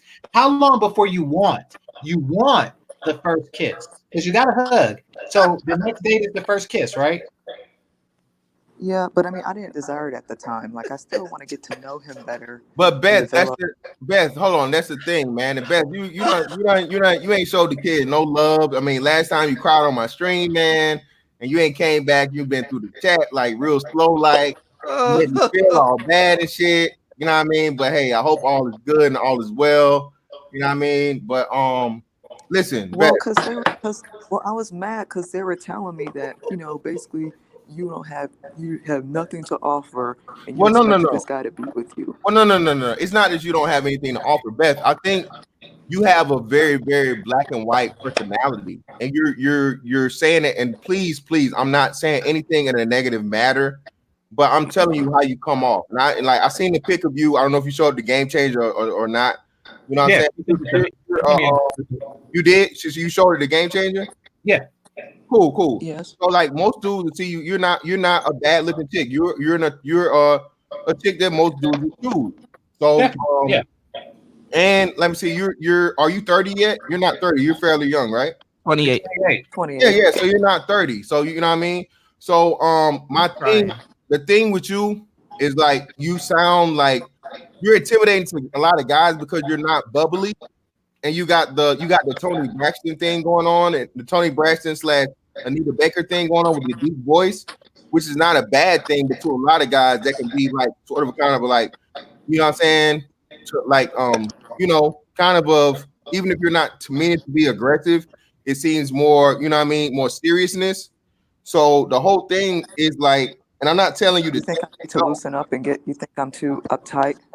Yeah, I mean, you just think you have a serious vibe, and it's not a bad thing. Yeah. You have, I've heard you talk, and I heard you talk and have conversations. So you're fairly intelligent. So it's a lot of guys don't want that though. I don't want you to be intelligent. I just want you to be cute, and I want to see me fucking you. You know what I'm saying? And if you're doing all of like the serious business shit, like a hug is a bad thing. A hug and a guy don't go in for did he grip your cheeks? No, he didn't. I mean, Yeah, I was in a very. The way I sound now is not how I sounded then. Like I didn't think so. Giggling a lot. I was giggling a lot of the time. Like but your giggle works because you don't have a you know what I mean? You don't have Did you sound like, was that giggle? Did it sound like the Joker? Like one of those? It was laughing like you're moving up and down in your chair laughing. Like, yeah, but see, then it sounds like you're trying. I don't know. Like I said, you're really dope. You know what I mean? As far as like, your internet personality, you're a pretty dope individual. Right. I can see that you got a lot of dry humor and things like this. But to a dude that don't know you and he's trying to get to know you, and again, we know every dude's trying to fuck, right? He can't see himself fucking you because you seem too serious. And like I said, if he hugged you up top, he gave you like the shoulder hug. What did he grab you when he hugged you? No. So let's be fair. She's not trying to fuck us. So I think that her swag is because my date swag is different than my GameChanger swag. I think that her personal life swag is probably a little different. You know, when she's on a date. I think we're picking up a different side of her that this guy didn't pick up. I mean, I'm talking this way with you guys because I'm, you know, being serious, and I'm like, okay, I help me understand. not make an ass of myself. But when they talk to you, are there any awkward pauses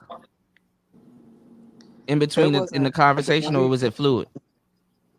It was fluid. There wasn't any awkwardness. But when we had things in common, like he told me he likes to go to Piedmont Park and the Belt Line. I was like, wow, you're the only other person I've met that, you know, I told him about my quirky little, my art teacher story. Well, I told him a lot of little interesting stories about my city. And okay, Beth, let me ask you a question. With your personality, how can somebody tell that you're being serious?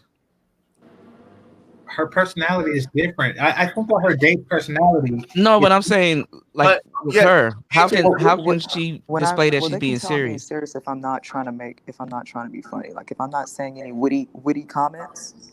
I'm saying if your jokes are bland and like people kind of gotta listen and analyze what you're saying to get your joke, how can he tell if you're being serious? That's a great like what is being serious for you? Like how is a guy supposed to know that you're serious?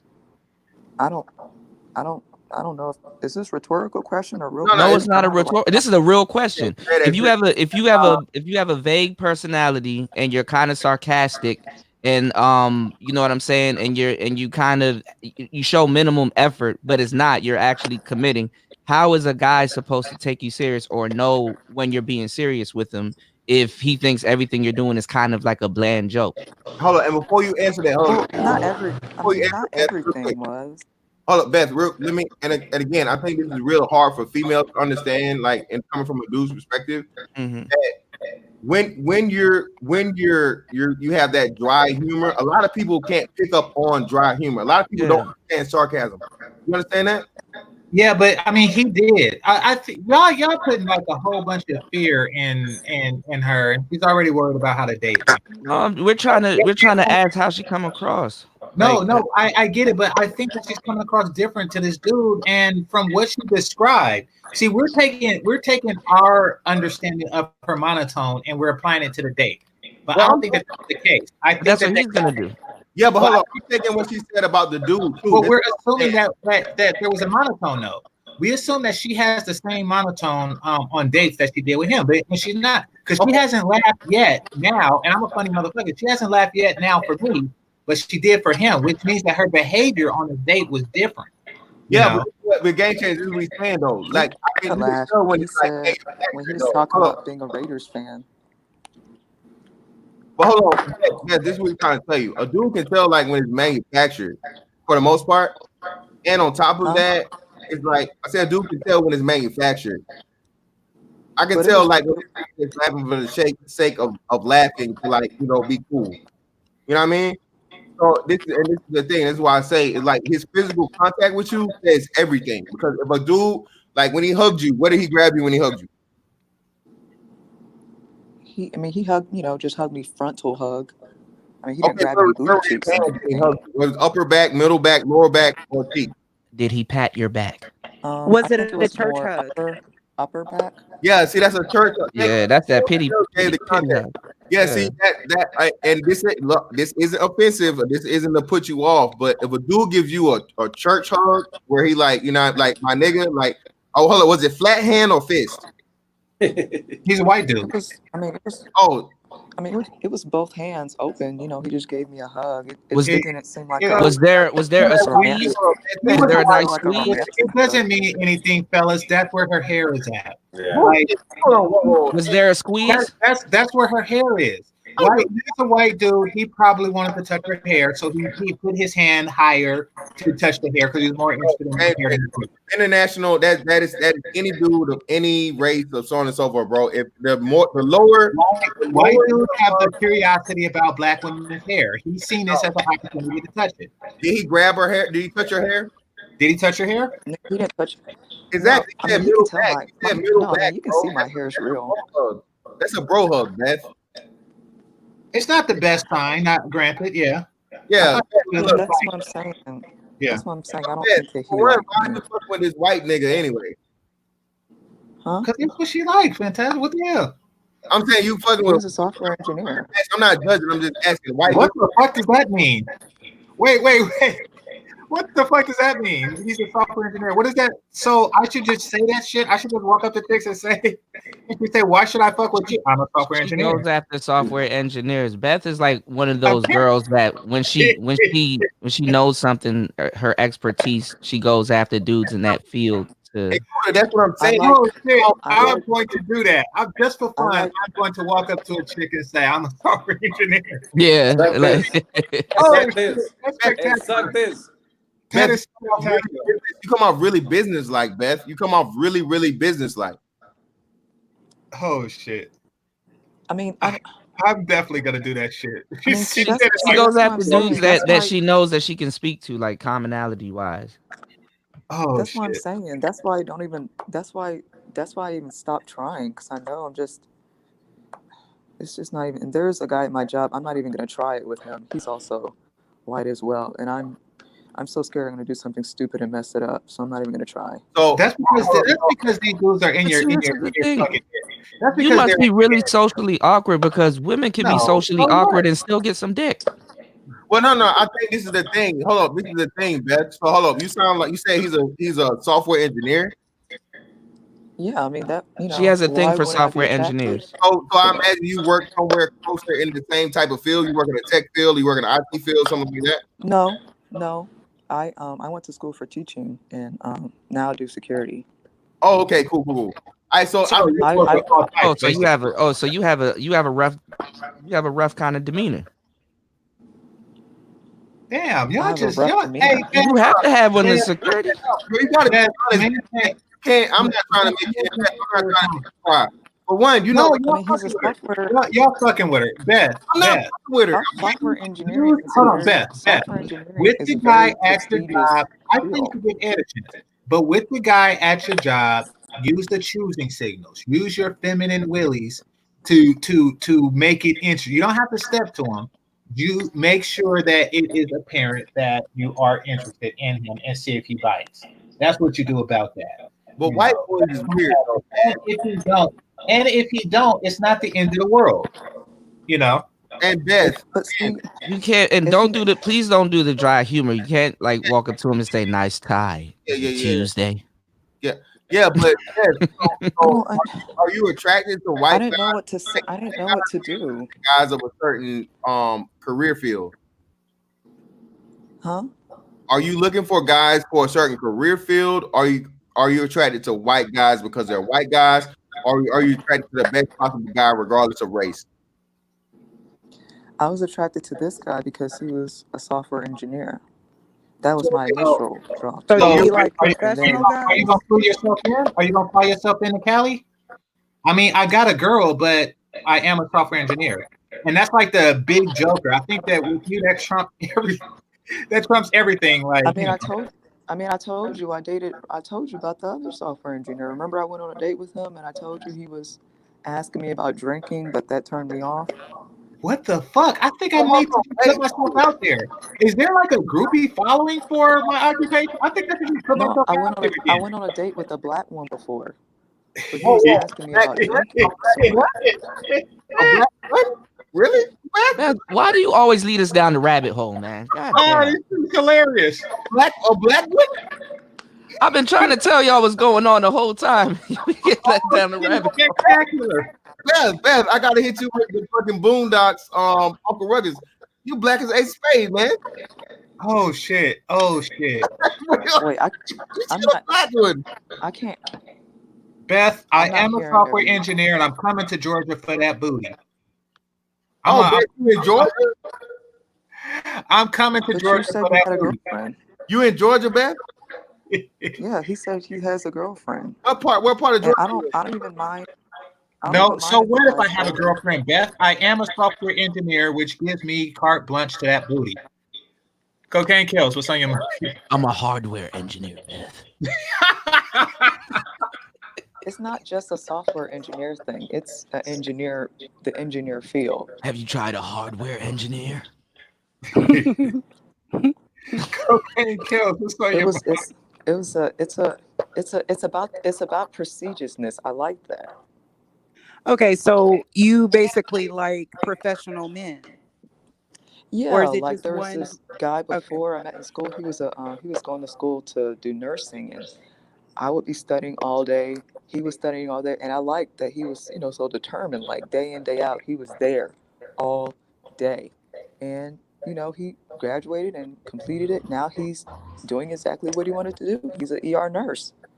Um, I talked to him about dating. He said he was with some girl, but she treated him wrong, and you know, I mean, I figured, if he was interested in me, he would have said something then. But he was, a nice, clean cut guy. Someone told me he wouldn't have liked me because my last name isn't Patel. Oh, so he Let fucked me with ask Indian. you this. I'm not sure if he was Indian, but he looks maybe He had Indian. the accent.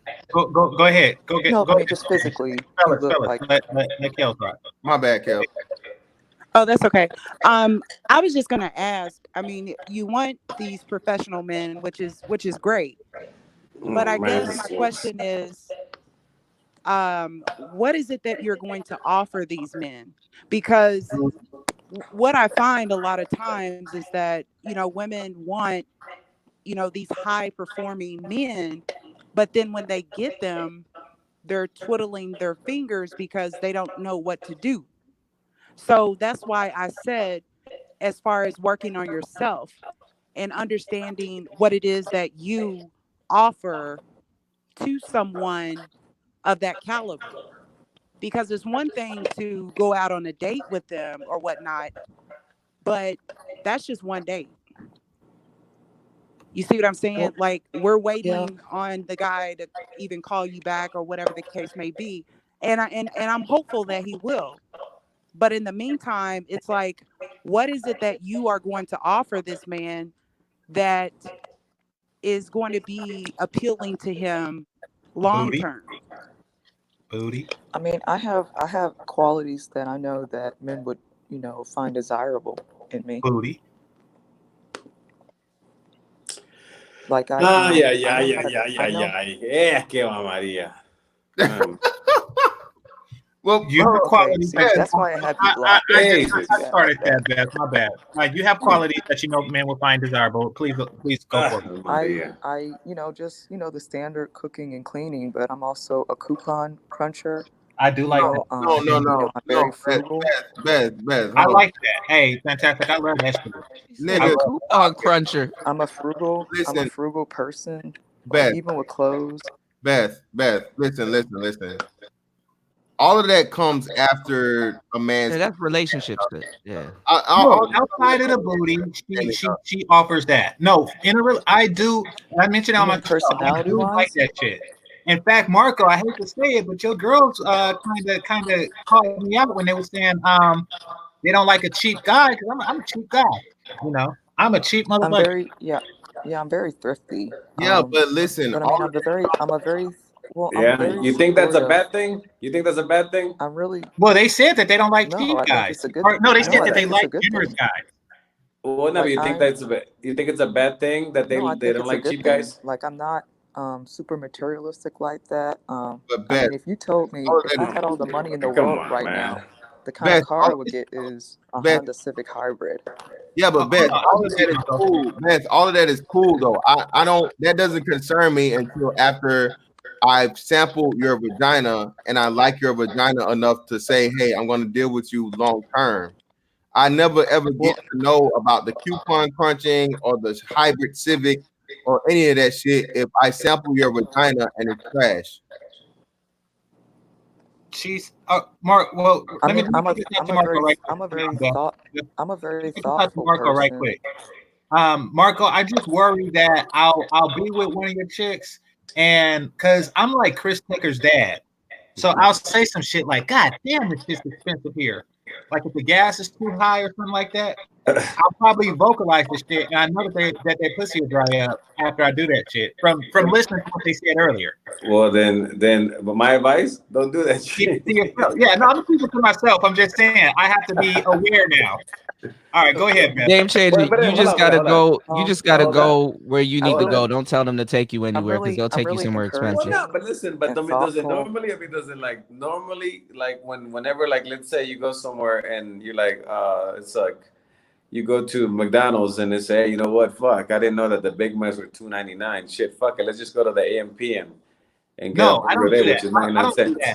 I don't do that. But like I do get hyper pissed. Like if I miss, y'all heard me that night. I just went off because I forgot my red box and I had to pay the extra $2. So I do get like pissed off of shit like that, and I do think this shit. Now I don't always say it in front of a female. In fact, I rarely do. But I do think that shit. I think that I do bitch about the price of shit in my brain a lot. Well, I'll tell you, but I'll tell you, it is a culture thing here, not to want to be wasteful. That is the thing. I mean, they're always trying to, they're trying to make a deal and shit. There is that kind of like that bargaining thing. It is that. So nobody really wants to waste it. So just to throw it away, that's not it. But again, I mean, obviously, because you'll negotiate with a cab driver in front of their ass, just to let you know. Yeah, it's about tact though. A lot of women don't care if you're cheap, just don't penny pinch.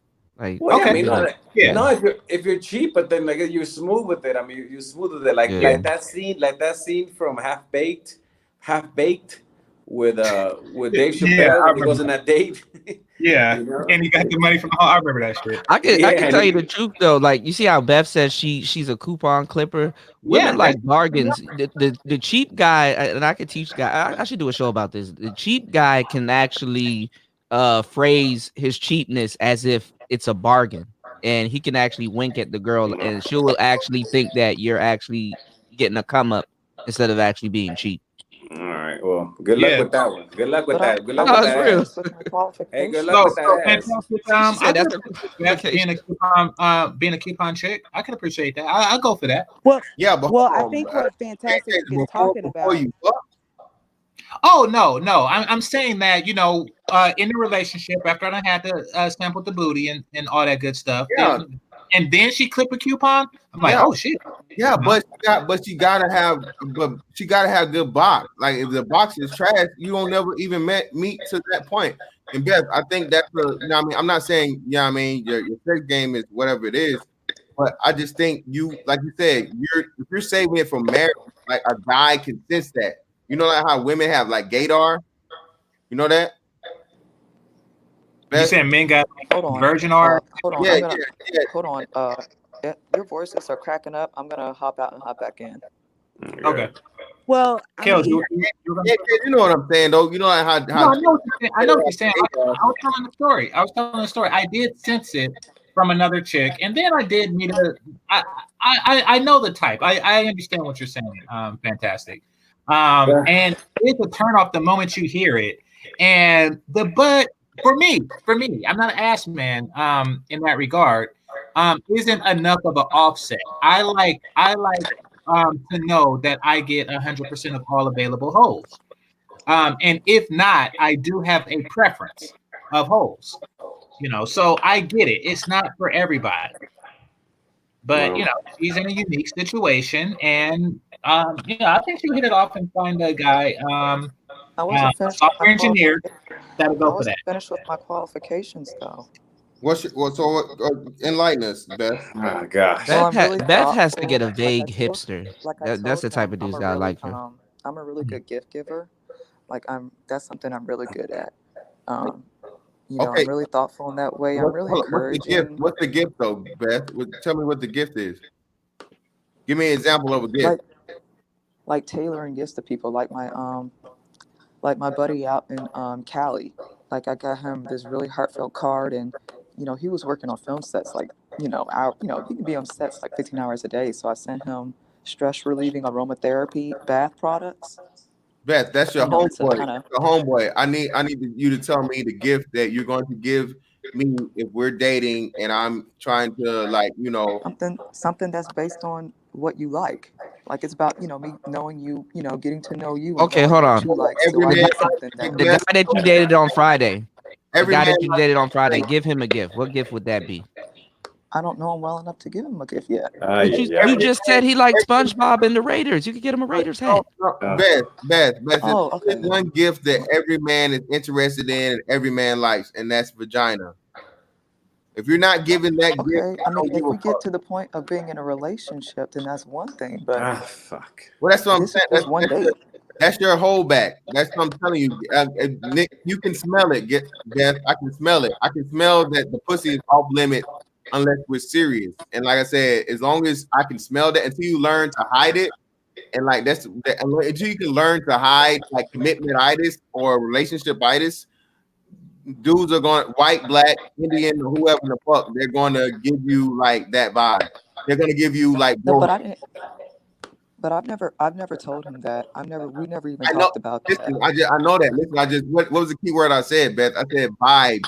A man can sense it, regardless of race. Beth, it's hard to negotiate with you. And that's why I asked you earlier, how can somebody tell if you're serious? Like, how would you want somebody to know that you're serious about something? You come off very business. They can ask me if I'm being serious.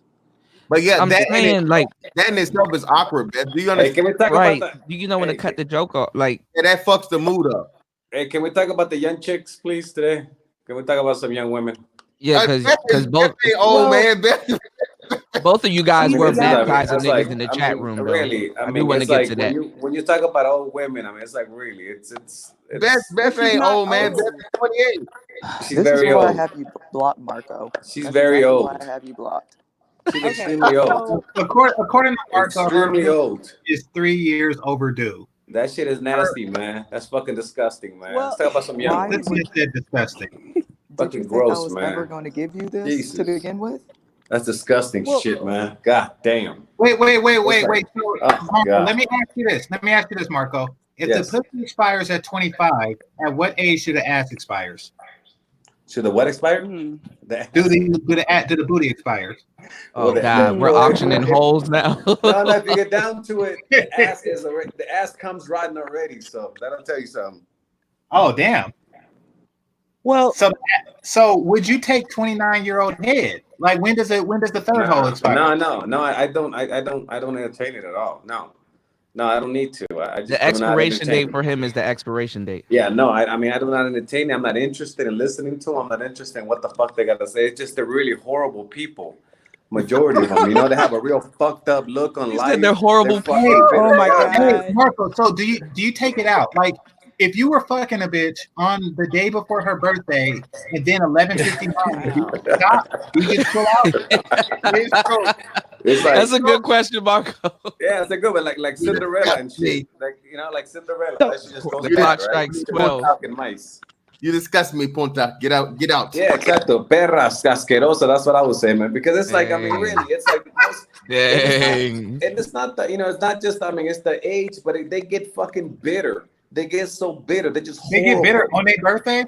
Yeah, they get bitter when they get bitter after 25. It seems like, you know what I'm saying? They just fucking bitter. And Jap said the same thing. It's all the old fucking experiences, and then it's like it's all fucking, and then you can't tell them shit. And yeah, you can't really lace somebody really after 25. They're stuck in their ways. It's horrible. That's why I never go out with them. It's a horrible fucking experience, man. Like fuck, I don't talk to them. I just don't talk to them because it's really, really fucking boring and shit. Hearing about their bullshit, it just really sucks. Horrible. Can you start by not talking to me? Rihanna's ass and she's over 25. Like, yeah, I mean, Rihanna probably has a shitty personality. A lot of people don't realize I'm not biting her personality. I doubt it. I'm sure she does. Yeah, Rihanna probably really has a shitty personality. That's not her personality. I'm biting. I would bite. There are asses. There are asses who are past 25 that I would still bite. My girl's past 25. Like, there are a lot of asses out there that's still worth biting. But Rihanna. At the umbrella, Ella, that's fuckable Rihanna. That's right there. That's prime fucking Rihanna. That's it. I haven't looked at her recently. I will say that. But I do just fond memories of Rihanna and her biteable ass. Yeah, this whole now, even today, if some of you saw the halftime show at the Super Bowl, You know, you got the old ass fucking Shakira. You know, there was that fucking belly was hanging. You could see that shit. That shit was fucking disgusting, man. Her hips are starting to lie right now, y'all. Yeah, bitch, put something Her hips on. are starting to Hide that lie shit. right now, You're y'all. not 25. Okay. She's 43 today. Bitch, hide that shit. See, Jennifer was smart enough to put something that was covering her fucking belly because that shit ain't gonna be tight like it was. It's fucking gross, man. Sing your songs and get the fucking hands. Show the young bitches in front of you. That's what they're there for. God. Hey. Damn, you Them hips telling a bold face lie. Can you? Yeah, I'm trying to All right, figure so out. of the chicks lineup, which one? Oh, go ahead, Cocaine. I just have a quick question, real quick. So are you guys saying that Beth is giving off like virgin vibes, or that Beth is a virgin. Well, I don't know. Are you a virgin, Beth? Yes. Beth states that she hasn't my been hymen is still in. vaginally. My hymen is still Wait, Yeah, stop. she said her hymen is still intact. You shitting me. Stop it. Wait. Yes, fantastic. Her and Jessica, both. No. Jessica's not a virgin. No, she's not a virgin, but she didn't have an internal orgasm, so she's just as good as one. But hold on, but Beth, you've never had vaginal sex?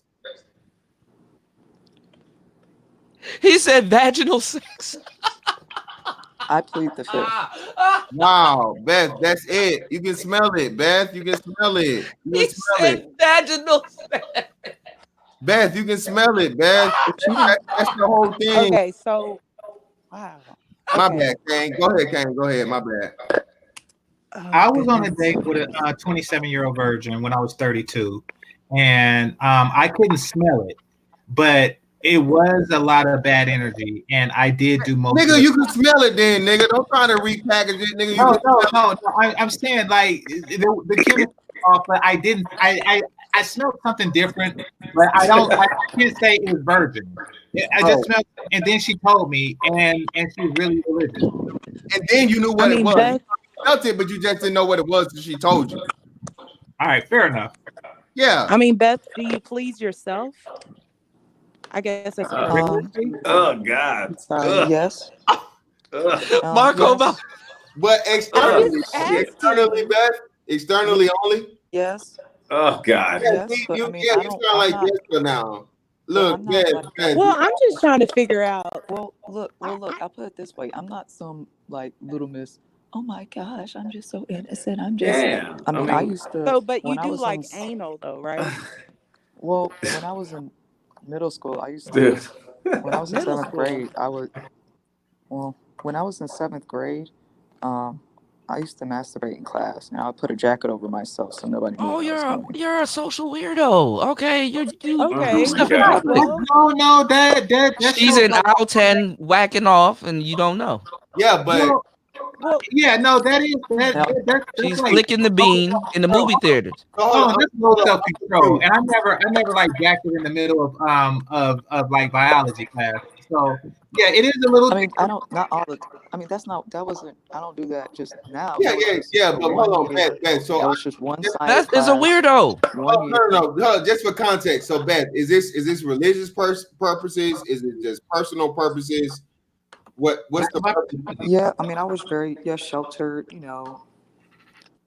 Okay, so this is upward. Well, it's just for me. It's just something that I wanted to do. I wanted to, wait for the blood bank to pop. Yeah, but I wanted to wait. You're really waiting for marriage to have your first vaginal sexual encounter. I've always wanted to wait until marriage to pop the blood in the blood bank. Okay, but Beth, take the Myers-Briggs personality test. Hold and on. figure out what's going on. Hold on. Why are you doing her? Doesn't that that'll help her out.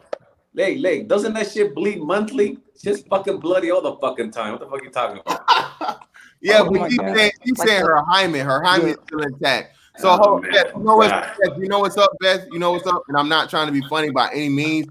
You know what? With your personal beliefs and your personal standards, you're just in the wrong society. Because Americanized food is gonna always be able to tell it's something off, even though they don't know. Like GameChanger said about it, you won't know what it is, but you'll be like, "Yo, something's just not right about her," because you never had sex.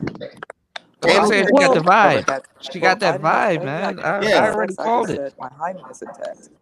Well, Yeah, the but thing that's what is, the I'm telling thing you. that I'm concerned about, the thing that I'm concerned about is you being able to please him. Like, to me, I mean, have you, like, you know, taken any classes or, like,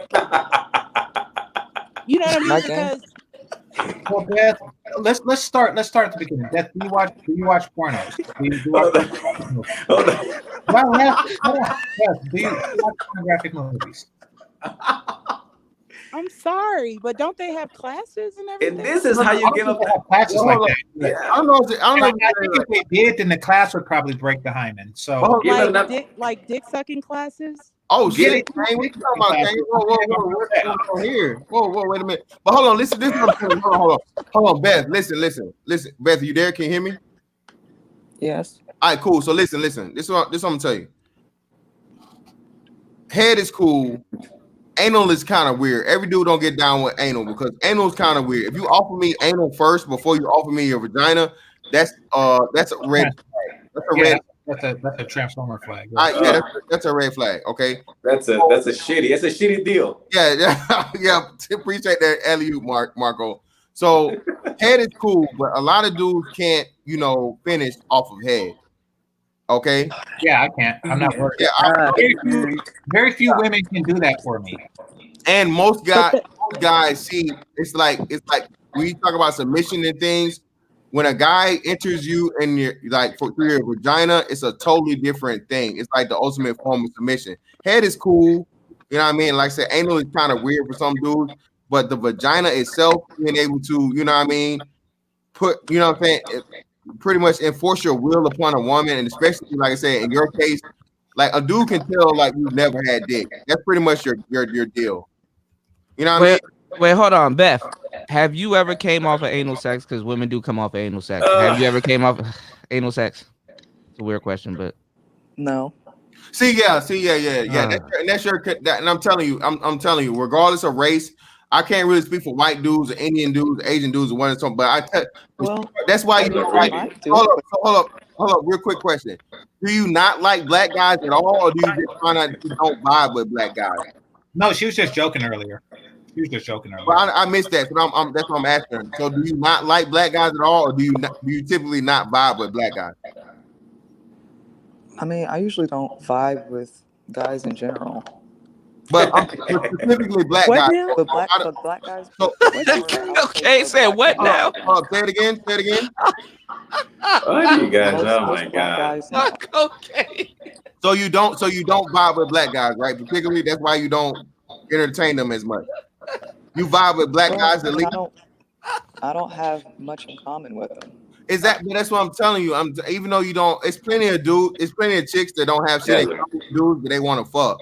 You guys are really fucking me up. If you are a black guy, you have to be. You're really fucking me up. Hold on. There's an exception, and that is if you are a what, Beth? A engineer. Oh, you're a computer engineer or software engineer. But it's great to be GameChanger. But you do know that they can be freaks too, right? You do. I mean, they're real people. Oh yeah, you in a cubicle all day. But Beth, unleash the dragon. I love it. Beth, I'm telling you, every guy of every race can sense the fact that like you've never had dick, pretty much. Man, I mean, she probably came off of anal, but she probably wouldn't know. Now she would still know. You would know. That shit will make you wet. No. Hey man, I'm serious, man. Well, I'm how serious. do you have anal but don't want to have the other thing? Like after a while, they'll be like, just put it in the stop asking her what she wants to do with her booty and her pussy. Y'all just own her. I'm something is off. I'm really trying to put you on. I'm trying to. We give you like a blatantly honest, and not to be disrespectful or to talk down or anything, but we give you a blatantly honest, like dude's opinion on this. I'm telling you, like, if I see, like, let's say a dude thinks you're like the most beautiful girl in the world, right? And he's pursued you, you guys, everything is clicking and so on and so forth. And he's like, okay, you guys get intimate, kissing, touching, all this stuff, we naked. And the first thing you do is like, okay, nah, go get the lube. And I'm like, Lube for what? Like, yo, you're not wet right now. You're not turned on. Nah, you got to put it in my butt. I'm like, whoa, wait a minute, what? Whoa, that's like some. But I mean, it might not be that way. I mean, if I get with him, I might decide to do it with him. I mean, But you're 28 years in, and you've never ever decided to give a dude your vagina. So that's not happening. Yeah. I mean, she just hasn't had that much experience with guys, because of her parents, and she wasn't very popular growing up. Nigga, wait. She's had a 10-year run of freedom, nigga. What? No, I'm just saying. If she was 19, maybe. If she was 23, maybe. Even possibly 25. She's 28, bro. She's been grown and on her own for 10 years. No, ma'am. No, sir. Hey, man. Hey, fantastic. I don't think you know what it's like for millennials. That's why we got Ed the Incel. I was on Gas Panel. There's another dude her age with a dog. It had a collar on it and everything. So I'm sorry. What you say? I don't believe Ed, man. Ed don't fuck hoes, man. Ed just be lying, bro. I don't believe Ed, man. No. I mean, he's not a virgin, but I'm just saying that it's hard out there for this generation to relate to each other. For to find holes. Listen, this is what I tell you, bro. Like I said, I said, yes, man. Niggas is gonna fuck. Niggas fuck bitches that look like teenage. I don't know, man. Bro. But guys, fellas, you guys are making me drink, man. Because earlier I was in some fucking 19. I'm already 20. Listen, man. Hold on, y'all. Back to the young pussy. Let's but I wasn't. I mean, listen. Let me just finish that. I was in some 19 and some 23-year-old earlier, and now you got me listening to fucking some old lady jacking off and getting fucking butt fucked. Hey, Marco, hey, just tell what's Cattle? That was the one with the mohawk, right? Yep. Tell her she better. Hey, I get this passport, boy. Hey, all I need is a dead body, man, because I ain't coming back. I can't come back. Wife. Oh yeah. Exactly. That's what I'm saying. That's what I'm saying. Kane, I gotta have that forever. It's like you gotta have that. She's cool. She's the homie. I can't come back. I'm gonna be a soccer coach. I'm not homie, man. Herself, but I will be her soccer coach. That's for damn sure. Hey, ain't gonna be no soccer going on, man. Ain't gonna be no soccer. Oh, hell no. Did you see the whole team? Did you see the soccer team? Yeah, nigga. I was like, I couldn't believe that shit was ridiculous. And listen, hold on, y'all. And you guys are ready. And you guys are ready. Hold on, y'all. Her team, it's not the finest. There's another one that's even finer. Like, so that's not even considered the pretty ones. Like, that's like a B. Bro, I'm forbidden to go to any Latin countries, bro. I can't go, man. I can't go. It's hard to come back. I'm telling you, once I get, I'm partially work from home right now. However, once I'm completely work from remote, that's it. Once I'm full remote, that is it. Yeah, but what did you think about it? I know Kuda was laughing because there was a lot of guys that were showing their ass today on the chat, as I understand it. I haven't been able to see the chat because on your replay I don't see the chat. But Kuda was telling me that there was a lot of people that were really, really showing their ass today. They were really. Oh yeah, dudes were getting baptized in the chat room. Every SYSBM anti SYSBM dude was in the chat room breaking themselves. They don't got a word to stand on. Hey, Marco, I had niggas that ain't never said shit about SBM. Niggas, I know, nigga, you a simp, you tricking and la la la. Oh yeah. Like, hey man, like we there know was the SYSBM baptism going on. Yeah, man, these niggas, man. Like I said, Marco's a plug, man. Marco set it up, and Mr. Fantastic was dumping him in the water. It was sad, but it was sad earlier. Earlier, it was a struggle earlier because we had some dudes on the panel, and they were like, I mean, they just like completely saw it. I mean, a whole different. Yeah, that's what I'm saying. I was seeing niggas getting choke slammed. Niggas was getting choke slammed in the chat room. Fantastic done threw somebody over the balcony. It was just, dude, they were just breaking themselves. They came out the cut like, oh my god, yo, I'm about to get me a passport. Yo, I'm about to get me all these dudes talking just a day prior. They were anti-SYSBM. Oh, y'all niggas gay. Y'all don't know what y'all talking about. Oh my God, where y'all going? All that other shit. Yeah, Even today, they start hating. Fantastic. Before you came on the panel, niggas was still hating and was talking about like if he's exploiting these girls and all this other stuff, like he's running some type of pimp shit. And Marco was up here like, I'm not running no type of pimp shit. Like you can't show niggas a Ferrari when they used to driving Buicks and shit. Exactly, bro. That's something like, man. It is what it is. That's why I said, fuck it, man. Fuck motherfuckers' opinions, bro. Like I said, bro. Hey, this for y'all niggas. What y'all choose to do with it, nigga, is like the wise man that the nigga said, I got a bird in my hand. Is it live or dead? And a wise man say, it's what you make of it, right? Hey, Yeah. y'all, what the fuck you do with it, nigga? I bring it to you. I ain't gonna make you think. Oh, it is what it is, man. Whatever, fuck it. I know, but it was like, I mean, again, afterwards, after, like, I told him that after we got off the panel, I had to entertain him for a while, you know. I had to like fucking, you know, put some music, had some whiskey and shit, and we had some fun, try to get him back up, because it seemed like the energy went down because they were like, what the fuck, you know, what's going on? So I had to, hey, man, you gotta tell them, hey, just let them know, Marco, man. Hey, the niggas, when them niggas come down there, it's gonna be totally different. It's kind of awkward because you had to translate too.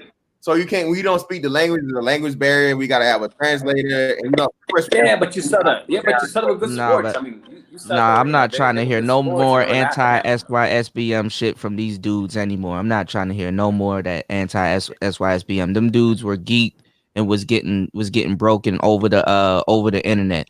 Fantastic. You heard that saying that dudes are one blowjob away from going back to the plantation, right? Yeah. Right. No, now you have a new one. Dudes are one Colombian woman for going that before going SYSBM. Yeah, for never coming back, nigga. Yeah, they one out of state, out of country broad from going SYSBM. Yeah, maybe the next one. Lie. I mean, the next one, we can do another one. The next one we could do it with non-Afro chicks, because one of the things that this woman was saying on the panel here was like, oh, why are y'all out with this average black women? Why are you gonna catch hell for the non-Afro chicks? If you Marco, if you brought women that look just like American women on there, you gonna catch hell for the non-Afro, because them the ones that they don't like. I mean, it was a whole Hey, I can't wait, Marco. Yeah, bring the fucking lights and the whites on there, bro. Fuck them. I can't wait. That's the nail in the coffin right there. Hey, Marco. If you could bring some light ones on my channel, I'll play the song. I'll play the theme song to the light skinned girls. Yeah, no, I mean, we can do the next one, but I mean, I think that we should though have it a little bit more. I think that Matt was saying on the chat, it should be a little bit more structured, perhaps, because it looked like they were just, the guys that were just the person that are gonna, cam up and cool, then you get on, but then some fools out there, talking to a fucking avatar. It's kind of stupid, and they thought it was too. They thought it was stupid. They were talking to an avatar, and you see when they show the person on the cam, you see the word, they were animated, and they thought it was fun, and then they weren't assholes to them. They were like really encouraging and told them, oh, you're an 11 and you're cool and this. I mean, they were real cool about it. But then when it was just an avatar talking, it was like, what the fuck is that? They just thought that it was so fucking weird. They thought it was weird. That what the fuck are you hiding for? Well, the odd thing about this space in YouTube is that dudes actually cam up way more than women, and I find that odd. Well, no, I find that very odd. And it is true. No, it is true. It is true. I find that very odd. I mean, it's but let's do the next one.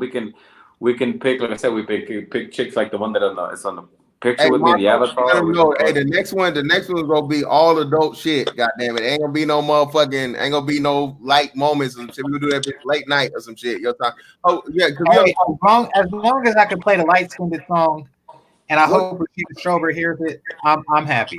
Well, yeah, the one with the curls and the long shirt, that was wifey right there, but I had to go to work, so Camille, right? That was Camila. Camila. Yeah. Camila, no, Marcela with the pink. No. He said that was the one with the Coral Bush with the curly hair. Yeah, the long curly hair. That was Camila. Right? From the left. Oh yeah, the young one. Yeah, 19. Yeah. That was. The girl with the mohawk was bad too. When she stood up with the checkered dress, and she had that body too. I was like, God damn. She's she's being modest too. She is. She's a man eater, bro.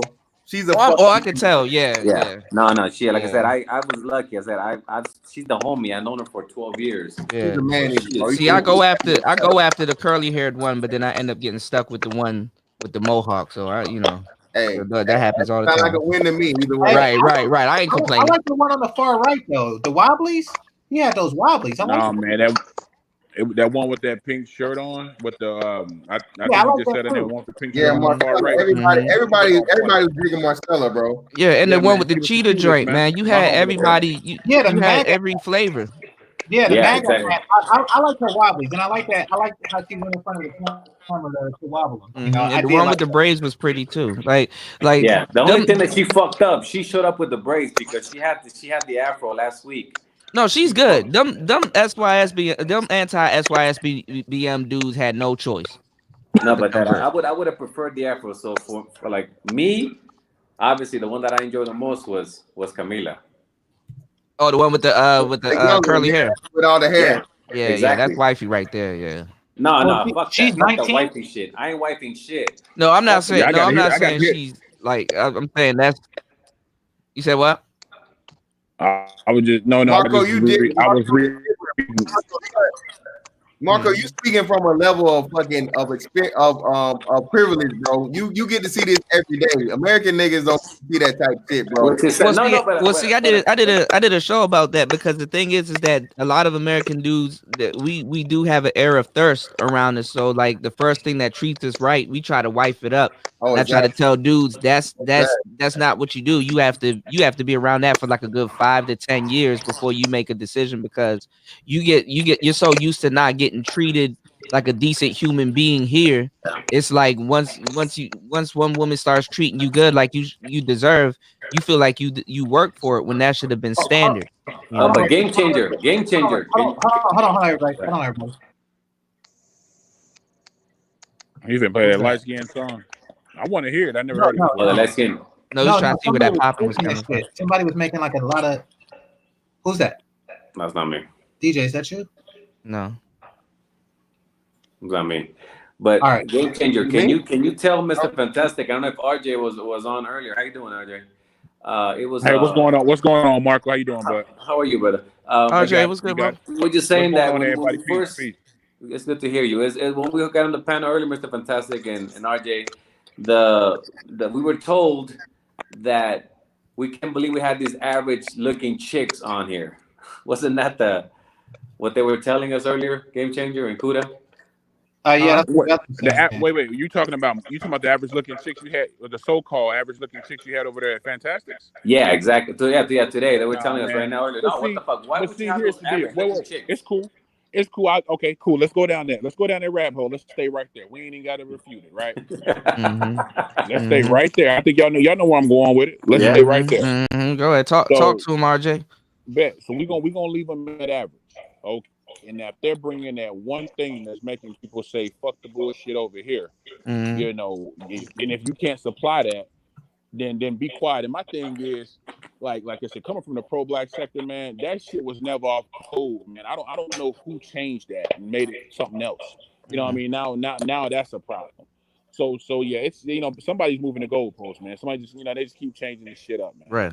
I don't know, man. There's no satisfaction to this thing, man. Yeah, it is what it is. No, but see, dudes have been doing this the whole time, and now when you put an acronym on it, now something's wrong. Well, the honey's been doing it. The honey's been doing it for a long time too. That's why I came up here, because I wanted to. I want to be. I wish that Beth would have stayed up here because I had a question for. No more. No, I want to hear that. I just wanted to know, like what, I just got off a plane, so I just caught on. Bro. And I just want to know, like if she's in them over there with April Mason and them, like that should be her audience. They can give her more game than we can give her. That way she can keep finding numbers. We got a dude right here that's saying, "Hey, what's up? I'm trying to get it popping with you," and she curving the shit out my man head. So it's like, okay, cool. You want to curve him? No biggie. Okay, she won't Brad? No biggie. Brad like booty hole. You know what I'm saying? And so keep doing what you doing. And why not going over there to that community? You've already divested. You've already made your decision. I mean that's my thing. Like coming into 2020, man. I don't like y'all being hella nice to a chick that's openly admitted that she's divested. Any other times y'all be chopping heads off a chick, man. That's Game Changer, man. He's a civil. Okay, well let's tell this. Ed, You got to become a software engineer. No, Ed ain't got to become no software engineer. I'm See, fucking that around. I was gonna say, cause that's the problem now. You know what I'm saying? And that's why I don't be trying to hear the money piece. Now I don't be trying to brag or nothing, but I don't be trying to hear the money piece. Because speaking from somebody who does do well, you know that's not the case. And it's not about gain. If they make it seem like somebody's gonna be eating out of your hand just from you having those things, that's not the case. No, but she said it, RJ. She said, I fucks with this guy because he's a software engineer. I thought it was a little. Yeah, see, she's awkward. That might that's actually bullshit. be her And guess deal. what? You know what? Ed's not a software engineer, but he is an engineer. He has his own business. Well, there you go. Yeah, Ed. he's a mechanic. So he's an engineer in that sense. You know what I mean? He's a mechanical engineer, if you will. So people, so that's not the case. So Ed, you need to tell her, like, hey, you know, Beth's not. She's not gonna listen to me because she's gonna think I'm attacking her. She blocked me. I can't even see her message. But you know what I'm saying? but just that's why I asked Fantastic how much I gotta pay him, so that way I can just hide the fuck out of her and we ain't gotta deal with this shit no more. Yeah, but just What as you a mean? let me ask you something. Let me, bro. You not paying me for that? Let me Last ask time something. you want to hit her, man. Go ahead. I'm sorry, man. Go ahead. It's all good. No, but I mean, I just want to ask because I'm still a little curious. It seemed like, and obviously we kind of knew there was going to be some negative backlash. Obviously, that's always expected. But it seems like today the hate was strong. Oh, it hell seems yeah. like. Yeah. Am I perceiving different? The hate was strong because you, like I said, you trying to impress niggas that drive Buick Rivieras, bro. 94 Buick Rivieras, bro. No, I mean, there you go. Not only that, you brought honeys to the table, like you said. We're gonna, and they're all with dimes through with a completely different attitude. You know, as far as you know what we can see, and they haven't been completely influenced by what's going on in the West. That's a different story. You know, here's what I'm hearing a lot of, and it's a shame that it's come down to this. Okay, because you know people have been saying what they want and what they wish the ones here would do. Right? Here's the thing that I keep hearing. They'll say, well, when they get over here, they're gonna start behaving like this. I said, okay, so that makes me say, okay, well, so is your game plan to purposely go out of your way to try to tarnish these types of sisters, or is the culture, or why can't you just, since you acknowledge that, why can't you just simply do a better job at being a better woman? So that way that's an option, but that's not an option. I'm going to continue to cut the fuck up, and guess what? I'm comfortable cutting up. So when they come over here and they learn the game, they're going to start cutting up just like the rest of us. That's the mentality. So we don't hope for change. We don't want change. We don't want anything different. We want the same fuckery. That's where we at. Yeah, because our women make it a purpose to go out of their way not to give you the things that you want. And then they play this gaslighting pseudo game with you. And then that's what got these dudes questioning themselves and wiping up the first thing that they see.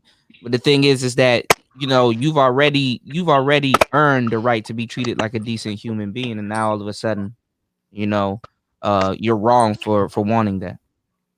There you go. And I mean, and it's weird to me, but it seems like when I hear this, it seems like people are trying to explain the reasoning behind you wanting to do something that only makes sense. And then they like push back so much, saying, "Nah, that shit ain't cool. Nah, ain't shit. Nah, see, Marco, that's who you got hated on by today. You got hated on by the Maggles. The Maggles are gonna argue that point way harder than the women, because the thing is that a lot of dudes, they claim that they're players. Look, a real player, if a nigga leave, he like, oh shit, more bitches for me. Yeah. Shit, I'm good. I'm cool. If these motherfuckers are this pretty, make no mistake, Black American women are beautiful. But what I'm saying is that if a nigga a real player and he talking about and he hears niggas are leaving, he gonna be like, shit, more bitches for me. Yeah. This is gonna be. I don't know if y'all noticed this, but those of you who watch me regularly, I've been getting an influx of weird ass niggas. Yeah. Like, ever since I have a strange influx of weird ass niggas. And you give them a long rope, brother. Well, it's just interesting that you give them a longer rope than a lot of other people would, so they should be grateful. But see, this is the thing. This is the thing. They're maggles. They're the guys that sit by and listen to women complain about the nigga that's leaving. They're the guys that has to friend their way into some goddamn pussy. They're the guys that get pity pussy if they get pussy.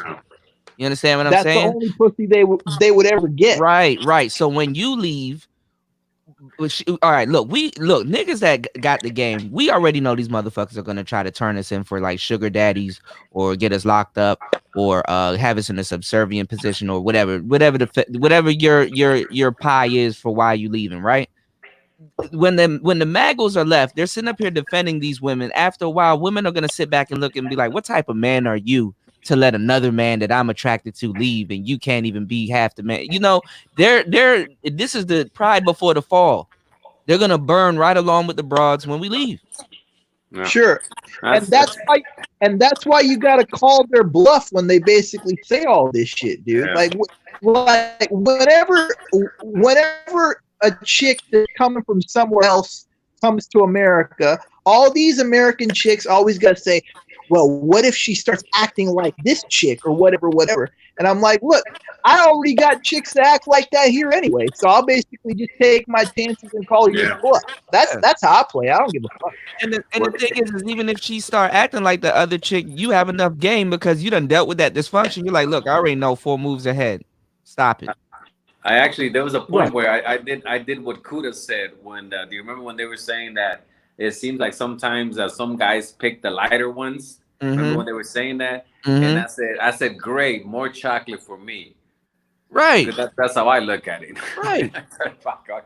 Hey, right. When she was saying, how come you go for the more exotic chicks? Or what did she say? Who is that chick? How come you're not getting Sophia. That look like Sophia. I was like, what the hell? And then I showed her that picture. I showed her that picture of having the avatar, and that's what she looks like. I go, okay. But I mean, to assume that we should like that it's the exotic factor that the guys are looking for, and it's really not about that. I mean, are there American chicks that?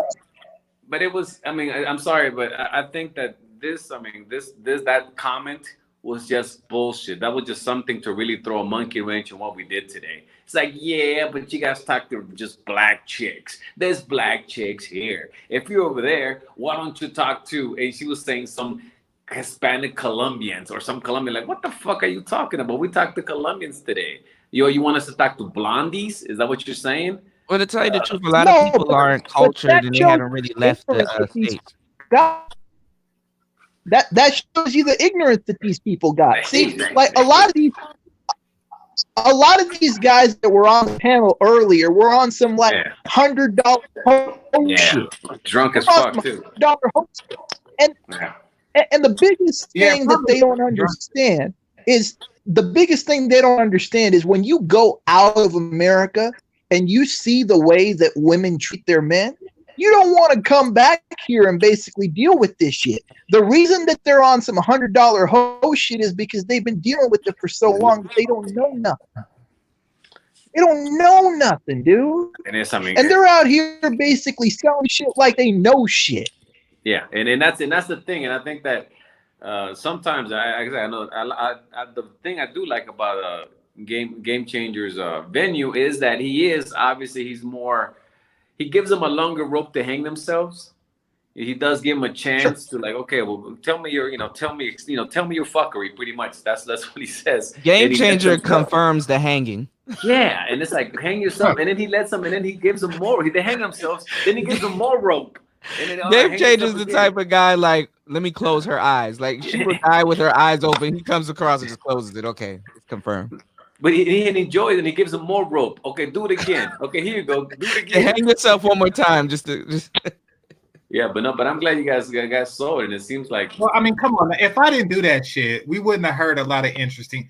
When we heard a nigga say, "Hey, if I had $100, and what could that get me in Colombia?" bro. Is there somebody in Colombia that I can fuck for hours? Like, you don't hear shit like that unless you gotta give them roses. Because that's what they want. We're used to dealing with pseudo prostitutes here, man. It's really, if you've never been out of the country, it's really a psychosis that you got to wake yourself up from. And the crazy thing was, because I asked MOT, and what's up? Hey, you know the funniest. He fired it at the right time. I asked him to ask the dudes, why are you mad that men are leaving?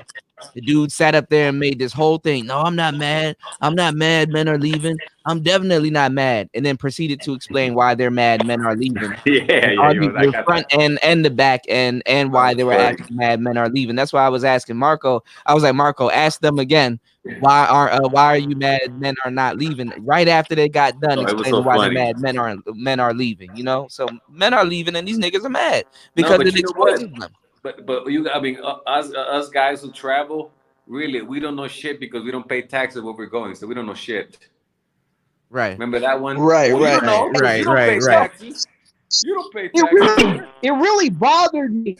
It really bothered me that some of these people were on some Jason Bourne shit. Yeah. They're like, oh, well, if you go there, you know, you got to know everything, man. Yeah. You know, what happens if out of town? Dude, like, I'm here for like 2 weeks, dude. I don't give a fuck about nothing else. I'm here for 2 weeks. I'm going to enjoy myself and get on with the rest of my life. They're like, why are the Maggles worried? Yo, do you know you could get killed out there? Nigga, do you not get killed right here? Didn't you see the movie Hostel? Yeah. Right. Yeah, no, but it was funny. I said, and I tried to explain. I even entertained it. I thought it was a stupid saying, but I entertained it. I said, well, you know, I do this, I do that. I know the currency, I know that, I know what's going on. I talk about, nah, but you don't pay taxes though, man. It's like, and visiting there, right. Same as living there. It's like, yeah, that's pretty obvious.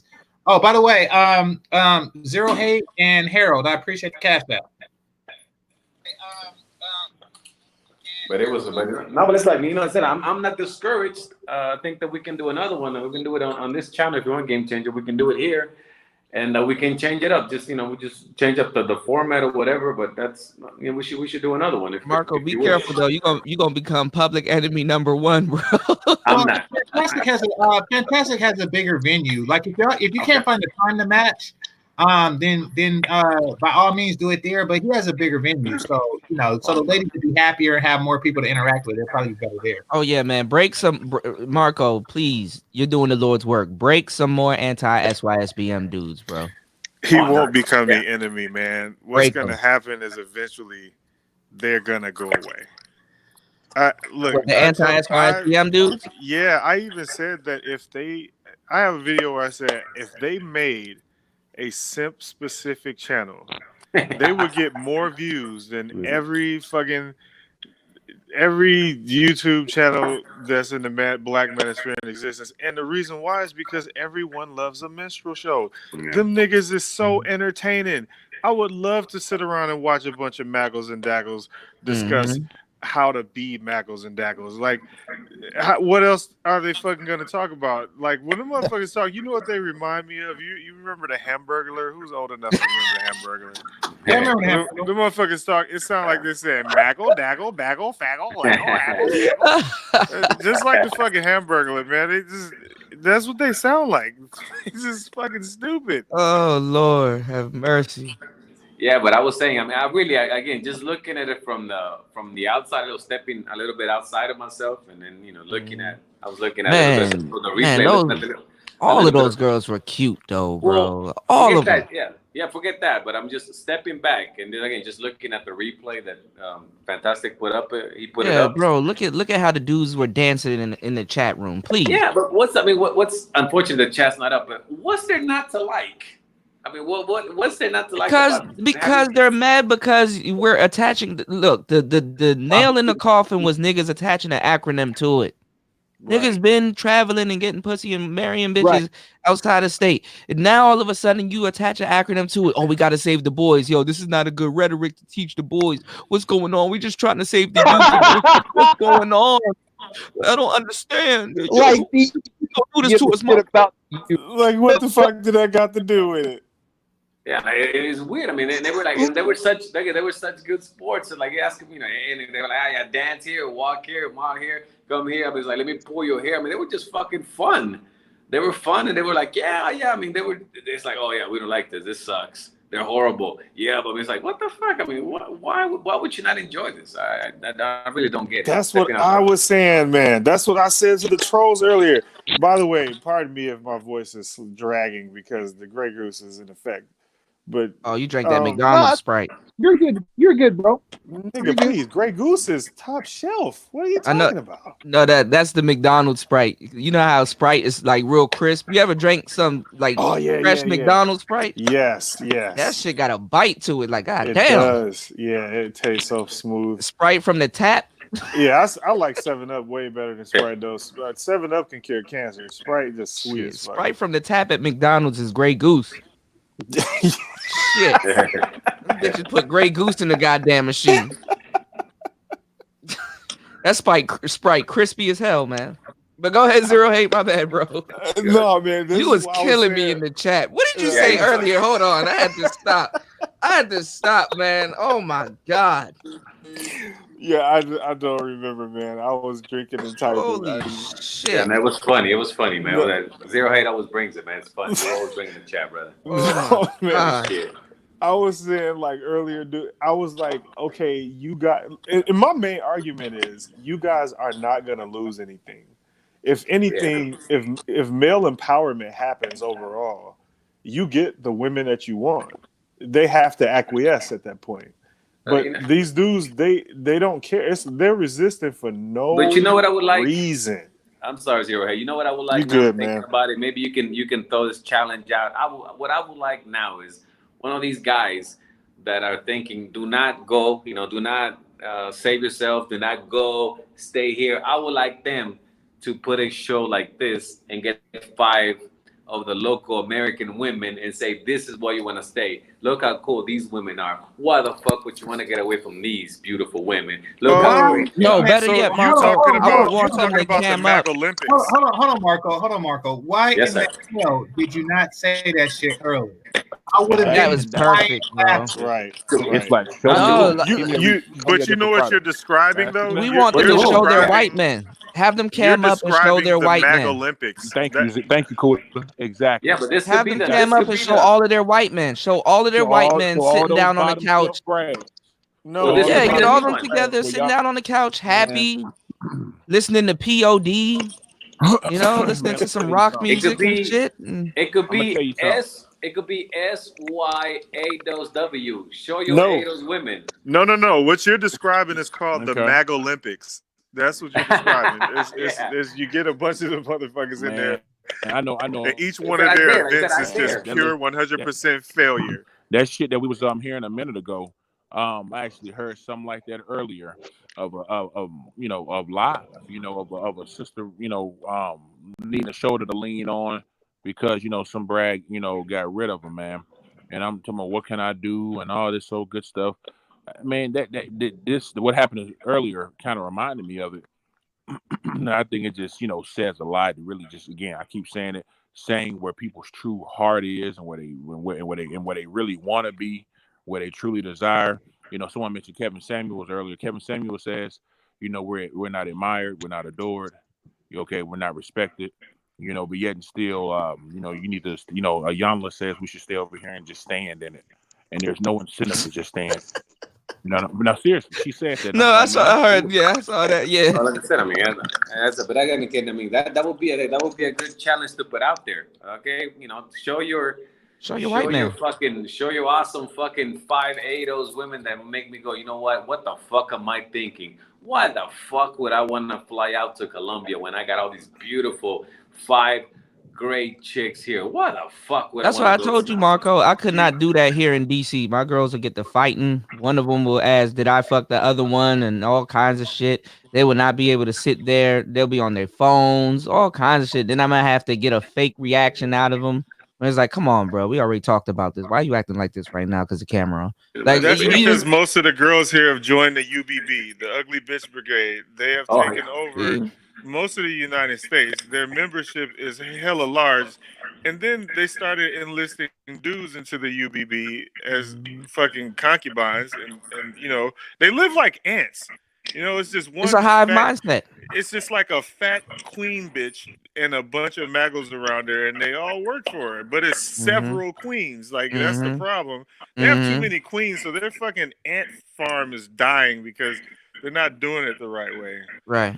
But it's like I said, I have not seen yet. I've been watching your channels. I don't watch them all, but I watch most of them, and I've never seen somebody, just show what the fuck they're talking about. Right. I'm cool. I got all this shit. I got all these hoes. All these women are so cool. Why the fuck you are? Okay, look at it. I don't show. The only thing that I like when I see is when O'Shea shows the Uganda, shows the chick in Uganda. I love that shit. Their curves are ridiculous, I love bro. it. I mean, O'Shea does it. That's some great fucking shit. I love it. I mean, I love watching that shit. So where the fuck is it? These guys that are saying don't save yourself. Don't go for these fucking foreign women. Don't go for these. So show us what the fuck you got to offer. That's because they can't go there with them. Those women know they're not of that material, so that's why they got to fight to get us back, because now their whole hand is exposed. Those girls are going to relinquish them niggas for white men. That's the class that's going to actually get played. See, can you picture? I'm sorry. Can you picture? Remember what I did with Camila, with the girl with the fro? Can you picture me just saying, "Hey, come here, let me pull your hair. Come here, get down here," and I just fucking pulled it. A white man can do that, but if you black, you cannot do that. Well, no, I just got it done unless you're gonna pay for the next hairdo. You're gonna hear that shit. Because when I was going to school in LA, I used to go out with this black chick, and I could not touch her fucking hair from Friday Marco, to like Sunday. You know what's gonna happen? You see how you can pull Camila's. You could pull Camila's hair, and she'll feel it. If we try to pull a girl's hair here like that, it's gonna come off. Well, because Camila grew it, then cut it off, and then it got sold and shipped over here just so I could pull it, and it gets pulled off. Hey, Marco, I'm not proud of this story. Don't judge me by it. But you brought up a fucked up memory. I was with a chick one time, and she said I can only fuck with one tit. I forget which one. But she took one of them out the bra. What? She didn't take the bra off. She took one of them out the bra and said, "That's enough." I shit you not, and I still don't know why. I don't know if she got stabbed in the other one or some shit like that. To this day, I have no fucking idea what happened. It was deflated. But actually, you know what? This was in high school.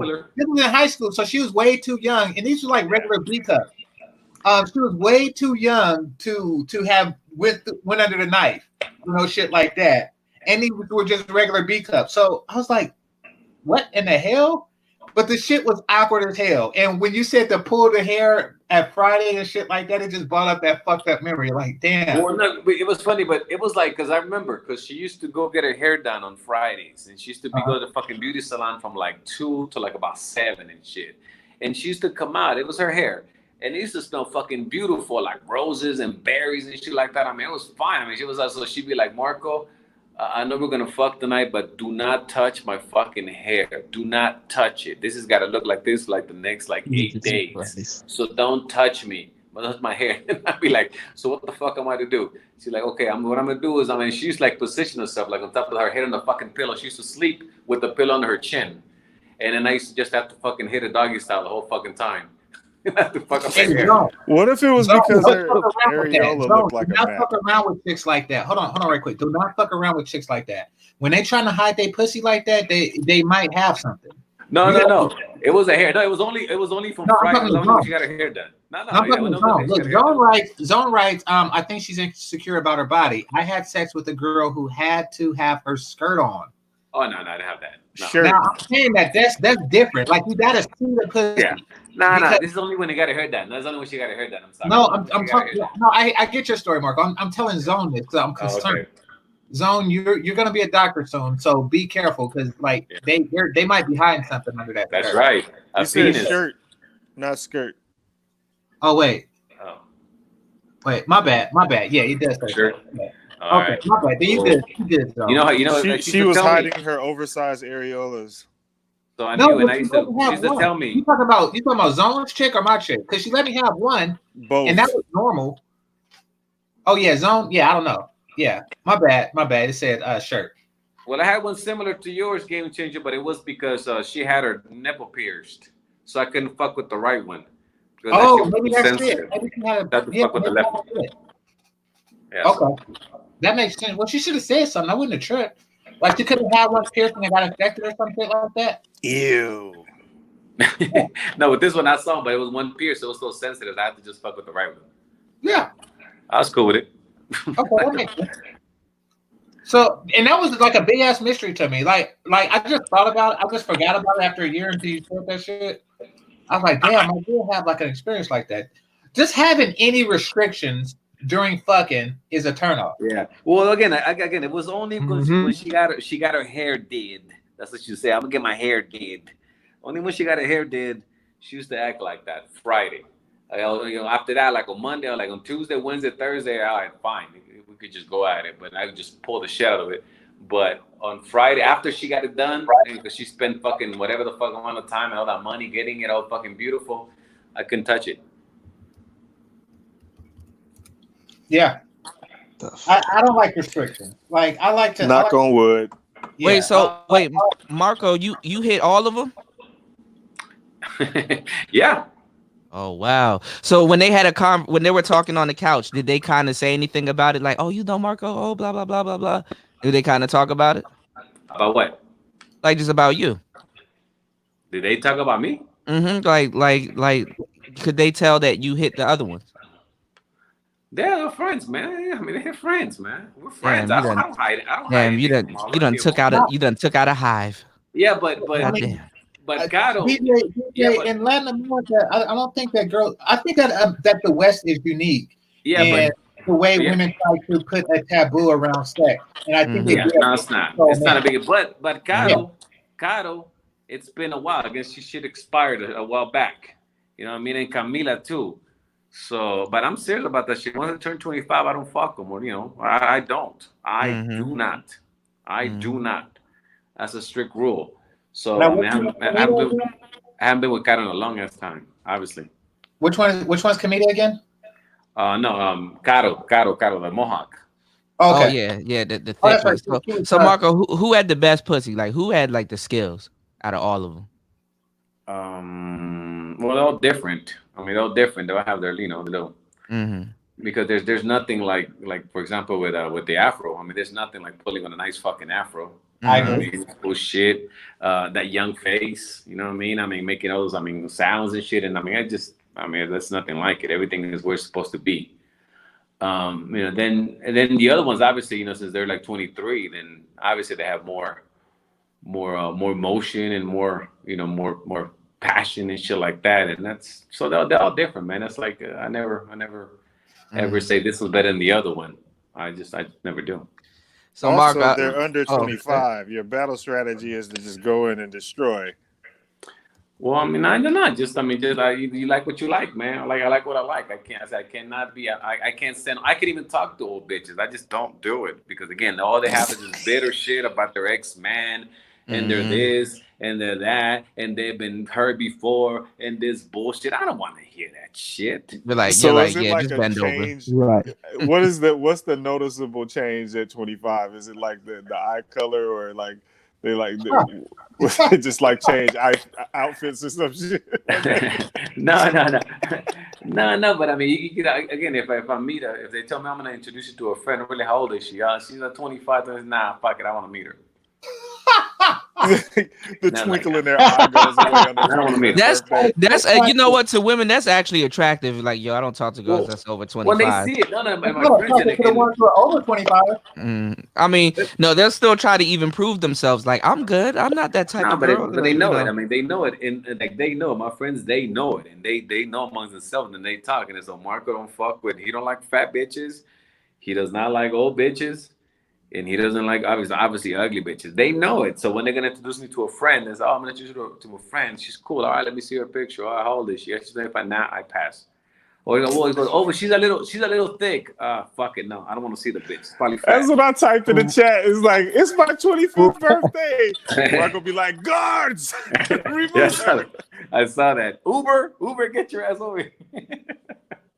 Bitches everywhere are basically in their feelings because they're expiring on a daily basis for Marco, man. And Props to you, the bro. great thing, Jessica has 25 days before. well, we know, but with Jessica, we don't even know what the fuck Jessica looks like. We have no idea who the fuck she is. Dude. I mean that shit. And that's another one. I mean, obviously, when a person does not want to show themselves or clearly have that's to me. That's you ain't shit. I actually think she's a 50-year-old British lady. In her defense, because of the nature of this space, niggas is going to like stand her something crucial just to hate. They're haters everywhere. I mean, well, but listen, but let me tell you something. I'll push you a little bit back on this one. Okay, so if that was the case, she would not be jumping into chats or panels where obviously people have a dislike for her. So she's wanting to have that attention, that negative attention. She wants to be called. But it's not physical. It's not physical. So like, but a picture. I mean, what picture will be like under every crooked eyelash on her and females because she looks like. She has who the fuck cares? But again, but my friends are like, oh, whatever. I mean, there can be a video, make a video. So what? I put it up. So what? Fuck what? I mean, what's the fucking deal? I mean, bitches are gonna hate, but again, I don't see what the fuck. If she was to cam up, for example, or post up a video of her fucking, just talking, what the fuck would be the big deal? What the fuck would happen? Yeah, she's all the way to fucking England. It's supposed to be all the way in fucking England. What the fuck? Yeah, Western tricks are unique, Dwayne, what's on your mind, man?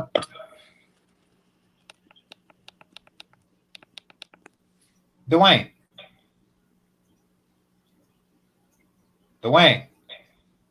All right. Dwayne. Is he muted? Nah. Hey, Kuda. We probably gotta come out and come back in. Yeah. Kuda. Yeah, what's good, bro? Can I get a most high now, please? Hold up. I used to think the first time I heard that, I thought that was you.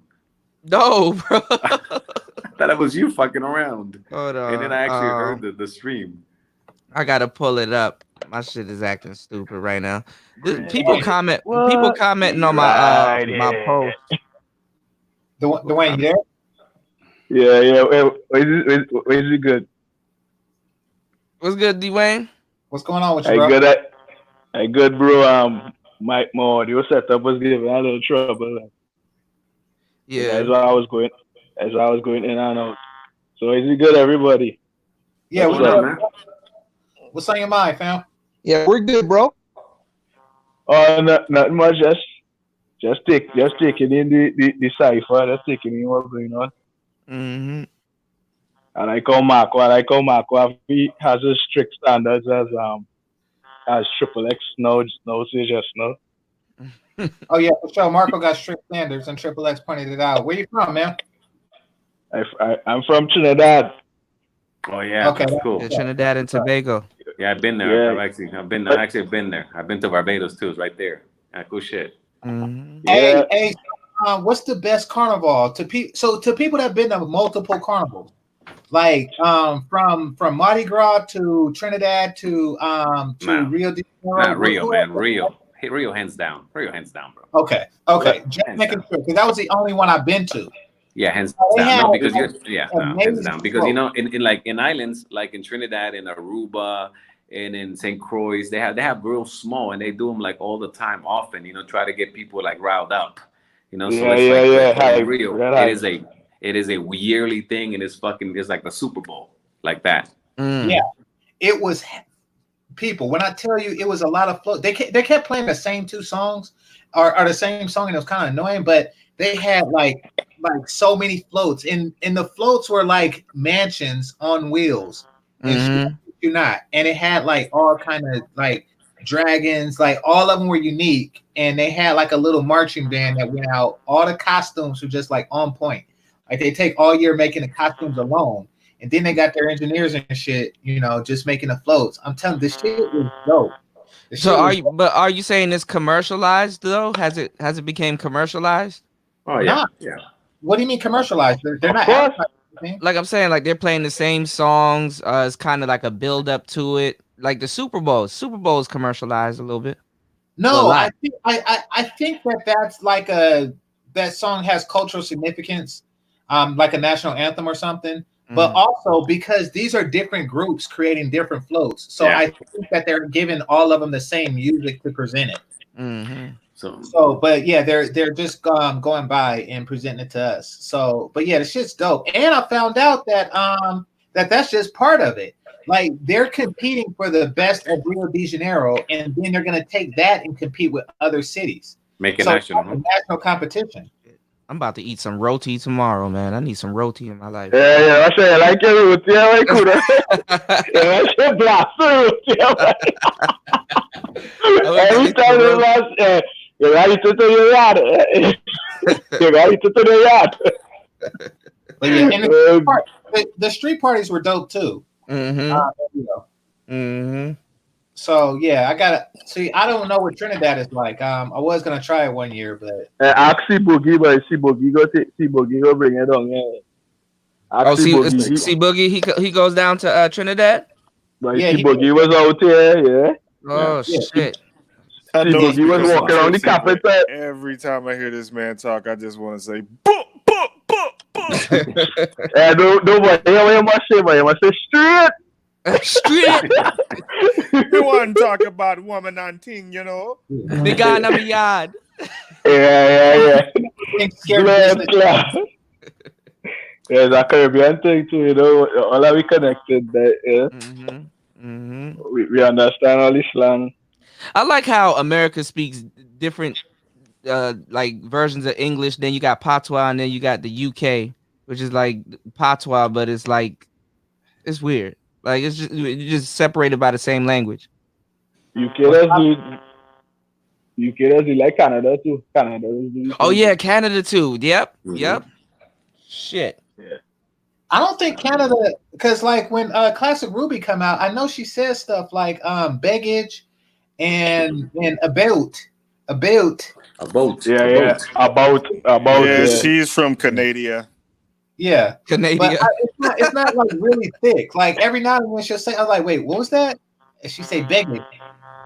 Like okay, like here, like you see how you said "see boogie" in Baltimore, like their dudes, they'll be like do. Like yeah. They have like a different. They have like a ooh on it. It's funny as hell.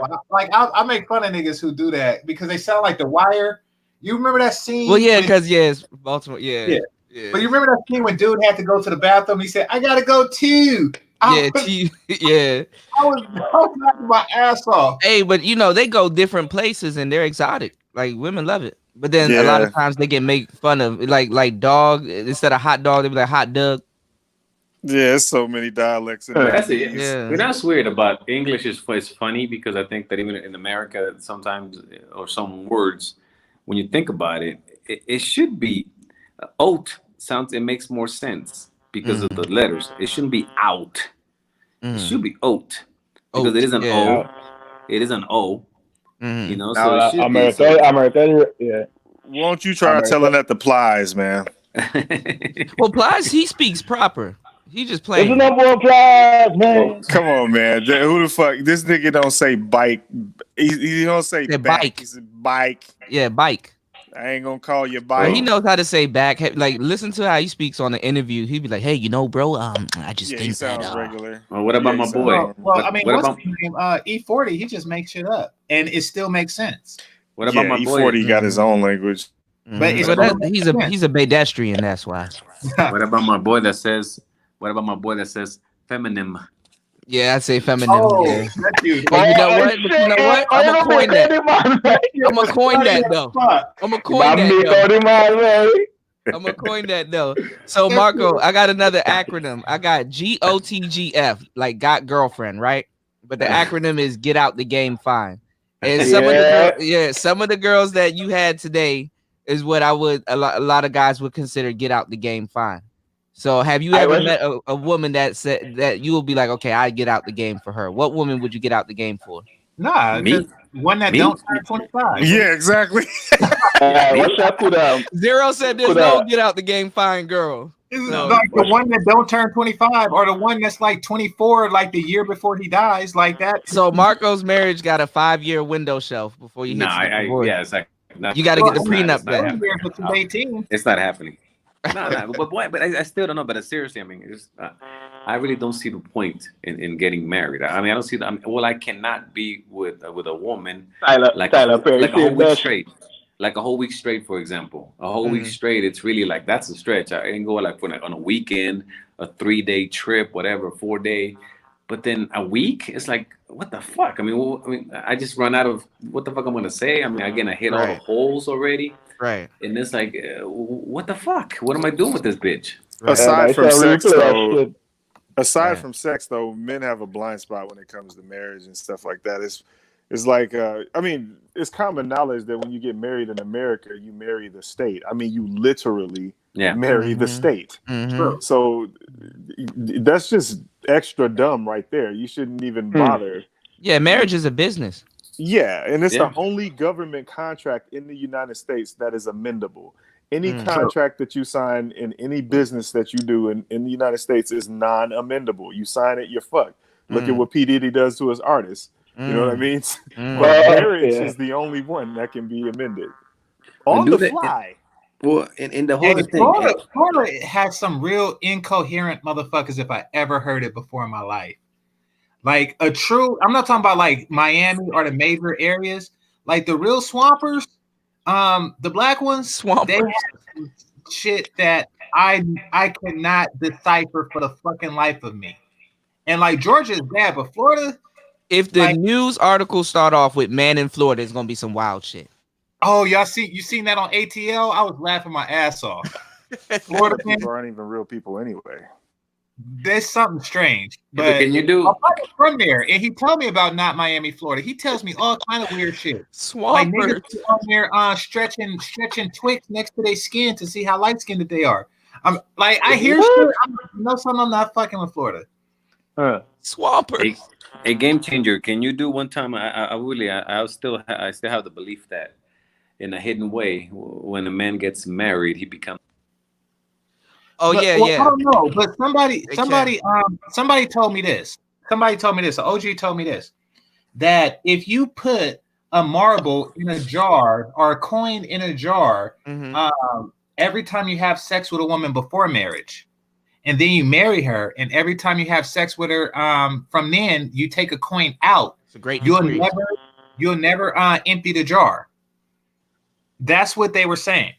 Wait, say that again. So if every time you have sex with your girlfriend, right, you put a penny in the jar, and then you get married, and every time you have sex with your wife, you take a penny out of the same jar. That jar would never empty. Yeah. That's the point. Yeah, that's the point. They So, but you get to see how she maintains it with actual money. What do you mean? Like if you take a penny out of the jar, and you'll be around a certain price. No, you're missing the point. Just the amount. Just the amount of time. Say you have like 500 pennies, right? And every time you fuck your girlfriend, you put a penny in a jar, and it's like 500 times. And after you get married, because you're going to be married, hopefully, longer than you are girlfriend and boyfriend. Right. You take a penny out, but you'll never reach that 500. Meaning that you'll always have sex with your girlfriend more times than you'll have sex with your wife. Of course. Yeah. Damn. Well, then what is the fucking point if the reason why in the end we get married is so we can have in-house pussy? I'm just saying. Just have it. I'm just saying that you might maintain the jar. You might be around 200 pennies. It's like, okay, this bitch keeping me at 200 pennies. She's doing something. I take one out and put one in. She got a routine going. But that's an incel, isn't it? That's an incel. Well, he was saying you could be an incel in your marriage because a lot of these dudes get married and then the wife starts to dangle it. Even Beth had a piece on dangling sex in a marriage or in a relationship, which is hilarious. Is that gamble? Is that the gambling? Wait, she just dangles her booty and not like give it to she was saying that last time she was saying that if he doesn't do certain things, like take out the trash and stuff like that. I forgot about that shit. She is trying to make niggas like confused way. She is Sprinkle, making sprinkle, slaves, sprinkle, sprinkle. like take out the trash. Oh, no pussy for you. Thank you, girl. Sprinkle, sprinkle. Thank you, girl. Sprinkle, sprinkle. Sprinkle, sprinkle. Allow, young man. Sprinkle, sprinkle.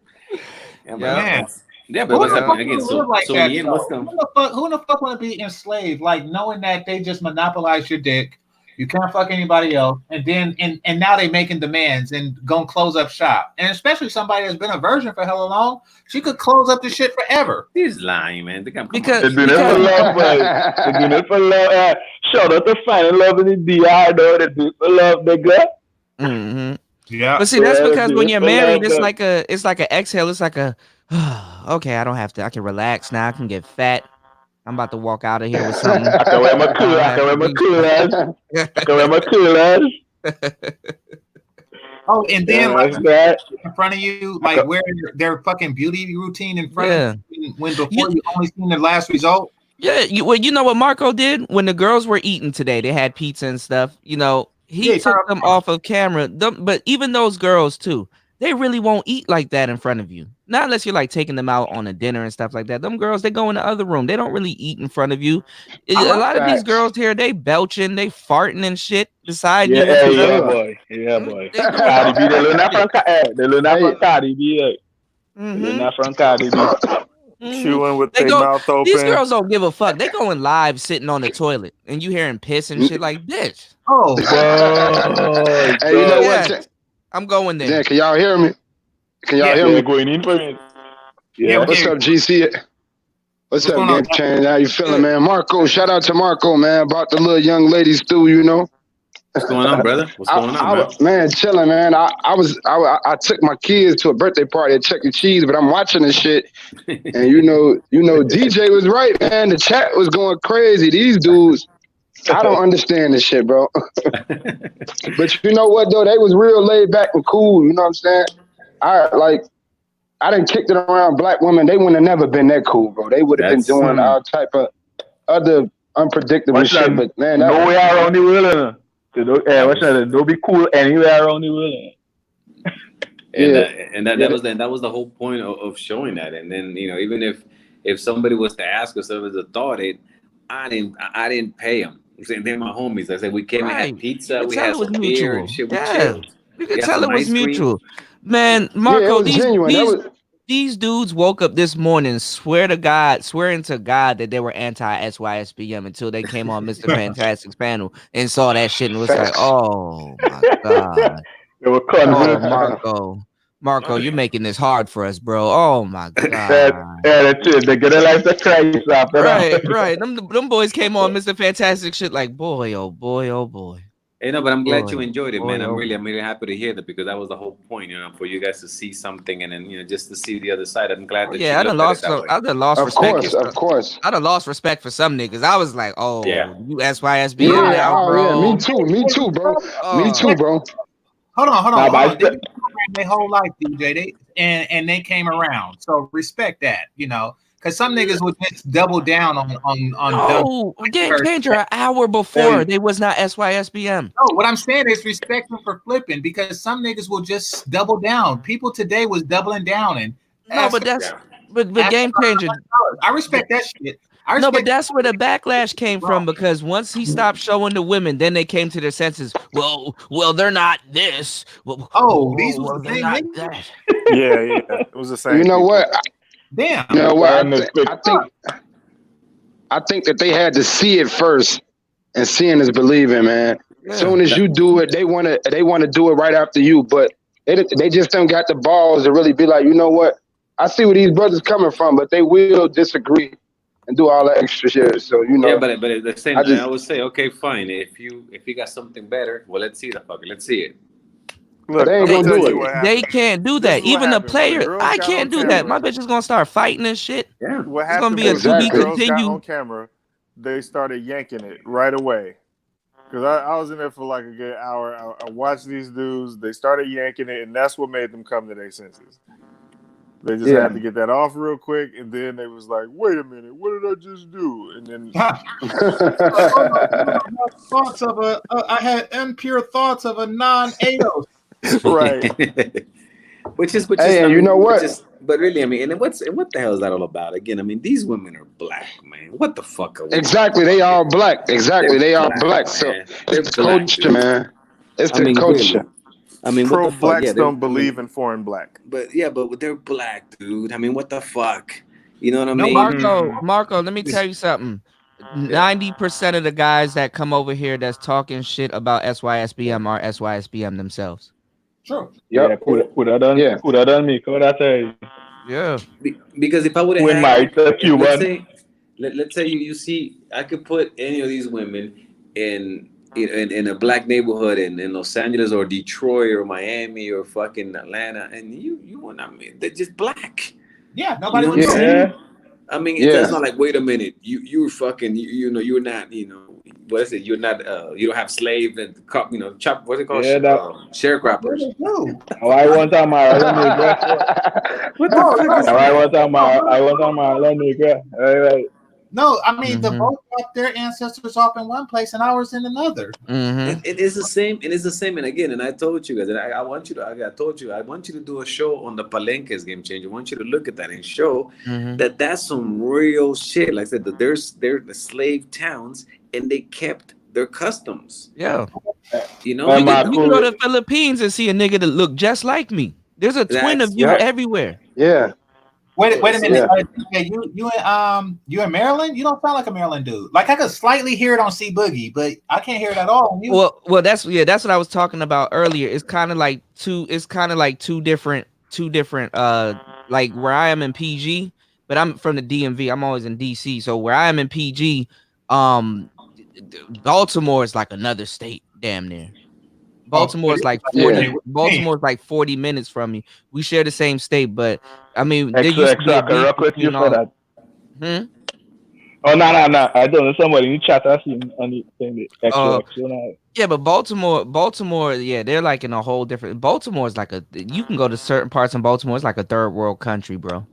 Oh no! Like one half of Baltimore is just vacant. It's just nothing but crackheads, houses, and everything. You want to lock your doors when you get to Baltimore. Chicago like that too. Chicago like that too, though. And Chicago very segregated too. A lot of people try to say Chicago's a melting pot. No, Chicago is segregated. You better stay on certain sides of times. You know, certain side of town. Like Boston too. Boston. And we was looking for a place to go because it was a work thing, and they did have like a white only pool hall. That they had around there in Naperville, and it was called White. So yeah, I think that they're like that there. Yeah, man. Because man, where I'm at, I'm right over here. I'm in the south suburban area. So you know, it's black people. It's all kind of people. But yeah, man, you're right. It's different. It's places black men know they ain't just gonna go because it's all white and you'll get your ass kicked. And there's places that white people won't even stop at. So, yeah, no, it's real. I've actually seen that. America really ain't even a melting pot. It's a salad bowl. Like we're all together, but people stay in their respective. You know? Yeah, and it's a whole different. You'll see Game Changer. You'll see that when you come here. Except in Minnesota. Well, oh yeah, Minnesota different too, man. And I've talked about this. I've talked about this over here. I said, I talked about this over here. Again, we have all different shades, all of them, but they're really not separated by color. They're separated by economics only. It's strictly, It's strictly if you broke, go to the broke fucking neighborhoods. I'm about to get what you call it, Marco Rosetta Stone, but I don't want to like speak uppity Spanish, bro. I want to have like hello ma'am, how are you doing? Like I want to have a slang too. Nah, you can be, but that's at least but that's like download Duolingo. I think you gotta learn. You know what? And then just kick it with like lower tier, kick it with the local. Yeah.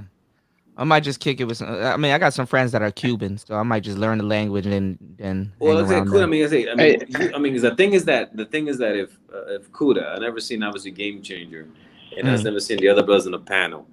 But all of us can go over there to a neighborhood here, and they're not gonna know we're foreigners. They're not gonna think you're from somewhere else. They're not gonna think. They're not gonna think Kuda's from somewhere else. I agree. I agree with that. This is the thing, though. Because like they kind of judge people on their Spanish. Because I know I dated a girl from Argentina, and she's like, I can tell where people are from. Because only standing. No, I'm saying about looks. I'm only talking about looks. I'm only talking about I could be here, and all of us 5 or 6 could be there, and just go to a mall, and nobody's gonna know if we don't open our mouth. Nobody's gonna know that we're foreigners. Oh, okay. That's true. Just by the looks alone. Dress different. That happened a couple of times in Dominican. Unless you're dressed different or you look like you don't know where you're going, because that happened to me a couple of times. I was just sitting down at the beach playing dominoes because that's what I do when I'm there. And what I'll tell you what the anomaly when you tell a foreigner here is when obviously they wear cargo pants, an oversized T-shirt, and some fucking sandals. Because I love Colombia and I have a camera on their chest. And a dipset jacket. And in the fucking in the bag, the fanny bag. Hey, come on, the black dudes are not wearing fanny packs, Marco. Be real. The what? Hell no. Everything else I've seen, but the black dudes are not wearing fanny packs. No, he said a dipset jacket. Making fun of. I said foreigner. Where rock away? Yeah. Those rappers is, but I want to go back to something Marco said. You know what? When you had all the little ladies, the one with the braids, that's the one that's to me was kind of real cool, man. Oh, she is. See them, you know what I'm saying? Yeah, and them like all of them was, all of them looked good, but see that one right there, that's the one you really can chop it up with, and she real like understanding. And I noticed that, like, see, you know what I'm saying? It's guys look at different things in women. Yeah, exactly. Damn. She was pretty humble. She's pretty humble. She's pretty cool. Yeah, she's down. Yeah, she's down. I can respect that. Because I don't want no loudmouth chick. I can't deal with a loudmouth bitch running her mouth. I just can't do it, man. I like Spanish girls, man. When you tell them something and they get an attitude, they still go and do it. Exactly. Oh, man. They'll get mad at you and then still go and do it. That's it. I mean, if you see, I would tell them, hey, go get me this. I would tell them, you saw me, hey, go get me this, go get me that, do this, do that. And they were just doing it. They were just like, it's like, it's not like, wait a minute, you do it. Right. No, that's real though. That's real though. That's real. My first major interaction with Spanish girls was in junior high, and I was part of this like organization for Black and Spanish unity and shit, nerd shit. And we had like La raza. That's in the South. They beat it in Southern Cali because the Mexicans, Mexicans and blacks, niggas and cholos is whatever. Cholos. But no, in the North we cool. So you would go to the dances and stuff, and they do like this spin thing, and their hair just be all over the place. And I was like, oh shit, that shit's wild. Like, I don't know why it's around so much, but I was like, oh shit, just with that part alone, because Black people dance like more close, more intimate, and a lot more sexual, but they're like further apart in their salsa thing, but it's like a constant movement and gyration and a lot of footwork. But if you learn how to different. If you learn how to bachata, types, though. I like the There's bachata. types, though, homie. They bachata out there in Colombia, right? They bachata. No, that's Dominican. Oh, bachata is Dominican. Oh, okay. Okay. Hey, you know what? All of them did get up though. Dominican. I got laughed at for dancing, like I knew what the fuck I was doing. Those niggas, they was being polite, but they was like laughing. I gotta be careful if I come to Colombia, because if I play some Wepa or some Tego Calderon or some shit or some Daddy Yankee, probably my ass. You know what? You know what? All those girls that Marco showed, they did stand up and show their body, and most of them, they was in shape, bro. So we got to question American, man. The only critique I had of those girls were their shoes, which were hilarious, but we could fix that. You know, are we saying that as men? Are we saying that? Hold on, are we saying that, Kuda, bro? We ain't worried about that. No, I'm not worried about that. And they I'm not worried about that at all. All of them had cheeks, bro. Kuda. Was you looking at the shoes? No. I was looking at the shoes because the thing is, I'm sorry, you're my boy. You're my boy. You're my boy, Kuda. But what the fuck would you be looking at a whole shoe? Yeah, what the fuck? You're right. I gotta explain. I understand one time. No. You know what? If she don't take you know care what, of DJ? her feet, what else doesn't she take care of? No, you know what? DJ a laid back dude. He like to be calculated. Ain't nothing wrong with that. But I was looking at the body. I was looking at the skin, the hair. I like that shit. I don't give a fuck about no shoes. I don't care about the shoes. No, but this is the thing. It's weird. It's weird when I explain it to y'all, but here in America, we get judged for our shoes. So like, especially men black. We're in a reversal situation though. But no, I know that. I know that. Lining, right. I know. We get judged for that shit. But that's what I'm saying. And even if we go over there, women still like shoes. Like I already know, like no, but I gotta Air Max. I gotta throw you under the bus. I have to throw you under the bus. They said, I am going to get something nice before I head out there. I'm gonna step my cologne game up. But GC, make sure you got on some ridiculous ass shoes. Make sure you got on some fly shoes and watch. You're gonna get chosen. Women love shoes. I mean, yeah. I mean, but listen, I gotta throw you. Go ahead, Marco. Go ahead, Marco. Yeah, I'm sorry, because I remember one time I was with this chick, all right, and we're watching TV, and Jennifer Lopez came on, and I'm like, oh man, I'm looking at her ass. And then she goes, oh man, her ass is so fucking big. She ain't got no tits. I'm like, all right. Switch the channel, and then you see that Sofia Vergara type, big tits, big ass, big everything. She goes, oh, but her tits are so fucking big. That's disgusting. I'm like, all right. So keep switching.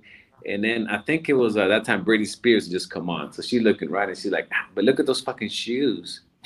So bitch is looking for something. Bitch is looking for something to say, and I'm like, looked at her like, no, but I'm saying like, it may come off as petty, but listen, if you had like a real bad joint, it's like, damn, she bad, right? You look down and she got on some Skechers. I don't give a fuck about that. Exactly. I know that. Not. You know what though, bro? I think it's a difference in opinion with certain men. Me personally, be honest, man, I really don't look at women's shoes. Yeah, I mean, I look at body, skin, and if she ain't got no fucked up teeth, then we all good. Like, like I'm gonna keep it real. I can't deal with a woman with bad teeth, man. And guess what? If her hair ain't in order, at least manageable, I can't do it. I don't give a damn about the clothes because women wear all type of shit. They can look good at anything. Men gotta have good shoes. Yeah, no, especially I mean, again, if you want them. And if you want him to look fucking, I was like, nah, that's the close to me are the least. Like you said, if they have hygiene, if they have nice nails, like I showed you the other day that Lina's had, if her toenails are nice, if she smells fucking good, if she's shaving, that's. That about your shoes. That about your shoes. Her shoes. I mean, again, I'm taking the motherfuckers off anyway. So what the fuck do I care about shoes for? Let's be real. I go lips, eyes, and then like tits and ass. But I like shoes. I look at far. What about when they eyes I are look like at the too ass close first. together? But she can wear and it looks like really down sorry, I'm just not gonna get played with no bra.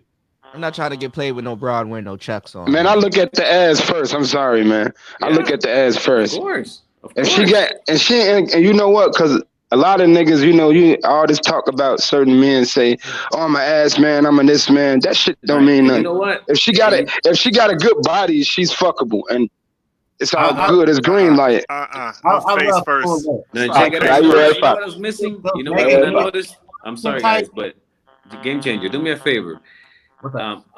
One thing that you guys missed out on is that the young one, Camila, she had that long ass T-shirt. Yeah, but I mean, she has a fat ass. Look at the picture. I'm sure. I seen that. I already know. That's why she kept that shirt. I'm saying that's why she kept that shirt. But I took a picture. Put my comment up. I took a picture and I pulled up her shirt so you can see her ass. Check it out. GC, can you put that up there? My comment up so you can see. I already knew. I already knew. Oh yeah, she got cheeks on. Bro, I know when I find out picture, I'm going no I bite that. Damn, I want to bite that shit. Damn. Yeah, look at that. That's what I said. That's white. I said that's white right there. 98. Eyes wasn't so close together. Marco, until I pick her brain, she's GOTGF. She's get out the No, game. you know what though? She the type of girl. If you fuck her real good, she gonna. If you fuck her real good, she gonna come looking for you. Trust me. Look here, man. Cuda jacket hard as fuck. She is I fucked the shit out of her. No, that's my kryptonite, bro.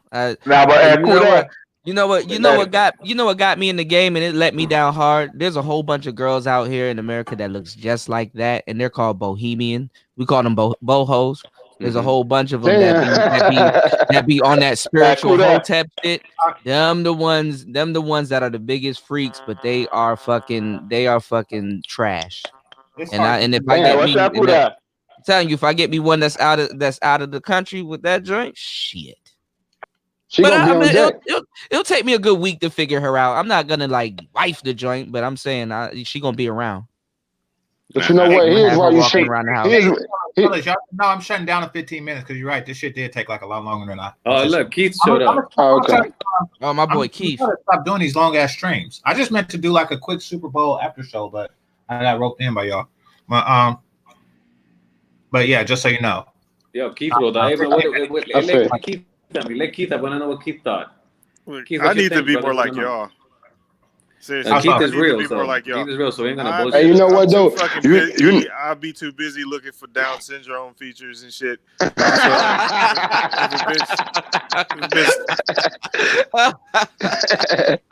do, man. Like I don't like foreheads that are too big. I don't like. Oh yeah, me too. Yeah. If your eyes too big and I don't like a girl with a big nose. It's something about a woman with a big nose is. Bitch look like Squidward or something. Especially if you make her laugh and she snorts. If you make her laugh, let's be real, guys. Let's be real. Let's say she looks fucking retarded and she got a big fucking nose and she got bad teeth. Fuck that. If she got nice shoes, she's in. No, if she got a body, she in. Hey, look, you got some niggas out here. You got some niggas out here like, man, look, the bitch look crazy, but. What if she takes her shoes off and she got Lego toes? Then what do you do? Like, I gotta charge my phone. If her toes look like Legos, like the 2x4s and shit, like I can't deal with that shit, man. It turns me the fuck off. I don't like big knees, and I don't like I don't like fingers that look like they grabby. I don't get that deep. So. I do, man. I be examining bitches. Okay, I don't get that deep like that. I can't help it, man. I just if I see like a deformity, I'll be like, damn, this bitch, my kid gonna come out wrong. It's a reflex. You talking about fucking, I don't even want a baby with him. It's just a reflex. I just procreation think about it. and shit. You're genetically all fucked up. I don't want that in my life. I'm never thinking procreation. I never think about that shit. So. It's a reflex. Yeah, I never had any. So I don't know what the fuck that's like. That's why I said I need to think more like y'all, man. Sometimes too, though, you gotta analytically feel a woman out, because the thing is that for you to not put her on a pedestal, you have to identify her flaw real quick. So you could be like, okay, she human too. I know she don't like her nose, but you know what? It's cool. Right? Yeah. I don't give a fuck about that. I'll be looking for like features that like ogre type shit. For instance, like if I was like just I can like imagine myself smashing Beth, right? And then she just like one of her songs no. do another one, bro. No, that's the comment that made me laugh. He gonna put in the comment section. He put Beth smash. Here we go. Wait a minute. Wait. Oh god. What compelled you to say that? He said Beth. Her voice, bro. Her voice. But this is when you guys lose me. This is when you guys lose me, man. Wait. Zero. What the fuck is would you say that? But what is it with you and Down syndrome? Because it's like very, very, very few people in the world that got Down syndrome. And No, bro, it's some chicks out here that's like their eyes are 2 millimeters away from No. You Down syndrome is from a parent shit. And the fact that you walk around scared, I'm scared of trannies and shit like that. But I'm scared of that shit around, too. Like I think there are more of those than there are Down syndrome people that can pass the It's like when you see a chick that got like wrestler ears, and then you be like, "Oh, what the fuck happened to her?" Well, it's not Down syndrome. What the fuck? It's close enough. It just make me think about it, and then I'll be like, Why "This in bitch." the hell? I never think about that. I don't. It's just like you at dinner with her and shit one day, and then she just be like, "No, want that," or something like that. And while y'all are What the fuck? You have like random stuff. No, it just make me think about it. Like when I see like the feature, I'll be like staring at it and shit. Like I'll just be staring at her ears and shit. Then I'm just thinking something gonna pop out. What the fuck? Yeah, I man. never think of that. Fellas, anybody else ever think of that shit? I can't help it, man. Our ears, man. I never think of that shit. God. He said, "No, want that." I never think of that shit. God damn. Hey, Zero, hit me up. We gotta do the show, bro. What do you do when that happens? Do you ask him? Do you ask? No, I don't ask. I just look. You got Down syndrome? I stare at it and shit. He reduced women to cavemen. This is fucking hilarious, man. I don't reduce it to cavemen. No, all right. He said that, bro. That's what started. It's not caveman. It's not caveman. It's Why would No, you say you know what it is? It's an OCD. It's an OCD. That's it. No. They have an extra. He's on to something though. You have to kind of. All right, we going down a fucked up place. I'm not gonna have that. Not with Beth, but just with women. He's on to something though. You have to kind of apply that voice to them sometimes. It means you have an extra chromosome. You know. Hey, y'all fucked up. I'm gonna close down. You know, that's some weird shit. Y'all making shit. But you gotta ground yourself. You gotta. Yeah. All right, I'm muting y'all. Marco, That's it. We're done. What's on your mind, man? Y'all on some ill shit. Why would he say that? Y'all, hold on. Let me mute these dudes. All right, Marco, Sam, what's on your mind, man? We got 10 minutes. Sam. Shit. I'm looking at. I'm realizing this live stream is 9.5 hours long. Like, goddamn. We were on for a minute. I went to sleep and then I woke up and y'all were still on. So I was like, "Fuck it, I'll come back on." But yeah, man, great job today, Marco. That was beautiful. Thanks, man. Thanks. I'm excited to come and visit Colombia and see what time it is down there. I have a lot more experience with Brazil, but I'm very curious to see what you guys got going on over there in Colombia, and I like what I see so far. So thank you for that presentation. Oh, cool, man. I'm glad you saw it for what it was, man. So it's just just like a small window into another area in the world that obviously that we're fortunate enough to be able to visit. That's exactly what it is. Yeah, and I think too a lot of guys, like, I think you kind of try to touch on it a little bit, but I don't know, like I think a lot of guys will see as they spend more time in some of these other places, but the game is just totally different. So it's just funny to me hearing like some of the questions being asked of the girls and just sort of the attitude towards them, because I'm just like, your approach and mindset has to be kind of just different, or at least that's how I feel. I mean, there's something. You're not far off. You're not far off. It's funny because I obviously I'm familiar since I've been to the U.S. so many times, and I'm familiar with the game and getting over and all this shit, and I understand what that is.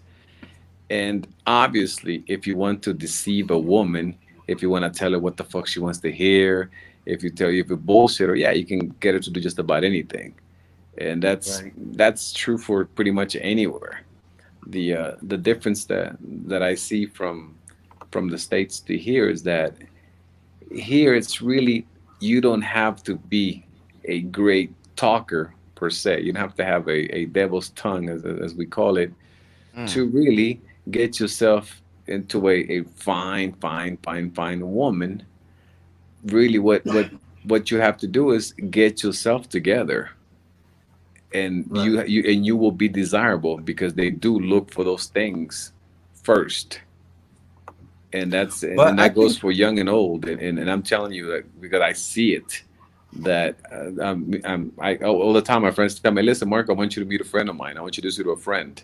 They tell me all the time, because I say, oh yeah, because they tell them I have a good time with Marco, he's cool, we chill, I mean, it's like, so they automatically bring them.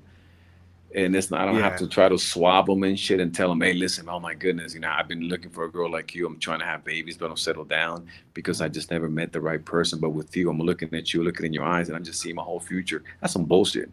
You know what I mean? Yeah. That's some bullshit. Or well, tell me about yourself. Tell me what you want to do, because it's not that. It's just that you're you, and obviously she sees, what kind of a person you are. And then you're just being yourself, and that's really all it takes. It's not trying to do the whole in bullshit those environments, game. it's how you carry yourself. You know what I mean? And it's like you're saying, Exactly, you and present that's what I yourself mean. a certain way, and that's respected. And in those types of environments, like just kind of the women just it begets more women or whatever it is. But specifically talking about women, like you almost become sort of a magnet in those environments. But I think that's part of Exactly. like the culture and stuff as well. That's a great, and that's what it is. And really, this is if you have your shit together, really, I mean, they really flock to you. You don't have to do much. Again, you don't have to try to be all like, oh, I gotta get my peacocking, or I gotta get the Jordan 11s. With these Jordan 11s, I'm gonna pick up all kinds of hoes, and I gotta get my new. It's not really. There's I mean, you could more really. women than men I out there, dress right? down.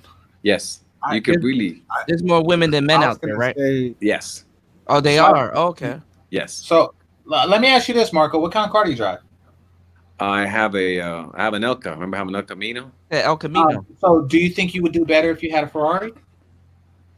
They already asked me that. You don't really. Wait, Marco, you got the 454, right? 454 No, I have the car? Yeah, the engine, like, because I know some of the El Caminos had the Chevelle. No, it's engine. it's actually a 350. It's like a 350 engine. Oh, that's still that's a still 350. Nice. Big block, small block.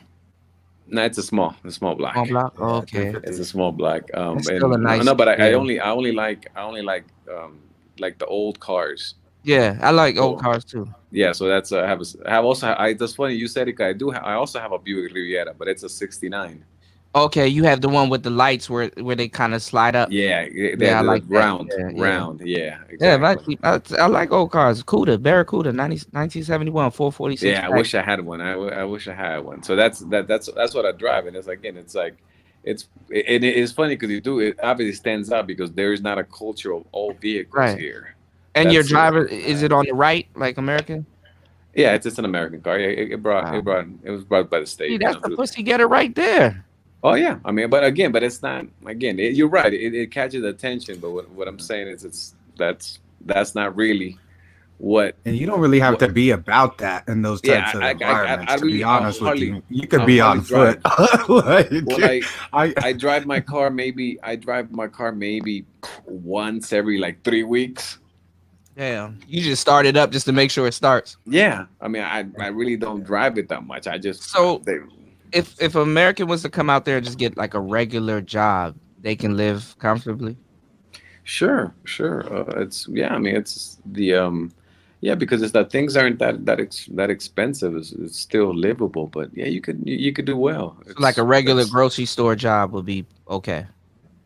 Yeah, it's depends what grocery store it is, and depends your lifestyle, but.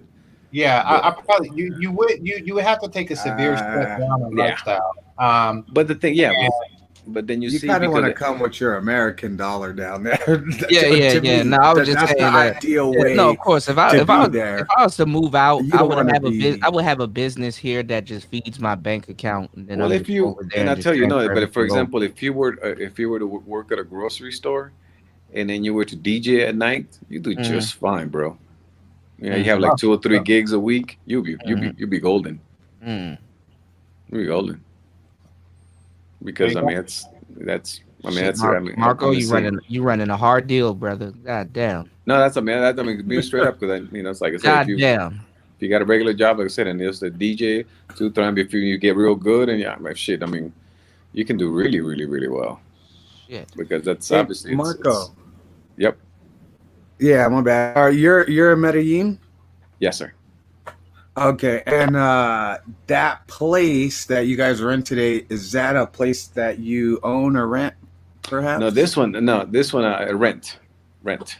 Okay, and then what is a place like that run you down there? Just for curiosity, if you don't mind me asking. No, it's about $500 a month. Oh, what the fuck? Man, fuck this shit, I'm out. Yeah. Fuck this shit, I'm out. I messed up. That's How actually much? very good. Fuck this shit, I'm out price. Marco, how much was it? 500. Up here paying 1,300 just to die. God damn. That's very good. That's five. It's a 2-bedroom. 2-bedroom, 2 baths. And that's and that would be equal to $500 American dollars, right? Yes. What the fuck? I could get a mini mansion out there. I'm on my way. But see, you don't need all that. Like if you're a person, you don't need all that. Like we do that. I'm gonna go out there with an ego. No, I'm and just then saying, realize I don't need them. impress bitches, and that might even come off as might set yourself up as a target. But not really. I mean, not really. There's a lot of there's very wealthy people here. There's extremely wealthy people here. Don't get it wrong. I have a guy that plays ball with me, and he's got like fucking. I have the cars that I collect. I have 3 of them, soon to be 4. He's got like 40. And he's got like fucking 80 motorcycles. I mean, so he's got a Barracuda. He got a what year? He's got a Cuda. I think it's a 73. I think. Oh, that's my year right there. But it's beautiful with the glass. What that goes all color? the way to the back. It's a white one. It Oh, goes all the way to the back. Oh, it's sweet. He's got. Man. Yeah. So there's people here that are extremely wealthy, but so that's not a thing that you're gonna stand out or anything. But you don't need the whole. You'll see. I think this is the Game Changers thing. You really don't need to be fucking flashing and flossing. Oh yeah, I'm about to get something to just feed my account. I'm coming. Yeah, you don't. I'm coming, bro. I mean, like fellas here will get like the house, the car, the $500,000 house, the $100,000 car, just to get the same shit that you get in a 2-bedroom spot. And I show you like where I'm gonna put you guys to stay. That's the tourist area. I live right next to it, and the pricing where I live, it's way less than there because that's the tourist area. What do your outlet look? What does the outlet looks like? It's like a regular plug, like here. What? An outlet? The outlet. It's an American plug. It's an American plug. Yeah. Oh. So it's like when it's literally going down maybe like 8-10 blocks is a whole different story, and it's more like a small town feel to it, rather than a touristy area. And you see how there's a big difference. So if you want to stay there in the touristy area, you're really going to pay perhaps 20 to 30% more when you can live in like somewhere like where I live, and you just as fine. I mean, you just as well. So it's a thing that you do. So the Game Changer, you would look at that and see, okay. Well, when I first was gonna get in a spot, they were like, go over there. That's where all the Americans are, and I'm like, I don't want to be with those motherfuckers. That is the budget, fellas. Appreciate it. Hey, it's been good, but it's been too fucking long. So, yeah, it has been long. 9:34. When do they cut off? Like at 12, right? Ever since StreamYard, they don't cut off anymore. I wish they did, and then Oh, because they used to cut off at 8, right? Yeah, they used to cut off at 8. But they don't cut off at all. Hey, if you want to pick this up, Marco, you gotta get your StreamYard game going. But no, I'm learning how to do it. No, I don't. The CUDA got to do it. No, I don't. I mean, CUDA. Why say Marco? Yeah, CUDA. Yeah. I'll get it up. Yeah, you gotta get that stream, man. My channel's gonna explode once I do this, man. You're talking to yourself. You gotta talk to us, bro. Yeah. I do the podcast, so yeah. And sometimes I do the live stream, so yeah. You're right. I'm gonna do it. Yeah, but I mean, it'll be live. It's live. Your shit is live, but it'd be much better if we can actually do this. Hell yeah. My shit gonna explode. Okay. Yeah, I got it. MOT put me onto it, so I just gotta mess around with it. All right, cut off. All I'll right. close up. I'll close up first. I'll close up first go if you for it. allow me. Go for it, Marco. Hey, well, listen. It's been a great stream. Thanks for having me on. I'm glad that you guys were also earlier. I hope you guys enjoyed what the whole idea and you got the spirit of what we're trying to do. Again, I'm just trying to show you a small window into another world that's out there. You don't have to be locked down in a spot, especially a spot where you feel that it's bullshit or you're not getting what you deserve. My advice is always see the world, and that's the only reason why I'm doing this, just that I can show you something else. That's all I'm trying to do. All right, appreciate you. Let's go with Sam. Good night, fellas. Good night, fam. All right, good night. All right, Good Marco, night. man. Peace, Coots. Hell Peace. yeah. All right. All right. Well, I'll just Sam. say special. Yeah. Sorry, can you hear me? Yeah. Hello? Yeah, we hear you. Oh, okay. Sorry, my bad. I hear you. No, just special thanks to Marco for the beautiful presentation. That was lovely, very inspirational. Thank you, GameChanger, for this super long stream on Super Bowl Sunday. This was nice and fun. Thank you, DJ Kuda, for your insights and everybody else who was on throughout the day. And No problem. yeah, that's No it. problem. Thank you. All right, appreciate you, Sam. Peace. Let's see, zero. Go for it. Oh, yeah. Epic day today. Good game. Good stream. Thank you guys for putting up with my trolling. And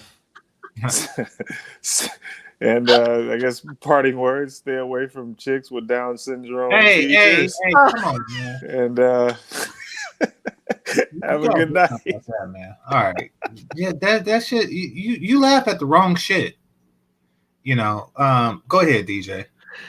Oh my God. Yeah, I got I'm gonna be dropping some more podcasts. I'm learning how to work the StreamYards thing. GameChanger, I'm gonna have to ask you for a little bit of advice too on that note, man. Go check out the latest podcast that I dropped today about talking about falling in love with women that are out of the country.